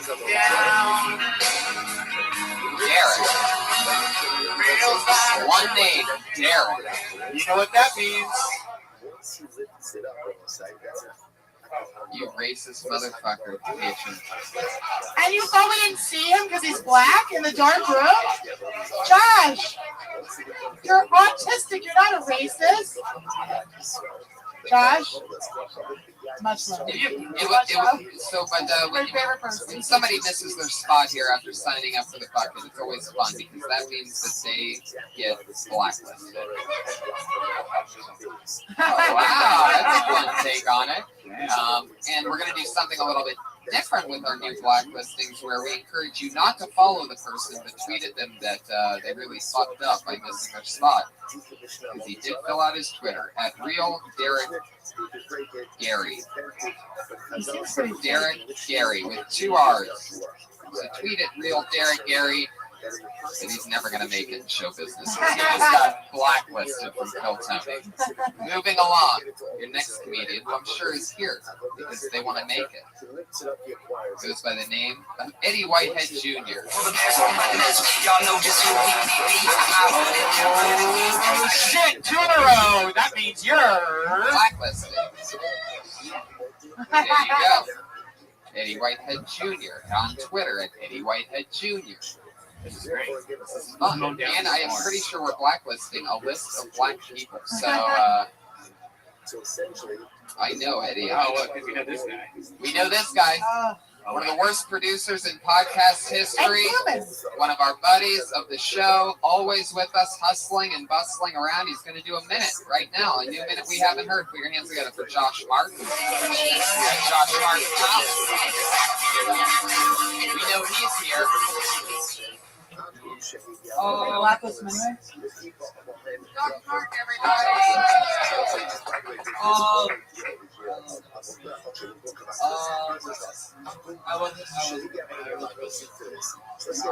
Excuses is your opener, really? 1 minute. Plow forward, Josh. I think that people want equality. People want equality. They want people. I don't think they should be equal at all. I don't think we're equal people at all. Like, black people can dance. Great. I wish we could dance. All I can do is like it's like way less useful. It's like useful once a year. At least with dancing, I can problem.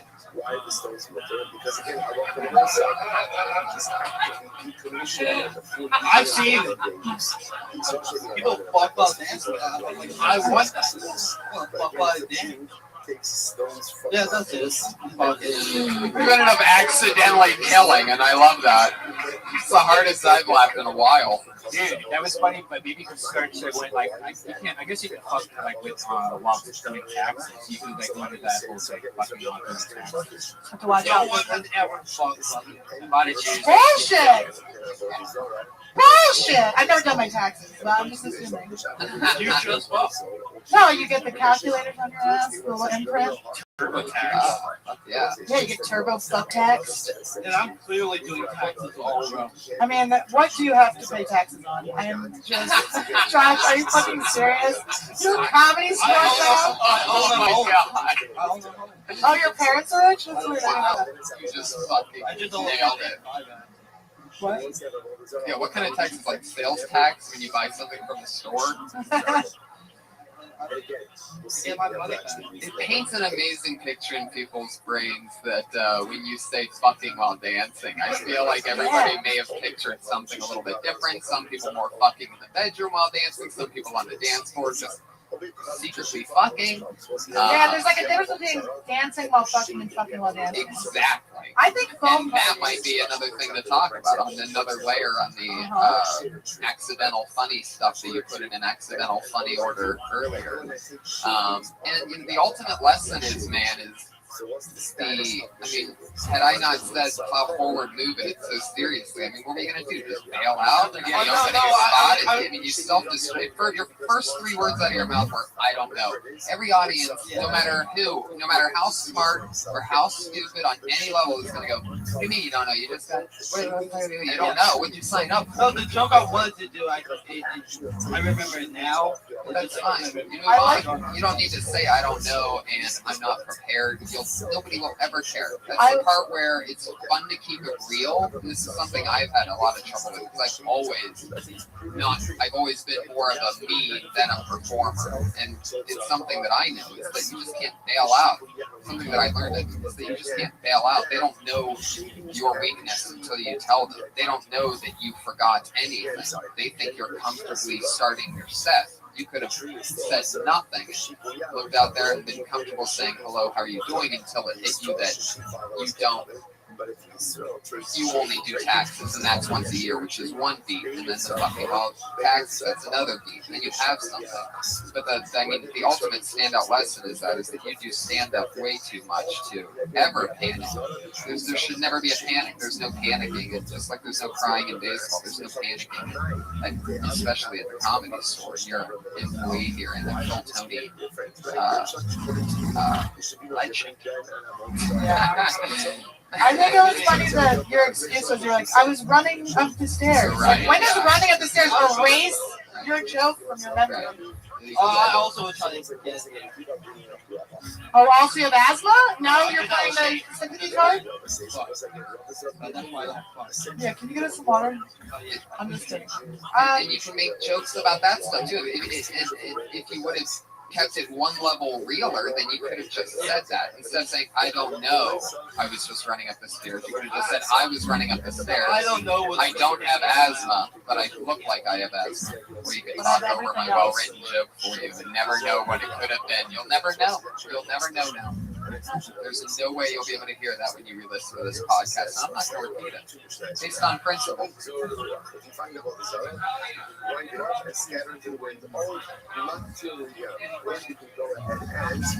Oh, put your hands together for the talent coordinator of the store, former Kill Tony guest Tommy Morris.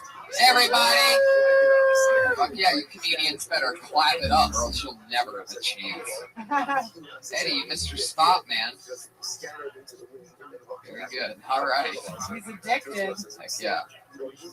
Oh my god, this vape cigarette is blowing my mind. Smoke just keeps hitting me. I smell these fruity pebble fucking. It's cotton candy. Blow it that way. I don't want to smell cotton candy. It's like you're blowing cotton candy mist in my face. It's so distracting. I'm sorry. I like that you were giving an autistic kid health advice and you're smoking a fucking cotton candy cigarette. You fat piece of shit. Eating cotton candy is when you start smoking cotton candy. You are the least healthy human I've ever met in my fucking life. Good shit. Oh my god.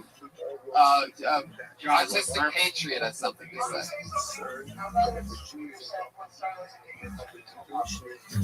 I mean, Yeah. it's weird to have the worst Josh standing in front of the best Josh. Piper, what do you have for this young IRS, Erwin Archshyster? Love the wrestling fans on there. By the way, guys. Thanks for laughing. You got on the shoes, the apprehensive. I'm sorry, are we bothering you? And the apprehensiveness. Eddie, shut up. It was endured. It was you would have got what you playing that deep, that long a little bit, and then boom, boom, boom.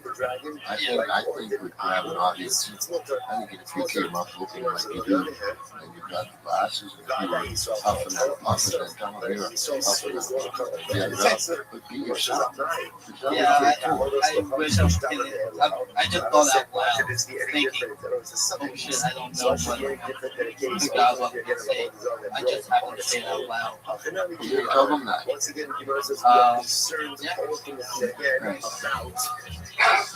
I'm the worst comic as well as the worst. Yeah, that's not true. That's not true. If you're gonna do self-deprecation, make sure there's a punchline on the end.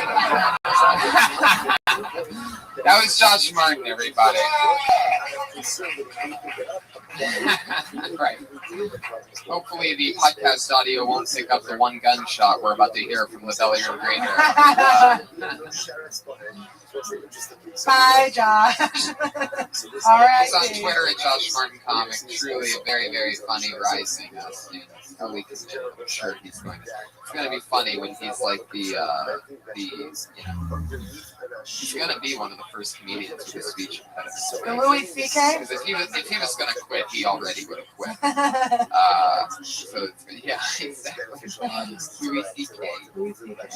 Or maybe a it's funny if there's R's and L's in it. This is how you really get this misenunciation works. It's a comedian with a lot of R's and L's. Get wheel and get quicksy. There you go. Let's get one more comic up here before we get our regular song. What do you guys say? Are you still with us, crowd? Eddie, I'm sorry. It's a thing with the show. You can't miss your spot. I love that you got so high that you... Eddie, settle down. I love... Oh my god. Oh my god.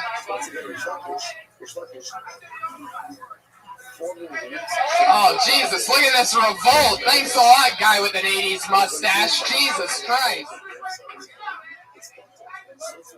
All right. He thinks your show's going to give him a shot. You have to let him on. All 5 legitimate audience members agree that you should give him a shot. So, oh, my God. I'm going to relieve you from your blacklist because I love audience members, and I'm pandering for you fucks. So come back another week.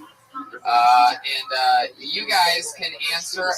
Here's what I want in return: is that Steve Cotronio? Are you here? Steve, how are you, buddy? Hi. You gonna be here next Monday? You'll start off next Monday, but in the meanwhile, I want you to, after the show, Steve, go up to each audience member that you see here and say, "Why did you take my minute from me tonight?" and ask for Eddie Whitehead. So, Steve, we're gonna kick it off next week with you, okay? Josh, will you remind me of that? He's already gone. Obviously, it was a silent hanging. Ladies and gentlemen, 1 minute from one of my buddies. This is actually the first guy that I ever met when I started to do stand-up comedy. I signed up for the open mic here. I was here 2 hours early because I was so excited to sign up at 6 p.m. on a Sunday.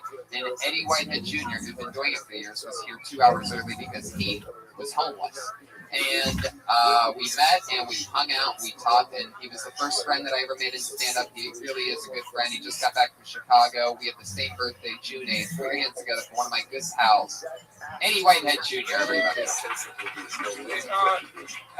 Here's your go watch for that speech. That was good. There you go. Commitment, props. I just have one question. I'm going to the doctor. Is it wrong fall in love in the middle of a prostate examination. Yeah, I thought so because my dentist gave it to me, and I was saying, shouldn't you be wearing a glove? And I said, you're not putting that thing back in my mouth. This guy's looking at me like, why is Samuel Jackson talking about his fucking prostate? I am not Samuel Jackson. I get mistaken for him all the time. Apparently, Samuel Jackson is the only black man in the United States that can walk the streets and ask somebody what's in their wallet and not go to jail. Man, Samuel Jackson. I've traveled a lot. I was in Arizona, and I see a lot of strange things in Arizona because it was so hot. It was not, and that's the end. There you go. Samuel L. Jackson. Eddie Whitehead. That's for the podcast meeting. Yeah, I love it. You know what else Samuel L. Jackson does is shows up for his gigs on time and is there when he's due to be on set. That's why he's one of the most worked actors in all of the Hell yeah. Ever fuck with people with the Samuel L. Jackson thing though? Like if you have the right hat on and sunglasses, you always ever play the part and get the pictures and the people out. I went to Egypt like that. So yeah, first of the year I went to Egypt. I said, hell yeah, I want to go. Get the fucking car, bitch. Did you make a joke on the plane? Oh yeah. I was in the no snake section, man. Come on. I'm flying large now. That at least makes the flight attendant fly. Hell yeah. Matter of fact, they looked at me and was suspect. It was on the train. On the plane. That'd be That's funny. really On the freaky train. if you took the train to India. The coolest thing was this. I was in Egypt and I was at the museum. This guy came over with his family and he says, "Mr. Samuel Jackson, I want to thank you for coming to my country. This is my little daughter, my wife, and my son. We are very proud to have you here." And I looked at him and I said, "Take me to your leader. That's party." And he took me to some big shot and we sat up all night. But it's always that fear because I don't look like Samuel Jackson. In another country, I guess. Yeah, you do sound exactly like him. Yeah, there was a little problem too with the women. You can't be in the same room with the women. So I went to the bathroom and it was like a 16-year-old girl. And she says, "You have now soiled me. I can never be married. I was old now. I've been in your presence. You have soiled me. You must marry me." Now you go by Eddie Whitehead Jr. now, but Roddy Piper would know you better as Virgil. Virgil? Hey, me and Piper used to hang out. Yeah, lots of yeah, some fun. Hey, man, she got some stories between each other. Really? Yeah, you know, I want to compliment you on not growing up with a big head when you started to. There was a human headshot. And, found an outlet for that. You really did. And I always admire you. Thank you. I love it. Do you know Brett Butler? Yes, I do. Okay. Not Brett Butler. Do you guys remember Grace Under Fire? You don't? Yes, Brett. Of course you do, Josh. I used to watch it. I heard she's one of the worst people to work with in all the show business. That's why she can't get a job anymore. I think she's like an alcoholic and bipolar as well. Which brings us back to Eddie. I love your style, Eddie. It's always so much fun. Now, you wrote down a Twitter here. Is that a real Twitter? Are you on Twitter? Do you have a cell phone? You know how I roll. I got it from Google. This is your old cell phone, Tony. That's right. Eddie, I'm so glad you're back. Are you going to be in LA for a while?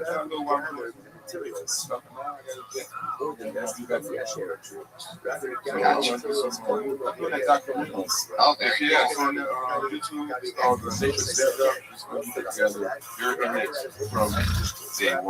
That's true. You had me in the first month of my career. I would love to see that. It is amazing. Little baby monster. The craziest thing, like you said, we were born on the same day. And, Commons' career is really progressed to a hate point. You hate your friends after a while. And I'm older, much older than him, so he was like, "Hey, Judge, you're old." I did not say that. I said things like that. I was busting your balls, Eddie. I wasn't really saying that you're. I mean, you have to have a career before it. It gets to a point where it's, hey, man, I'm self-coached, okay? What's this audience at tonight? I'm just killing it up here for nothing. Anyway, Eddie, I love you so much. We're going to move forward. If you really think he has a Twitter, then follow him at Eddie Whitehead Jr. on Twitter. You'll check him when he goes to the library. Here's your watch. I love you so much, Eddie. I don't know why they weren't laughing at my dashing jokes, understanding that we're friends. Eddie is crippled, though. He got shot in the legs. Both of them? Yeah. He's like 50 Cent. And 50 Cent ever just got shot in the legs. Wait, shot, was it 2 separate occasions? Okay. Sorry that happened to you. Oh, this guy. It's amazing. Like, how did you only get shot in the legs? It's almost like the gangbanger was a midget or something. All right, that's enough of that story. You're not mic'd right now. We love you, Eddie. That was Eddie Whitehead Jr. We're going to move on to our 2 regulars. We have 2 female comedians who have been being built since the show started. And every week they do a new minute, and it's always fun. Going up first this week, from Dysentery, from Kill Tony. She has a very goofy sense of humor to where, yet serious and angry, where she'll take a small thing and turn it into something so much more. The very funny, very goofy Sarah Wine. A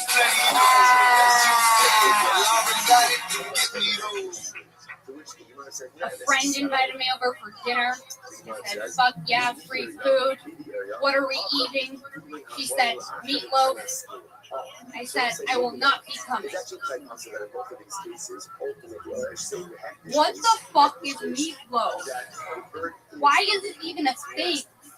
If you eat enough meatloaf, you will turn into a meatloaf. Like a lazy, meaty, chubby fuck.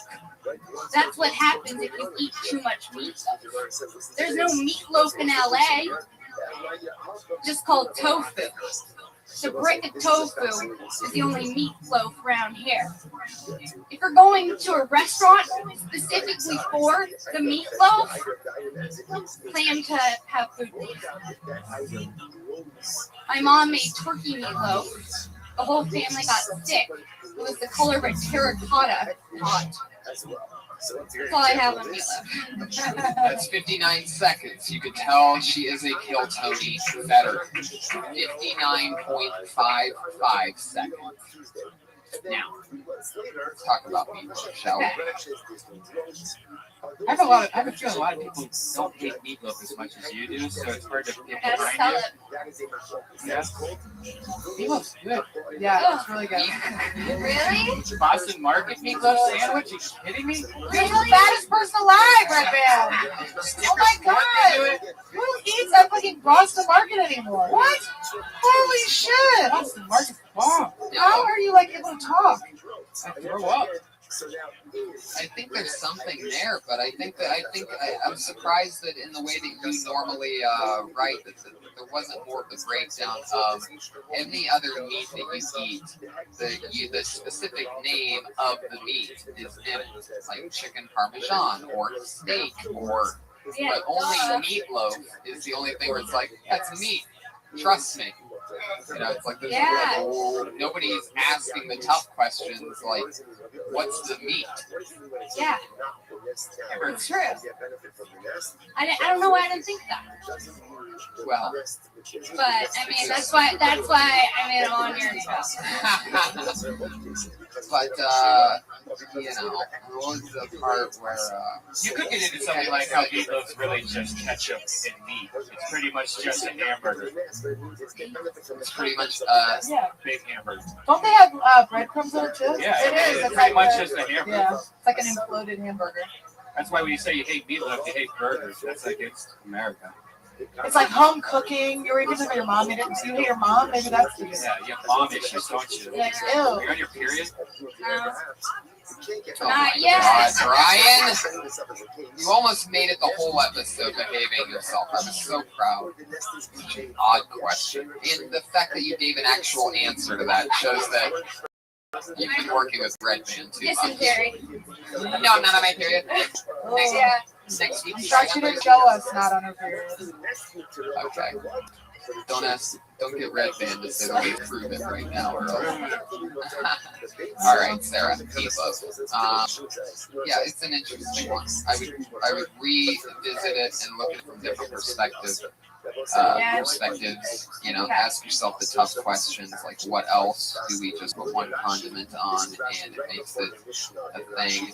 You know, breadcrumbs. What the fuck? That sounds like a wine shank did if I've ever heard it before. Breadcrumbs being its own thing. Like how did, for example, like how did breadcrumbs actually like take off? You know, like that's one messy chef who found out the most awesome accident ever. It's just maybe I could sweep all this crap up and put it in meatloaf.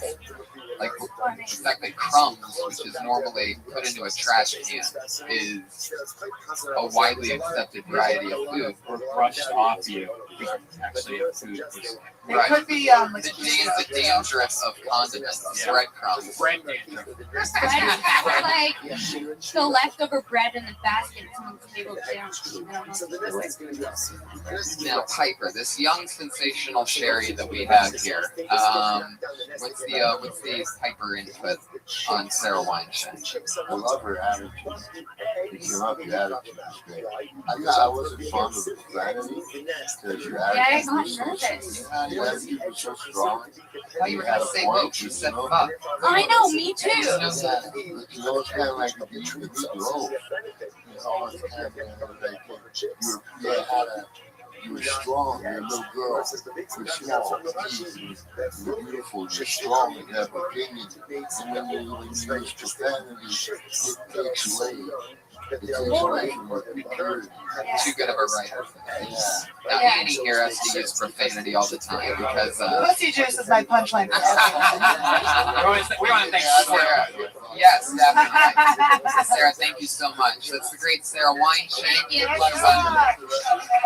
She's on Twitter at Princess Shank. I bet you could. Drink that water, Josh. Final comedian of the night dropped out of college at the University of Florida with just a couple semesters left. Put your hands together for Kimberly Kong. Always funny, keeps it real, talks about her life. Hey guys, I'm having a lot of trouble tricking guys into being my boyfriend. I don't understand what's going on. Because I feel like I'm smart, I'm funny, charismatic, humble. Like I can cook too. The other day I made a meal and it tasted exactly like somebody should be paying my rent. Like what the fuck is going on? When it comes to marriage and sex, I'm saving myself from marriage and mainly on sex right now. That's important at 23. I'm staying away from kids. I'm doing the good old push out, pull out method. I call it that because you don't only pull out, it takes both partners. You gotta push too. Make sure you get your part of the job done right. I love it. You got it. That's it. Another 58 seconds for Kimberly Congdon. The internal clock. Once again, nailed it. Very fun stuff. That's a whole new batch of a fun minute that I think could be stretched out and developed on. Annie? Yeah, I thought it was funny. Do you normally bring your purse on stage? No. Okay, I wasn't sure if that was like, take care of me, like thing. Which don't ever do that if you can. I think it's really good. I think that a lot of female comics tend to do just misdirects, and you should try to not have everything be like, oh, psych, I said this thing instead. I think those were all really good and really strong. I liked the what was the one before the push up? The focusing on the sex, that was funny. I really liked that. Piper, your input on this modern day AJ Lee? I think she's terrific. I think she's terrific. You know, you got problems. You had more than don't my mind that you would have to beautiful, you fell into you dressed the part. Yeah, I like it. Killed it. Kimberly Congdon, she's on Twitter at Kimberly Congdon, and we are out of time. Piper, anything coming up you want to promote? The bubblegum soda? thing I want to promote. Yes, there's a Rowdy Piper Bubblegum Soda Pop now. And your podcast is there's a podcast. Hyper Pod. Yeah, what else am I doing? I was on one of those. Yeah, find that episode. Legends House is the best show. Highly recommend anybody and everybody. Yeah, get the WWE Network. It's only $10 a month and watch all the episodes of Legends House. I told everybody to watch it. It's my favorite show ever. And I'm going to UK. Yes, you were there. Oh yeah. So cool. Andy Letterman, you're Andy Letterman on Twitter. Piper is R_Roddy Piper. R_Roddy_Piper. Gotcha. And I'm Annie Letterman. It's like David Letterman, but no T's, one D. LEDERMAN. At Autistic Thunder is Josh Meyerowitz on Twitter. At Autistic Thunder, no underscore there, right? One word. Autistic Thunder. Red Band. Me and Tim Tripoli are going to Florida in August 8th, 9th, and 10th. That's what I got to. Yep. Go buy a shirt at TonyHitchcliff.com. You know, this kid here,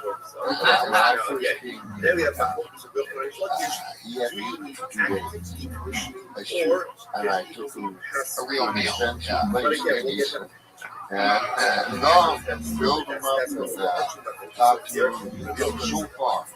Thank you, buddy. Proud of you. You're the best. So much great advice and great stuff. One of my heroes and my best friends, Roddy Piper, the great Andy Letterman. Thank you, Josh Martin. Thank you, live audience. It's been so much fun. See you again soon. Kill Tony. That's why pieces are Northwest.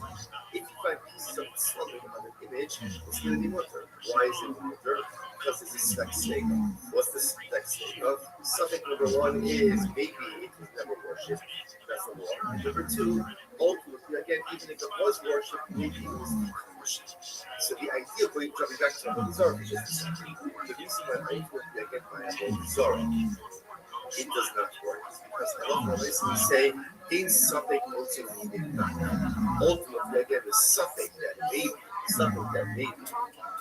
because these omissions doesn't go ahead and take it out from the fact that which I did was about the Zorah. So now you have questions that principle. Then something ultimately not. Is that true? That a something, a possibility, cannot go ahead and change the reality which faces uncertainty. What about Hans Alltag? Very interesting. We actually saw this. Cover shinates. They actually go into their chaos. So we'll say cover died.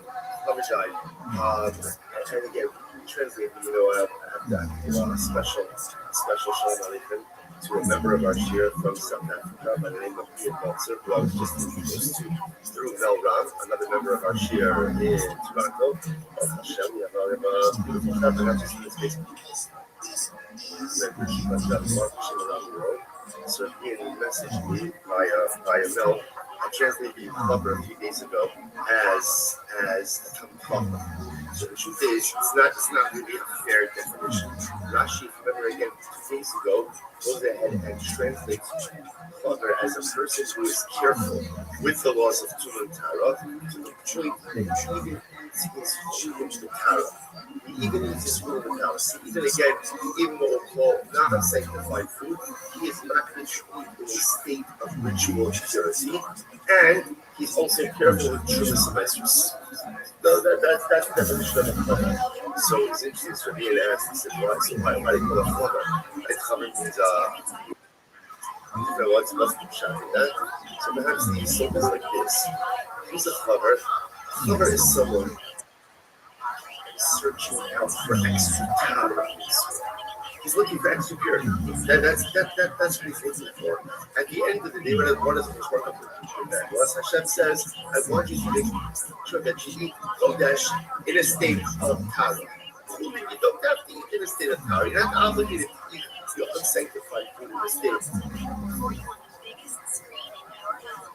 the ritual purity. There is someone who thirsts for Tara so much that he seeks out those standards in innocent areas where ultimately he's not obligated. Such a person who is thirsting for purity, such a person who wants to bring purity into areas of his life where he is not obligated to do so, such a person is a friend of the Israel. That's a friend. That much Baruch who says, somebody wants me in their life so bad that he's willing to take on scriptures in areas of ritual purity, not the power that he doesn't have to. That's a friend. That's a friend of the perhaps even to a certain degree, higher level than the top level, because the acquisition of knowledge is enjoyable. It's inherently enjoyable. It's beautiful. We all love learning. We all love exploring new ideas.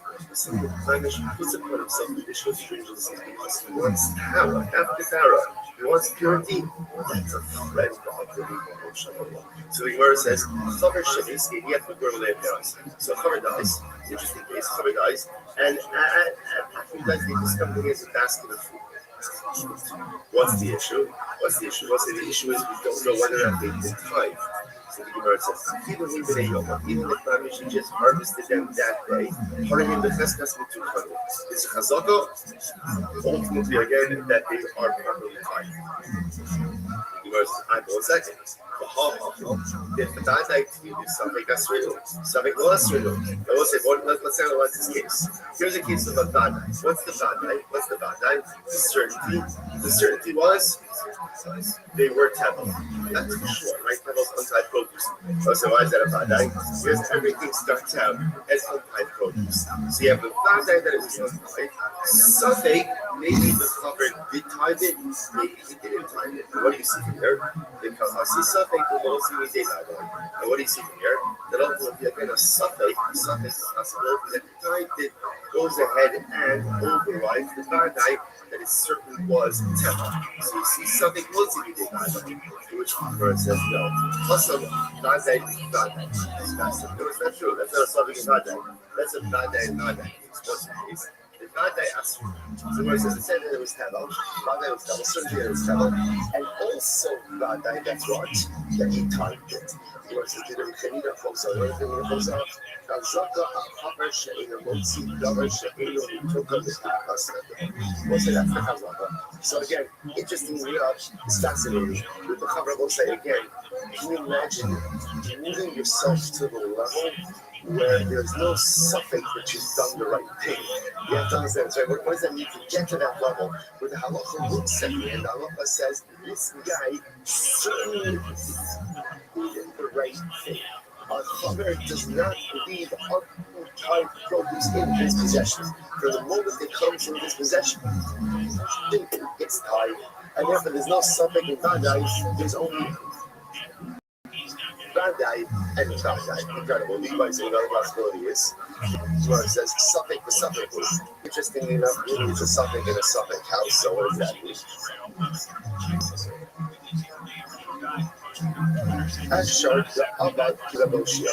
It's possible that the Chabad conducted himself like Ramoshia. Let's tell you Ramoshia. The Amar Nahadid Adam Amtu also. So the most shalom, kiddush shapei the henta of kalas of trouble on myself. I suppose that it's an interesting case.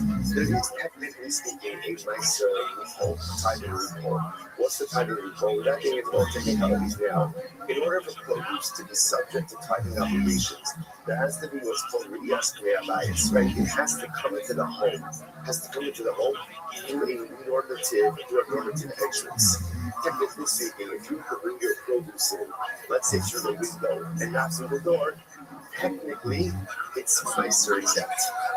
Now again, there are limitations on that also. So the Gemara says over here, there's really no something that's why?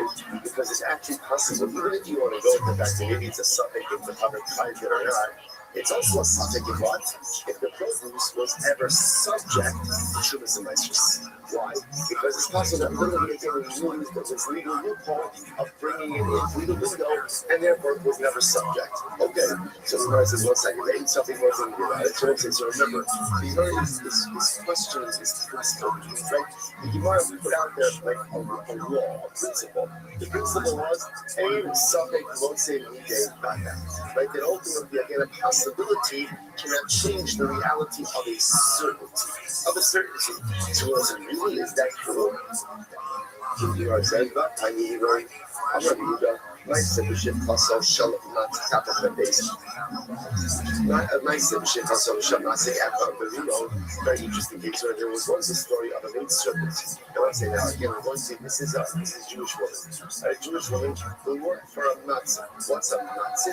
Rashi says over here, Gavra Alomo Israel, a very powerful guy. Very powerful guy. She worked for a Nazi in the city of Reborn. Okay, what happened? She had she had a miscarriage. And I will say, interestingly enough, it was common that when a woman had a miscarriage, you have to bury a maid. No? But interesting, the halacha is, this is also a powerful they put a maid in a pit, in just, in other words, in a nondescript way. In general, so the halacha is, you have to bury a maid, you have to bury a miscarried baby, but that's not bury it in a marked grave. You do not do that. To bury it in the ground, you do not bury it in a marked grave. For a variety of reasons, also just from a mental health perspective, it is unhealthy. It is unhealthy for parents to develop an ongoing attachment to a life that never was. Obviously, again, there's trauma, there's loss, there's grief, but Chazal wanted it to be continued. They did not want it to be an ongoing life course. So what happened? So she miscarried, and she put the miscarriage in her bed. To what point did it? A coin came along, and obviously saw what had happened, and peered over the pit. Now, why did the coin peer over the pit? Later, exactly in the cave. So he was there at the basket for her. Remember, it was a woman gives birth, and even after a miscarriage, depending on when the miscarriage occurred, there could be too much labor. There could be ritual impurity associated with birth. Now, the duration of too much labor depends on what? Boy or girl. So the coin peers over the pit in order to see was the result. I guess it was developed enough to see was a boy or a girl. What's the problem here? The problem is by peering over the pit, what did the coin essentially do? Too much oil.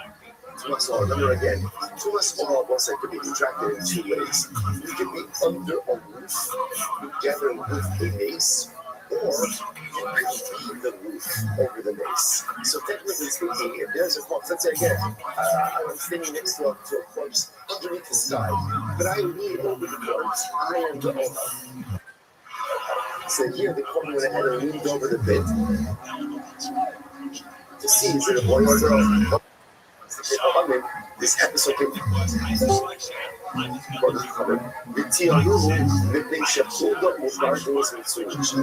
they're retiring. Why are they retired? Because ultimately, again, this was a place where there were lizards and animals there, and they probably took the miscarriage. They probably took it and dragged it away somewhere. Because one second, something low. And also something you must be evaluating. So look at this case over here. Here's the case of Vadai. What's the Vadai? The ship on the woman had a miscarriage and she placed the baby in the day. What's the suffix? Maybe the animal took it, maybe the animal didn't take it. And yet, what we see from here, the Gemara says, and yet we see that the suffix trumps the Vadai. Right? The suffix changes the reality even in the face of the Vadai to the point that again, they ask him, the coin is not covered. It's not something. So you see from here that something can go ahead and trump a Vadai, to which the Gemara says, no, don't be when it's the Lavar, the Kilat Kivnilla is Lavar. The Gemara says, no. What happened from here is that the coin seems to shift off, throwing something that looked like a felt. In other words, not a Vadai that she miscarried and placed in a Lavar. Rather, again, he saw what appeared to be a being placed in the car by this woman. So it's a suffix to begin with. Whereas once I get to that, what it says, the Gemara said that he got the period over in order to see if it was a boy or a girl. To which the Gemara says, used to say, Reisha, the Gemara says, Reisha, in Rothschild, in Reisha, So first of all, he was looking into the thing to see what did she miscarry. Did she miscarry again? Did she miscarry a baby? Or again, also, it just means maybe she just expelled something else from her body. In other words, that she expelled miscarriage. Maybe it was just something else. It was some other discharge. See, he was first of all looking over the point. Was it an AFL or not? If it's on an AFL, and if it was an AFL, it's done. If it was on an AFL, later it's not going to AFL to see if it was a boy or girl. So in fact, this wasn't the case of Rabbi and Suffolk. The case of Suffolk and Suffolk. So again, Suffolk, whether or not she miscarried a baby, right? Was it a miscarriage or not? And then again, compound that with the Suffolk, ultimately again, the animal took it away. You might think the hospital is. Gave a shot, hold the back, this was soon shot, not that guy. The other possibility is no. Once you have a place, hold the apartment, that the animal is there, they definitely dragged away whatever was expelled from the place. Okay? So let's say explain. So what is the cash up? So again, so just we'll pause over for just a second. So just understand, the Gemara essentially seems to say that that principle of a Suffolk dancing negates Vadai ultimately again holds. That in Halacha we accept this principle. A Suffolk dancing negates Vadai. If you have what we call two pieces of information in front of you, one is a Suffolk and one is a Vadai. The Vadai piece of information determines the reality, and the Suffolk piece of information does not undermine that reality. That's why I was again, just kind of reorienting ourselves a little bit. That's why how did you get into this? I find a piece of broken apple desire. Right? So I find a piece of, let's say, an idol or an image that I know was definitely worshipped as idolatry. So I find a piece, can I use it? Can I use it? So the answer is no. Why not? It's Asubana. Why? Because I have a Vadai that this was Avodah Zarah. Second, maybe we are going to actively decommission it. Decommission it, and therefore again, I can't use it. Why? Because the subject that maybe that decommissioned it doesn't change the reality of the Vadai. That this was definitely Avodah Zarah. Rabbi said, just to point out how important this is so is a traffic level as well. Because in the subject, once it is in Vadai, if you want to go ahead and summarize the entirety of Jewish history and destiny into one phrase, this is it. Over the years, like over the millennia, we have faced so many statements. Like, will we survive? Is this an existential threat? You know, all of this also is so interesting. So interesting that those of us who was up with me on Shabbos with Usher Rice, he said, there's so many beautiful things. One of the things I felt that was like very shocking was he spoke about in the aftermath of October 7th being an existential threat. It's happening stuff. So to me that was shocking because for me in my life, I said to myself, there was never an existential threat. Well, I feel scary, it's overwhelming, but obviously, what else will I say? It's there to sell. It takes on a little different meaning. Over the years, over the centuries, there's been many status, like these we face many moments of existential suffering. Are we going to make it through this? Are we going to weather it? Just less than a century ago, they put us in ovens and in gas chambers. There was a summer. So what holds us over? What holds us over is this principle. In Suffolk, let's see the Vadai. What's the Vadai? Kodesh Baruch Hu says, Israel is an Am HaNitzchi. Am Israel, the Jewish people, we are an eternal nation. That's the Vadai. That's the Vadai. And therefore, what holds us over even in times of difficulty? In Suffolk was in the suffix, whether that suffix is the Babylonians, the Romans, the Greeks, the Persians, the Nazis, Hamas, it doesn't matter. It doesn't matter who the suffix is. There are so many stages that have presented themselves. Another suffix, only Armenian the Chaluk, so another suffix always arises. Rest assured, the suffix makes no suffix to undermine the fact that the certainty of the eternality of clouds. That's ultimately the source of our optimism, that's the source of our strength, and that's what creates our reality. Incredible. Incredible halachically as well as hashkafically. It's not the mother's back. Ace Day, so says, remember again, embedded in all of this is this machlokes you have to feel from Shlokish. So here's what I know. And again, we're going to talk about this more in just a few moments. You can decommission your Avodah right? In other words, an Achim could be Mendatel his Avodah. The Shaila is, how does he do it? The Yochanan says it must be what we call active data.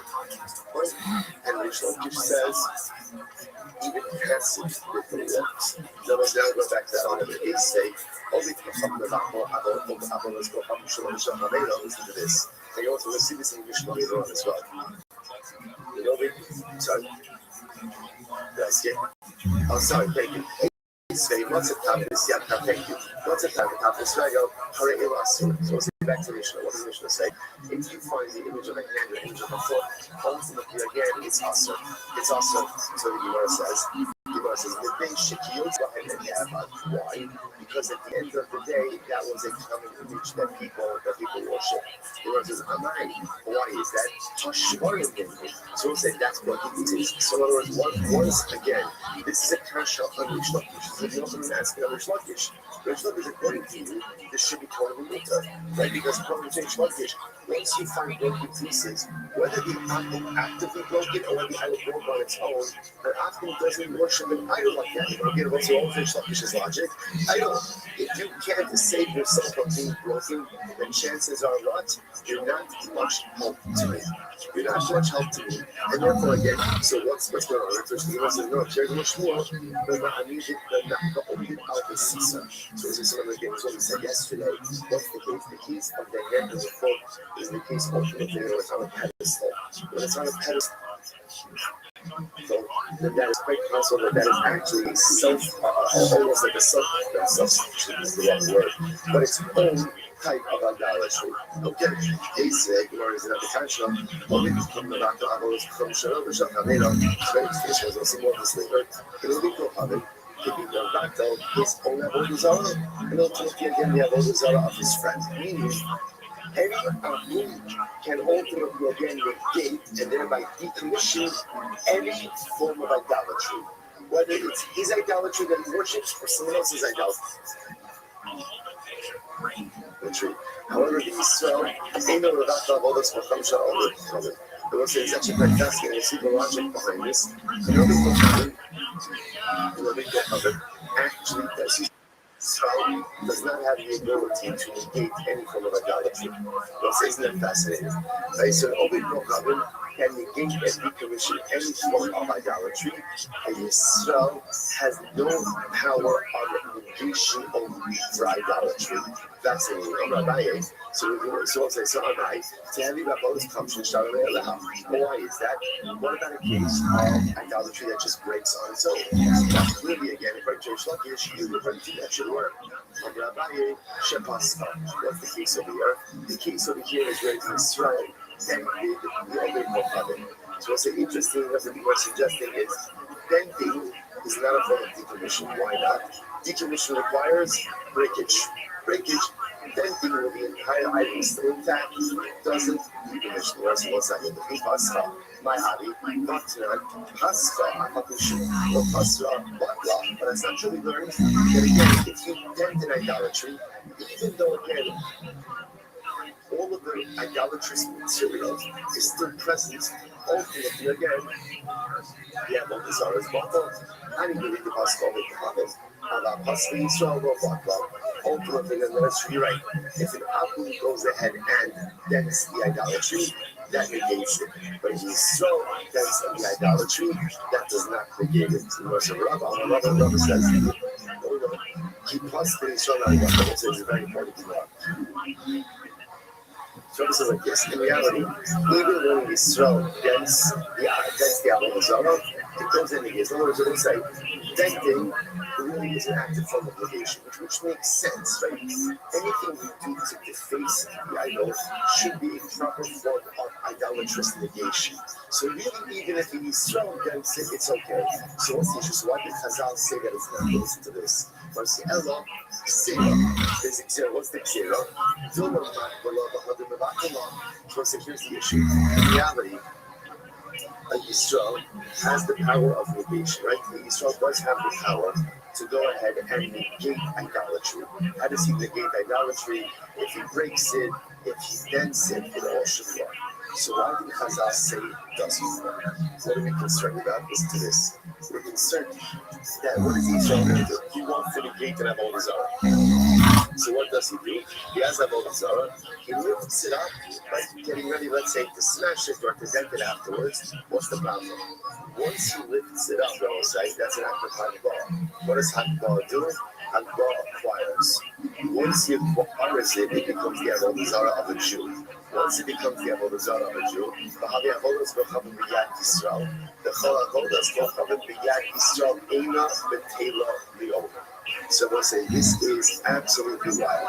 It's absolutely wild. And we'll say we are going to see exactly why this is. This is in Gemara in 10 blocks from now on 1 days. But again, right now we'll just go with the principle. The principle is any Avodah Zarah that is owned by a Jew cannot be negated. So watch what's happening over here. Can Yisrael, technically speaking, decommission Avodah Zarah? Yeah. How can he decommission it? He can break it, he can dent it. But Chazal said that the decommissioning of a Jew is not right. Why? What are we concerned about? That in the process of decommissioning, the Yisrael is going to pick it up. By picking it up, I'll say Avodah Zarah is considered to be hefker, and we'll get into all of this in a couple of days. Avodah Zarah is considered to be hefker. Picks it up, he acquires it. Once he acquires it, right? Right? Once he goes ahead and he acquires it, it becomes Avodah Zarah of the Yid. Avodah Zarah of the Yid ultimately cannot be. You can't do the doctor. You can't decommission it. Therefore, again, we are stuck in this situation. So essentially, what we want to try to avoid is Jewish handling of Avodah Zarah. How do Chazal ensure that? By simply going ahead and saying, you can't do anything to it. Even if you try to decommission it, ultimately, again, it is not going to work. Incredible. So everybody wants to say, the people behind it drop them, so they'll say, just by the way, this whole idea over here of okay, we'll come back to it. Here's this last. So let's say that Akum blocks things from Marcus, right? What's Marcus? Marcus is an Avodah Zarah that essentially the Avodah Zarah was a stone formation. So Akum takes the stones from Marcus, and what does he do? The people behind dropping the Tartios Mutalos. And what does he do? He goes ahead and he takes the stones, and he builds them into roads. In other words, he decommissions the stones by using them for mundane use. He uses them as pavers, like as pavers, and he uses them to make the street. So the stones are water. Why the stones are water? Because again, so he's actively decommissioning them through using them for a mundane use. So but again, if a Jew takes stones from Marcos and builds it into the road, ultimately, again, it's not decommissioned. You can't use that road. You can't get hung out because it's Avodah Zarah. And why is that? So how do we say it? So again, Mr. Bill asking Rish Lakish, why should this be any worse, ultimately, again, than Avodah Zarah that broke on its own? And according to Rish Lakish, Avodah Zarah that broke on its own, ultimately is decommissioned, to which the Imam says, no, how can I keep the Rabbi? The one says, just as Rabbi said before. Rabbi said essentially, a Jew can decommission Avodah Zarah. Why not? Because once again, you have this concern. So we have this concern that in the process to decommissioning, the Jew's going to lift it up. If he lifts it up, he acquires it. Then it's Avodah Zarah owned by a Jew. And once you have Avodah Zarah owned by a Jew, that can never be decommissioned. And again, we'll see if it ever actually means that. So listen to this. Let's say, once you have and you shave it, you have all the time. So we'll say, so Rashi points out to this, for example, I shave a tree. Right? And what do? I go and I take shavings off of the shaver tree. So what's the status of the shavings? So the Gemara says, let's start if ultimately the Akhir is doing it for himself, right? He's taking shavings off the Avodah Zarah because he wants to, I don't know, make a bonfire, whatever it is. With Sarchal, ultimately again, he's doing it for himself, then he, the Shibuyah, in Torah, then both the shavings and the tree itself become mutter. Why? Because the action of taking shavings off the Avodah Zarah tree for the Akhir's own personal use is what? Is itself a decommissioning of the Avodah Zarah. Okay, says, however, with Sarchal, if he's taking shavings off the tree, let's say he's pruning the tree, right? And that's for the benefit of the tree itself. So it's Sarchal, the Shibuyah ultimately again, then the shavings and the tree ultimately again, when the tree is still also, the Shibuyah will turn, but ultimately again, the shavings will be mutter. But if he still takes shavings, right, takes pieces off of the Asherah tree,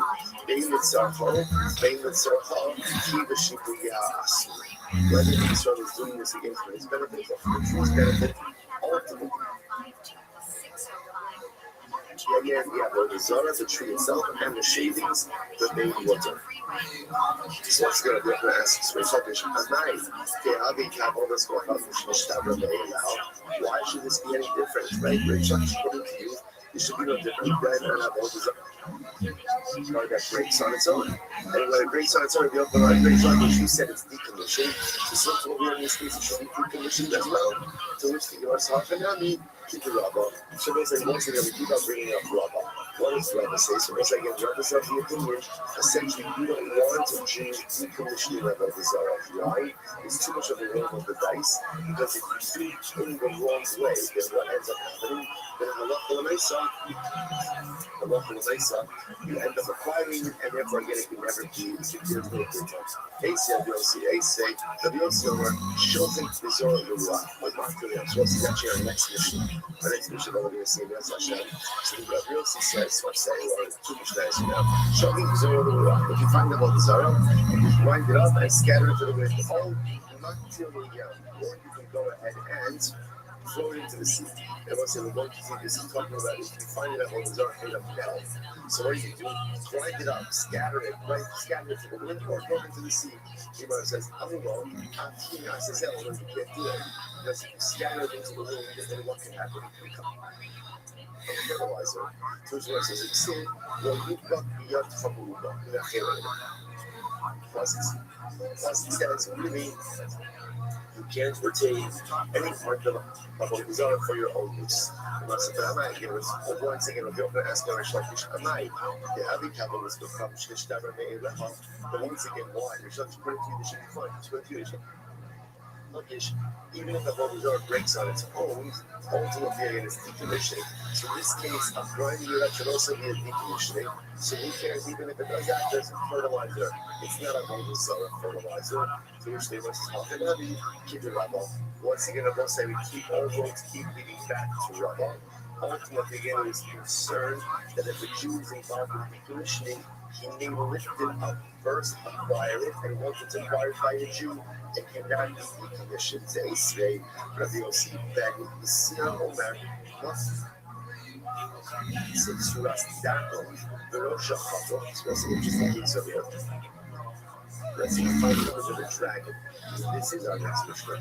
Now, we're going to see a dragon as one of those images that was always considered to be idolatrous. So watch this. You go ahead and you find the image of a dragon, but the head is cut off. That is cut off. So therefore, something Omiko Kamatko, something Israel Patko, Mutter. So if I'm not sure, did a Jew decapitate the dragon, right? Or did Abu? It's Mutter. It's Mutter. You know, so on the other hand, the Israel Patko, Aser. But if Israel is going to cut off the head, it's Aser. What says Rabbi? How they got all those components which done on there now. But I understand why should it be any different? I don't just something. So why should it be any different than a case? Ultimately, again, a lot of that builds on its own. Now we keep it up. Once again, because we are concerned ultimately again about the concern of Rabbi. So we'll say, essentially, to begin to see the people here, we don't want Jews to be bothered about this up. Even with the decommissioning of the homes, I would just want Jews to stay away from our job.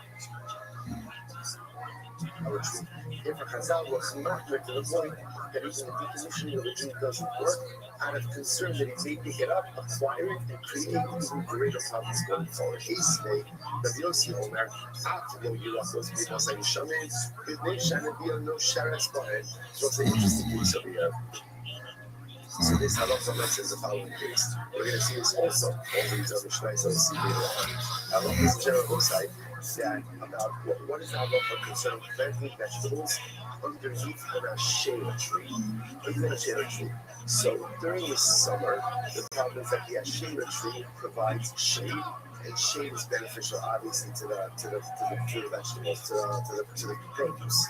Right? So therefore, you can't plant in the summertime, however. Excuse me.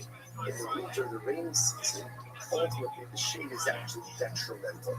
So therefore, the Mishnah wants to suggest that there's no problem planting vegetation underneath a shade tree during the rainy season. Rabbi Yossi says that's true. You can't even plant vegetables underneath the tree during the rainy season. Why not? It may shine a via or sheres aleh. Because what can happen? The leaves of the tree fall off, and the leaves themselves act as fertilizer for the growing vegetation. So I'm not about to watch falling leaves be a problem. After all, once again, Rish Lakish, falling leaves should be no different than what? Fallen idols. Now, according to Rish Lakish, if an idol falls and breaks on its own, it's bottle. So too, if a leaf falls off of the tree, it should also be bottle. Surely upon the fertilizer, fruits and rest is there, shiny also. The acre of all that's called Pablo Kayanis. But in the case of the fallen leaf, it's different. Why is it different? Because the primary part of the idolatry remains intact. The leaf may fall off, but the tree is fully intact. That kind of endows the fallen leaf with a whole identity, even after it's no longer on the tree. Because what's the other base? When base 42b, the guy says, what about the case for shavings? That was like the cherry tree shavings. You can't know what's going on in IMS where once again, the primary part of the evidence, i.e., the tree is still in existence. We got to get that case of this, like you said, with Sarfal, he has sort of a shikri. We said that even in a case, ultimately, again, where you're pruning the tree for the benefit of the tree remains usher. But ultimately, again, the shavings are better. The favorite of Yeshua Amar, the Fishain, Amolas, Kohanim, the Kingdom, Derech, the Devasa. Ultimately, also the simple reason because an Avodazar, you can't negate an Avodazar, cannot be negated when it is functioning in its normal, natural way. So since it is normal for leaves to fall off trees, that act cannot create a sense of negation or reality of negation, which makes sense.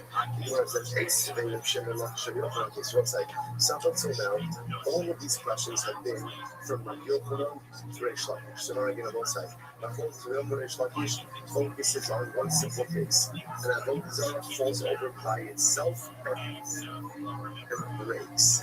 Is the Avodah Zarah bottle or not? Rabbi Yochanan, no, because negation of idolatry requires active negation. Reish Lakish, yes, because even de facto negation, right? Or passive negation ultimately works. Up until now, this entire of it has been Rabbi Yochanan questioning Reish Lakish. Now, which gears? Asim Shabbat Rabbi Yochanan, so Reish Lakish asked the Kasha,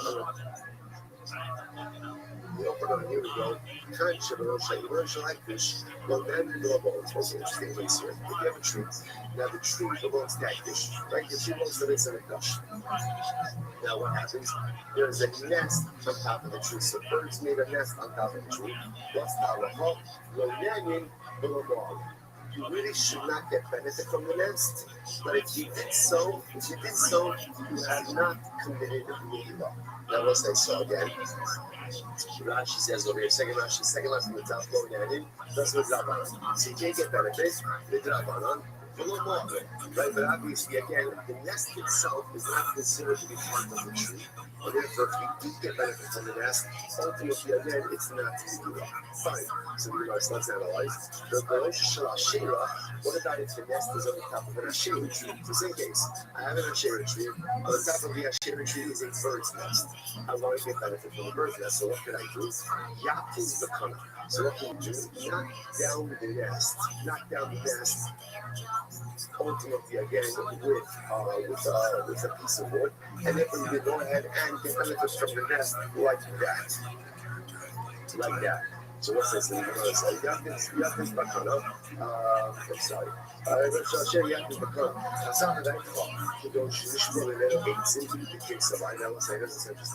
is very interesting. So now, again, what can't I do? I can't climb. We'll say in both cases, I can't climb the tree in order to get to the nest, right? Because climbing the tree is usage of the tree. But with the avodah, actually interesting enough, what can I do? Just take a piece and knock down the nest and give it for the next. Now, Gemara says, let's say, what is the bird building the nest from? Now, the assumption over here is the nest on the Asherah tree is being built from wood or from twigs from the Asherah tree, right? And yet, what does the Gemara say? You get benefit from the nest. You can't scale the tree, but you can get benefit from the nest. But that nest is made from broken pieces of the Asherah tree. What do you see from there? That once avodah zarah breaks, right, even on its own, even though it has not been actively broken, it's decommissioned. So the Gemara says, the assumption over here is that the bird is building its nest from twigs, broken pieces of the Asherah tree. The kakani, and yet the nest is mutter. So here's one says, this supports my assertion that broken avodah zarah, even if not intentionally broken, ultimately decommissions the avodah zarah. This person no. How about I say what it is? You go to IC8 and the Alma, the kinsaba, not necessarily. That's not how birds make nests. Or birds make nests. Birds make nests in trees all the time, but they often bring materials from other locations. So the case over here is the bird made itself comfortable in the Asherah tree, but it did not gather the materials for the nest from the Asherah tree. Rather, it gathered the materials ultimately again from elsewhere. They cannot independently Gabi Hektish. Once I saw again, what's the raya for that? The raya for that is looking for Hektish case. What happened in the Hektish case? In the Hektish case, what do you want to say about the birds now? About the bird's nest? No nanin or about the tree? No nan, not the nest, sorry. No nanin, no more. So again, you should not get benefit from the nest, but if you did not commit milah. So let's analyze this. On the Mishnah of the IC, so the outlaw, since we're talking about a case where the bird built the nest ultimately again from materials in the belt, right outside of the Hektish tree, then I need to kind of the Hektish no nan in the law, so then it makes sense. No nan in the Rabbi. So again, Chazal said, we really don't want you to get benefits from that nest, right? Why not? Because it's attached to a Hektish tree. and we can see how accidentally we may come to see out the truth. But it's the Drabanan, and also the Lamor and the Doraisa. But there's no Mehila. Why is there no Mehila? Why is there no Mehila? Because since the materials for the nest came not from the hectish tree, but from the outside, the nest itself is not subject to Mehila. Which is Shara eats in the middle of the Kinsa Bahan, and by the moment, Hakabishi. And again, I want to say, Halakha Raisa. The bird is building the nest from the tree itself. That means again, if this nest is made from twigs from the hectish tree, then what's the status of the nest? The status of the nest? It's hectish. So if it's hectish, ultimately again, then you're not allowed to get it from it, the Daraisa, and it's Mikila the Daraisa, which the Gemara says. So everybody was suggesting this needs to be clear that Allah likes we're dealing with both cases in the Asherah tree and in the hectish tree, where the bird is making a nest from other materials, not from the Asherah tree and not from the hectish tree, to which the Gemara says not necessarily. The Gemara says, the area, so let's say maybe not. It's actually quite possible that in both of these cases, ultimately, or I should say in the hectish case, that the bird is making its nest from the actual hectish tree itself. But if the bird is making its nest from the hectish tree, then why is that nest not usher with the rice? But what's going on over here? To which the Gemara says, listen to this. So what's the case over here? So we'll say, this is a fascinating scenario which we'll get to. When you're makdish something, right? So obviously the item as it is hektish. What about if that item grows things afterwards? Are those subsequent growths considered to be hektish as well? So what's a great example of this? A tree. I'm not dish a tree, you know, on Tuesday. And then 3 months later, there's one Hashem, there's new branches, there's new growths. Are those new branches and growths subject to the hektish designation or not? That is a machlokes. That is called growth, which occurs after the designation. So the word talking about over here is the bird. So again, I was not fish the tree, and then again 3 months later, when the branches grew, the bird took twigs from the new growths. So and that makes the nest out of those new growths, and therefore again, so now is the nest like this. It depends. That's an focus. You know, it says because somebody ain't even be doing. And the author of this place or the author of this Mishnah holds that Allah myself, the hektish designation only devolves upon the tree that's in existence at the time of the designation. But anything that grows afterwards is not subject to hektish, and therefore again, this nest is incredible. Rabbi is ultimately, what does it mean? What does it mean when it says knock the nest down and get benefit from the nest? That broke. It doesn't mean the nest, it doesn't mean the nest itself. It could very well be that the nest is awesome. The nest is awesome in both cases because it's made of a shela or because it's made of an hektish tree. Either way, it's awesome. So what can you get benefit from? The chicks. But when we say knock down the nest, what it means is get benefit from the contents of the nest. The nest is a owner of the other reviewing about the Riva, a sabbath that floating, the time becoming hard. So I in both cases, both for the Asherah case as well as for the hektish case. So both of the cases, it's ultimately there perhaps. You can't get benefit from the nest itself, especially for setting this up as a case where the nest is being made from the hektish tree or the nest is being made from the Asherah tree. And again, even assuming that the materials weren't present at the time of the designation, it will only be things that are ever grows from trees really hektish. So what's the case? Why am I knocking down the nest? Not for the nest material, but on the road for the chicks or for the eggs inside of the nest, and that will be water. That will be water. The basin kind of so listen to the Mishnah says for the chicks it's going to be water, but for the eggs ultimately again it's going to be usher. And we'll say now why are the eggs usher? So this is actually quite fascinating. If you look at Rashi, this is Rashi right before the Mishnah in Rashi. The basin kind of usher should strichen iman the gazer b'harabon ka'al b'yar asher. So this is actually quite fascinating. Eggs are awesome. Why are eggs awesome? Because eggs need the nest. The nest needs the tree, and therefore A equals B and B equals C, then A equals C, which means that the eggs are considered to be ultimately reliant on the tree. So because of that, they're going to be ostracized. So it's fascinating. There's quite fascinating. There's a lot of variables going on. But you are suggesting maybe in all these cases the nest is awesome. Why isn't it nest awesome? Because we're talking about a case where the nest was made from the Asherah tree or from the Hegel tree. So the nest is going to be awesome. The nest is going to be awesome. So what does it mean when the Brisa says, take a stick, knock down the nest, and get back from the nest? It means the chicks in the nest. The chicks are mutter. But the eggs may be problematic, right?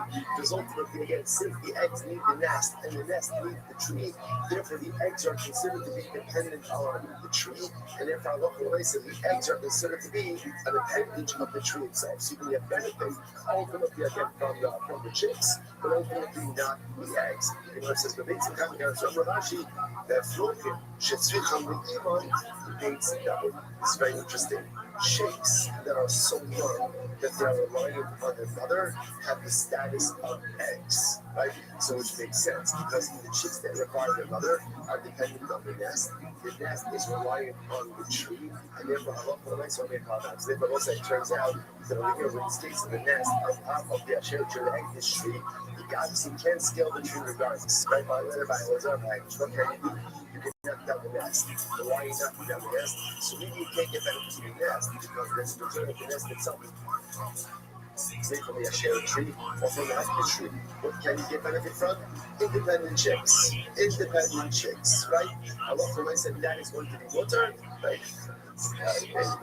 Right? So, you get benefit from the independent young birds, right? Or ultimately, but what you can't get benefit from is eggs or from the reliant young, because those are considered to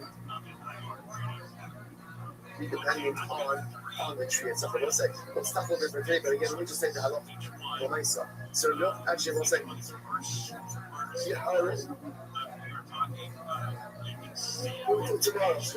tomorrow we'll pick up and we'll finish off with the halal. Like, what are we doing that much? What are we asking like? And then you have to show up between Hashem, adventures in Abu Zara, Shkaya, everyone. Bye, everyone, have a great day.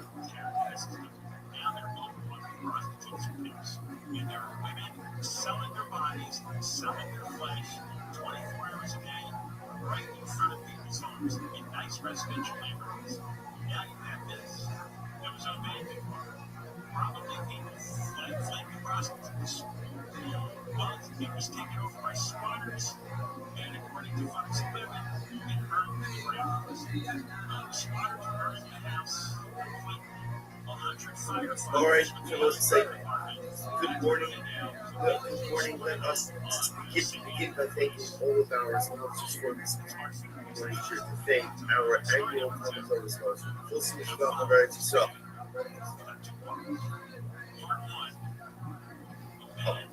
We're dedicating ownership and trust this year as its first source levels and so. Our calendar sponsors for the month of Av, Mabali, will call us. Even though when Tracy, in honor of their parents, Israel Tracy, Tina Tracy, as he roast his wife in memory of his step, roast his wife to the Rabbi. So we converted sponsors Abby and Joe Hirsch with appreciation. We share the entire love for the Highland, the Highland, and all of those sacrifices for clouds. And Maish and Dora Wordishine are the sponsors for today. Creation of the Arsite of Ayi and Leva and all of the Nishams, the families in the all of those who were 7. They were called the police from this revolution. There's a shipwreck of our hostage. The Shalom and the Pearl will allow our home soldiers to be successful. The call Say with that, let us move on. We have a lot to do today. Today's daf is Membeis. Today's daf is Membeis. We are picking up the next Hashem on Membeis days 41b. And we left off the need of something close to the 9, which is 2, 4, 6, 8, 10, 12, about 15 words from the bottom. So let's remember again. Yesterday's daf made a fascinating distinction between finding broken pieces of what we call slumming versus finding broken pieces of what we call avodah zarah. What's the difference between those two terms? Slumming are images. Images, maybe they were worshipped, maybe they weren't worshipped. Avodah zarah was the thing. Where it says that if you find pieces of avodah zarah, essentially you still have to take your head off from them. Why not? Because again, there's a suffix. What's the suffix? Did an akum decommission them or not? That's our shad now. An akum, and we're going to discuss this in today's daf. An akum does have the ability to decommission the avodah zarah, but it has to now again. Then we have mahom to go for do you need active decommissioning or do you need passive decommissioning? But again, we'll get back to that just a little bit. That's our overarching topic. So here, Rabbi Yochanan says it has to be active decommissioning. Which what he says even passive decommissioning. Not going to be if the idol falls over by itself and great. But Rabbi Yochanan is still an idol, according to which one he has lost its idolatrous function. So we'll say, but again, that's why this is if you find pieces of slumber on an image, it's going to be mutter. Why is it mutter? Because it's a spec state. What's the spec state of? Suffix number 1 is maybe it is never worshipped. That's number 1. And number 2, ultimately, again, even if it was worshipped, maybe it was decommissioned. So the idea when it comes back to avodah zarah is just the same. The reason why ultimately again I have avodah zarah, it does not work. Because a lot of this we say it's something which is ultimately, again, the suffix that maybe was decommissioned doesn't go ahead and take it out from your God that it was avodah zarah. So now the only question is that principle. Saying something was to your God, that is that true? That a suffix, a possibility, cannot go ahead and change the reality or basic certainty. What about Father Time? We actually saw this. Cover shemais. They have to be during their parents. So say cover died. And again, translated. After a special shalom aleichem to a member of our shir from South Africa by the name of Rabbi. So I was just introduced to through Melbourne, another member of our shir in Toronto. Not just in the States language, but launching around the world. So he messaged me via mail. I translated the cover a few days ago as cover. The truth is, it's not really a fair definition. Rashi, remember again, 2 days ago, goes ahead and translates cover as a person who is careful with the laws of Tumah and Tara to the point that he even eats his food with Tara. Even again, even though it's not unsanctified food, he is not going to eat in a state of ritual purity, and he's also careful with Trumas and so that's the definition of a cover. So it was interesting for me to ask this advice. Why do you call a flubber? Right? Cover means friend. So what's the shot of that? So perhaps it's like this. He's a cover. Cover is someone who's just looking and searching out for extra time in this world. He's looking for extra purity. That's what he's looking for. At the end of the day, what does Rosh Hashem says, I want you to make sure that you eat Kodesh in a state of Tara. You don't have to eat in a state of Tara. You're not obligated to eat your unsanctified charms. In a state of ritual purity.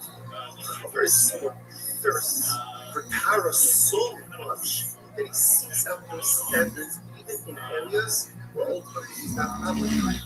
Such a person who is thirsting for purity, such a person who wants to be purity into areas of his life where even he's not obligated to do so, such a person is a threat. That's a threat. who says someone who wants me in their life so badly that is willing to take on strictures in areas of ritual purity, that the power that he doesn't have to. That's a friend of Shalom. Perhaps even to a certain degree, a higher level of Tabakh, because the acquisition of knowledge is enjoyable. It's inherently enjoyable. It's beautiful. We all love learning. We all love exploring new ideas. You see that Amish puts upon himself additional stringency because he wants Tara, not the Tara. He wants purity. That's a friend of Shalom. So the Gemara says, Chaver Shemisi, you have to burn lamp barrels. So Chaver dies. Interesting case. Chaver dies. And after he dies, they discover the most fascinating. What's the issue? Most of the issue is we don't know whether or not they've been tied. So the Gemara says, even if Mamish just harvested them that day, hurrying in the Chesnas Mitukoni. Is it Chazaka? Ultimately, again, that they are properly tied. The Gemara says, I will second. The half-half, the Vandite. You do something Asridu, something Asridu. I will say, let's analyze this case. Here's a case of a Vadai. What's the Vadai? The certainty. The certainty was they were temple. That's for sure, right? The most untied produce. So why is that a Vadai? Everything starts out as untied produce. So you have the Vadai that is untied. Something, maybe the culprit did tie it, maybe he didn't tie it. What do you see here? Because the something we don't see any Vadai. And what do you see here? That ultimately, again, a something possibility that he tied it goes ahead and overrides the Vadai that it certainly was Teva. So you see something was in the Vadai, to which the Gemara says no. Plus some Vadai is Vadai. No, it's not true. That's not something in Vadai. That's a Vadai and Vadai case. What's the case? The Vadai Asri. The Gemara says it said that it was Teva. Vadai was Teva. Certainly it was Teva. And also Vadai, that's what? That he tied it. The Gemara says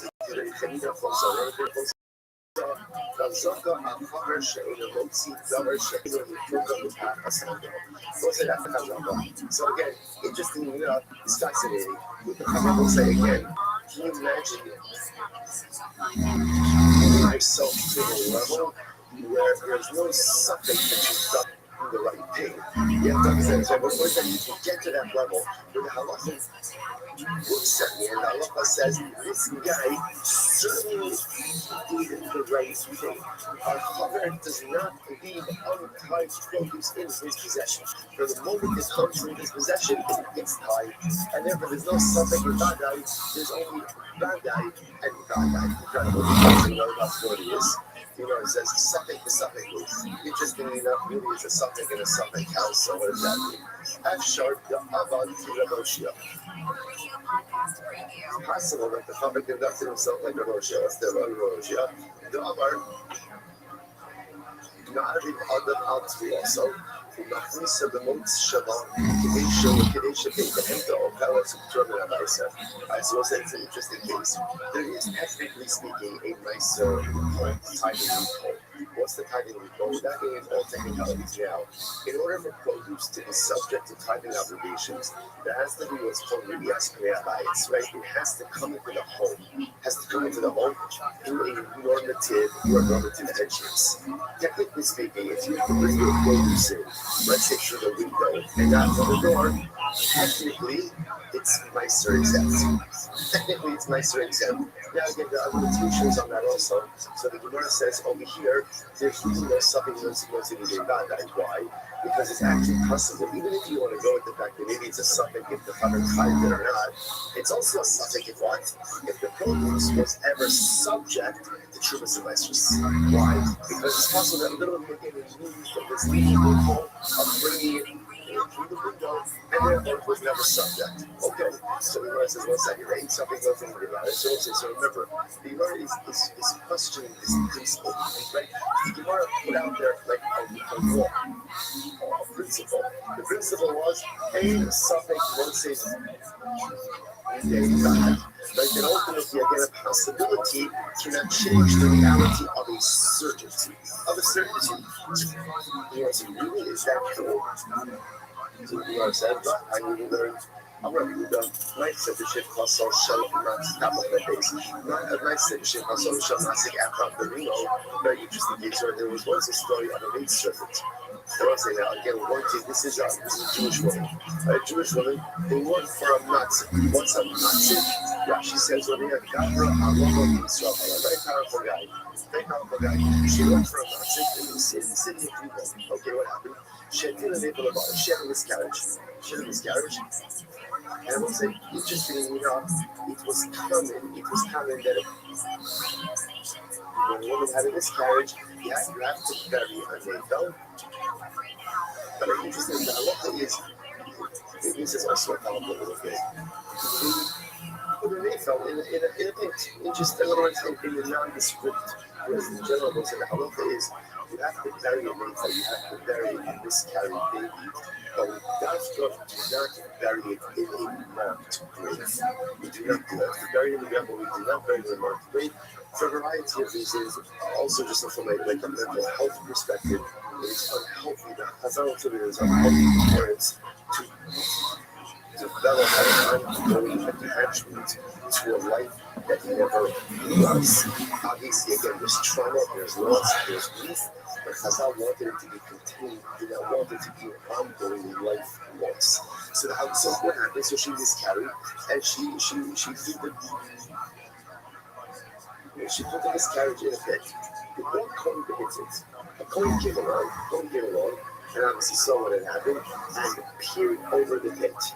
Now, why did the coin peer over the pit? Lifta himself in the kiva. So he was at the paskin for her. Then when a woman gives birth, and even after a miscarriage, depending on when the miscarriage occurred, there could be too much labor. There could be ritual impurity associated with birth. Now, the duration of too much labor depends on what? Boy or girl. So the coin peels over the pit in order to see was the makeup, I guess it was developed or not, to see whether or not it was a boy or a girl. The ball might have been from I won't say I won't test the problem here. The problem is by peering over the pit, what did the coin essentially do? Tumas oral. Tumas oral. Remember again, Tumas oral was could be contracted in two ways. You could be under a roof together with a mace, or you can be the roof over the mace. So technically speaking, if there's a corpse, let's say again, I'm standing next to a corpse underneath the sky, but I lean over the corpse, I am the Ohel. So here the corner that I leaned over the pit to see is it a boy or a girl, and what happened? You want myself if I'm in the episode came from the Tiamunim, they Shafuba with Barbaros and Swedish. And they're retired. Why were they retired, Toy? Because ultimately, I think this was a place where there were weasels and animals there. And the reality is they probably took the miscarriage. They probably took it and dragged it away somewhere. Because what's that? The whole the Vata makeup, something the cause is something will mostly be the So look at this case over here. Here's the case of Vata. What's the Vata? She thought the woman had a miscarriage and she placed the baby in the bed. What's the something? Maybe the animal took it, maybe the animal didn't take it. And yet, what do you see from here? The Gemara says, and yet, you see that the suffix trumps the Vata. Right? The suffix changes the reality.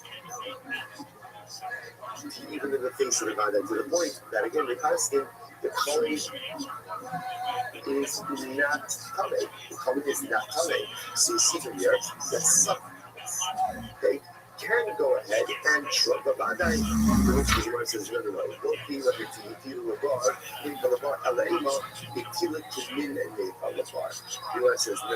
What happened over here is Cohen sees the Shifra throwing something that looked like a Nifa. In other words, not a Vadai that she miscaptured and placed the Nifa in the bar.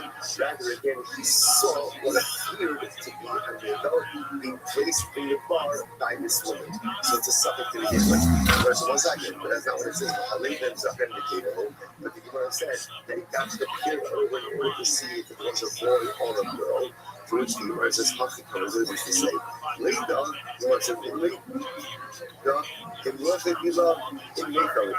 so first of all, he was looking into the pit to see what did she miscarry. Did she miscarry again? And did she miscarry a baby? Or again, I was saying, it just means maybe you should just expel something else from the house. In other words, not that she expelled miscarriage. Maybe it was just some. The thing else is some other discharge. See, first of all, looking over the point, see, was it an AFL or not?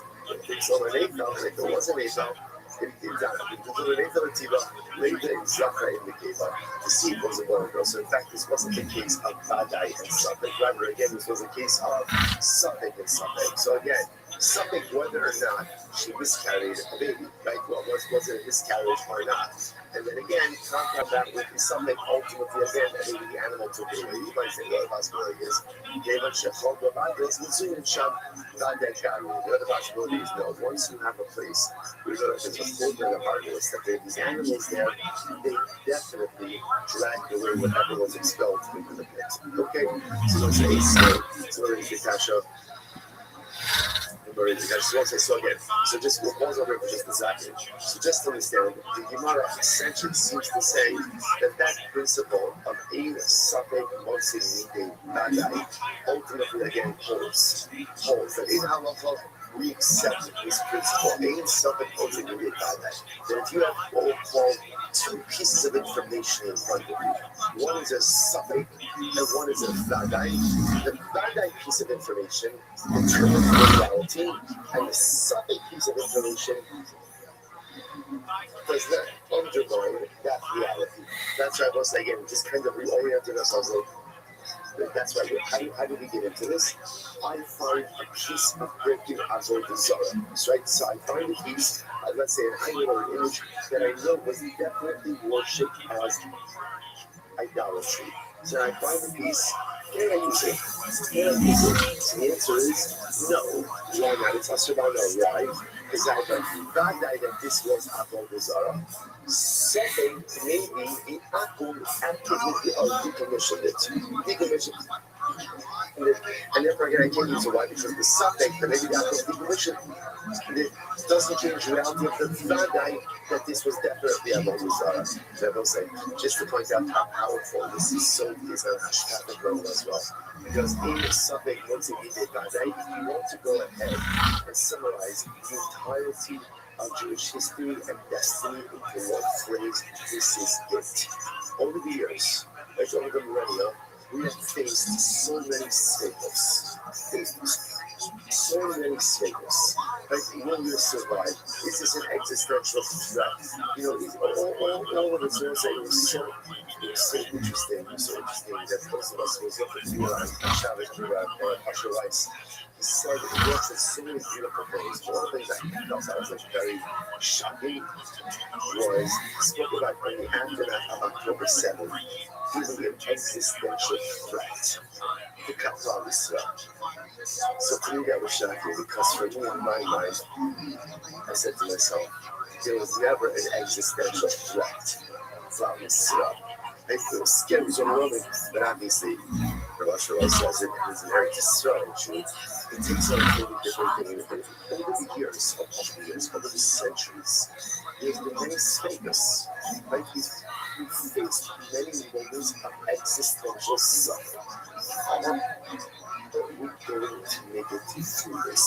Are we going to weather this storm just less than a century ago? They put us in ovens and in gas chambers. There was a suffering. So what holds us over? What holds us over is this principle. In suffering, makes me a Vadai. What's the Vadai? Kishman who says, Am Yisrael is an Am HaNitzvi. Am Yisrael, the Jewish people, we are an eternal nation. That's the Vadai. That's the Vadai. That's the Vadai. And therefore, what holds us over even in times of difficulty? It's something goes into it. Suffix, whether that suffix is the Babylonians, the Romans, the Greeks, the Persians, the Nazis, Hamas, it doesn't matter. It doesn't matter who the suffix is. There are so many status that have presented themselves. Another suffix, another suffix always arises. But rest assured, a suffix looks in God. no suffer will undermine the flatheads unity of the eternality of Christ. That's ultimately the source of our optimism, that's the source of our strength, and that's what creates our reality. Incredible. Incredible. Halachically, as well as Hashkat. It's not the Lord's back. His state. So it says, remember again, embedded in all of this is this Mahmoud is going to be on our selfish. So here's what I know. And again, we're going to talk about this more in just a few moments. You can decommission Avodah Zarah, right? In other words, an apple can be done. That means Avodah Zarah. The Shaila is, how does he do it? Rabbi Yochanan says it must be what we call active gedol, and Rish Lakish says even passive gedol works. So let's now go back to that a little bit. They say only listen to this. And you also will see this in Mishnah later on as well. You know me? Sorry. I'm sorry, thank you. It's say, what's a tablet? Yeah, thank you. What's a tablet? Yeah, the tablet. So I know, hurry, Irasu. We'll see back to Mishnah. What did Mishnah say? You find the image of a handbook. Again, it's also, so the Gemara says, why? Because at the end of the day, that was a common image that people worshipped. There was an Amai. Why is that? Hashvarim thing. So we'll say that's what this is. So in other words, once again, this is a kasha on Rish Lakish. You're not going to ask about Rish Lakish. Rish Lakish, according to you, this should be totally mutter, right? Because according to Rish Lakish, once you find broken pieces, whether the apple actively broken or the apple broke on its own, an apple doesn't worship an idol like that. So again, what's wrong with Rish Lakish's logic? Idol. If you can't save yourself from being broken, then chances are what? You're not much help to me. You're not much help to me. And therefore, again, so what's going on? Because the Gemara says, no, there's much more. I need it, but not. I'll just see some. So this is one of the things what we said yesterday. The piece of the end of the foot is the piece ultimately on a pedestal. When it's on a pedestal, then that is quite possible that is actually a self, almost like a self-sufficient is the wrong word, but it's own type of idolatry.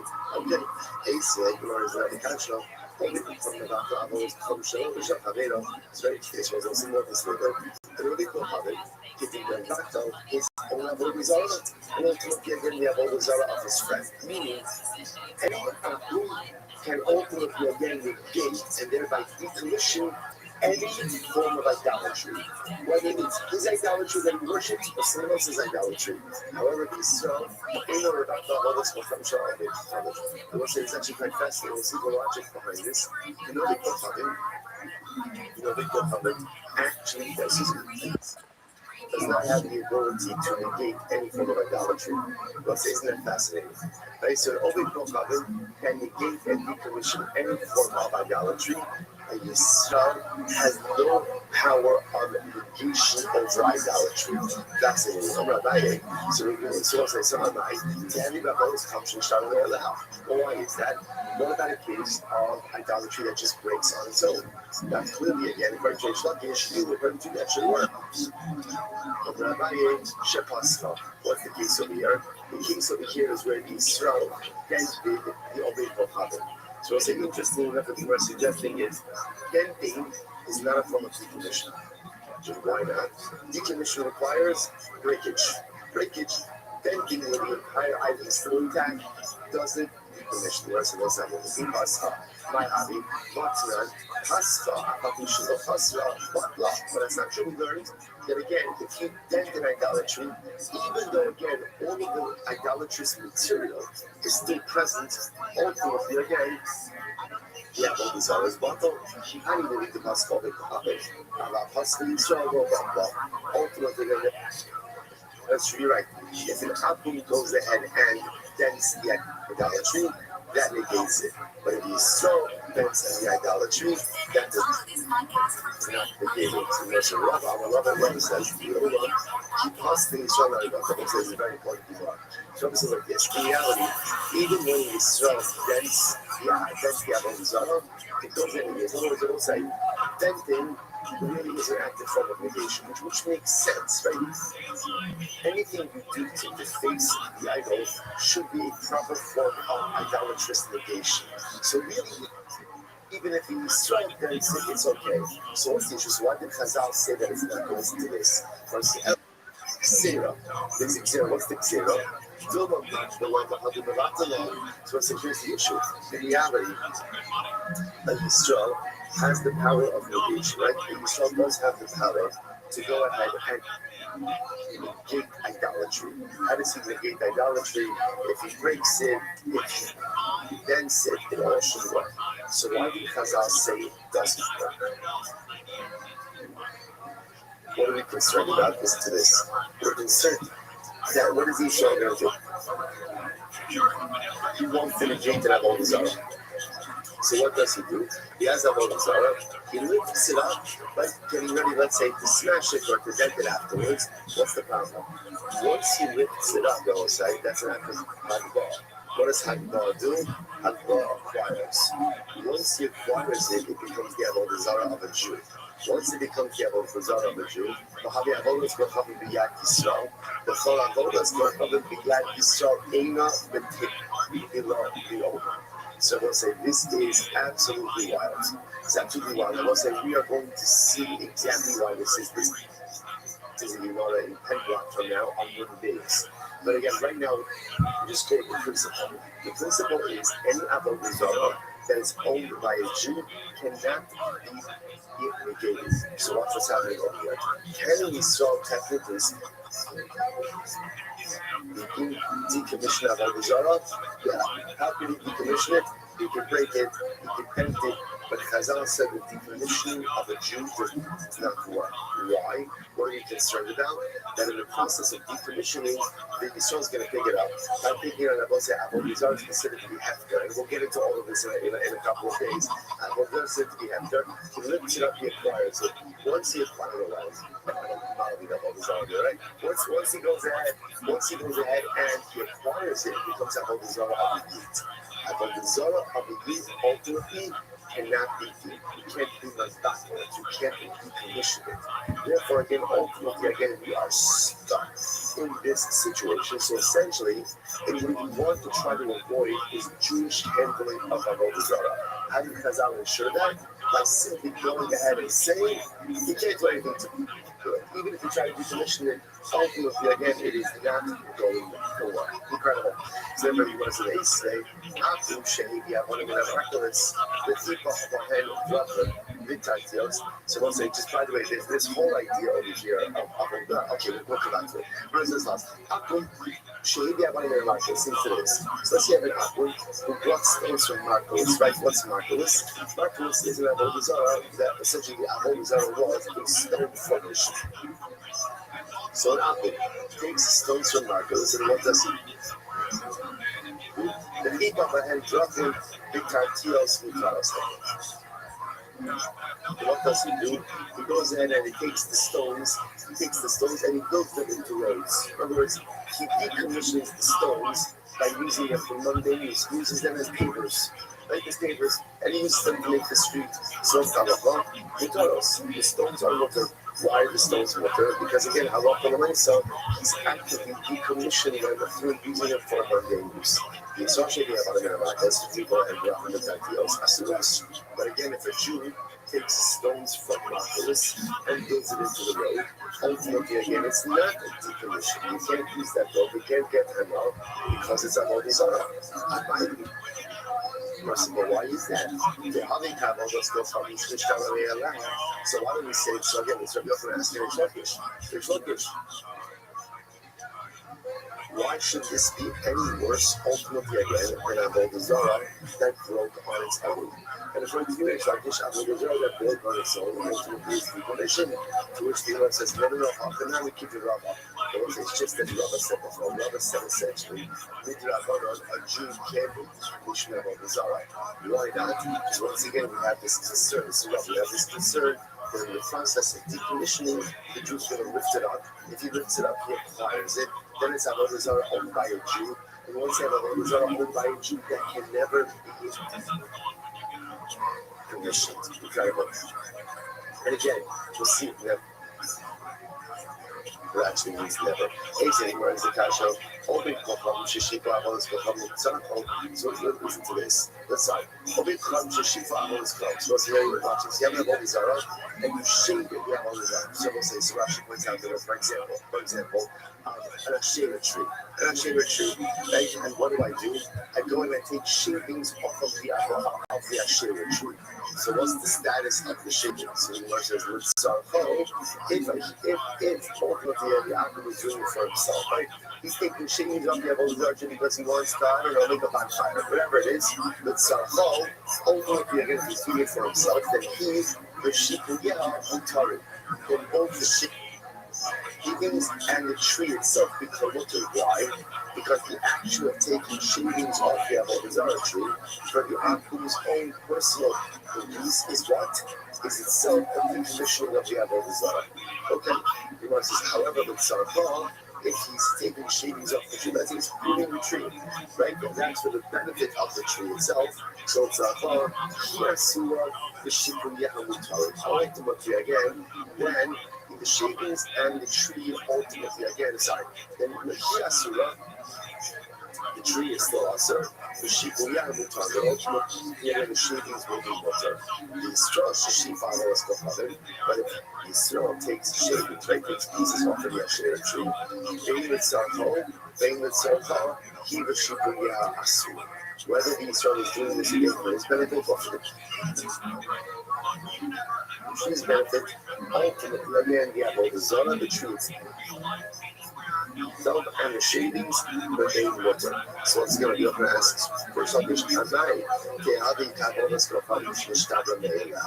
Why should this be any different? Right? According to you, this should be no different than an avodah zarah that breaks on its own. And when it breaks on its own, the open breaks on its own. She said it's decommissioned. So to in this case, it should be decommissioned as well. So which the Gemara says, keep the Rabbi. So we'll say once again, we keep up reading it. Rabbi. What does Rabbi say? So once again, Rabbi is of the opinion, essentially, we don't want Jewish decommissioning of avodah zarah. Why? It's too much of a roll of the dice, because if you do it in the wrong way, then what ends up happening? Then halach l'maisa, you end up acquiring it, and therefore again, it can do no people. Ace of Yossi, of Yossi are shocking the Zohar Ruach, but not for the Yossi. That's our next mission.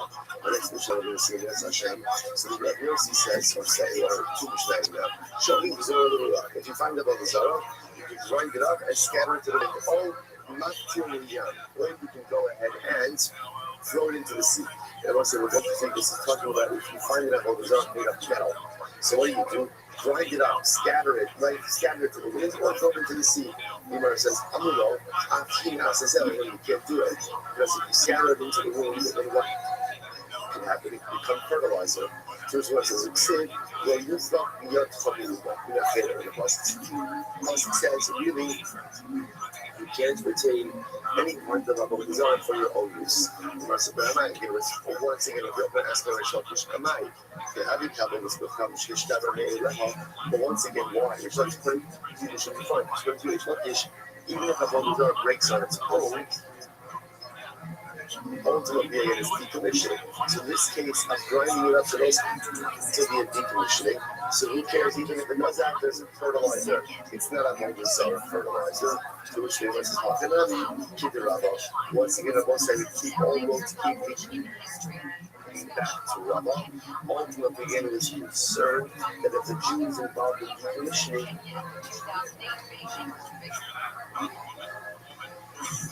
may lift it up first, acquire it, and went into by a Jew, it cannot be decommissioned. Say, Rabbi Yossi, that you see on Omer, not Suras Darko, the Rosh Hashanah. What's an interesting case over here? Let's see the image of a dragon. And this is our next Mishnah. Yeah, we also want to see a dragon as one of those images that was always considered to be idolatrous. So watch this. You go ahead and you find You find the image of a dragon, but the head is cut off. The head is cut off. So therefore, Safek Omikocham Chatko, Safek Israel Chatko, Mutter. So if I'm not sure, did a Jew decapitate the dragon, right? Or did an Akum? It's Mutter. It's Mutter. So on the other hand, the Ada Yisrael Chatko, Aser. But if Yisrael was going to cut off the head, it's Aser. It says, Anai. How they got all those components which down there. I understand why should it be any different? It's a second case. So I should be any different than a case ultimately again of a whole design that broke on its own. Once again, the Gemara says we are concerned ultimately again about the concern of Rabbi. So what's that? Essentially, we begin to see the theme over here.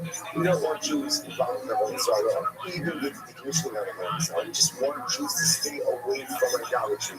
Different Chazal, we're not to the point that even the decommissioning of a Jew doesn't work out of concern that he may pick it up, acquire it, and create even greater problems for him.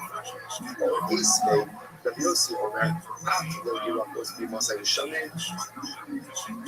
בני שנביא no שרס כהן. So it's an interesting case over here. So this halacha says the following case. We're going to see this also for a reason. From the Shnais I'll see later on. Halachas in general will say that about what is the halacha concerning planting vegetables underneath a shea tree. Underneath a shea tree. So during the summer, the problem is that the Asherah tree provides shade, and shade is beneficial, obviously, to the vegetables, to the produce. Right? So therefore, you can't plant in the summertime, however, in the winter, the shade is actually detrimental. So therefore, the Mishnah wants to suggest that there's no problem planting vegetation in the Asherah tree during the rainy season. Rabbi Yossi says not true. You can't even plant vegetables underneath the tree during the rainy season. Why not? Says what can happen? The leaves of the tree fall off, and the leaves themselves act as fertilizer for the growing vegetation. So the person says, I'm not allowed to watch forming leaves be a problem. After all, the having cattle that's got once again, Rish Lakish, forming leaves should be no different than what? Fallen idols. And it goes to Rish Lakish, if an idol falls and breaks on its own, it's bottle. So too, if a leaf falls off of the tree, it should also be bottle. It shouldn't be a bottle of fertilizer. Which the Lord says, no, shiny awesome. The acre of all that's going on in Kayanis. No, in the case of the fallen leaf, why is it different? Because the primary part of the idolatry remains intact. The leaf may fall off, but the tree is fully intact. That kind of endows the fallen leaf with a Avodah identity, even not just no longer on the tree. You might well say other days, 10 days, days 42. The Gemara says, Shipuya. What about the case of the shavings? That was like the Asherah tree shavings. Let's go from the Kayanis, where once again, the primary part of the Avodah, i.e., is still in existence. We got to get in that case of this, you said with Sarah, we said that even in a case, ultimately again, where you're pruning the tree for the benefit of the tree remains also. But ultimately again, the shavings are mutter. The favorite, the Yeshua Amar, the Fishain, Abolos, the problem, the Kula, Derek, the also. Ultimately, also for the simple reason because an Avodah Zarah, you can't just drink from an Avodah Zarah, you not be negated. When it is functioning in its normal, natural way. So safety, one of the leaves to fall off the trees, that act cannot create a sense of negation or reality of negation. Which makes sense. The Gemara says, up until now, all of these questions have been from Rabbi Yochanan to Reish Lakish. So now I'm going to go side. According to Rabbi Yochanan, Reish Lakish focuses on one simple case. And Avodah Zarah falls over by itself and breaks. Is the Avodah Zarah bottle or not? Rabbi Yochanan, no, because negation of idolatry requires active negation. Reish Lakish, yes, because even de facto negation, right, or passive negation ultimately works. Up until now, this entire Abid has been a Yochanan questioning Reish Lakish. Now, we switch gears. So Reish Lakish asked the question, Hold on, here we go. Conscious, Rothschild hektisch. Well, now you go about what's interesting is here. If you have a tree, now the tree belongs to hektisch, right? The tree belongs to the tree. Now what happens? There's a nest on top of the tree. So birds made a nest on top of the tree. What's the halacha? Well, you really should not get benefit from the nest. But if you did so, you have not committed a mitzvah. Now we'll say so again. Rashi says over here, second one from the top, low netting, that's the drabanon. So you can't get benefit, the drabanon, below more. Right? But obviously, again, the nest itself is not considered to be part of the tree. And therefore, if you do get benefit from the nest, ultimately, again, it's not really fine. So, so let's analyze. There's the Rosh Hashanah. What about if the nest is on the top of an Asherah tree? So, same case, I have an Asherah tree. On the top of the Asherah tree is a bird's nest. I want to get benefit from the bird's nest. So what can I do? Yak is bakana. So what can you do? Knock down the nest. Knock down the nest. Ultimately, again, with a piece of wood. And therefore, you can go ahead and get benefit from the nest like that. Like that. So what's this? And it says, you have this bakana. I'm sorry. Rosh Hashanah is the Torah. Hassan and Eichel to go Shishpur and then the kids of I never say this is interesting. Okay, so this is very interesting. So now, again, what can't I do? I can't, I will say in both cases, I can't climb the tree in order to get to the nest, right? Because climbing the tree is usage of the tree. But when you have all those other trees, interesting enough, what can I do? Just take a piece of wood, knock down the nest, and get back to the nest. Now, Gemara says, let's say, where is the bird building the nest from? Now, the assumption over here is the nest on the Asherah tree is being built from wood or from twigs from the Asherah tree, right? And yet, what does the Gemara say? You get benefit from the nest. You can't scale the tree, but you can get benefit from the nest. But that nest is made from broken pieces of the Asherah tree. What do you see from there? That once a Sarah breaks, right, even on its own, even though it has not been actively broken, it's decommissioned. So the Gemara says, the assumption over here is that the bird is building its nest from twigs, broken pieces of the Asherah tree. And yet the nest is mutter. So here's launches off. This supports my assertion that broken Avodah Zarah, even if not intentionally broken, ultimately decommissions the Avodah Zarah. You guys know. How about I say what's the case? You go to the ICH, then the Alma, the kids somebody, not necessarily. That's not necessarily how birds make nests.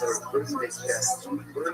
Birds make nests in trees all the time, but they often bring materials from other locations. So the case over here is the bird made itself comfortable in the Asherah tree, but it did not gather the material or the nest from the Asherah tree. Rather, it gathered the materials ultimately again from elsewhere. So we'll say, so again, what's the right for that? The right for that is look at the hektish case. What happened to the hektish case? The hektish case was, what do you want to say about the birds now, about the bird's nest? No nanning or about the tree. No nanning about the nest, sorry. No nanning or modeling. So again, you should not get benefit from the nest, but if you do, you do not commit to Neva. So let's analyze this. On the Mishnah of the IC, so the outlaw, we're talking about a case where the bird built the nest ultimately again from materials in the belt, right? Outside of the hektish tree. And I need to kind of get a hektish low nanim below all of it. So then it makes sense.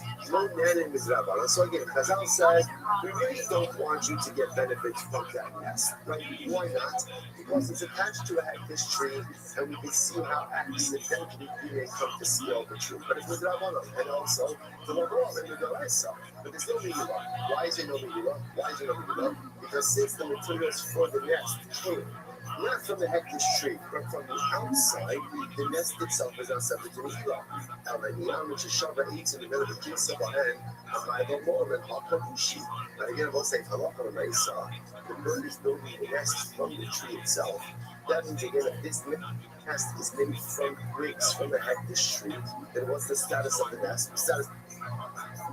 So the nest, it's hektish. If it's hektish, ultimately, again, but you're not allowed to benefit from it with the Raisa, and it's Me'ila B'Daraisa, which the Gemara says. So therefore, the Gemara is suggesting it seems to be clear that halacha rights we're dealing with both cases in the Asherah tree and in the Ekdish tree, where the bird is making a nest from other materials, not from the Asherah tree and not from the Ekdish tree, to which the Gemara says not necessarily. The Gemara says, lead the area, so don't say maybe not. It's actually quite possible that in both of these cases, ultimately, or I should say in the Ekdish case, that the bird is making its nest from the actual Ekdish tree itself. But if the bird is making its nest from the Ekdish tree, then why is that nest not asur mid'oraisa? Right? What's going on over here? To which the Gemara says, listen to this. So what's the case over here? So this is a fascinating signal which we'll get to. When you're Makdish something, right? So obviously the item as it is Hekdish.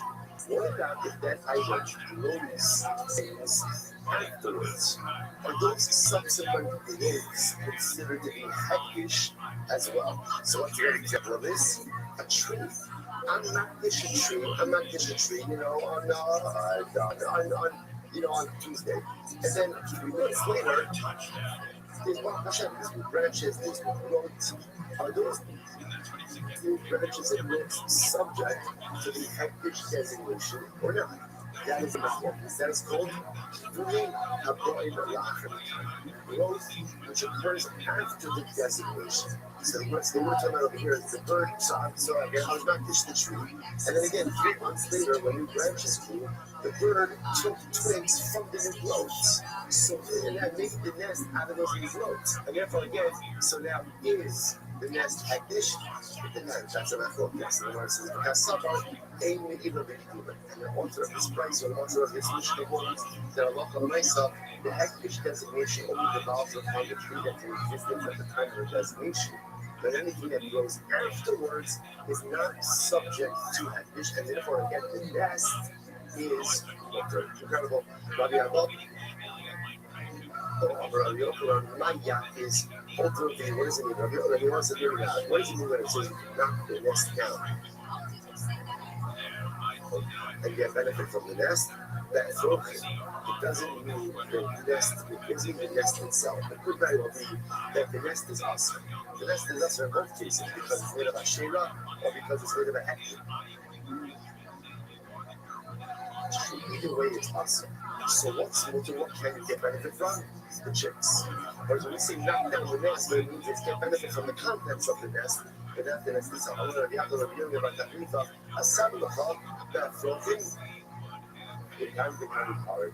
We can find out those cases, both to the Ashera case as well as the Hekdish case. So both of the cases, perhaps you can't get benefit from the nest itself, especially for setting this up as a case where the nest is being made from the Hekdish tree or the nest is being made from the Ashera tree. And again, even assuming that the materials weren't present at the time of the designation, maybe we're going to believe that whatever grows in the trees in the Hekdish are Avodah. So what's the case? Why am I knocking down the nest? Not for the nest material, but dropping what? For the chicks or for the eggs inside of the nest, and that will be water. That will be water.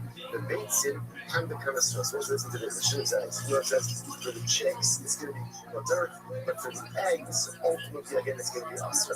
That will say, why are the eggs asur? So this is actually quite fascinating. If you look at Rashi, this is Rashi right before the Mishnah in Rashi. The beitzim and the kind of asur should shrichim l'kivad. The gazer by Rabbanan ka'al kivar hatzma. So this is actually quite fascinating. Eggs are asur. Why are eggs asur? Because eggs need the nest. The nest needs the tree, and therefore A equals B and B equals C, and then A equals C, which means that halacha l'maisa, the eggs are considered to be ultimately reliant on the tree. So because of that, they are going to be asur. Isn't it fascinating? So it's quite conservative. There's a lot of variables going on over here. But you are suggesting maybe in all of these cases the nest is us. Why is the nest usher? Because we're talking about a case where the nest was made from the Asherah tree or from the Hegdish tree. So the nest is going to be usher. The nest is going to be usher. So what does it mean when Bryce says, take a stick, knock down the nest to get benefit from the nest? It means the chicks in the nest. The chicks are mutter. But the eggs really problematic. Why? Because ultimately, again, since the eggs need the nest, and the nest needs the tree, therefore the eggs are considered to be dependent on the tree, and therefore the eggs are considered to be an appendage of the tree itself. So you will benefit ultimately again from the chicks, but ultimately not the eggs. You know, it says the big thing so Rashi, that Flokin, Shesvicham the Iman, who gains the double. It's very interesting.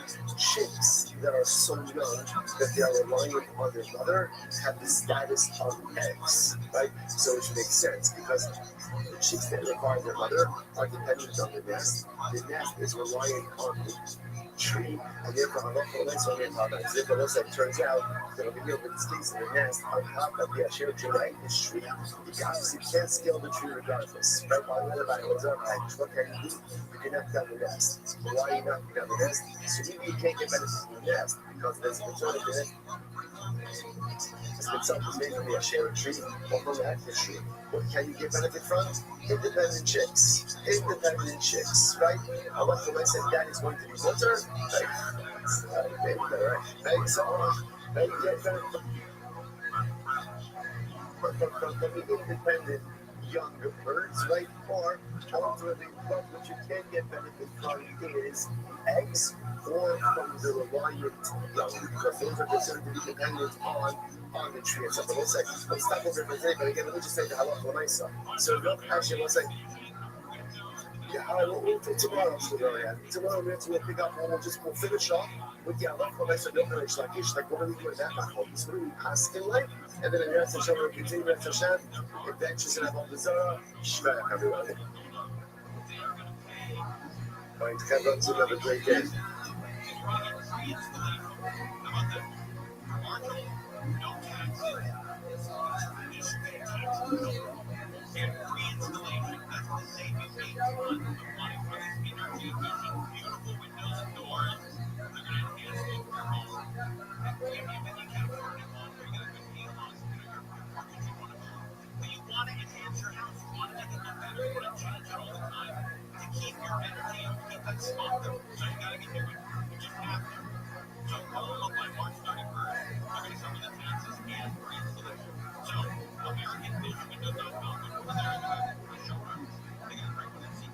All right, I want to say good morning.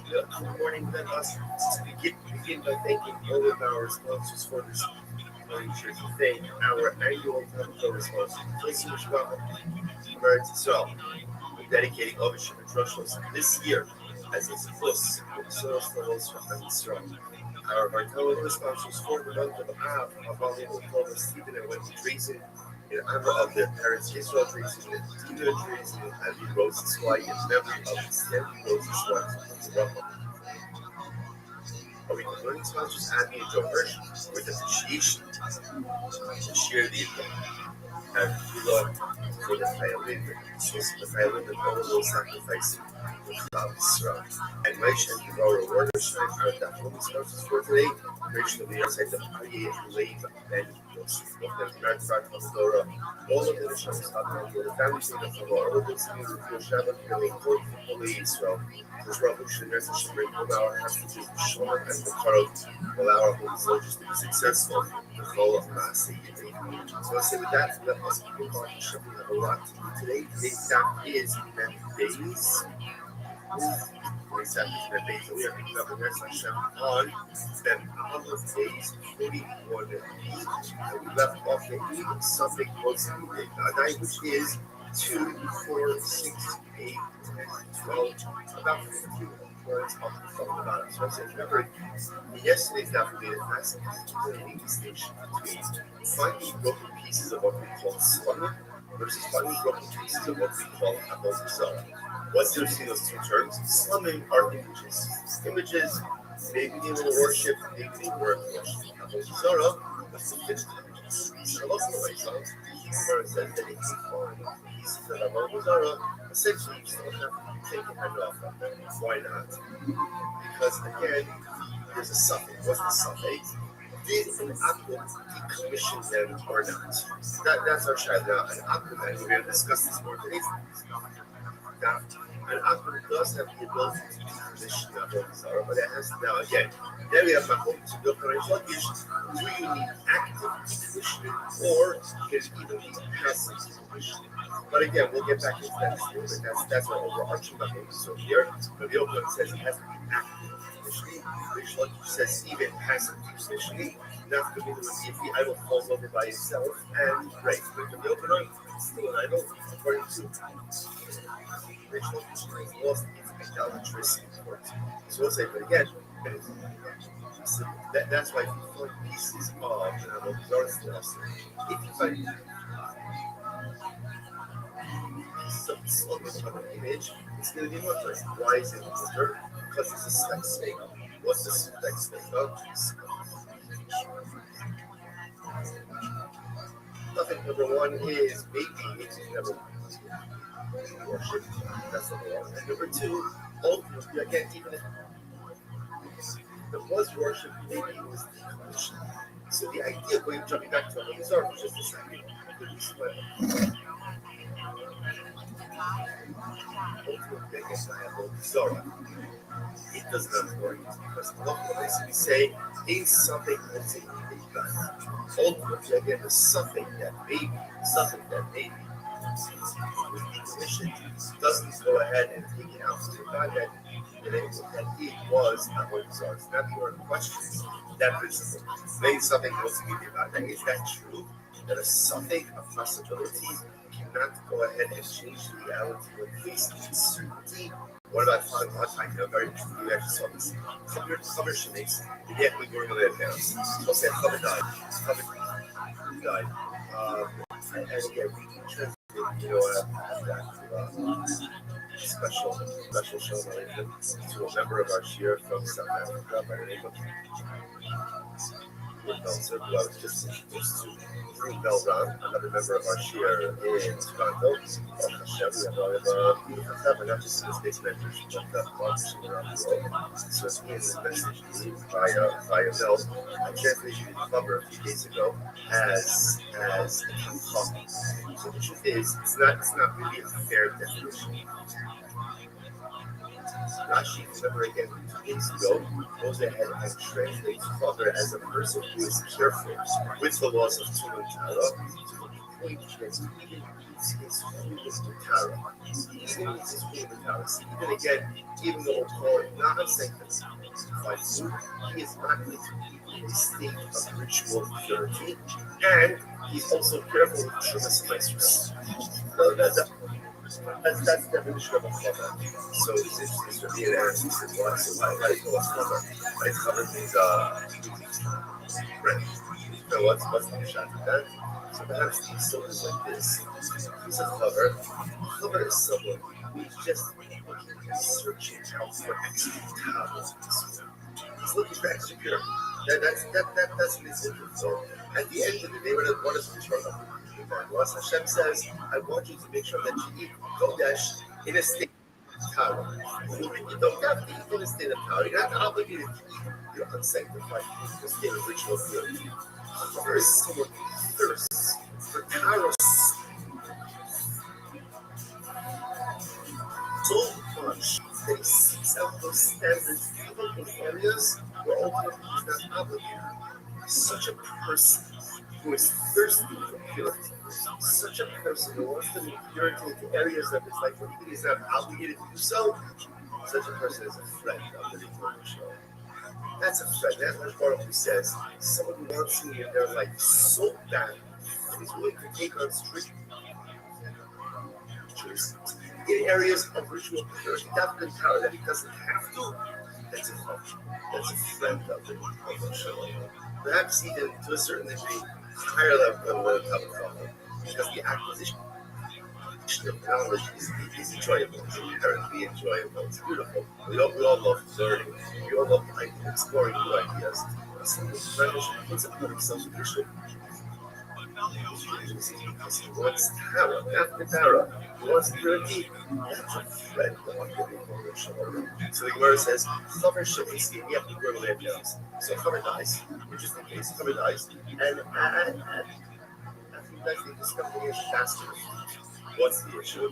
What's the issue? What's the issue is we don't know whether or not they've been tied. The Gemara says, even the family, she just harvested them that day. Hurrying the Festas into Kanu. Is a Chazaka, ultimately again, that they are properly tied. The Gemara says, I go a second. The half of them, they found that actually something that's riddle. Something was riddle. I will say, let's say what's this case. Here's a case of a Zad. What's the Vadai? What's the Vadai? The certainty. The certainty was they were Teva. That's for sure, right? That was untied produce. I will say, why is that a Vadai? Because everything starts out as untied produce. So you have a Vadai that was untied. Something, maybe the Chaver did tie it, maybe he didn't tie it. And what do you see from there? Because I see something who knows you need a Vadai. And what do you see from there? That ultimately again a suffix, the possibility that time did goes ahead and overrides the Vadai that it certainly was Teva. So you see something once you need a Vadai, to which the Gemara says no. Plus some Vadai is Vadai. No, it's not true. That's not a something in Vadai. That's a Vadai and Vadai. So what's the case? The Vadai Asri.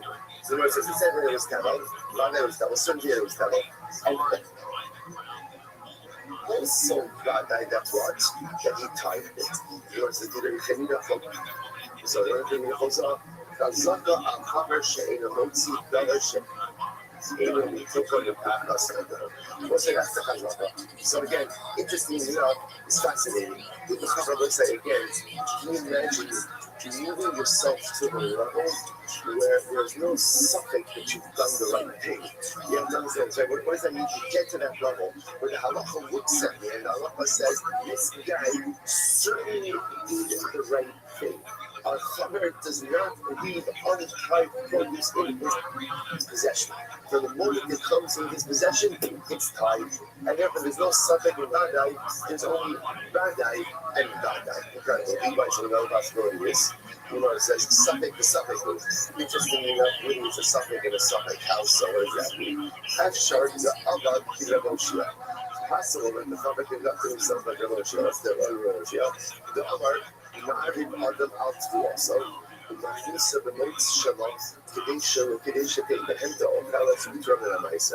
so it's an interesting case.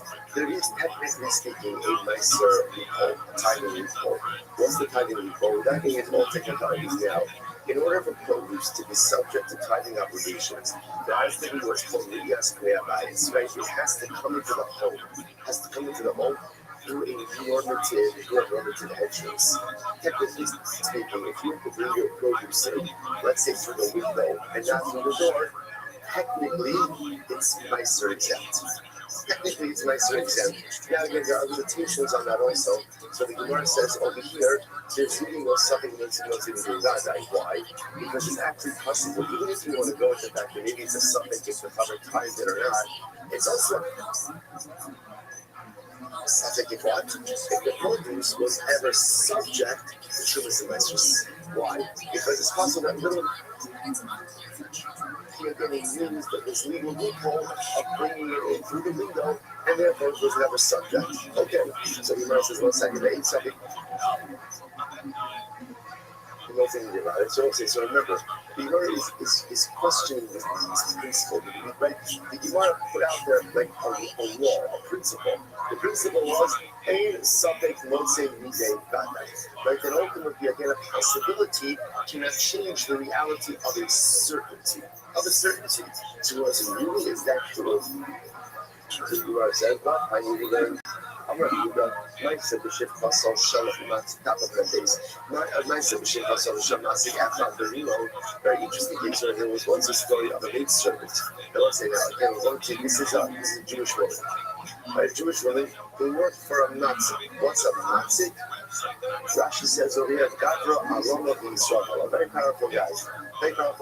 She worked for a Nazi in the city of Friedland. Okay, what happened? She had a miscarriage. She had a miscarriage. And I will say, interestingly enough, it was common that when a woman had a miscarriage, you have to bury her navel. But interesting, the halacha is, this is also a halacha little bit. They put a navel in other words, in a nondescript way. In general, they say the halacha is, you have to bury a navel, you have to bury a miscarried baby. But with dafka, you do not bury it in a marked grave.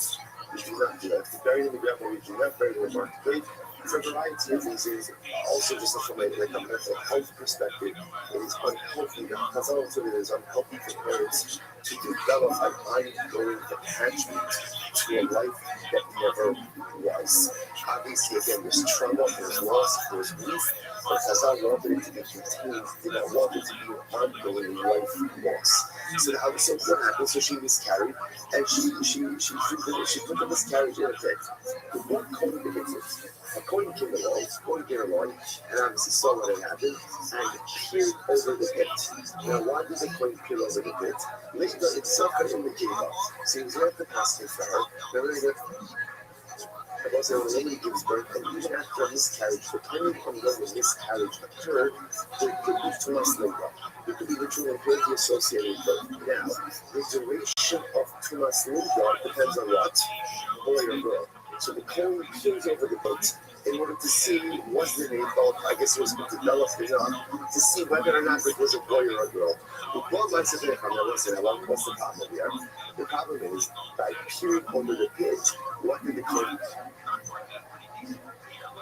essentially do? Tumas olah. Tumas olah. Remember again, tumas olah also could be contracted in two ways. You could be under a roof together with a mace, or you can leave the roof over the base. So technically, speaking, if there's a corpse, let's say again, I'm standing next to a corpse underneath the sky, but I lean over the corpse, I am the Ohel. So here the Kohen went ahead and leaned over the pit to see, is it a boy or a girl? No one had moved on. I said, this episode came for the Chaman, the Tianuhu, the Big Shafulba, the Gargoyles, and Suj. And they're retired. Why are they retired? The Kohen? Because ultimately, again, this was a place where there were weasels and animals there, and the reality is they probably took the miscarriage. They probably took it and dragged it away somewhere. Because one second, the fact that people may know something go something will go the Kasi something will also be divided. So look at this case over here. Here's the case of Badai. What's the Badai? The ship of the woman had a miscarriage and she placed the baby in the ditch. What's the suffix? Maybe the animal took it, maybe the animal didn't take it. And yet, what do you see from here? And yet, we see that the suffix trumps the Badai. Right, the suffix changing to reality even in the face of the Badai, to the point that again, the asking, the Kohen is not coming. The Kohen is not coming. So you see from here that suffix can go ahead and trump the Badai. To which the Gemara says, no, don't be like it's a Tila Labar, Nika Labar, Ella Ema, Tila Kidmin, and Nika Labar. The Gemara says, no. What happened over here is that the Kohen sees the Shifra throwing something that looked like a Nifel. In other words, it's not a Badai that she miscarried and placed the Nifel in the door. Rather, again, she saw what appeared to be a Nifel being placed in the bar by this woman. So it's a suffix to begin with. Whereas it was that good, but that's not what it says. But the Gemara said that in fact appeared over in order to see if it was a boy or a girl. To which the Gemara says, Hafiz is to say, Leida, the Gemara says, in Leida, in Leida, in Leida. So first of all, he was looking into the pit to see what did she miscarry. Did she miscarry again? Did she miscarry a baby? Or the Gemara says, Luchapim just means maybe she just expelled something else from her body. In other words, that she expelled a miscarriage. Maybe it was just something else. It was some other discharge. See, first of all, looking over the point, see, was it an AFL or not? If it's on an AFL, and if it was an AFL, it's on an AFL and Tila, later Zafra indicator to see if it was a boy or girl. So, in fact, this wasn't the case of Vadai and Suffolk. Rather, again, this was a case of Suffolk and Suffolk. So, again, Suffolk, whether or not she miscarried, right? Was it a miscarriage or not? And then again, compound that with the Suffolk, ultimately, again, I think the animal took it away. You might say, the other possibility is, the other possibility is no. Once you have a place where there's a hold in the harvest, that there are these animals there, they definitely dragged away whatever was expelled into the pit. Okay? So it's a slave, so it's a kasha. So again, so this will pause over just exactly. So just to understand, the Gemara essentially seems to say that that principle of a Safek Motzi Dadai ultimately again holds. And in halacha, we accept this principle. A Safek Motzi Dadai. And if you have what we call two pieces of information in front of you, one is a Safek and one is a Dadai. The Dadai piece of information determines the reality, and the Safek piece of information does not undermine that reality. That's why once again, just kind of reoriented. That's why how do we get into this? I find a piece of working Avodah Zarah. So I find a piece of, let's say, an idol or an image that I know was definitely worshipped as idolatry.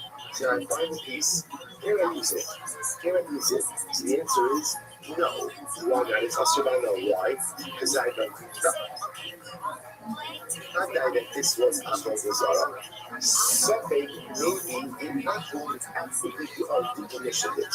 Decommissioned it, and therefore again I can't use it. Why? Because the something that maybe that was decommissioned it doesn't change the reality of the Vadai that this was definitely Avodah Zarah. That looks like, just to point out how powerful this is, so is a shtafic level as well.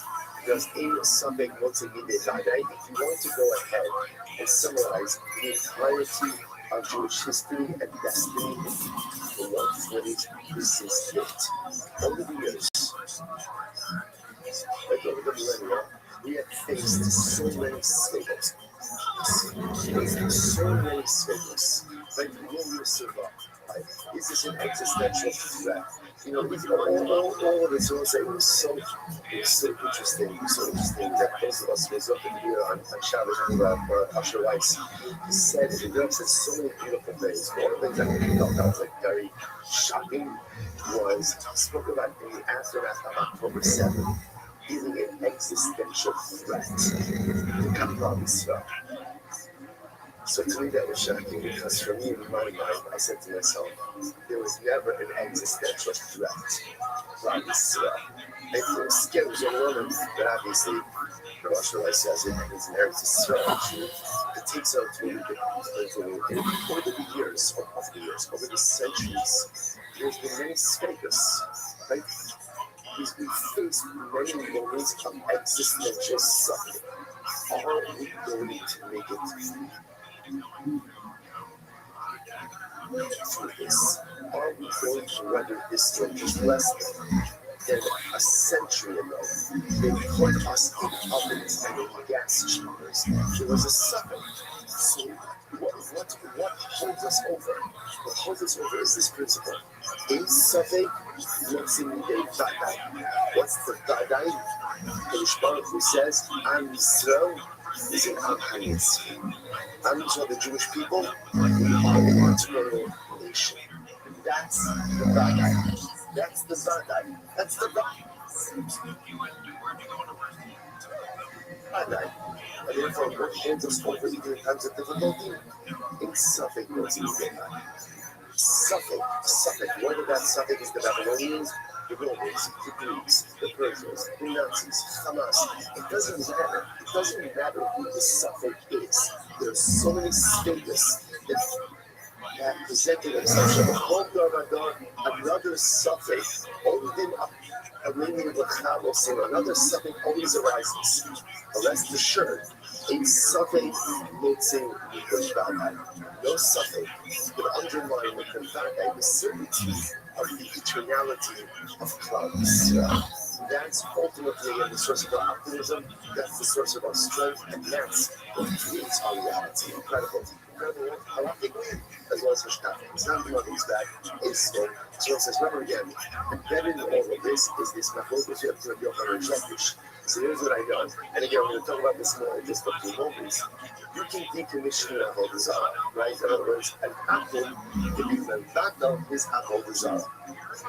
The Shaila is, how does it work? The Yochanan says, it must be what we call active Eton, and Rish Lakish says, even past that was now going back to the case day, only for this. They also see this in the Mishmar as well. You know, sorry. Did I skip? Oh, sorry, thank you. It's very much a topic. Now, thank you. What's a topic? So, say back to the Mishnah. What did the Mishnah say? If you find the image of a hand or image of a foot, only if you're again, it's usher. It's usher. So the Gemara says, because at the end of the day, that was a common image that people worship. So it says, why is that? Hashemar is so it says that's broken pieces. So in other words, once again, this is a kasha on Rish Lakish. This is a broken aspect of Rish Lakish. Rish Lakish, according to you, this should be totally mutar, right? Because according to Rish Lakish, once you find broken pieces, whether the apple actively broken or the idol goes on its own, the apple doesn't worship an idol like that. Okay, it was all Rish Lakish's logic.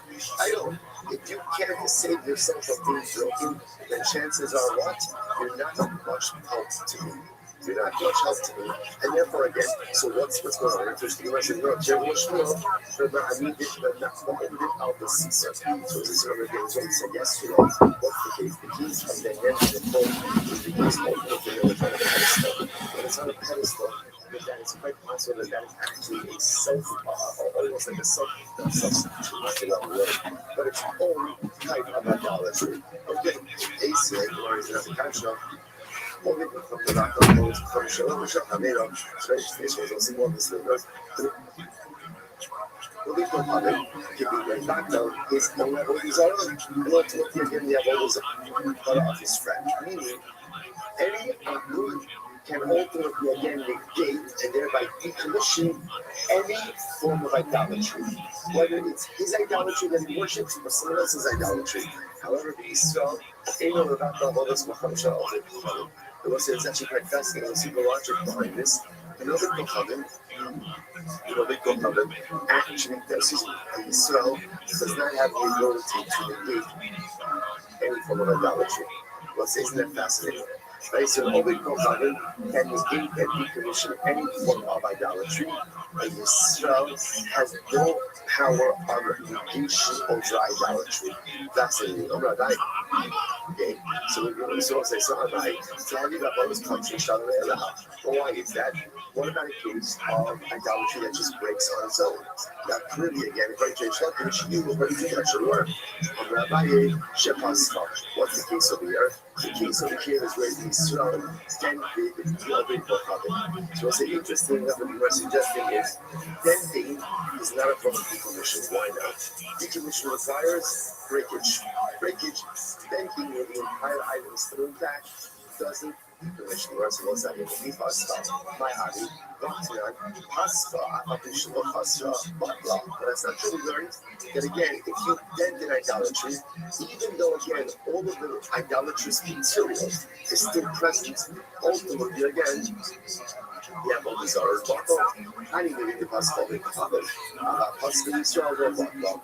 Ultimately, you're right. If the apple goes ahead and dents the idolatry, that negates it. But if Israel dents the idolatry, that does not negate it. So Rabbi says, Yola, keep possibly Israel not Rabbi says it's very important to know. Rabbi says like this, in reality, even when Israel dents the Avodah Zarah, it goes and negates. In other words, it will say, denting really is an active form of negation, which makes sense, right? Anything you do to deface the idol should be a proper form of idolatrous negation. So really, even if he's strong against it, it's okay. So what's the issue? Why did Chazak I'll say that it's not. Listen to this. Marcelo, Xera. This Xera, what's the Xera? So here's the issue. In reality, Yisrael has the power of negation, right? Yisrael does have the power to go ahead and negate idolatry. How does he negate idolatry? If he breaks it, if he then sin, it all should work. So why do Chazal say it doesn't work? What are we concerned about? Listen to this. We're concerned that what is Yisrael going to do? He wants to negate the Avodah Zarah. So what does he do? He has Avodah Zarah. He lifts it up, right? Let's say to smash it or to dent it afterwards, what's the problem? Once he lifts it up, they'll say, what does Hakbar do? Hakbar acquires. Once he acquires it, it becomes the Avodah Zarah of a Jew. Once it becomes the Avodah Zarah of a Jew, the Avodas go cover b'yad Yisrael. The Chol Avodas go cover b'yad Yisrael. Eina b'kela b'yad. So they'll say this is absolutely right. It's absolutely wrong. I will say we are going to see exactly why this is a Gemara in 10 blocks from now on the base. But again, right now we'll just go with the principle. The principle is any Avodah Zarah that is owned by a Jew cannot be negated. So watch what's happening over here. Can Yisrael, technically speaking, decommission Avodah Zarah? Yeah. How can he decommission it? He can break it, infect it. But Chazal said the decommissioning of a Jew does not work. Why? What are you concerned about? That in the process of decommissioning, Yisrael's going to take it out. By picking on Avodah Zarah is considered to be hefter, and we'll get into all of this in a couple of days. Avodah Zarah is considered to be hefter. He lifts it up, he acquires it. Once he acquires it, right? Once he goes ahead, I'm gonna just rode your wacky way. Pat Reagan is here, everybody. The house artist. Right now, he's got a blank sheet of paper in front of him, and by the end of this episode, he's gonna have a full drawing of tonight's episode. One of my favorite artists in the entire world works here on Kill Tony, the great Ryan J. Ebelt, everybody. So happy to have him be part of the team. Freakishly great job. You know, he has all the prints are now for sale on his website. So all the past episodes that he did, you can buy right now. RyanJEbelt.com. Yes.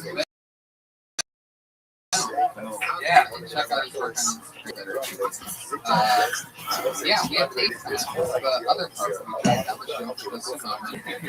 This Thursday, we're going to be in Phoenix, Arizona at Stand Up Live. It's me, Tony, and special guest Aiko Tanaka. So if you're in Phoenix, there's a Phoenix shooter right now on the highway, shooting people on the highway. So it'll be real fun. Yet another reason to come out to the show. Yeah. Stay off the highways and get into the air conditioning. Stand Up Live this Thursday. And then I'll be in Toronto all of next week, 25th through the 30th. Get tickets for that at jfl42.com. Those of you listed in Toronto. And then blah, blah, blah, blah, blah. Portland, Friday, Saturday, the 23rd and 24th of October. That's it. And then there's other stuff too, but I'm not going to try this live audience. It's really weird. We have to talk about our dates because we have to make money for those of you that, we don't always just do free shows. Quiet fucking audience. All right. That's how we make our money, is on the road. Yeah. Guys, I'm so excited that you're here. This show is so much fucking fun. Somehow Mondays have become my new favorite day of the week. I love doing this. I'm so glad you're here. Because we have an awesome format on this show. And every week I have two of the funniest comedians in the world on this show. These are two returning Jedis of this show. Two of my favorite go-to guests, and I decided to put them together. Usually I would spread two guests like this out over 3 episodes. But tonight, I'm just clamoring them together all at once for one big blowout. Put your hands together for two of our favorites, Kirk Fox and Tiffany Haddish. Yeah. Wow, Tiffany Haddish and the great Kirk motherfucking Fox. Yeah. He's the best. Tiffany Haddish is fresh off of today's season 2 pickup of the Carmichael Show. Motherfucking See, yes, I'm not gonna be unemployed after a while. That's really nice. Oh, you might. I might. Well, I'm just glad that I'm just glad to be a black woman with a high paying job. It's not easy to get that. I know. I can't. Kirk has trouble getting a job at a Tall white man. A tall white man is hard for a tall white man to work out. It's tough, man. A lot of racial problems going on. Yeah, everybody think you play basketball. Yeah. They come at me hard. Go to country, brother. Just earn it. Yeah. Congratulations on your. Thank you. I haven't seen it yet. I can smell it. Do you know when you're still working on it? I don't know. I found out on Twitter, man. Nobody even called me. Nothing. I just saw it on Twitter and they was like, congratulations, seen it on Deadline season 2. I'm like, but I don't really know if I'm gonna even be in season 2. Nobody said nothing to me. Oh yeah. I mean, if you read the credits, it says I'm a guest star. Like, oh yeah, that's how it works. But now it's like a guest star. GUESS. You don't even know. Yeah. You gotta just guess. Yeah, I'm with it. That's OJ Cranberry, just a little sugar. Battle the hypoglycemia. Thank you. You got hypoglycemia? No, but I just like to feel that just current. Okay. I got high blood pressure. Do you? Black people problem. But you also got a TV show, so it's a wash. I guess so. Yeah. I'm not working right now though. So I mean, I'm just here. I just found out on Twitter. Well, congratulations. Nobody said the contract was. My agent didn't even call me just a couple days ago. You were at the swap meet. I was at the swap meet, like celebrating that I could spend $100 at the swap meet. I got my car washed, got the windows tinted. At the swap meet? Yeah, at the swap meet. Yep. I got car wash at the swap meet? Yeah, you get your car washed at the swap meet. I got a pass mirror. I got a pitbull plate. Got me a new outfit. Every week, I have Pat Reagan over there ask the guest questions. I leave it out of my hands, and I just let him come up with his own question that he wants to ask the guest. So, with no further ado, Pat Reagan. All right. Tippy Hattie. You got like me ever have a shot with you? Hell, motherfucking yeah, I was just thinking about it. When I was putting my lipstick on, I was like, look at him. Wow, the horse of truth. Yeah. that. He got abs and stuff. He got an app for them abs. Yeah, that's I touched his stomach. I was like, you hit the gym? He was like, no, I got an app for that. I was like, damn. What's the first thing you would do with a girl you got her back? Grease my scalp? I remember she only the black boy laughed at that. I know what that is. get drank, smoke weed, put on music, and just do your back to sleep. Don't get me drunk. My pussy dry when I'm drunk. Yeah. Don't get me drunk. Just Well, grease my scalp. I'll teach you how to do it. Okay. Every black woman loves to have their scalp greased. Learn how to grease. If you want to make a black woman fall in love with you and follow you wherever you go, you grease her motherfucking scalp. You get your cocoa butter and free touch her shit. Ooh, run your finger down that scalp. Ooh, Jesus. It's making me moist. Something what this is because white people have no idea. I taught you how to grease my scalp. Remember that? Yeah, I do remember. I actually did do it. But you got to be careful of the hair, correct? Yeah, he pulled out a track and shit. He fucked it up. Yeah, there was a little extra hair there. And, I was wondering what that was and why there was a hair clip in it. It was clippy. The hair clip and all the hair came off, guys. Yes, the cheetah of Tearaway.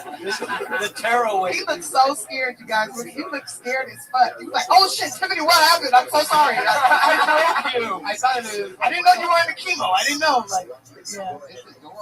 However you, whatever that is right here. Right here, this is recycled Tupperware. That is? Yeah. That's what?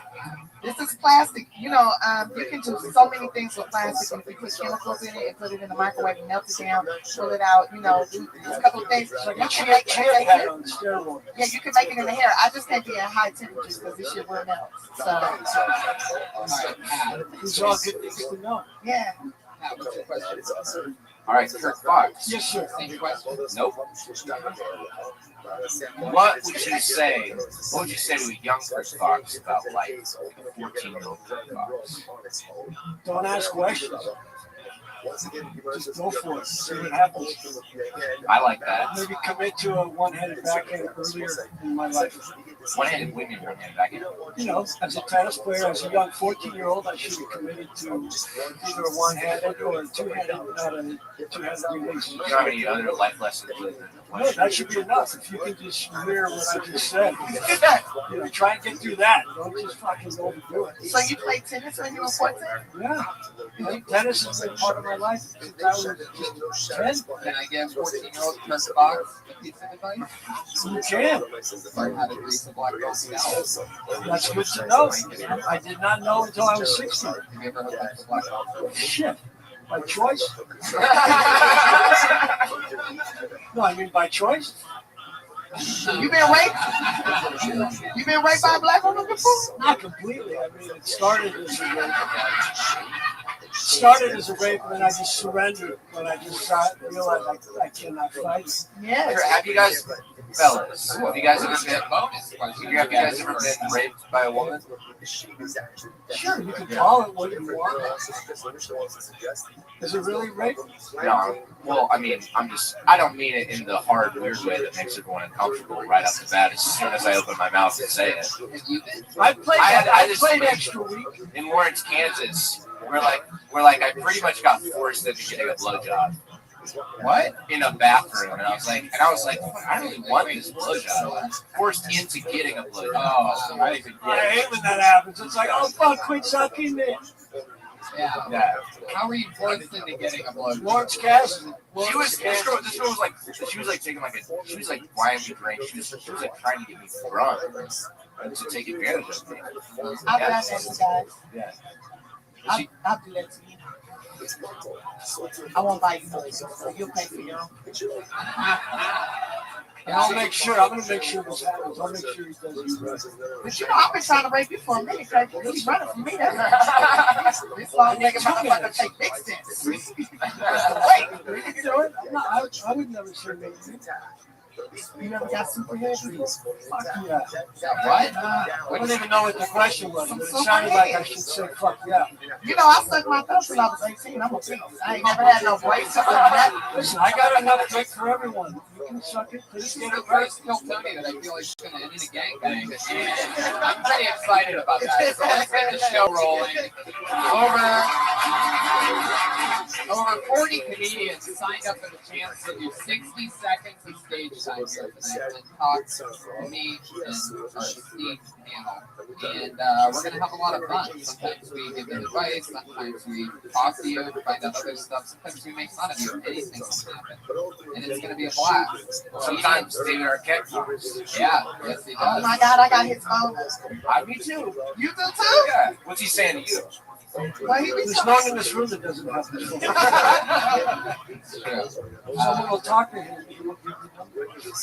Pretty much. David Arquette's actually signed up in this spot. No, he really has. And I pulled his name and David Arquette came on stage and did 60 seconds. Well, it turned into about a 4-minute monologue, but it was awesome. How did my name get in there?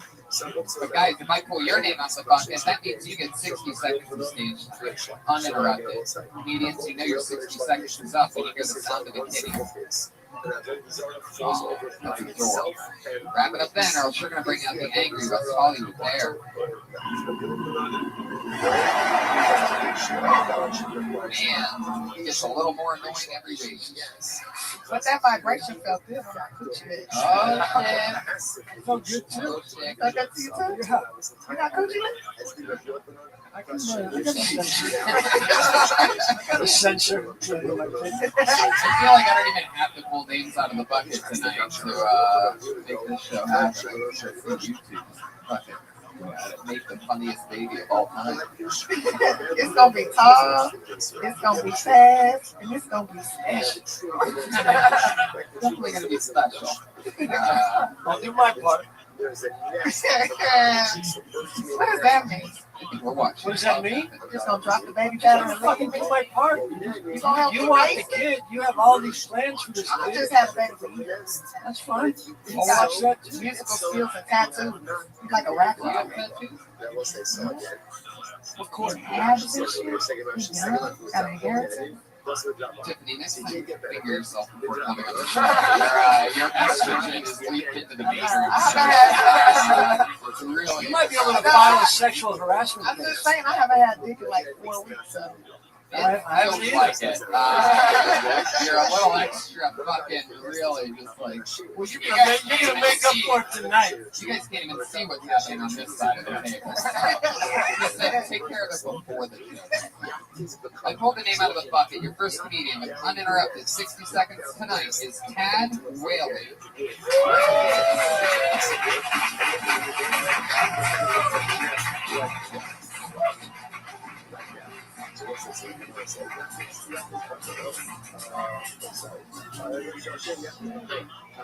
What up, guys? Sad shit happened the other day. Went to a funeral. Yeah.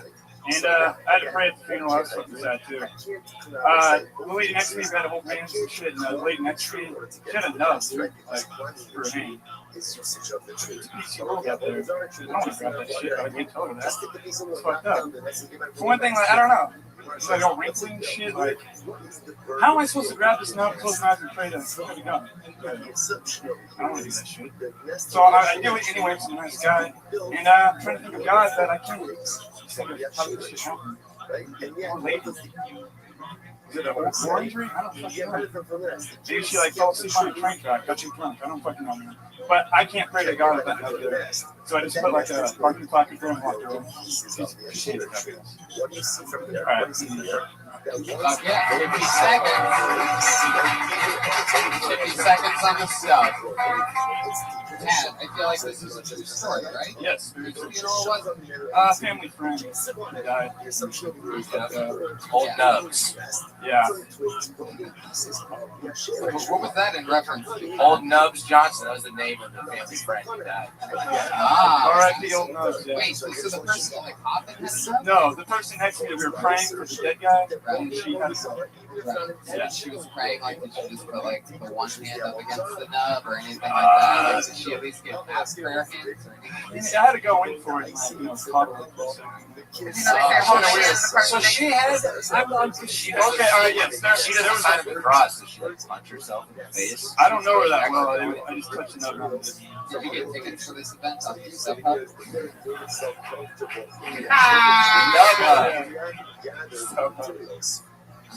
Yeah, your delivery was very like it sounded like I felt like I was listening to one side of a phone call. Like you, it was very I don't know. You know what I'm saying? It was not. You weren't delivering that side of the phone call was him calling to say he was part of the Manson family and that they just murdered Sharon Tate. You just got to slow it down a little so we know what you're talking about. Like I had no idea what you were talking about, but it sounded very scary. Yeah. Yeah, I don't know. It's kind of hard to talk about a nub. No, you can. The nub got funny as we were talking about it, so there's definitely comedy. You just got to slow it down. Yeah. The train track thing, make all that stuff funny too. She tried to rob a chainsaw factory. Did she go to the Middle East and jack somebody off and get her head cut off? Stealing dick? There you go. Okay, I'll take this. I don't know. And you got to get to the meat of it faster, right? Like it's. Yeah, I don't have a punchlines are crucial. Yeah, they're important. They can get you at some point you want to get to right. It's kind of like how do you pray to God when God didn't look out for her hand? Yeah, that's kind of what I was going for. That's what I felt like. Yeah. And maybe you have too many hands. I mean, why does she only have one and you have two? You're not doing shit for yourself. Yeah. And maybe, maybe she had a funeral for her hand at some point. And you missed it. Yeah. No, I say that sometimes. Where are you from? Bakersfield. Fuck yeah, I was going to guess that actually. Thank you. Thank you very much. How long you been doing stand-up? A year. You get up a lot?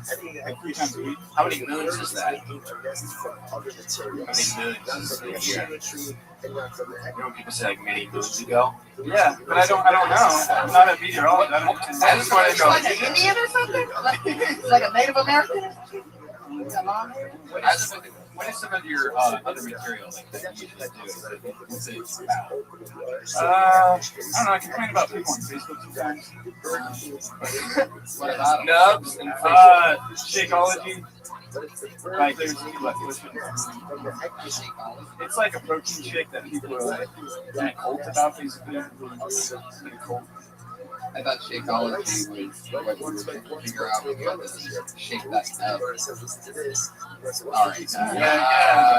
Even You ever thought about being a vampire? But you just gotta slow it down a little. You just came up, you didn't even take one breath for a minute, and that's gonna scare the fuck out of you. Yeah, no, I'm gonna watch this and realize it's fucked up. You know, just take the breath and then just tell the story. But it's a good story if you can make it funny. Yeah, I'll try. Have fun with and if it's not gonna have anything to do with the funeral, just take it out of the Yeah, that's what I was thinking. maybe you're on a date with her. Maybe it's like Tinder. She can't swipe left or right. She hasn't accepted. Anyway, I like your style. You're like if Jodie Foster let her hair grow out. You have an interesting look to you. He reminds me But of try and deliver your jokes the way you're just talking now. That's what you need to get to. How often do you get up? 3 times a week. 3 times. That's it. Measure for a year. Yeah. And how many moons is that? It's 5 moons, Pat. 5 moons. Any more choice? No further questions. You ever do any jokes about being a vampire? No, but no, not yet. But I've heard that shit. I think you should. You remind me of a vampire. Like I would. No, I've heard that so many fucking times. If you told me you was a vampire, I would totally be like, oh my god, I'm a vampire. Like I wouldn't get that shit. Right. I would fuck you. Your eyebrows constantly. 4 weeks. The last thing I got was some old dick. So. Alright, guys. Had you play guitar? Yeah. You look like you play guitar. And you have the name of a guy that would definitely play guitar. Chad Whale. Yeah. Are you better than Pat Reagan on guitar? No. I don't have that many songs, dude. Really? Yeah, but I suck at guitar. I have a lot of songs. He's probably better than me. I don't have guitar. No, I don't either. Okay, so we'll get then. There's an extra guitar over there. I was just saying, I was looking over there, I'm like, if we put that in his hands, he just said no. I was like, no. Yeah, let's see what you got. Professional. Let's see what you got. What can you play? Oh, dude, it's not like you got enough. Oh, shit. All right. And we have begun. What am I supposed to do with that? I said myself. The pressure is on. Alright. The first ever Cocaine guitar battle. Put Bakersfield on the map. This could be the night. Yeah. So here's the deal. You each get 20 seconds at the end. Oh, do you know the song? You're going to hear the sound of a... Can I make a song request? How about you know Blue Moon? When you hear that sound, that means you wrap up the guitar song. To be honest. All right. Okay. All right. Play something. So, Pat, you go first. 20 seconds. Here we go.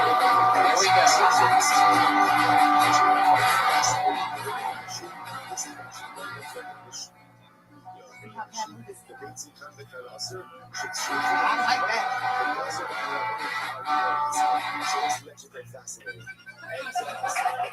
Wow, 19.5 seconds from Pat Reagan. How are you going to beat that with an acoustic? Let's check in with Chad Whale.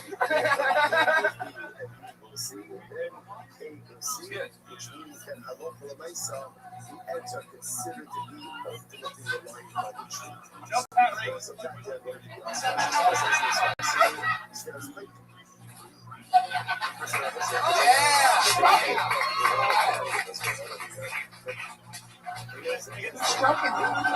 Here's the clown horn.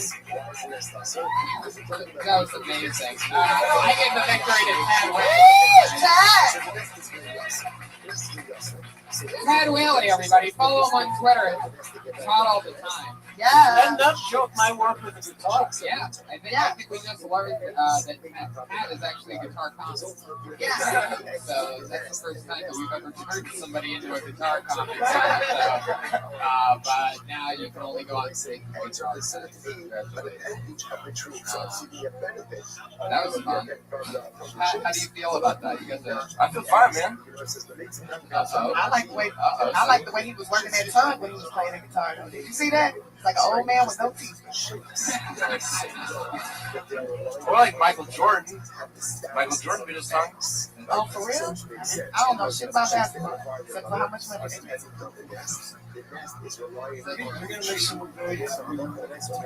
Yeah, I'm in love with you, Tiffany. For real? Yeah. I don't think you'll be happy unless Tony pulls a dick out of that. I don't know what it says, but I'm gonna just give it a shot. Is it Dion Brown? Maybe Leon Brown? Something Brown? Yeah.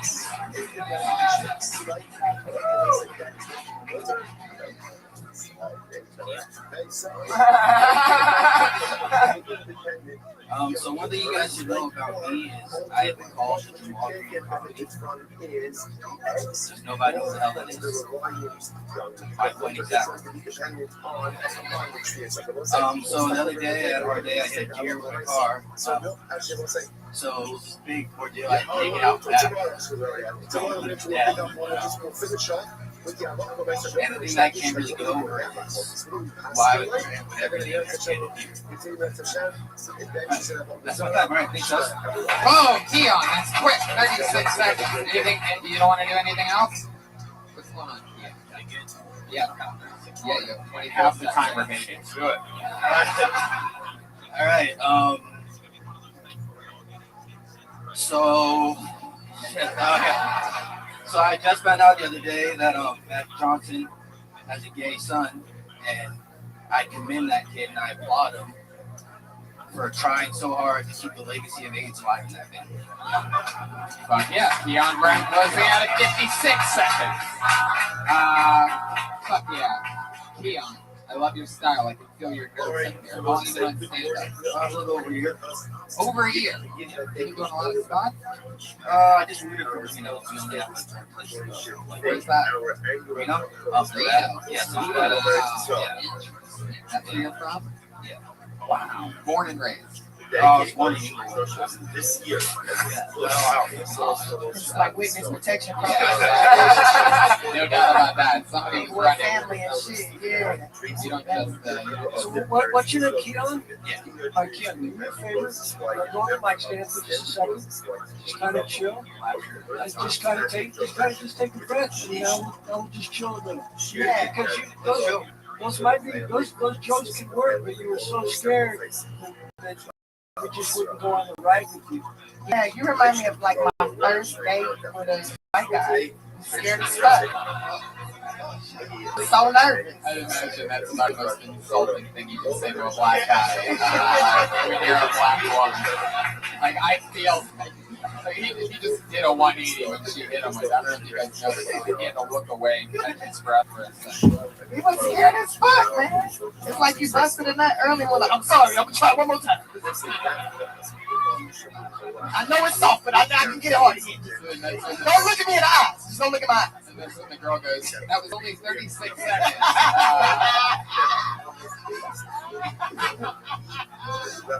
I got another 17 seconds in me, baby. Here we go. So what's the guy at the beginning of this? The joke where you're like, people say I always ask that. It made sense, but it's this easy.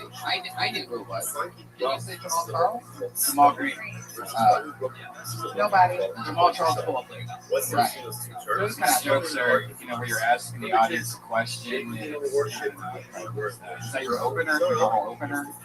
The difference between that working and that not working is you looking down at that stage. You're staring out there the entire time and ripping The set goes entirely different. That's really the main thing that I think Kurt noticed. Yeah, and I think just everyone needs to just deliver these jokes with the same freedom you had when you thought of it. You know, you're just coming up there for a minute. Don't blow through these so fast that you lose any of the essence of whatever made it funny. And your jokes are funny, you're just not connected. You're looking down at whatever the front of the stage is, which is something that I was guilty of my first few months of doing stand-up, but I probably knocked out in the first few months more stage time than you have a year.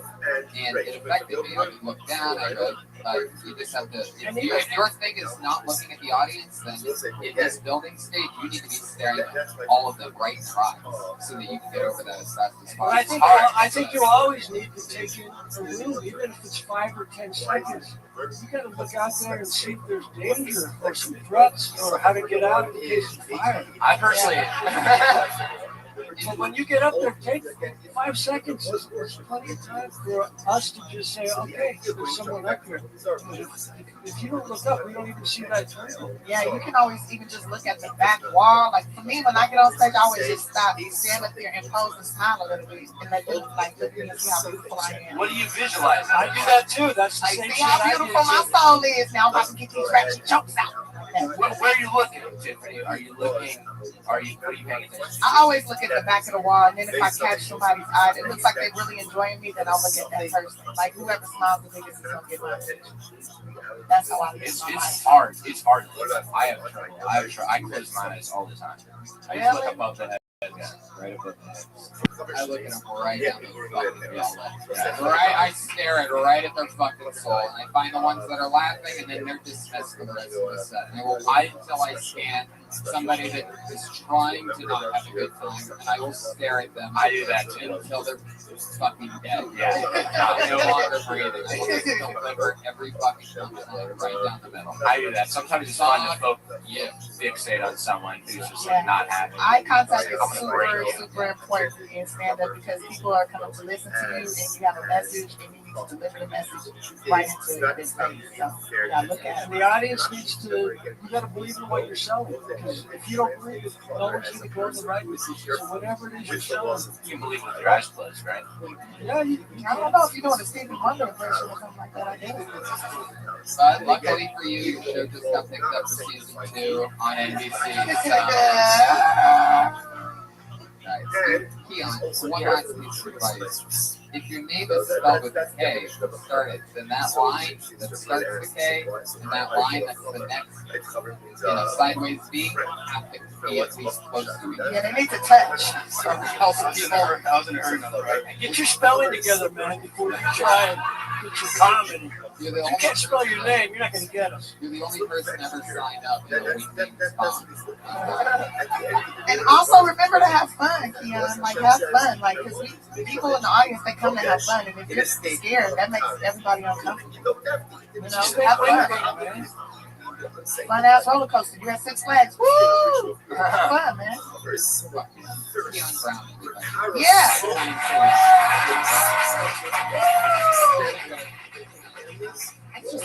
Keon, how old are you, Keon? Keon, come back. Yeah. How old are you? 22? Yeah, listen, you're 22 years old. You can do anything you want. So just get up there and have that freedom of a 22-year-old who's just trying to figure it out. Yeah, and you got a football player body. You gonna get bitches. What do you do for work? Areas of virtual security. That's how it doesn't have to do work. I worked on warehouses for like how long have you lived in LA? About 2 months. A lot of spot. Too much tile? Yeah. Talk about that a little. Talk about a guy who used to stack tile. I was just gonna give you a little side job. Washing my clothes. Would you be interested in having a side job watching What's the issue? You're a guy without a job. Don't fucking ask him.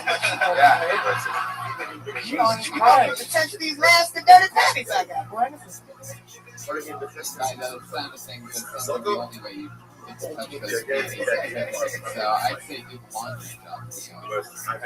If you want it. What else? I mean, how are you surviving here?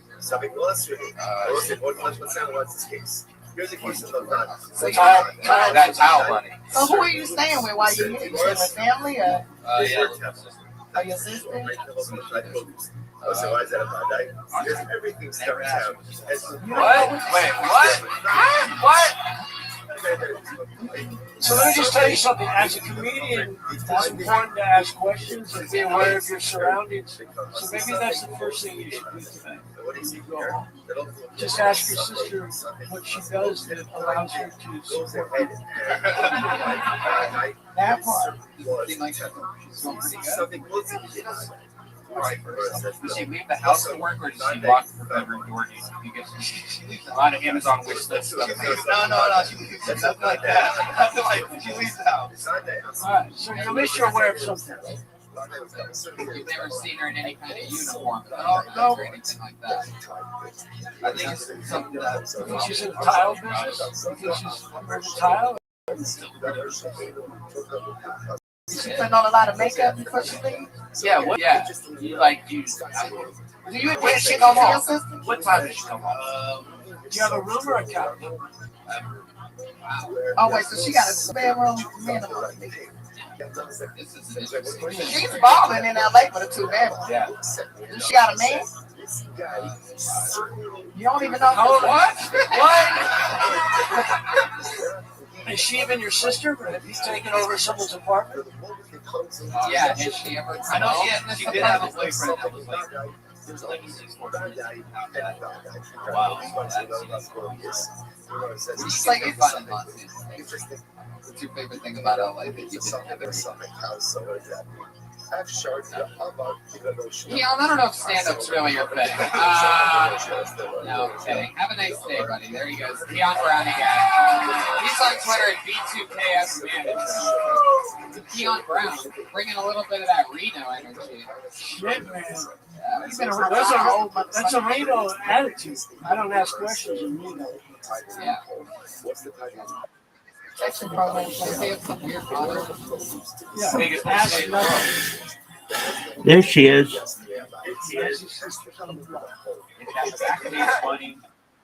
How you living, girl? Another name that makes completely no. And Tomei.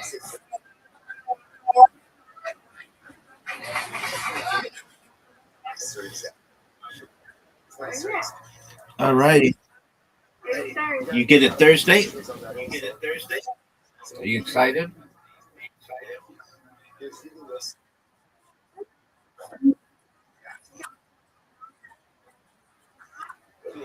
Excellent. All right, Miss Aquarius. I'm sending you it. Was ever subject to true semesters. Why? Because it's possible that literally used this legal loophole of bringing it in through the legal, and therefore it was never subject. And something nothing to do about it. So remember, you want to put out there like a Right, look at you. something most day got that. But then ultimately you're getting a possibility. The reality of a certainty.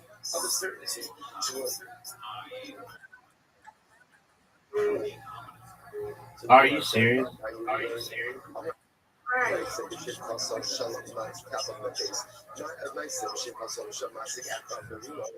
interesting. So there was once a story of a great serpent.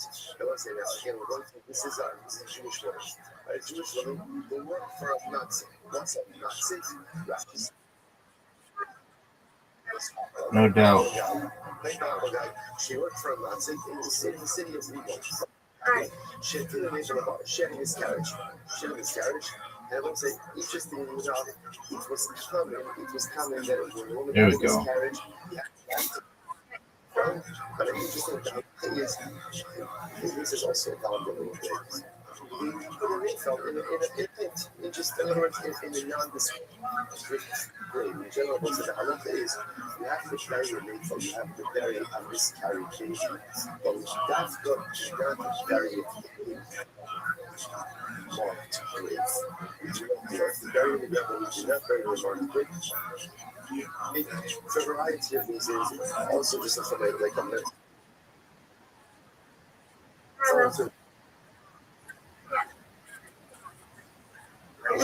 Yes, ma'am. life that never was. Basically, again, there's trauma, there's loss, there's grief, but Chazal wanted it to be contained, wanted it to be an ongoing life loss.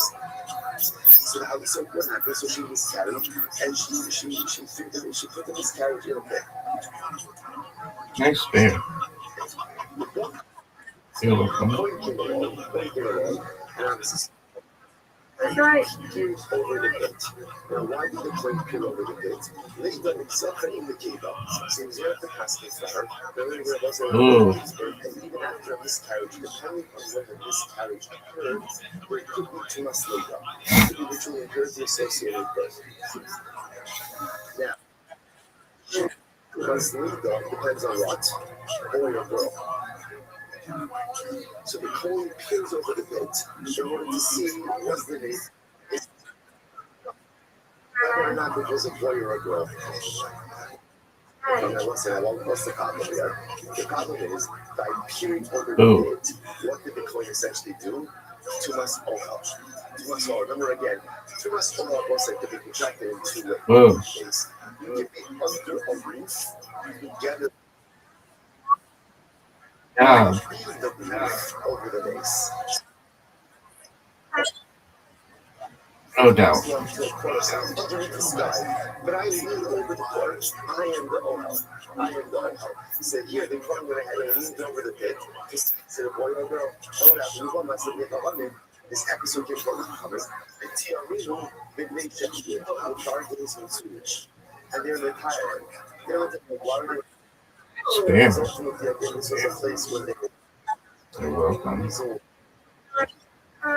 the reality is they probably took the miscarriage. They probably took it and dragged it away somewhere. Because was that something. Thank you, madam. I see something with it. Because look at this case over here. Here's the case of Badai. What's the Badai? The ship of the woman had a miscarriage and she placed the baby in I'm the lost. What's the Sunday? Maybe the animal took it, maybe the animal didn't take it. And yet, what we see from here, the Quran says it. Trumps the Badai. Reality, even in the face of the Badai, to the point that again, they've asked him. The coin is not coming. The coin is not coming. So you see from here that they can go ahead and drop a badai, which the Gemara says no.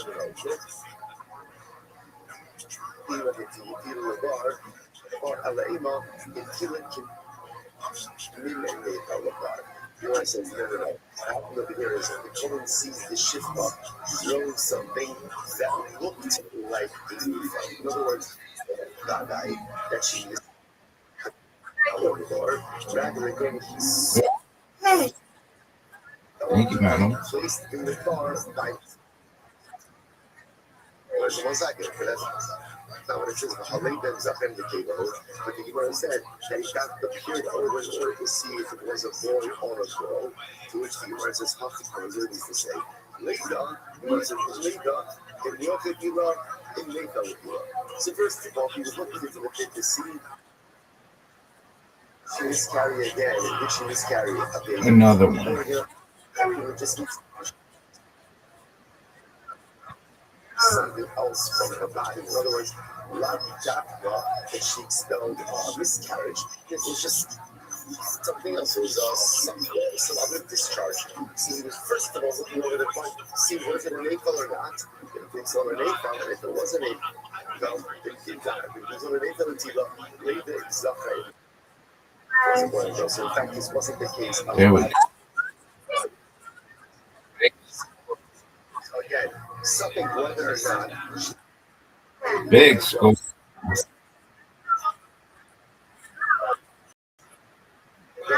Give me it. I'll take it. That's where you win, I win, you win. Undefeated in bowling, undefeated in France.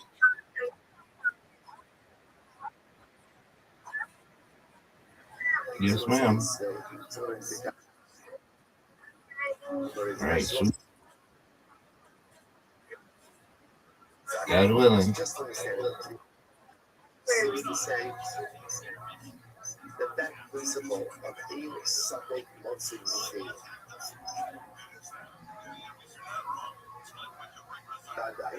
ultimately again holds.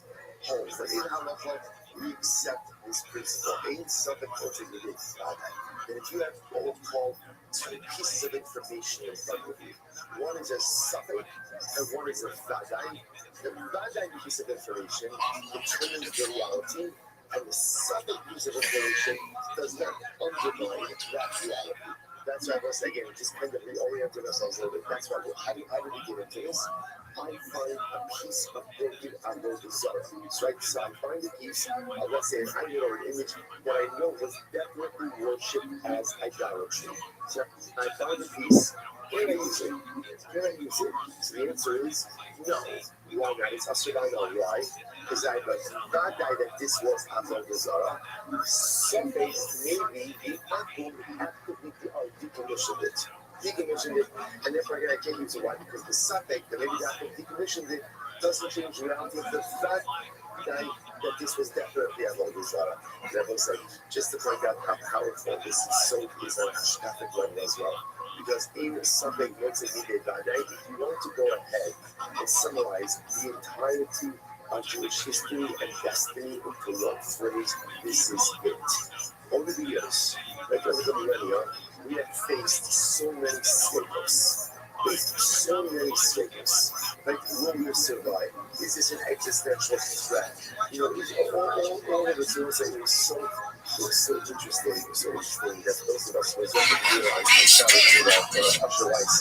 He said, perhaps there's so many beautiful things, but one of the things that I thought that was like very shocking was he spoke about in the aftermath of October 7th, giving an existential threat to Kaplan Israel. But to me that was shocking because for me in my mind, I said to myself, there was never an existential threat about Israel. And it was scary. So the one is that obviously, that's what I said, it's very so it takes on a totally different thing. Over the years, over the centuries, there's been many stages. Like we face many moments of existential suffering. Are we going to make it through this? Are we going to weather this storm? Just less than a century ago, they put us in poverty and in debt chambers. There was a suffering. So what holds us over? What holds us over is this principle. In suffering, let's see the Vadai. That's the Vadai. The response says, I'm Israel. Is it I'm Israel, the Jewish people? We are an eternal nation. That's the Vadai. That's the Vadai. That's the Vadai. And therefore, what holds us over even in times of difficulty? It's something that's needed. Something.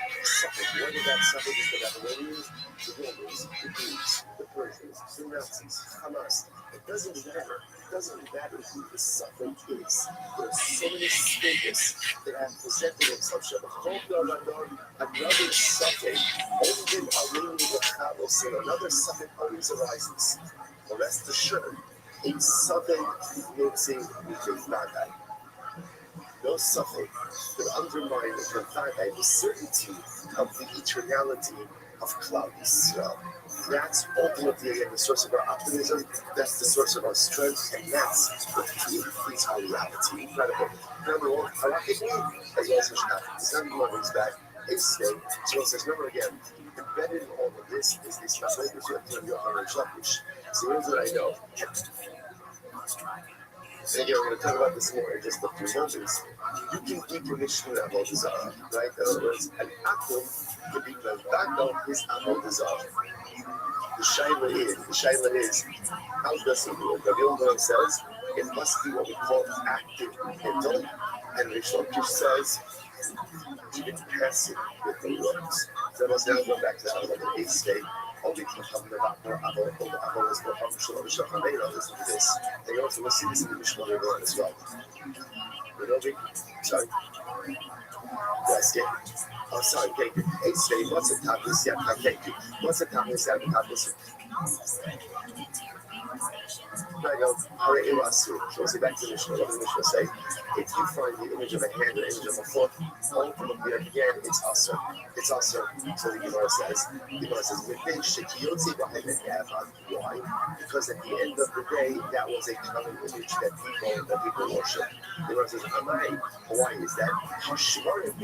So we'll say that's what the piece is. So in other words, once again, this is a kasha on Rish Lakish. This is a real asking on Rish Lakish.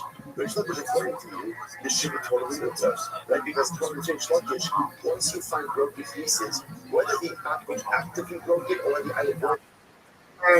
How you doing, Brandon? I don't like Brandon. You know, what's the old Rish Lakish's logic? I don't. If you can't save yourself from being broken, then chances are what? You're not help to me. You're not much help to me. And therefore, again, so what's going on? The Gemara says, no, check your Shmuel, the Holy Elvis.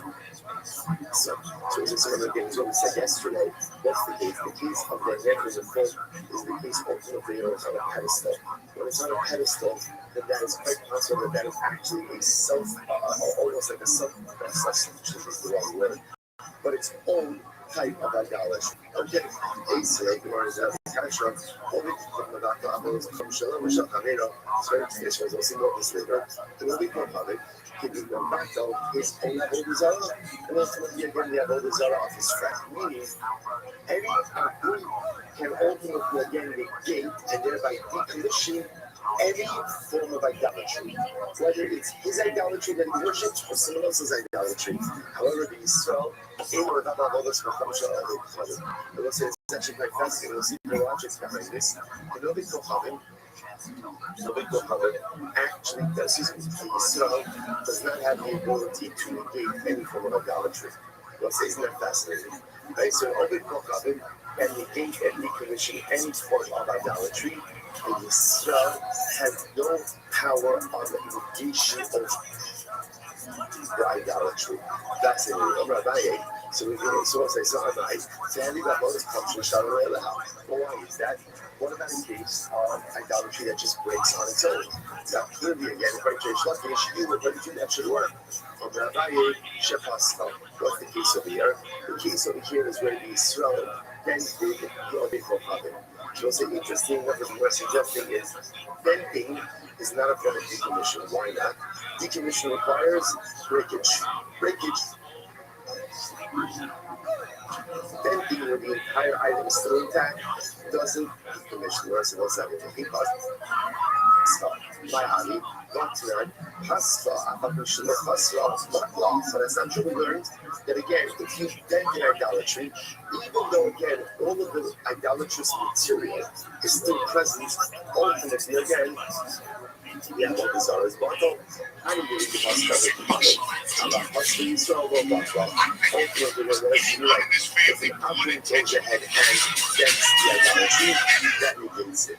But if you so against the idolatry, that does not negate it. The verse of Rabbi says, keep posting so long. The verse is very important law. So this is like this. In reality, even when we swell against the Avodah Zarah, the question is, in other words, it will say, denting really is an active form of negation, which makes sense.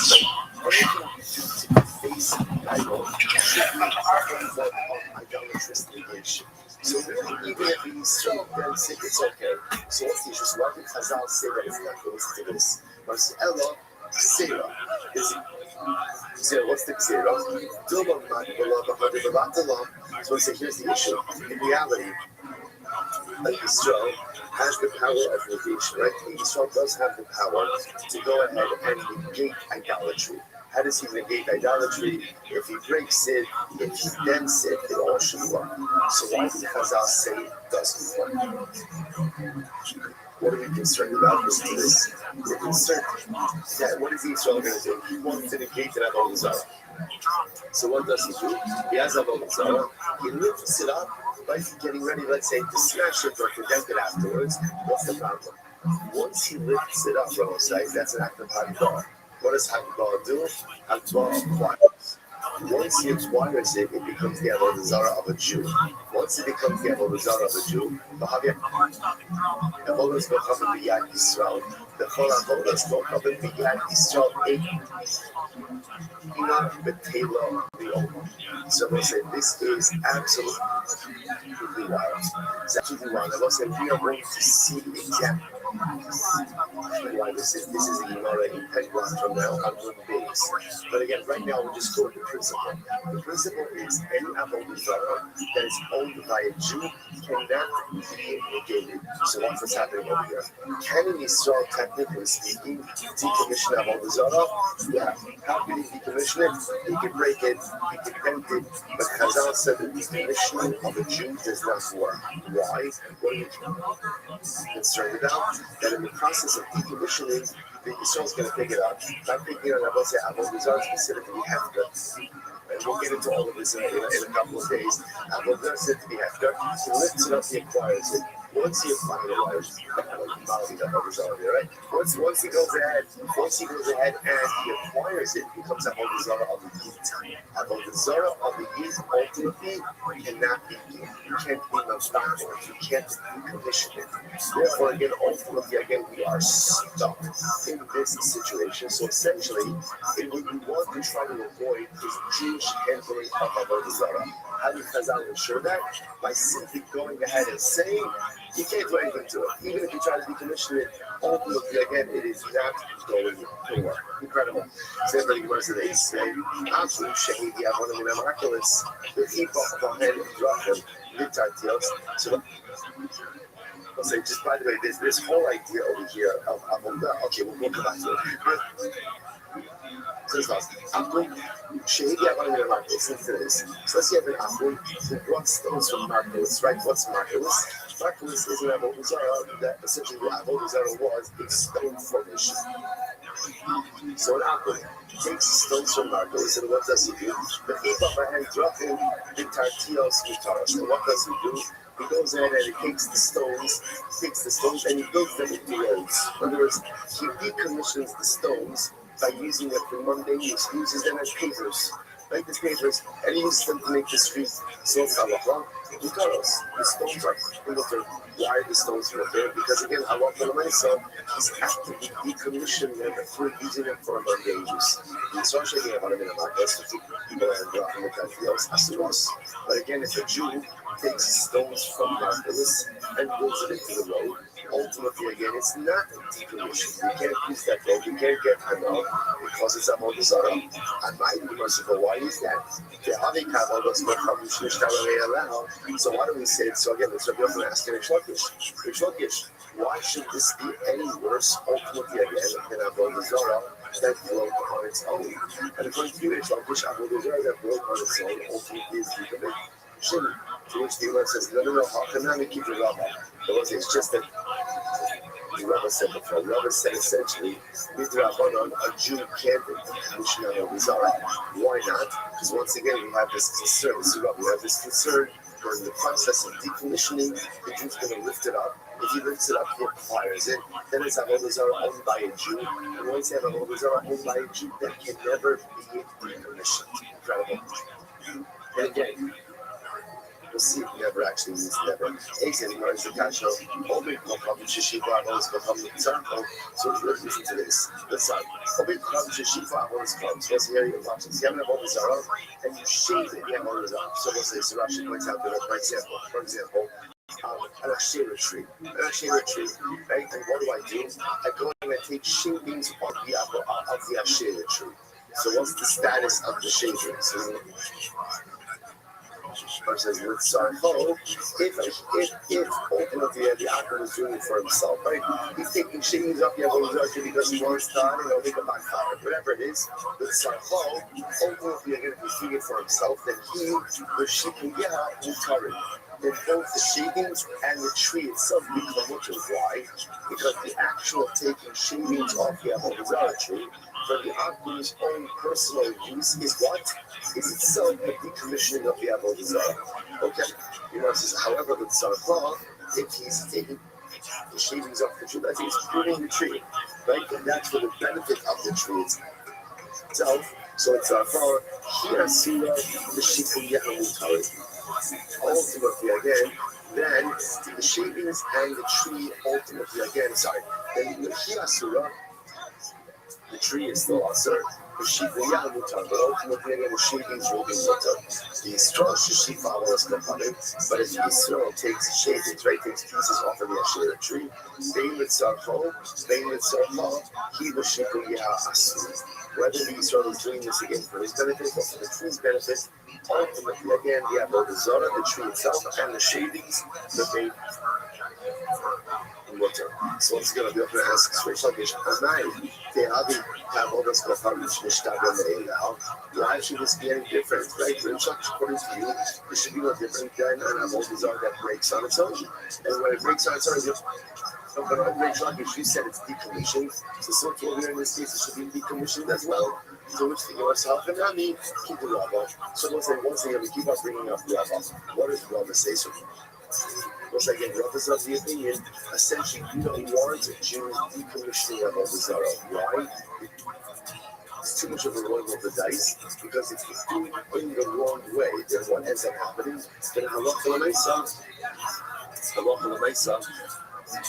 you end up acquiring it, and therefore again it can never be. There's no business. We're showing bizarre ruah. So what's actually our next mission? Our next mission that we're going to see against Hashem. So Rabbi Yossi says, or two mishnayos from now, showing bizarre ruah. If you find the Avodah Zarah, you can grind it up and scatter it to the wind. Or you can go ahead and throw it into the sea. And once we're going to see this is talking about if you find it at Avodah Zarah, made up metal. So what do? Grind it up, scatter it, right? Scatter it to the wind or throw it into the sea. You know, it says, you can't do it. Because if you scatter it into the wind, then what can happen? It can become fertilizer. So it's what says, you're not the process. Plus, it says, really, you can't retain any part of Avodah Zarah for your own use. Once again, but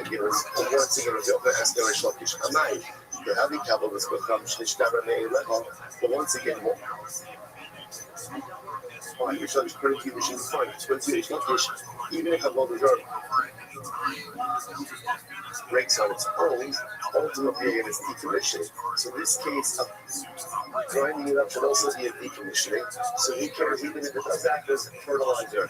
It's not a Avodah Zarah fertilizer, to which they must talk. And then Kiderabba. Once again, I will say we keep all roads keep leading back to Rabbi. Well, ultimately, again, it was concerned that if the Jew is involved in decommissioning, he may lift it up first, acquire it, and once it's acquired by a Jew, it cannot be decommissioned. Say, Rabbi Yossi, then you see on Omer, once it's Suras Darkon, the Rosh Hashanah. So what's the interesting case over here? Let's see if you find the image of a dragon. And this is our next Mishnah. Now, we're also going to see a dragon as one of those images that was always considered to be idolatrous. So watch this. You go ahead and you find the image of a dragon, but the head is cut off. The head is cut off. So therefore, something is all mutter. So if I'm not sure, did a Jew decapitate the dragon, right? Or didn't Aku? It's mutter. It's mutter. He wants it. On the other hand, Vada Yisrael. But if Yisrael was the one to cut off the head, it's also. He wants. It says, Abnai. I understand why should it be any different than it's the second case. So why should it be any different than a case ultimately again as Avodah Zarah that broke on its own? Once again, the Gemara says we are concerned ultimately again about the concern of Rabbi. So we'll say, essentially, to begin to see the theme over here, we don't want Jews involved in Avodah Zarah at all. Even with the decommissioning of Avodah Zarah, we just want Jews to stay away from idolatry. If a Chazal were not to the point that even the decommissioning of a Jew doesn't work, out of concern that he may pick it up, acquire it, and create even greater problems going forward. Rabbi Yossi Omer, after you left those people, say, Shaman, Bizay Shaman, no Sharetz Mohen. So it's an interesting case over here. So this halacha makes is the following case. We're going to see this also. All these other shnais will see later on. Halacha is a general insight that about what is the halacha concerning planting vegetables underneath an Asherah tree. Under an Asherah tree. So during this summer, the problem is that the Asherah tree provides shade. And shade is beneficial, obviously, to the vegetables, to the produce. Right? So therefore, you can't plant in the summertime. However, in the winter, the rainy season, ultimately the shade is actually detrimental. So therefore, the Mishnah wants to suggest that there's no problem planting vegetation underneath an Asherah tree during the rainy season. Rabbi Yossi says not true. You can't even plant vegetables underneath the tree during the rainy season. Why not? It makes Shanadiyah or Sheres Alein. Because what can happen? The leaves of the tree fall off, and the leaves themselves act as fertilizer for the growing vegetation. So versus I'm not out there watching falling leaves be a problem. After all, let's go. Once again, Rish Lakish, falling leaves should be no different than what? Fallen idols. And according to Rish Lakish, if an idol falls and breaks on its own, it's bottled. So too, if a leaf falls off the tree, it should also be bottled. It shouldn't be a fertilizer. Fruits and or shiny hustle. The acre of all that's going to have in the case of the falling leaf, it's different. Why is it different? Because the primary part of the idolatry remains intact. The leaf may fall off, but the tree is fully intact. That kind of endows the fallen leaf. For the Zohar identity, even after it's no longer on the tree. You go to other days, spring days, Rabbi is 42. The Gemara says, Shipuya. What about the case of the shavings? That was like the Asherah tree shavings. These are what it's called. KMS go on again. The primary part of the Avodah, i.e. the tree is still in existence. We got to get in that case. He said, he said that even in a case, ultimately again, where you're pruning the tree for the benefit of the tree remains also. But ultimately again, the shavings are mutter. The favorite of the Shua Amar, with the She'ain Avodas Bochach and the Tigla, Derech Gedelos. Ultimately, the says that the simple reason because an Avodah Zarah can negate an Avodah Zarah cannot be negated when it is functioning in its normal natural way. So since there is room of the leaves to fall off trees, that act cannot create a sense of negation or reality of negation, which makes sense. The Gemara says, so up until now, all of these questions have been from Rabbi Yochanan to Rish Lakish. So now again on one side. According to Rabbi Rish Lakish, focuses on one simple case. And Avodah Zarah falls over by itself and breaks. Is the Avodah Zarah bottled or not? Rabbi Yochanan, no. Because negation of idolatry requires active negation. Rish Lakish, yes. Because even de facto negation, right, or passive negation ultimately works. Up until now, this entire Amid has been a built-in questioning Rish Lakish. Now we switch gears. So Rish Lakish has the question. Here we go. What's the interesting case here? If you have a tree, belongs to Akish, right? The tree belongs to this and the fish. Now what happens? There's a nest on top of the tree. So birds made a nest on top of the tree. What's the halacha? You really should not get benefit from the nest. But if you did so, you have not committed the milah. Now we'll say so again. Rashi says over here, second line from the top going down in, plus we're Rabbi. So you can't get benefit, you're Rabbi, no more, right? But again, the nest itself is not considered to be part of the tree. And therefore, if you do get benefit from the nest, ultimately, again, it's not to be fine. So let's analyze. What about if the nest is on the top of an Asherah tree? The same case. I have an Asherah tree. On the top of the Asherah tree is a bird's nest. I want to get benefit from the bird's nest. So what can I do? Yacht is becoming. So what can we do? Knock down the nest. Ultimately, again, with a piece of wood.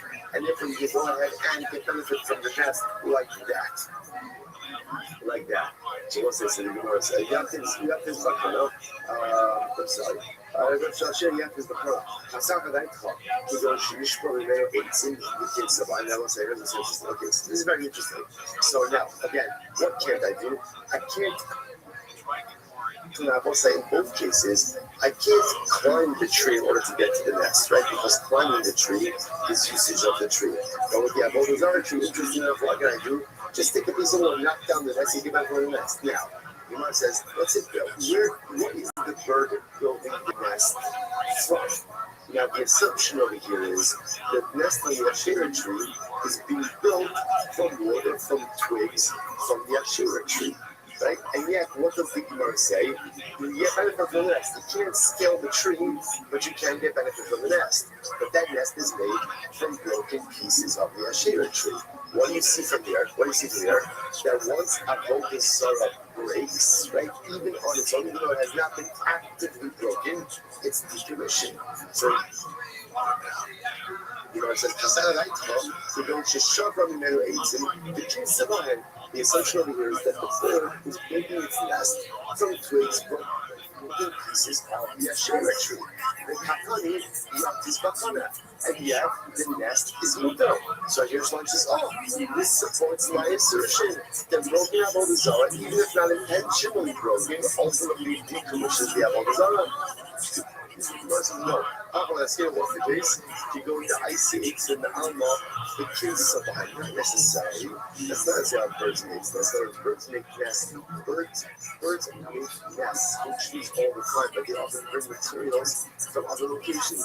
So the case over here is the bird made itself comfortable in the Asherah tree, but it did not gather the materials for the nest from the Asherah tree.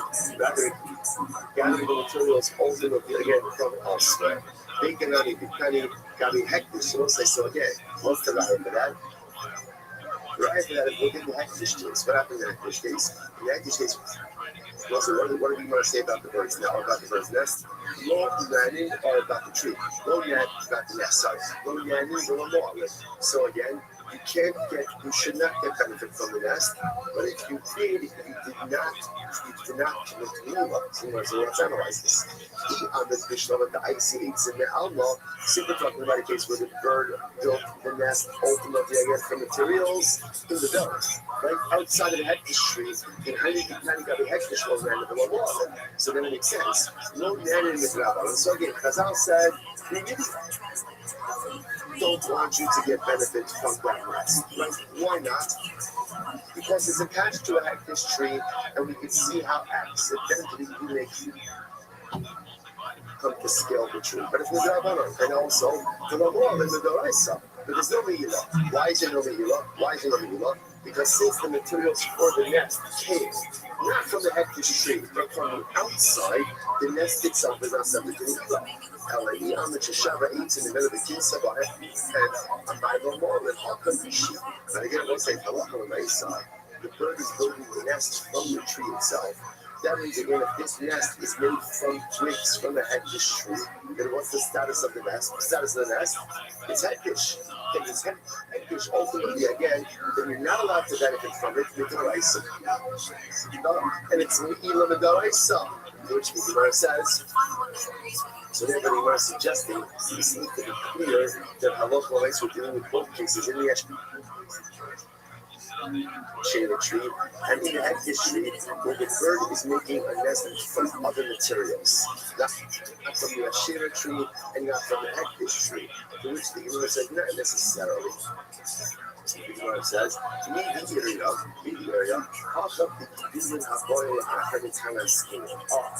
say maybe now, it's actually quite possible that in both of these cases, ultimately, I should say in the hektish case, that the bird is making its nest from the actual hektish tree itself.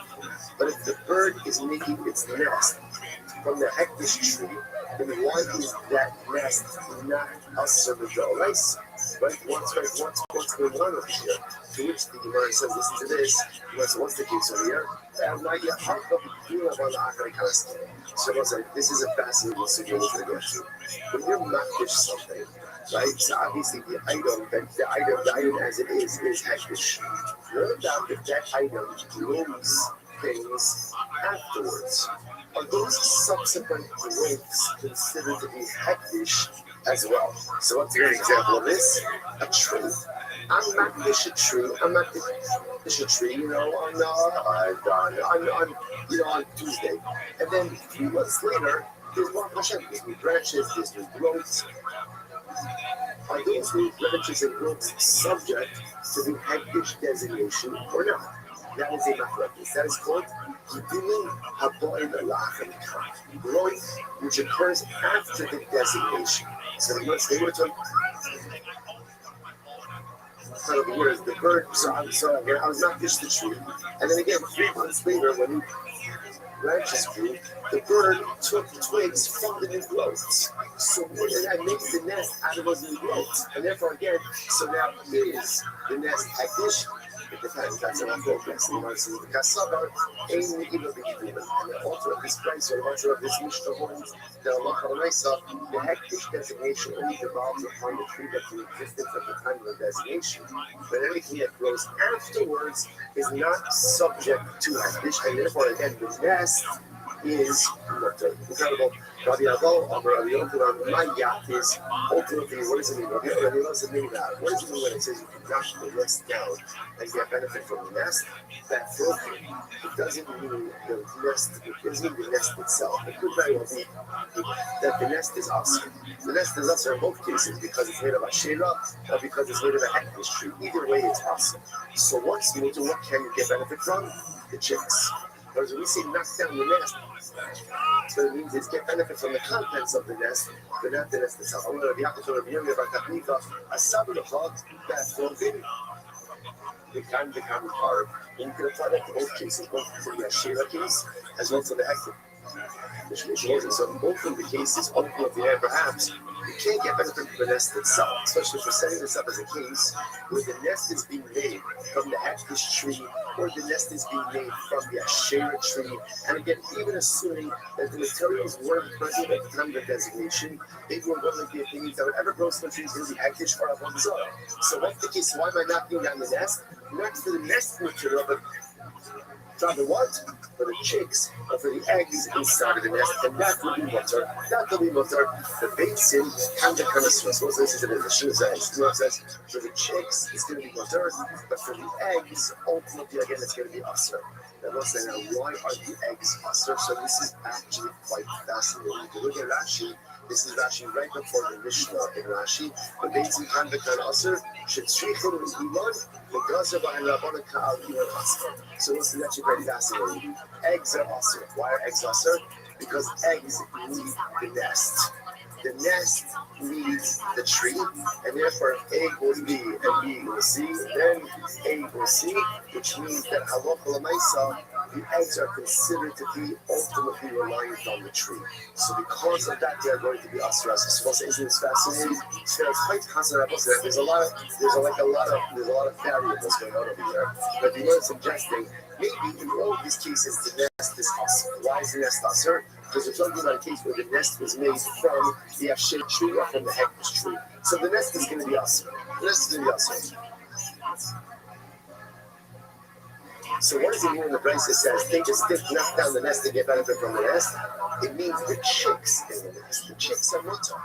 But in eggs, they need problematic. Why? Because ultimately, again, since the eggs need the nest and the nest needs the tree, therefore the eggs are considered to be dependent on the tree, and therefore, the eggs are considered to be an appendage of the tree itself. So you can get benefit ultimately again from the chicks, but ultimately not the eggs. The Gemara says the baits come down from Rashi that broken should switch on the iman. The baits and double. It's very interesting. Chicks that are so young that they are reliant on their mother have the status of eggs, right? So which makes sense because the chicks that require their mother are dependent on the nest. The nest is reliant on the tree, and therefore halacha also made products. Therefore, also it turns out that when we deal with this case of the nest of the asher tree, the egg tree, you obviously can't scale the tree regardless. Right? By the by, what can you do? You can knock down the nest. But why are you knocking down the nest? So either you can't get benefit from the nest because there's a concern that the nest itself is made from the asher tree or from the egg tree. What can you get benefit from? Independent chicks. Independent chicks, right? Allah I said that is going to be water, right? Right? So you get benefit from the independent young birds, right? Or ultimately, but what you can't get benefit from is the eggs or from the reliant young, because those are considered to be dependent on the tree itself. We'll stop over here for today, but again, let me just say the halacha myself. So actually, we'll say. Yeah, tomorrow, we'll pick up, we'll finish off with the halacha myself. What are we doing now, my home? It's going to be Paskin light, and then in Rest Hashem, we'll continue Rest Hashem, adventures in Avodah Zarah. Shkaya, everyone. All right, everyone, it's another great day.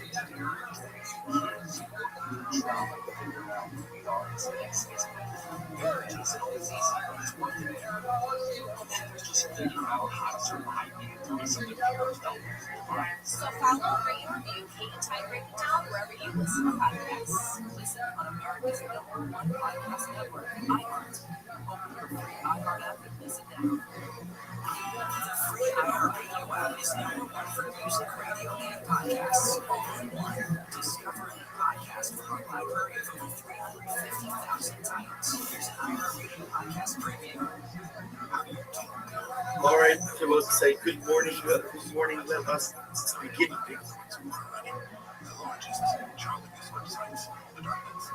Begin by thanking all of our sponsors for this morning cheer. Thank our annual comic sponsors. Dedicating ownership and Rothschild this year as it's close to the Soros levels from Israel. Our calendar sponsors for the month of Av, Mabali, Rotova, Stephen, and Wendy Drazen, in honor of their parents, Israel Drazen, and Tina Drazen, and Abby Rose's wife, in memory of Steph Rose's wife, Tony Rabbi. Our joint sponsors, Abby and Joe Hirsch, with appreciation to share the entire love for the Hayalim, and all of those sacrificing the cloud Israel. And Moshe is the Vara Werderstein, our document sponsors for today. So the outside of the late and Bernard Gora, all of the national stuff, the counties in the world, listening to the Shabbat, the Holy Israel, the Rosh Hashanah, the Shabbat, Mumar, hostages, the Shalom, and the Karo, allow our home soldiers to be successful to follow up Sayyid. We'll say with that, let us begin our Shabbat a lot to do today. Today's daf is Bays. Today's daf is Bays. We are picking up the next Hashem on Ben Shalom's Days 41. And we left off the Venus. Something close to Tuesday, which is 2, 4, 6, 8, 10, 12, about 15 points up from the bottom. So let's remember again, in yesterday's daf we made a fascinating distinction between finding broken pieces of what we call slumming versus finding broken pieces of what we call avodah zarah. What's there seen as two terms? Slumming are images. Images, maybe they will worship, maybe they weren't worship. Avodah zarah was the fit of the So I love for myself. The Gemara says that if you find pieces of avodah zarah, essentially you still have to take it as a no, why not? Because again, there's a suffix. What's the suffix? Did an akum decommission them or not? That's our shad. Now, an akum, and we're going to discuss this more in today's daf.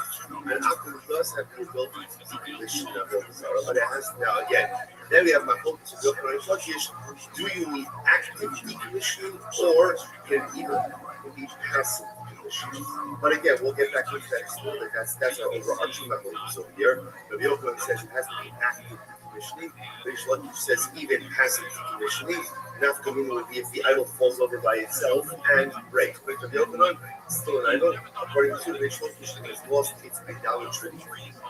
So let's say, but again, That's why you find pieces of animals, yards lost. If you find pieces of slumming on an image, it's going to be mutter. Why is it mutter? Because it's a spec state. What's the spec state of? Suffix number one is maybe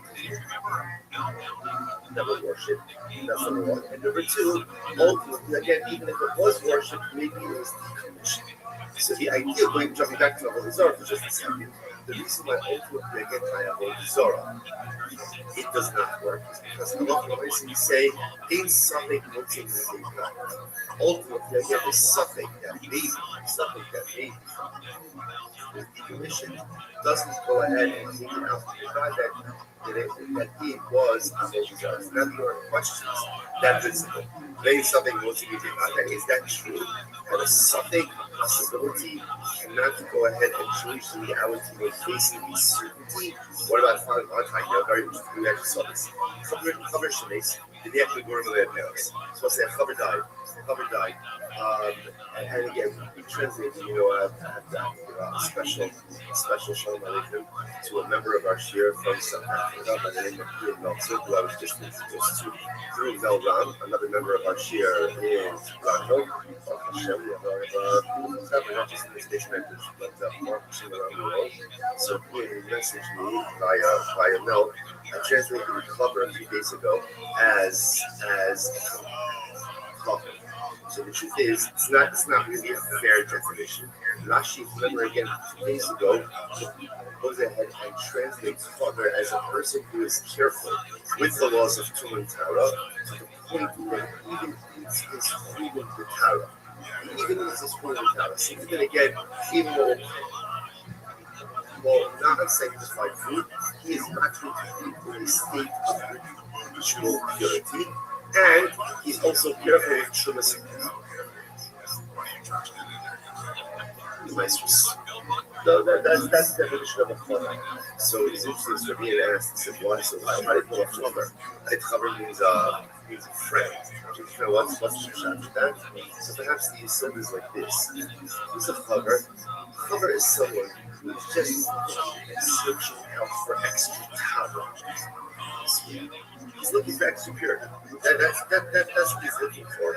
At the end of the day, what does we talk about human man? Hashem says, I want you to make sure that you eat Kodesh in a state of Tara. You don't have to eat in a state of Tara. You're not obligated to eat the unsanctified food in a state of ritual purity. However, someone who thirsts for Tara so much that exceeds actual standards, even from areas where he's not obligated. Such a person who is thirsty for purity, such a person who wants to be purity in areas of his life that he's not obligated to do so, such a person is a friend of his life. That's a friend. That man Baruch says, someone who wants to live like so bad. And there's very little information about what happened. Some unverified online sources say that he got sick or that he got cancer, but no one ever checked the death certificate. Somebody in California could go today and pay the $30 and get the death certificate and find out what it says. Given the hugeness of the Epstein case.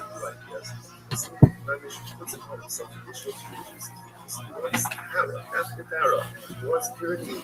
That's a friend of the Hebrew. So the Gemara says, cover should be seen, you have to grow land goes. So, cover dies, interesting case, cover dies, and you guys get discovered he has a basket of fruit.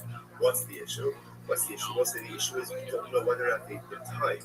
So the Gemara says, even the Gemara should just harvested them that day, harvested the cheskas and zukonim. It's a chazaka, ultimately again, that they are properly tied. Time 1 second. They found that something got swindled. Something was swindled. Let's analyze this case. Here's a case of a Vadai. What's the Vadai? Certainty. The certainty was they were Tevils. That's for sure. Right? Tevils untied focus. So why is that a Vadai? Here's everything stuck down as untied focus. So you have a Vadai that it was untied. Something, maybe the fabric did tie it, maybe it in time. And what do you see here? The Kakasisa make the most day by day. And what do you see here? That ultimately they get a suffix possible, and time goes ahead and overrides the Vadai that it certainly was Tefah. So you see something close to the Vadai, to which the Gemara says no. Hasam Vadai is Vadai. It's fascinating. No, it's not true. That's not a something of Vadai. That's a Vadai case. What's the case? The Vadai asks you. So where it says the Seder was Tefah, Vadai was Tefah, certainly it was Tefah, and also Vadai that's what? That he timed it. Where it says the new Kedina Chomsa, the new Kedina Chomsa, Kazaka Achaber She'ena Motzika.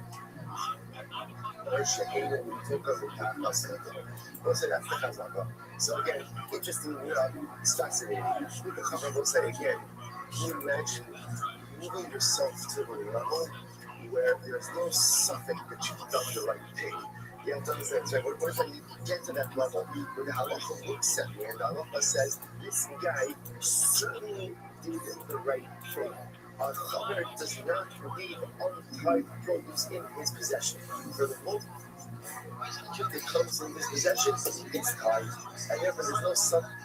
Like in Badai, there's only Badai and Badai. Incredible. Levi said another possibility is, it says suffix to suffix. Interestingly enough, really, it's a suffix in a suffix house. So what does that mean? Afshar the Abad to Raboshia. Possible that the Chaver conducted himself like Raboshia. That's their own Raboshia. The Amar, the Adik Adam Al Tu also. Machnis of the Moats Shalom. Kidei Shetei Bahem to all parents of German and Meiser. I suppose that is an interesting case. There is, technically speaking, a nicer loophole, timing loophole. Yes, the timing loophole, that being it all technicalities now. In order for produce to be subject to time, obligations, there has to be what's called the yes, spending. Has to come into the home. Has to come into the home. Normative edges. Technically speaking, if you can produce it, let's say people would know, and not technically, it's nicer exempt. Technically, it's nicer exempt. Now again, there are limitations on that also. So the Gemara said, so over here, there's really no something that's supposed to be about that. Why? Because it's actually possible. Even if you want to go into the fact that maybe it's a suffix if the cover tied it or not, it's also a suffix if the produce was ever subject to Trumas and Lysis. Why? Because it's possible that literally they can really get this legal loophole of bringing it in through the window, and therefore it was never subject. Okay, so the Gemara says, well, second, they something wasn't divided. So remember, the Gemara is questioning this principle, right? The Gemara put out there like a law, a principle. The principle was, a something once a day, right? That ultimately, again, a possibility cannot change the reality of a certainty. So what's really is that true? So the Gemara said, but how you learn? Already we go. Nice said the shit muscle shell not cap of the case. Nice said the shit muscle shell not sick across the reload. Very interesting case where there was once a story of a maid servant. I won't say now again, we're going to take this Jewish woman. A Jewish woman who worked for a Nazi. What's a Nazi? Rashi says over here, Gabra Alama Israel, a very powerful guy. Very powerful guy. She worked for a Nazi in the city of Rebo. Okay, what happened? She had put a name of her. She had a miscarriage. And I would say, interestingly enough, it was common that if when a woman had a miscarriage,